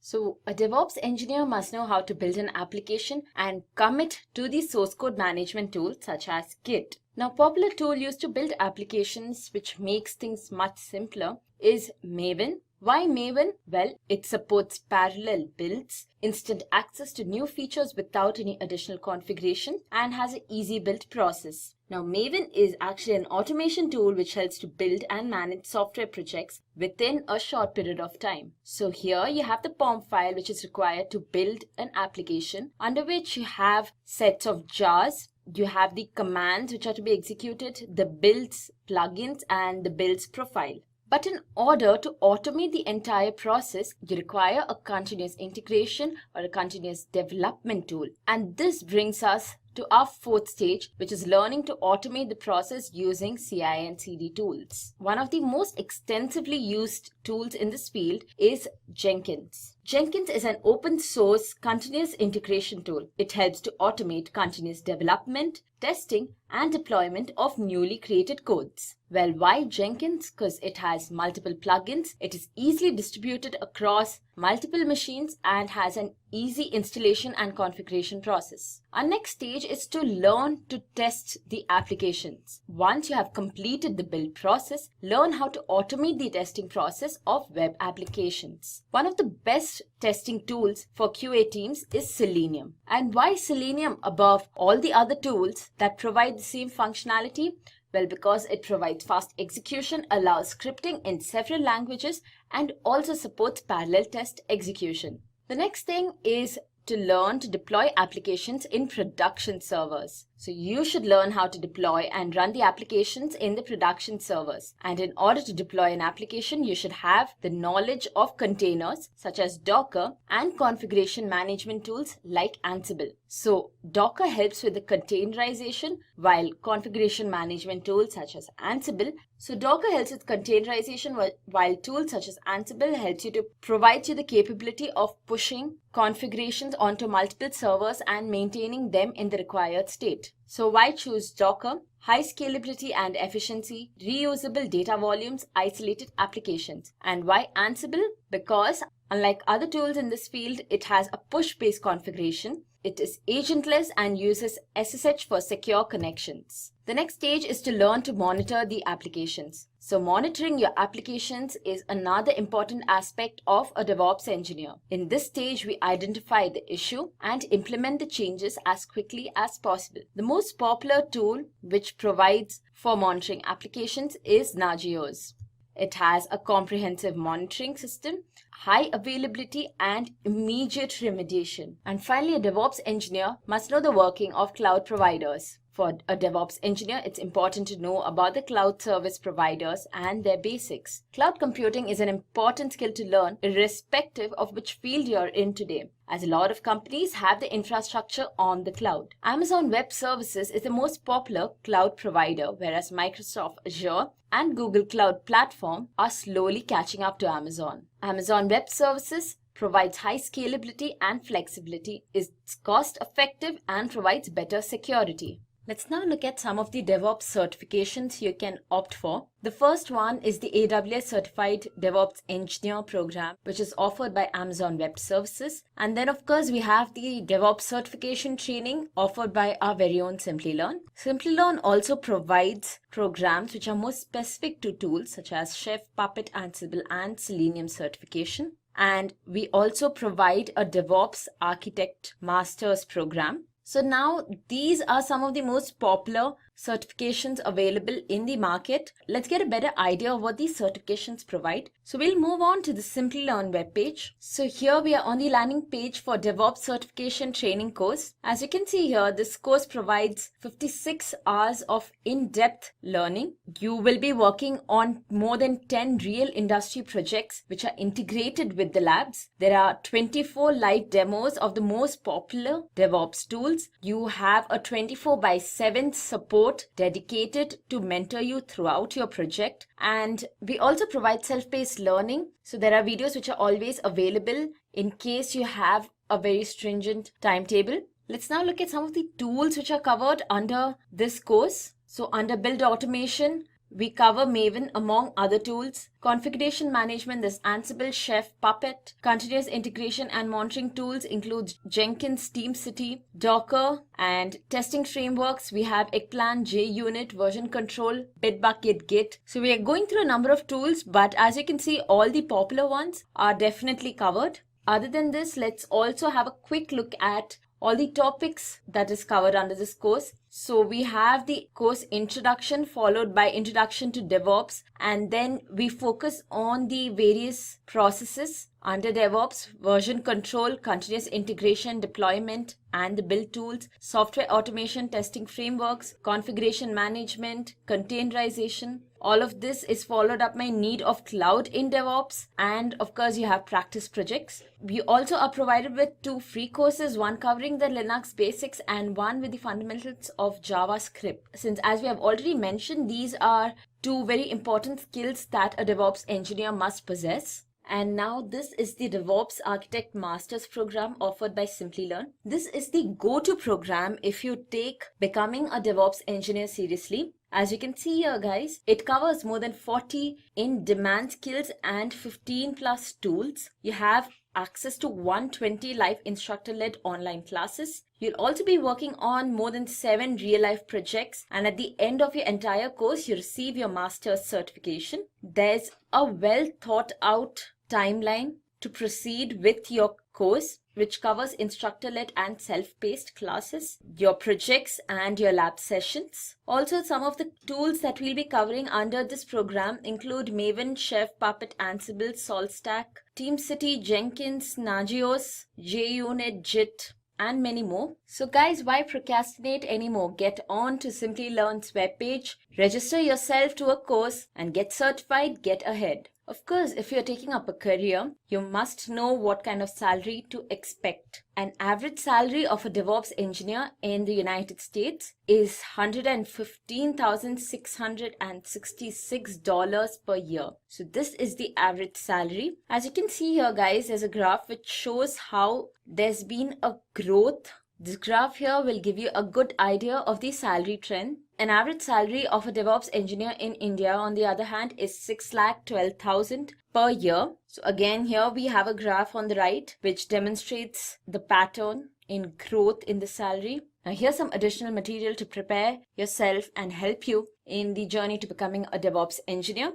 So this is Simplilearn's YouTube playlist on DevOps. As you can see, here are a number of videos. To be precise, they have 82 videos or 82 tutorials on DevOps. You can start off with this fun short video on what is DevOps. It introduces DevOps to you in the most basic and fun way possible. And then you have DevOps tutorial for beginners. What is DevOps? Another tutorial. Introduction to DevOps. And then you can follow this up with the tutorials on the various tools under DevOps. For example, there's Git. There's Jenkins, Docker, Docker Swarm, Ansible, Chef, Puppet, a comparison between the various configuration management tools. There are also DevOps interview questions, part 1 and part 2, which will help you prepare for your interviews. Why DevOps is better than Agile, or if it's the other way around. Watch this video to find out. How to create your resume for the post of a DevOps engineer, and so on. So there are a lot of videos here, guys. You can definitely go through them. Provides you with a lot of information. Not only that, before you actually take up the Simplilearn course to get a better understanding of the kind of content and the quality of content that they offer, you can come here and check out their free courses or their free tutorial videos. I hope this helps. We have now come to the final part of our video. Matthew will take you through 80 of the most important interview questions that you might face in a DevOps interview.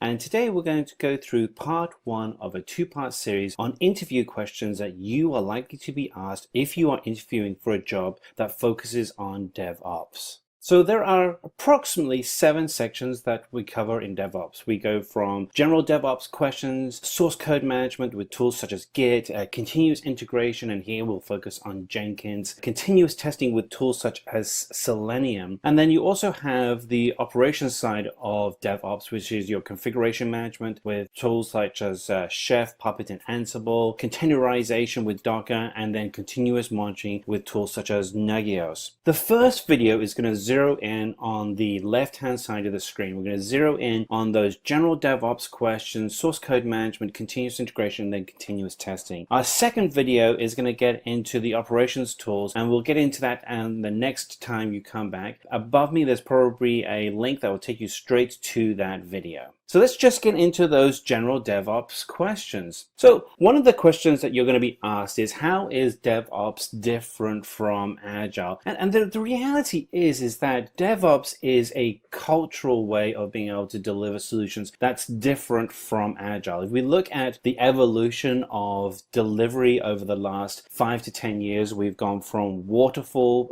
based delivery to Agile delivery, which is on sprints, to where we are with continuous integration and continuous delivery around DevOps. The whole concept of DevOps is culturally very, very different from Agile. And the difference is that you're looking at being able to do continuous releases. What does that mean? The difference is that you want to be able to send out code continuously to your production environment. That means the operations team, the development team have to be working together. That means that any code that gets created has to be able to go to production very quickly, which means you need to be testing your code continuously, and then that production environment must also be able to be tested continuously, and any changes or any errors that come up have to be communicated effectively and efficiently back to the dev and op team. Another area in which I see that DevOps is different is really the response that we have for how we engage with the customer. So the customer is coming to your website, to your mobile app, to your chatbot, or any digital solution that you have, and has an expectation expectation. When you're going through and actually doing a DevOps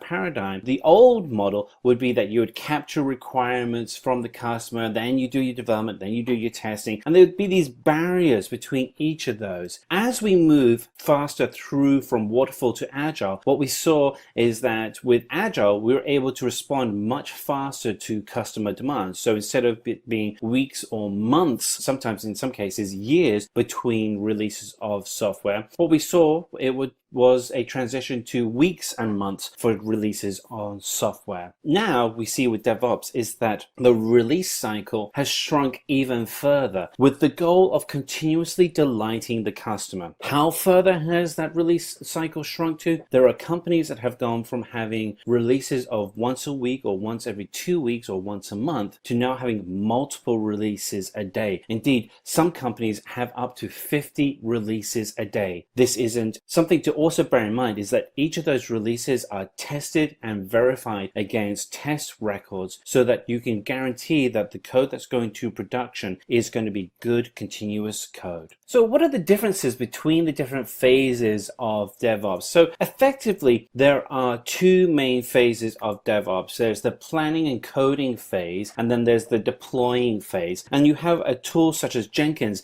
that allows you to integrate between both environments. Some of the core benefits that you may have to DevOps are going to be some technical benefits and some business benefits. So when somebody asks you what are the benefits of DevOps, you can reply that from a technical point of view, you're able to use continuous software delivery to constantly push out code that has been tested and verified against scripts that have been written and approved. You can be able to push out smaller chunks of code so that when you have an issue, you're not having to go through massive blocks of code or massive projects. You're going through just very small microservices or small sections of code, and you're able to detect and correct problems faster. On the business side, the benefits are absolutely fantastic. From a customer that's coming to your website or to your mobile app, they're going to see responses happening continuously so that the customer is always aware that you as a company are listening to their demands and responding appropriately. You're able to provide a more stable environment, and you're able to scale that environment to the demands of the number of customers that are using your services. So how will you approach a project that needs to implement DevOps? So this is really an exciting area for you to be in. So there are effectively 3 stages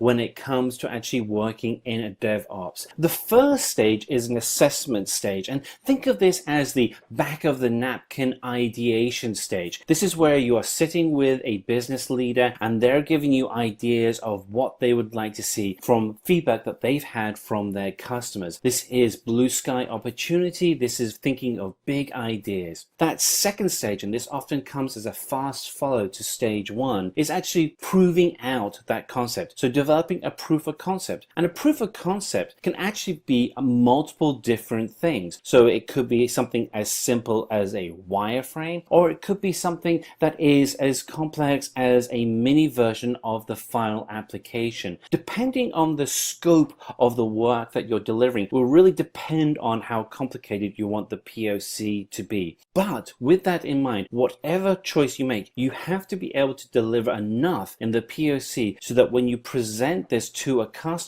they're able to respond to that creation that you've developed and able to give you feedback to be able to validate that you are going with the right solution and able to provide the right product to your customers. That third stage is where you get into your DevOps stage, and this is just the exciting part. This is where the rubber hits the road and you start releasing code based on a backlog of features that are being requested for the solution. In contrast to doing agile delivery where you just continuously work through a backlog, With DevOps, what you're also looking at is putting in analytics and sensors to be able to validate that you are being successful with the solution that's being delivered. So that once you actually start delivering out code that customers can interact with, you want to be able to see what are the pieces of the solution that they are using, what do they like, what is complicated, where are the failure points, and you want to use that data and feed that back into your continuous integration and have that as a means to be able to backfill the demand of work that gets completed in the backlog. So what is the difference between continuous delivery and continuous deployment? So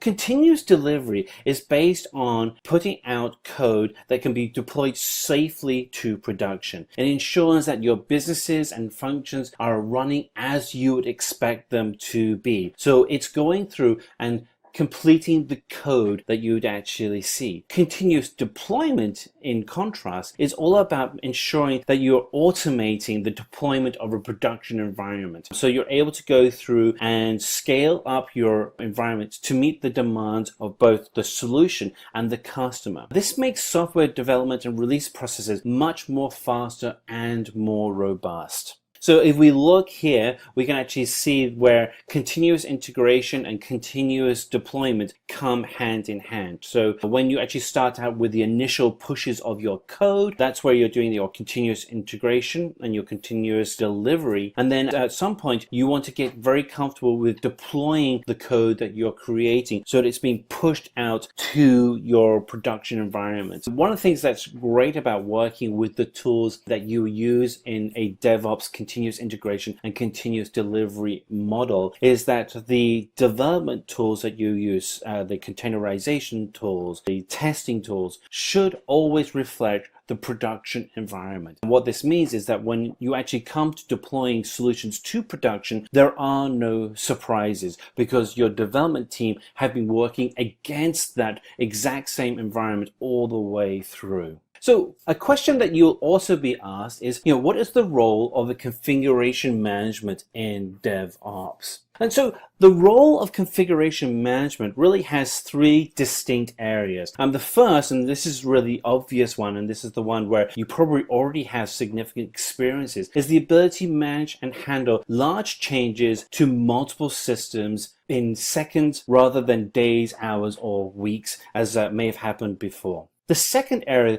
is that you want to also demonstrate the business reasons for having configuration management. And the business reason here is that it allows IT and infrastructure to standardize on resource configurations. And this has a benefit in that you're able to do more with fewer people. So instead of having a large configuration team, you can actually have a smaller, more highly skilled team that's able to actually manage an even larger operational environment. And thirdly, you want to be able to highlight the ability to scale. So if you have configuration management tools, you're able to manage a significant number of servers and domains that may have multiple servers in. It allows you to effectively manage servers that are deployed on cloud or private cloud and allow you to do this with high accuracy. So how does continuous monitoring help in maintain the entire architecture of the system? So when this question comes up, you want to dig in and show your knowledge on how configuration and continuous monitoring is able to control an entire environment. So the number one topic that you want to bring up when it comes to continuous monitoring is that with being able to effectively monitor your entire network 24/7 for any changes as they happen, you're able to identify and report those faults or threats immediately and respond immediately for your entire network instead of having to wait, as it happens sometimes, for a customer to email or call you and say,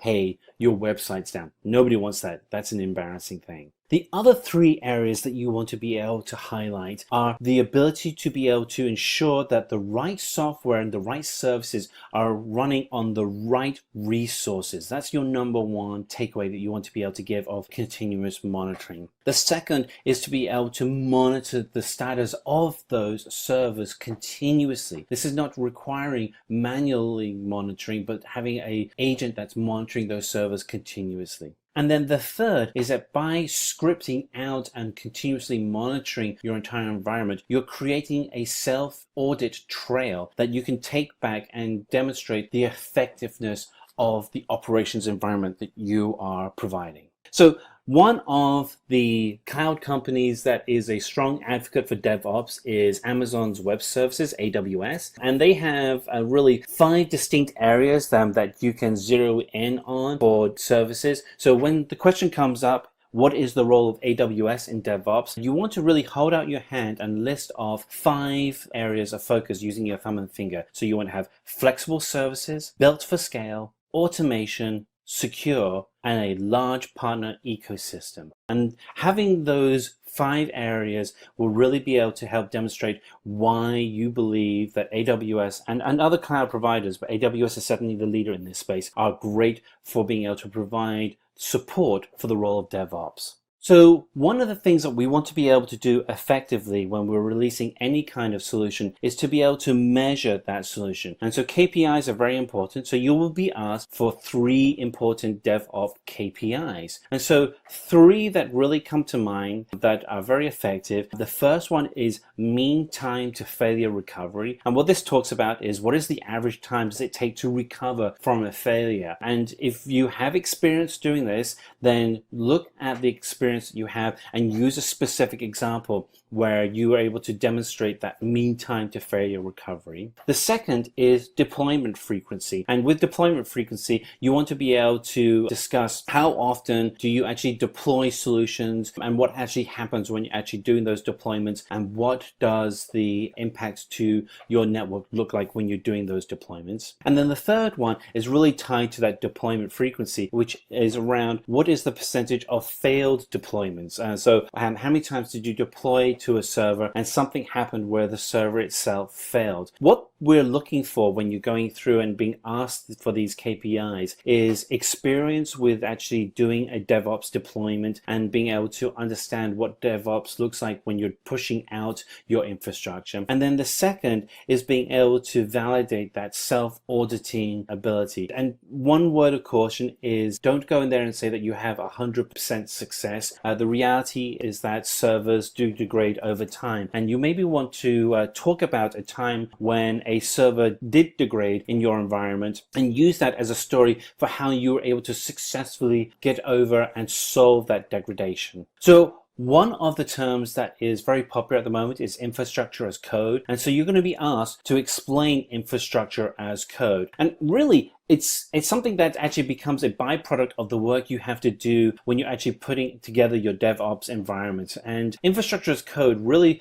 refers to the writing of code to actually manage your environment. And you can go through many of the other tools that we've covered in this series, but you'll see that XML or Ruby or YAML are used as languages to describe the configuration for your environment. This allows you to then create the rules and instructions that can be read by the machines that are actually setting up the physical hardware versus a traditional model, which is having software and installing that software directly onto the machine. This is really important when it comes to cloud computing. There really is a strong emphasis of being able to explain infrastructure as a service, and infrastructure as code is fundamental to the foundation to infrastructure as service. And then finally, it allows you to be able to talk about how you can use scripted languages such as YAML to be able to create a consistent experience for your entire network. All right, so let's now get into the next section, which is source code management. And we're going to focus specifically on Git. The reason being is that Git is really the most popular source code management solution right now. There are other technologies out there, but for the types of distributed environments that we have, source code management with Git is probably the most effective. So the first question you'll be asked when it comes to Git is to talk about the difference between centralized and distributed version control. And if we look at the way that the two are set up, older technologies such as older versions of Team Foundation Server, though the current version does actually have Git in it, but older versions required a centralized server for you to check in and check out of code. The developer in the centralized system does not have all the files for the application. And if the centralized server crashes, then you actually lose all of the history of your code. Now, in contrast, a distributed model, actually, we do check in our code to a server. However, for you to be effective and building out your solution, you actually check out all of the code for the solution directly onto your local development machine. So you can actually have a copy of the entire solution running on your local machine. This allows you to be able to work effectively offline. It really allows for scalability when it comes to building out your team. So if you have a team that may be in Europe, you can actually then scale that team with people from Asia, from North America or South America very easily, and not have to worry about whether or not they have the right code or the wrong code. And in addition to that, if the actual main server where you're checking in your code does crash, it's not a big deal, because you actually have, each person has a copy of the code. So as soon as the server comes back up, you're able to check back in and everybody's running back as if there was nothing had happened at all. So one of the questions you'll be asked is to give the answer to some of the commands you use for working with Git. So if you were to be asked a question is, what is the Git command that downloads any repository from GitHub to your computer? On the screen we have 4 options. We have Git push, Git fork, Git clone, and Git commit. The answer in this instance would be Git clone. Now, if you want to be able to push code from your local system to a GitHub repository using Git, then first of all, you want to be able to do is connect the local repository to a remote repository. And in the example, you may want to talk about using the command git remote add origin and then the actual path to a GitHub repository. You could, if you wanted to, actually at this point also talk about other repositories such as GitLab that you can also work with, or a private Git repository that would be used just for the development team. Once you've actually then added the local repository into your local computer, then the second action you want to use is a push, which is to actually push your local files out to the master environment. So you use the command git push origin master. So one question you may be asked is, what is the difference between a bare repository and a standard way of initializing a Git repository? So let's look through what is the standard way. So the standard way, using git init, allows you to create a working directory using the command git init. And then the folder that creates is the folder that creates all the revision history related to the work that you're doing. In contrast, using the bare way, you have a different commands for setting that up. So it would be git init --bare, and it does not contain any working or checked out source files locally on your machine. In addition, the revision history is actually stored in the root folder versus a subfolder that you would have with the normal git init initialization. So which of the following CLI commands would you be used to rename a file? So we have git rm, git mv, git rm-r, or none of the above. Well, in this instance, it would be git mv. A question that you'll be asked around commit is going to be, what is the process to revert a commit that has already been pushed and made public? And there are 2 ways you can address this. The first is to actually address the bad file in the new commit, and you can use the command git commit -m and then put in a comment for why that file is being removed. The second is to actually create a new commit that actually undoes all the changes that were made with the bad commit. And then to do that, you would use git revert and then the commit ID, and the commit ID could be something such as 56DE0938F, but you'd have to find that from the commit that you had made, but that would allow you to revert any bad files that you had submitted. So there are 2 ways of being able to get files from a Git repository, and you're going to be asked to explain the difference between git fetch and git pull. So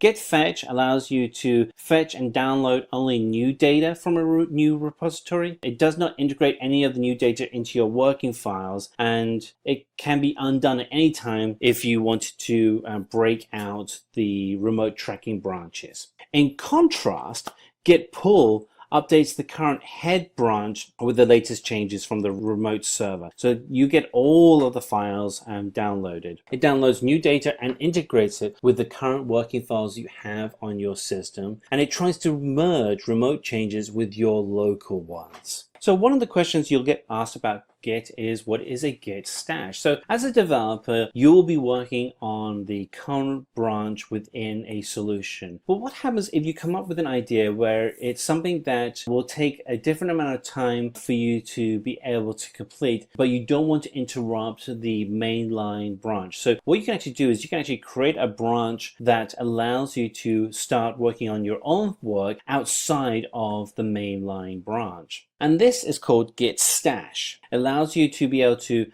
modify your files without interrupting the mainline branch. So once you start talking about branching in Git, be prepared to answer and explain the concept of branching. So essentially what it allows you to do is have a mainline master branch that has all the code that the team is checking in and checking out against, but allows you to have an indefinite number of branches that allows for new features to be built in parallel to the mainline branch, and then at some point be reintroduced to the mainline branch to allow the team to add in new features. And so if we look through the merge and git rebase, these are the two features that you'd be using continuously to be able to talk about how you take a branch and merge it back into the mainline branch. So on the left hand side we have git merge, which allows you to take the code that you're creating and merge it back into the master. On the right hand side what you have is a slightly different approach. This is for projects where you reach a point in a project where you go, okay, we're going to effectively restart the project at this point in time, and we want to ignore the complete history that's happened before that, and that's called git rebase, and that would allow you to rewrite the project history by creating a brand new mainline branch that ignores all other previous branches that have happened before it. You can, if you want to, very quickly and easily find out all the files that have been used to make a particular commit. So when somebody asks you the question,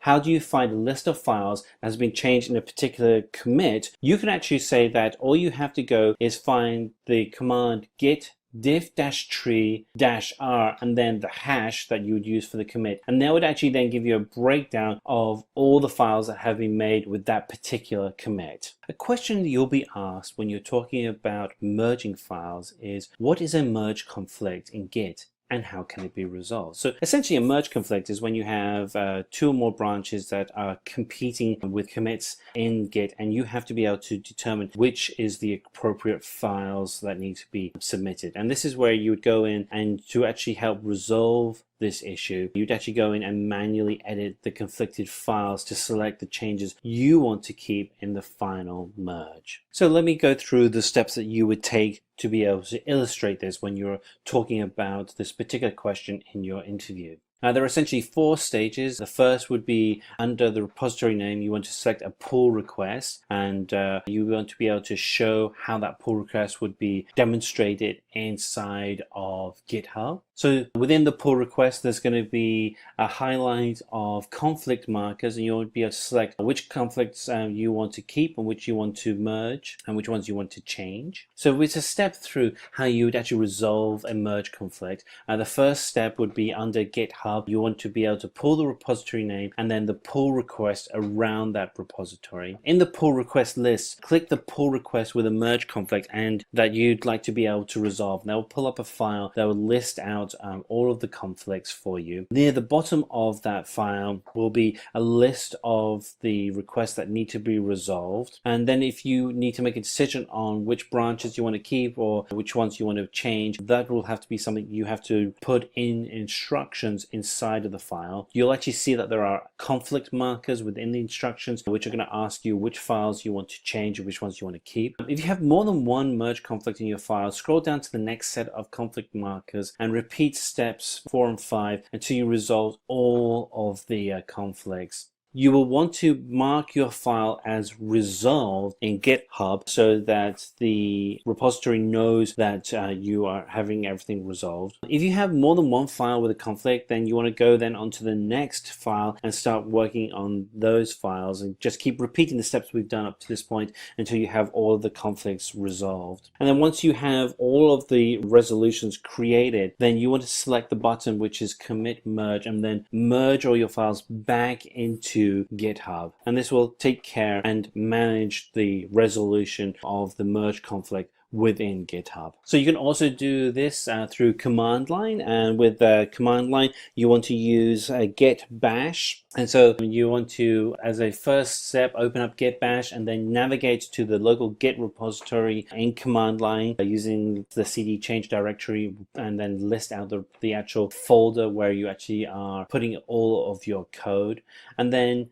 you want to be able to generate a list of the files that are affected with the merge conflict. And in this instance here, you can actually see the file styleguide.md has a merge conflict in it.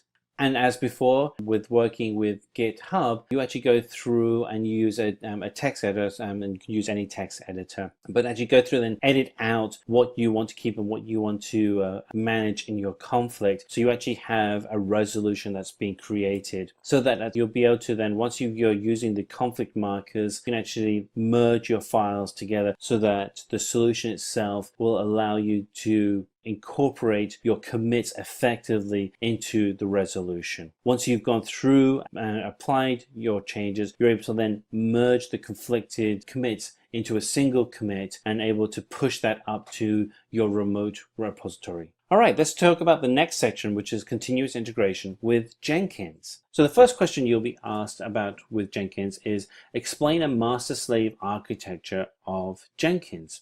So the way that Jenkins is set up is that the Jenkins master will pull code from your remote Git repository such as GitHub and will check that repository every time there is a code commit. It will distribute the workload of that code and the tests that need to be applied to that code to all of the Jenkins slaves. And then on request, the Jenkins master and the slaves will then carry out all the builds and tests to be able to produce test reports. The next question you'll be asked is, what is a Jenkins file? And simply put, a Jenkins file is a text file that has a definition of the Jenkins pipeline and is checked into a source code repository. And this really allows for three distinct things to happen. One, it allows for a code review and iteration of the pipeline. It permits an audit trail for that pipeline, and also provides a single source of truth for the pipeline, which can be viewed and edited. So which of the following commands runs Jenkins from the command line? Is it java-jar jenkins.war, java-war jenkins.jar, java-jar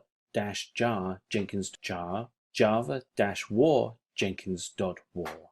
And the answer is A, java-jar jenkins.war. So when working with Jenkins, you're going to be asked what are the key concepts and aspects of working with a Jenkins pipeline. And you want to really hold out your fingers here and go through 4 key areas, and that is pipeline, node, step, and stage. So pipeline refers to the user-defined model of a CD continuous delivery pipeline. Node are the machines which are part of that Jenkins environment within the pipeline. Step is a single task that tells Jenkins what to do at that particular point in time. And then finally, stage defines a conceptually distinct subset of tasks performed through the entire pipeline. And tasks could be build, test, and deploy. So which of the following file is used to define dependency in Maven? And do we have A, build.xml, B, pom.xml, C, dependency.xml, or D, version.xml? And the answer is pom.xml. Working with Jenkins, you're going to be asked to explain the 2 types of pipeline used in Jenkins along with the syntax. And so a scripted pipeline is based on GroovyScript as their domain-specific language for Jenkins. And there are 1 or more node blocks that are used throughout the entire pipeline. On the left-hand side, you can actually see what the actual script would look like, and the right-hand side shows what the actual declaration for each section of that script would be.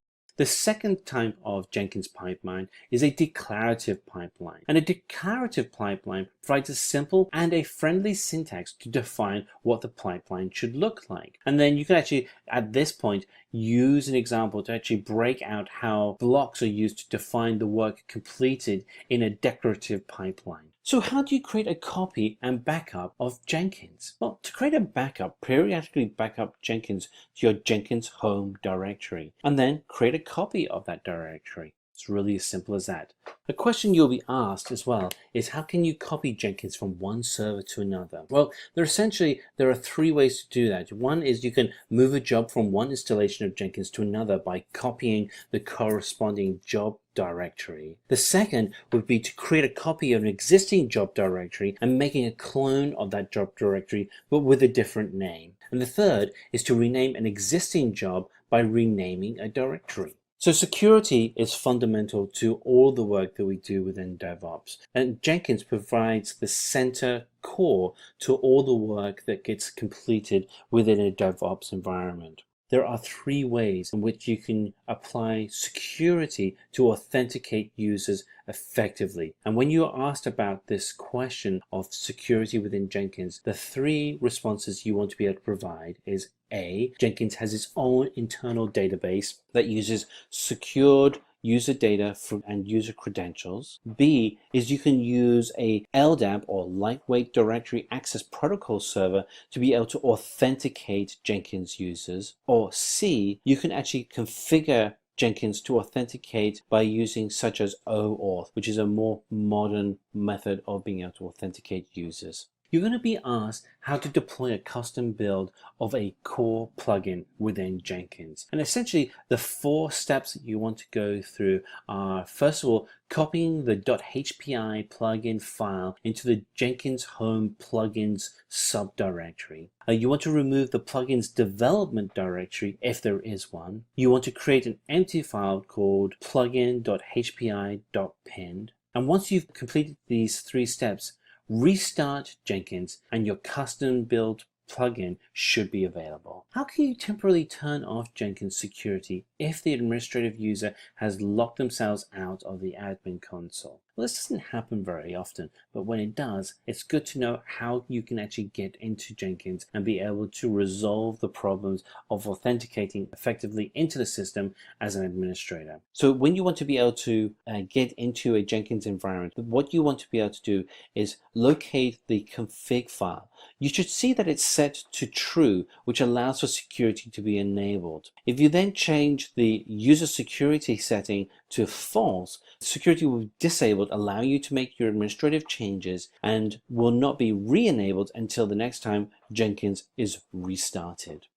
So what are the ways in which a build can be scheduled and run in Jenkins? Well, there are 4 ways in which you can identify the way a build can be scheduled or run in Jenkins. The first is when source code management commits new code into the repository. You can run Jenkins at that point. The second can be after the completion of other builds. So maybe you have multiple builds in your project that are dependent on each other, and when so many other builds have been executed, then you can have Jenkins run. You can schedule builds to run at a specified time. So you may have nightly builds of your code that illustrate the changes in the solution you're building. And then finally, you also can manually build an environment on request. Occasionally, you will want to also restart Jenkins. And so it's good that when a question around how do you restart Jenkins manually comes up, that you have the answers. And there are 2 ways in which you can do it. One is you can force a restart without waiting for builds to complete by using the Jenkins URL that you have for your environment /restart, or you can allow all running builds to complete before restart are required, and in which case you would use the command of the URL for your Jenkins environment /safe restart. So let's go into the 4th and final section of this first video, which talks about continuous testing with Selenium. So the first question you will be asked most likely around Selenium are, what are the 4 different Selenium components? And again, you will want to hold open your fingers because there are 4 distinct environments. You have Selenium Integrated Development Environment, or Selenium IDE. You have Selenium Remote Control, or Selenium RC. You have Selenium WebDriver, and then Selenium Grid. You'll be asked to explain each of those areas in more detail, but let's start off by looking at Selenium Driver. What are the different exceptions in Selenium WebDriver? So it's useful to remember that an exception is an event that occurs during the execution of a program that disrupts the normal flow of that program's instructions. And so we have 4. We have a timeout exception, an element not visible exception, no such element exception, and a session not found exception. And each of those, if we step through them, are the 4 different types of exceptions that can be thrown up when using the Selenium WebDriver. So as we evolve in our digital world with the different types of products that are available for us to be able to build solutions onto multiple platforms, you're going to be asked, can Selenium and other DevOps tools run in other environments? And so a good question around this is, can Selenium test an application in an Android web browser? And the short answer is absolutely yes, it can. But you have to use the Android driver for it to be able to work. So you want to be able to talk about the 3 different types of supported test within Selenium. So when the question comes up, what are the different test types supported by Selenium, you can answer it. And there are 3 different types of tests. First is a functional test. Second is a regression test, and third is a load testing test. The functional test is a kind of black box testing in which test cases are based on a specific area or feature within the software. A regression test helps you find any specific areas that functional tests or non-functional areas of the code wouldn't be able to detect. The load testing test allows you to monitor the response of a solution as you increase the volume of hits in how you're using the code are put onto it. An additional question you'll be asked is, how can you get a text of a web element using Selenium? Well, the get command is used to retrieve text of a specific web element. Now, it's important to remember, however, that the command does not return any parameters, but just returns a string value. So you want to be able to capture that string value and discuss about it. A question you'll be asked around Selenium is, can you handle keyboard and mouse actions using Selenium? And the answer is yes, you can, but you have to make sure that you're using the Advanced User Interaction API. And the Advanced User Interaction API is something that can be scripted into your tests, and it allows you for capturing methods such as a click and hold and drag and drop mouse events, and then keyboard down or keyboard up key release events, so that if you want to capture, say, the use of Control Shift or a specific function button off the keyboard, you'd be able to capture those. Of the following 4 elements, which of these elements is not a web element method? A, get text.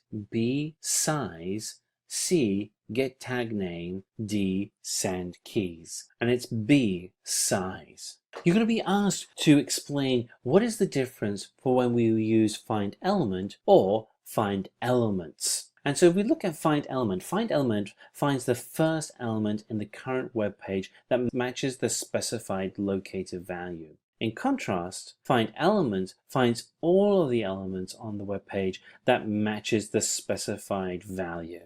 When using WebDriver, what are the driver close and driver quit commands? And these are 2 different methods used to close a web browser session in Selenium. So driver close will close the current web browser on which your focus is set, and driver quit closes all the browser windows and ends the WebDriver session completely. The final question that you are likely to be asked in using Selenium is, how can you submit a form using Selenium? Well, in this instance, that's relatively easy. The following lines of code will let you submit a form in Selenium, which would be web element el equals driver.findElement, and then you put in the ID and the element ID, and then l submit open close parentheses semicolon. Second round of interview questions following on from the previous video that we did last week.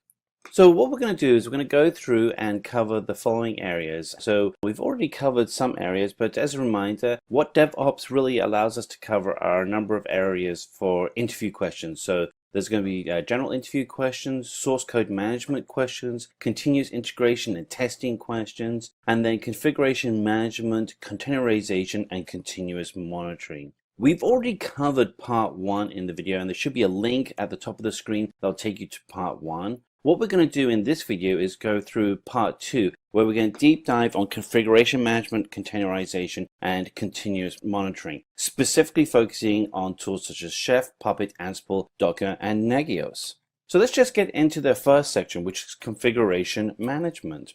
So one of the questions that you'll get asked right away is, why do you have SSL certificates used for Chef? Really fundamentally, your immediate answer should be security. SSL provides for a very high level of private security and private and public key pairing. This really is essential to ensure that you have a secure environment throughout your entire network. The second part should be that if you're using SSL and you're using the private public key model within SSL, you're able to guarantee the systems on your network that the Chef, that you'll be able to validate that the nodes within your network that Chef is validating against actually are the real nodes themselves, not imposters.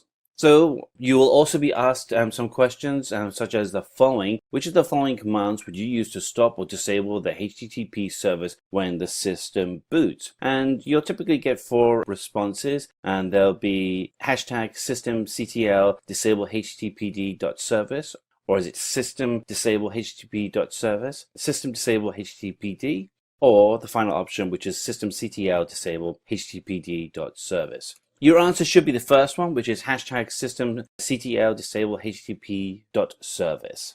So Chef comes with a series of tools that allow it to function effectively, and one of the tools that you're going to be asked about is, what is Test Kitchen? And Test Kitchen is essentially a command line tool that allows you to be able to test out your cookbook before you actually deploy it to a real node. So some of the commands that you would use are, for instance, if you want to create an instance of Test Kitchen, you would do kitchen create. If you want to destroy an instance after you created it, you do kitchen destroy. And if you want to be able to combine multiple instances, you would do kitchen converge.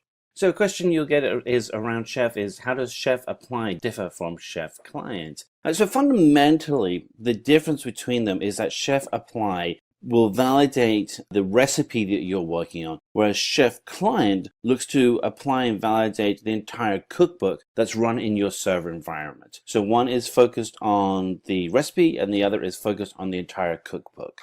So there are some differences when you're working with different command lines. So for instance, when you're working with Puppet and you're working with one version of Puppet and you want to do, what is the command to sign a requested certificate? The top example here is for Puppet version 2.7, whereas the lower option here is for Puppet version 3. And that's something to bear in mind when you're going through your interview process, is that the tools that are used within a continuous integration, continuous delivery DevOps model do vary. And so you want to be able to talk knowledgeably about the different versions of the tools so that when you're talking to your interviewer, you're able to show the deep knowledge that you have.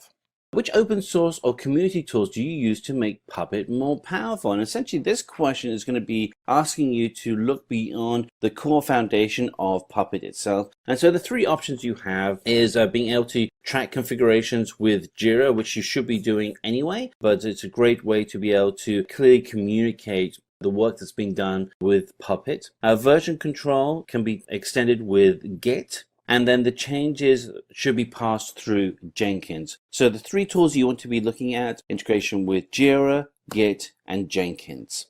So what are the resources in Puppet? Well, fundamentally, there are 4. The resources are a basic unit of any configuration management tool. They are the features of the nodes. They are the written catalog and the execution of the catalog on a node. So as we dig deeper into Puppet, one of the things that you are likely to be asked regarding Puppet is, what is a class in Puppet? And so a class in Puppet is really the name blocks in your manifest that contain the various configurations. And this can include services, files, and packages. And we have on the screen here an example of what a class would look like when you write it out. And you may want to memorize just one class. Don't memorize just a whole set of classes. Just memorize one. The person that's interviewing you is just really looking for someone who has a working knowledge. They're not looking for you to have memorized complete massive classes, but having one small class to be able to illustrate the experience you have is extremely valuable to the interviewer, particularly if it's a technical interview. So as we move into Ansible, one of the things that you're going to be asked around Ansible is, what is Ansible role? So a role is an independent block of tasks and variable files and templates embedded inside of the playbook. So the example we have here on the screen actually shows you one role within a playbook. And in this role, it is to install Tomcat on a node. Again, as with a previous question within Puppet of a class, it's probably good to have memorized just one or two roles so you can talk knowledgeably about Ansible when you're having your interview. So when you're working with Ansible, when should you be using the curly brackets? And so just as a frame of reference, there's often two different ways that these kind of brackets are referred to. They're either referred to as French brackets or curly brackets. Either way, what you'll be wanting to ask is, when would you use these specific types of brackets within Ansible? And really, the answer comes down to two things. One is that it makes it easier to distinguish strings and undefined variables. And the second is for putting together conditional statements when you are actually using variables. And the example we have here is this prints the value of, and we have foo, and we have to then put in the variable conditional statement of foo is defined as something. So what is the best way to make content reusable and redistributable with Ansible? And there's really essentially three. The first is to include a submodule or another file in your playbook. The second is to import an improvement of an include, which ensures that a file is added only once. And then the third is roles to manage the tasks within the playbook. So a question you will be asked is, provide differences between Ansible and Puppets. So if we look at Ansible, it's a very easy agentless installation. It's based on Python. You can configure it with YAML, and there are no support for Windows. In contrast, Puppet is an agent-based installation. It's written in Ruby. The configuration files are written in DSL, and it has support on all popular operating systems. So we dig deeper into the actual architecture. Ansible, it has a much more simple architecture, and it's definitely a push-only architecture. In contrast to Puppet, it's a more complicated but more sophisticated architecture where you're able to have a complete environment managed by the Puppet architecture. So let's get on to our next section, which is containerization. So let's go through, and you're going to be asked to explain what the architecture of Docker is. And Docker really is the most popular containerization environment. So Docker uses a client-server architecture. The Docker client is a service which runs in a command line. And then the Docker daemon, which is run as a REST API within the command line, will accept the requests and interacts with the operating system in order to build the Docker images and run the Docker containers. And then the Docker image is a template of instructions which is used to create containers. The Docker container is an executable package of applications and its dependencies together. And then finally, the Docker registry is a service to host and distribute Docker images among other users. So you'll also be asked to provide what are the advantages of Docker over virtual machine. And this is something that comes up very consistently. In fact, you may want to even extend it as having what are the differences between having a dedicated machine, a virtual machine, and a Docker or Docker-like environment. And really, the arguments for Docker are just absolutely fantastic. First of all, Docker containers occupy significantly less space than a virtual machine or a dedicated machine. The boot up time on Docker is significantly faster than a VM. Containers have a much better performance as they are hosted in a single Docker image. Docker is highly efficient and very easy to scale, particularly when you start working with Kubernetes. Easily portable across multiple platforms, and then finally, For space allocation, Docker data volumes can be shared and reused among multiple containers. The argument against virtual machines is significant, and particularly if you're going into an older environment where a company is still using actual dedicated hardware and haven't moved to a cloud or cloud-like environment, your arguments for Docker are going to be very, very persuasive. Be very clear on what the advantages are for Docker over a virtual machine, because you want to be able to succinctly share them with your team. And this is something that's important when you're going through the interview process, but also equally important, particularly if you're working with a company that's transitioning or going through a digital transformation where they aren't used to working with tools like Docker. You need to be able to effectively share with that team what the benefits are.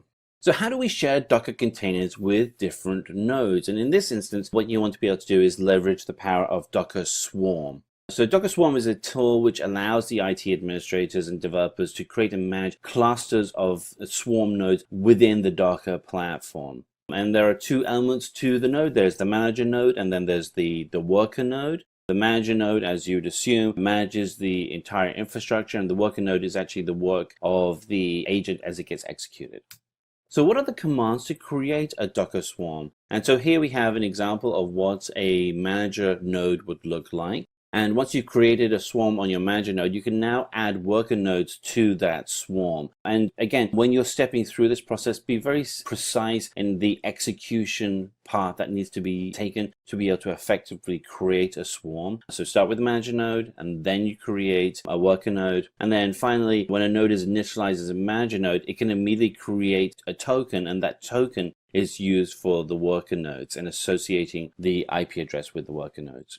Question 17, how to run multiple containers using a single service. It is possible to run multiple containers as a single service by using Docker Compose. And Docker Compose will actually run each of the services in isolation so that they can interact with each other. The language used to write out the compose files that allow you to run the service is called YAML, and YAML stands for yet another markup language.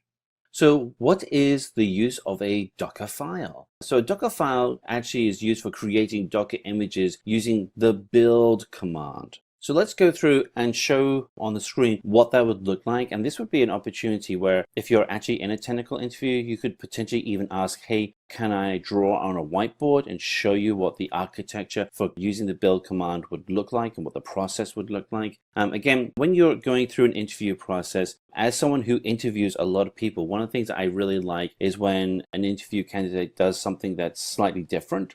And in this instance, this is a great example of where you can stand up to the whiteboard and actually show what can actually be done through actually creating images on the whiteboard very quickly, little square boxes where you can actually show the flow for creating a build environment. As an architect, this should be something that you're comfortable doing, and by doing it in the interview, and certainly you want to ask permission before you actually do it, but doing this in the interview really helps demonstrate your comfortable feelings of working with these kind of architecture drawings. So back to the question of creating a Docker file. So we go through and we have a Docker file that actually then goes ahead and creates the Docker image, which then in turn creates the Docker container. And then we are able to push that out up to a Docker Hub and then share that Docker Hub with everybody else as part of the Docker registry with the whole network.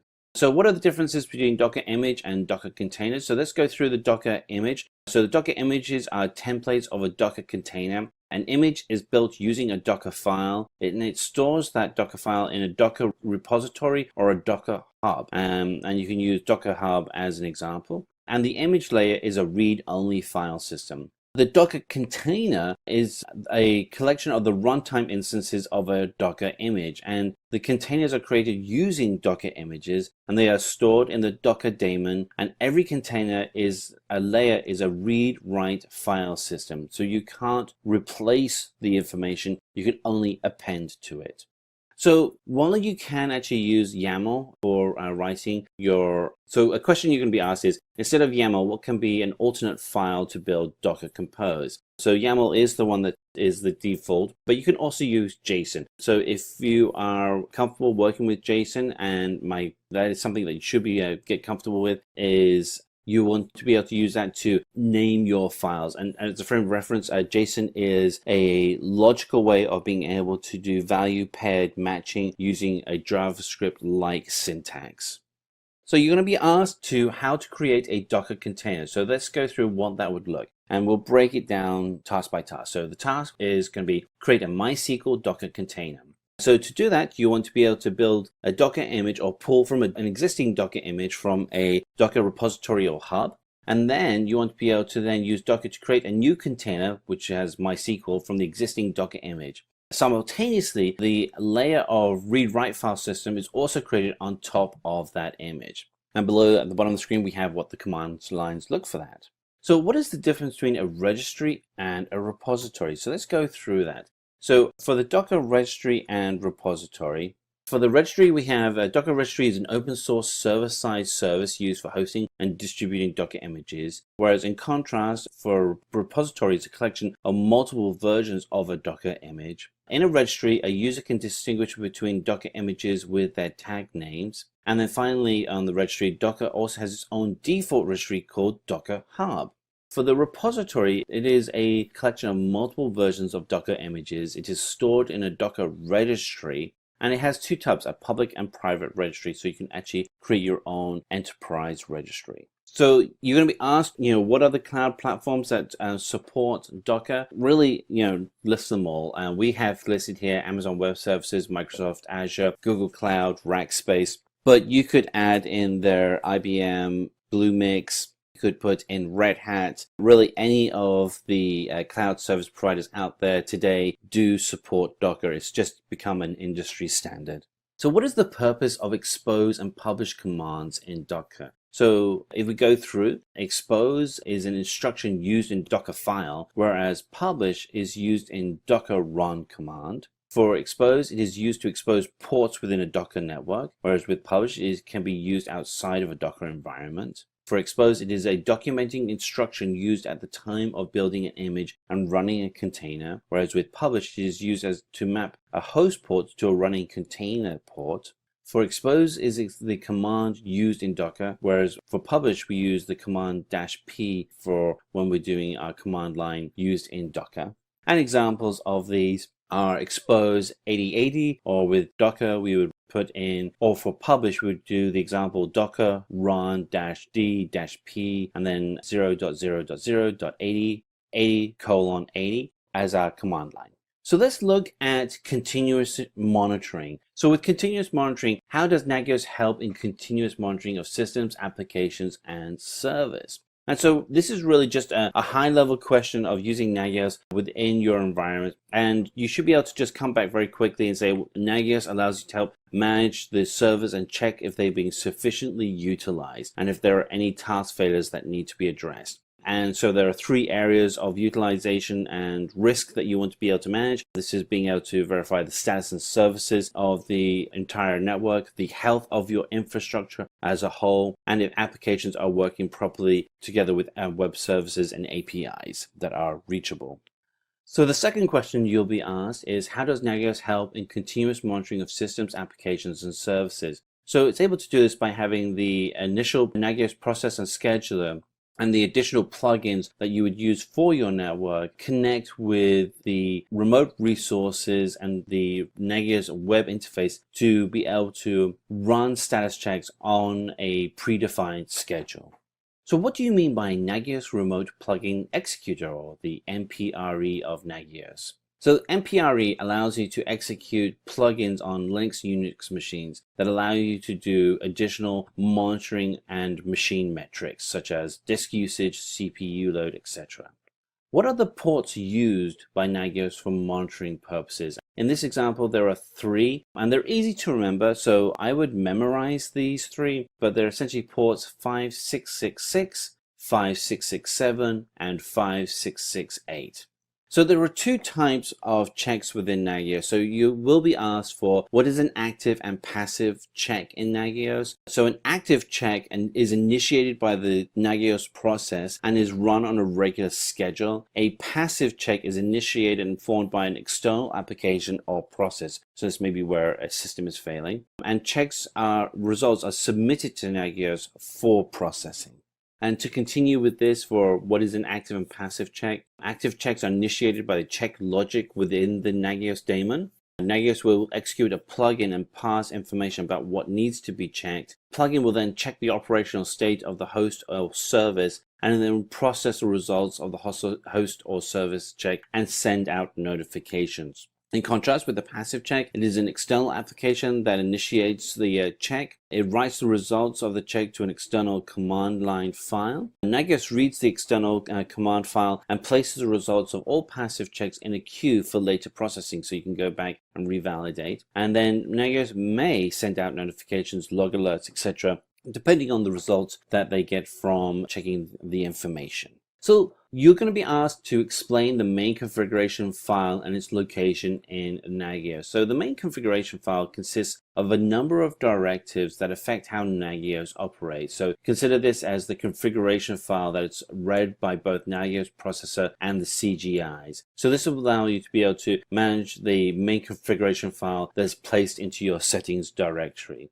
So what is the Nagios Network Analyzer? And again, hold out your 4 fingers because there are 4 options here. So the Nagios Network Analyzer 1 provides an in-depth look at all your network traffic source and security threats. 2 allows system admins to gather high-level information on the health of your network. 3 provides a central view of your network traffic and bandwidth data. And then 4 allows you to proactive in resolving outages, abnormal behavior, and threats before they affect critical business processes.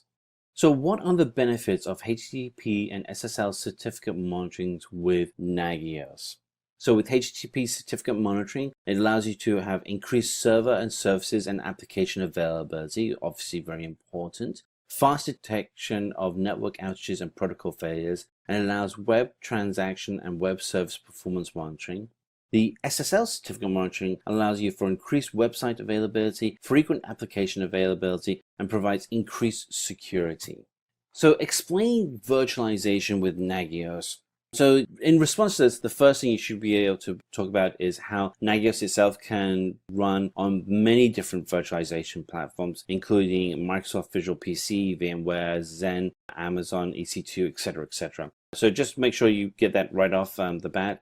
Nagios was able to provide capabilities to monitor an assortment of metrics on different platforms. It allows for quick detection of service and application failures, and has the ability to be able to monitor against many metrics, including CPU usage, memory, networking, and VM status. So name the 3 variables that affect recursion inheritance in Nagios, and it is name, use, and register. So name is a template name that can be referenced in other object definitions. Use specifies the name of the template object that you want to inherit its properties and variables from. And register indicates whether or not the object definition should be registered to Nagios. And on the right hand side of the screen, we have an example of what that script would look like. Again, you may want to be able to memorize this, as it's something that you can actually write down and show someone if you're going through a technical interview.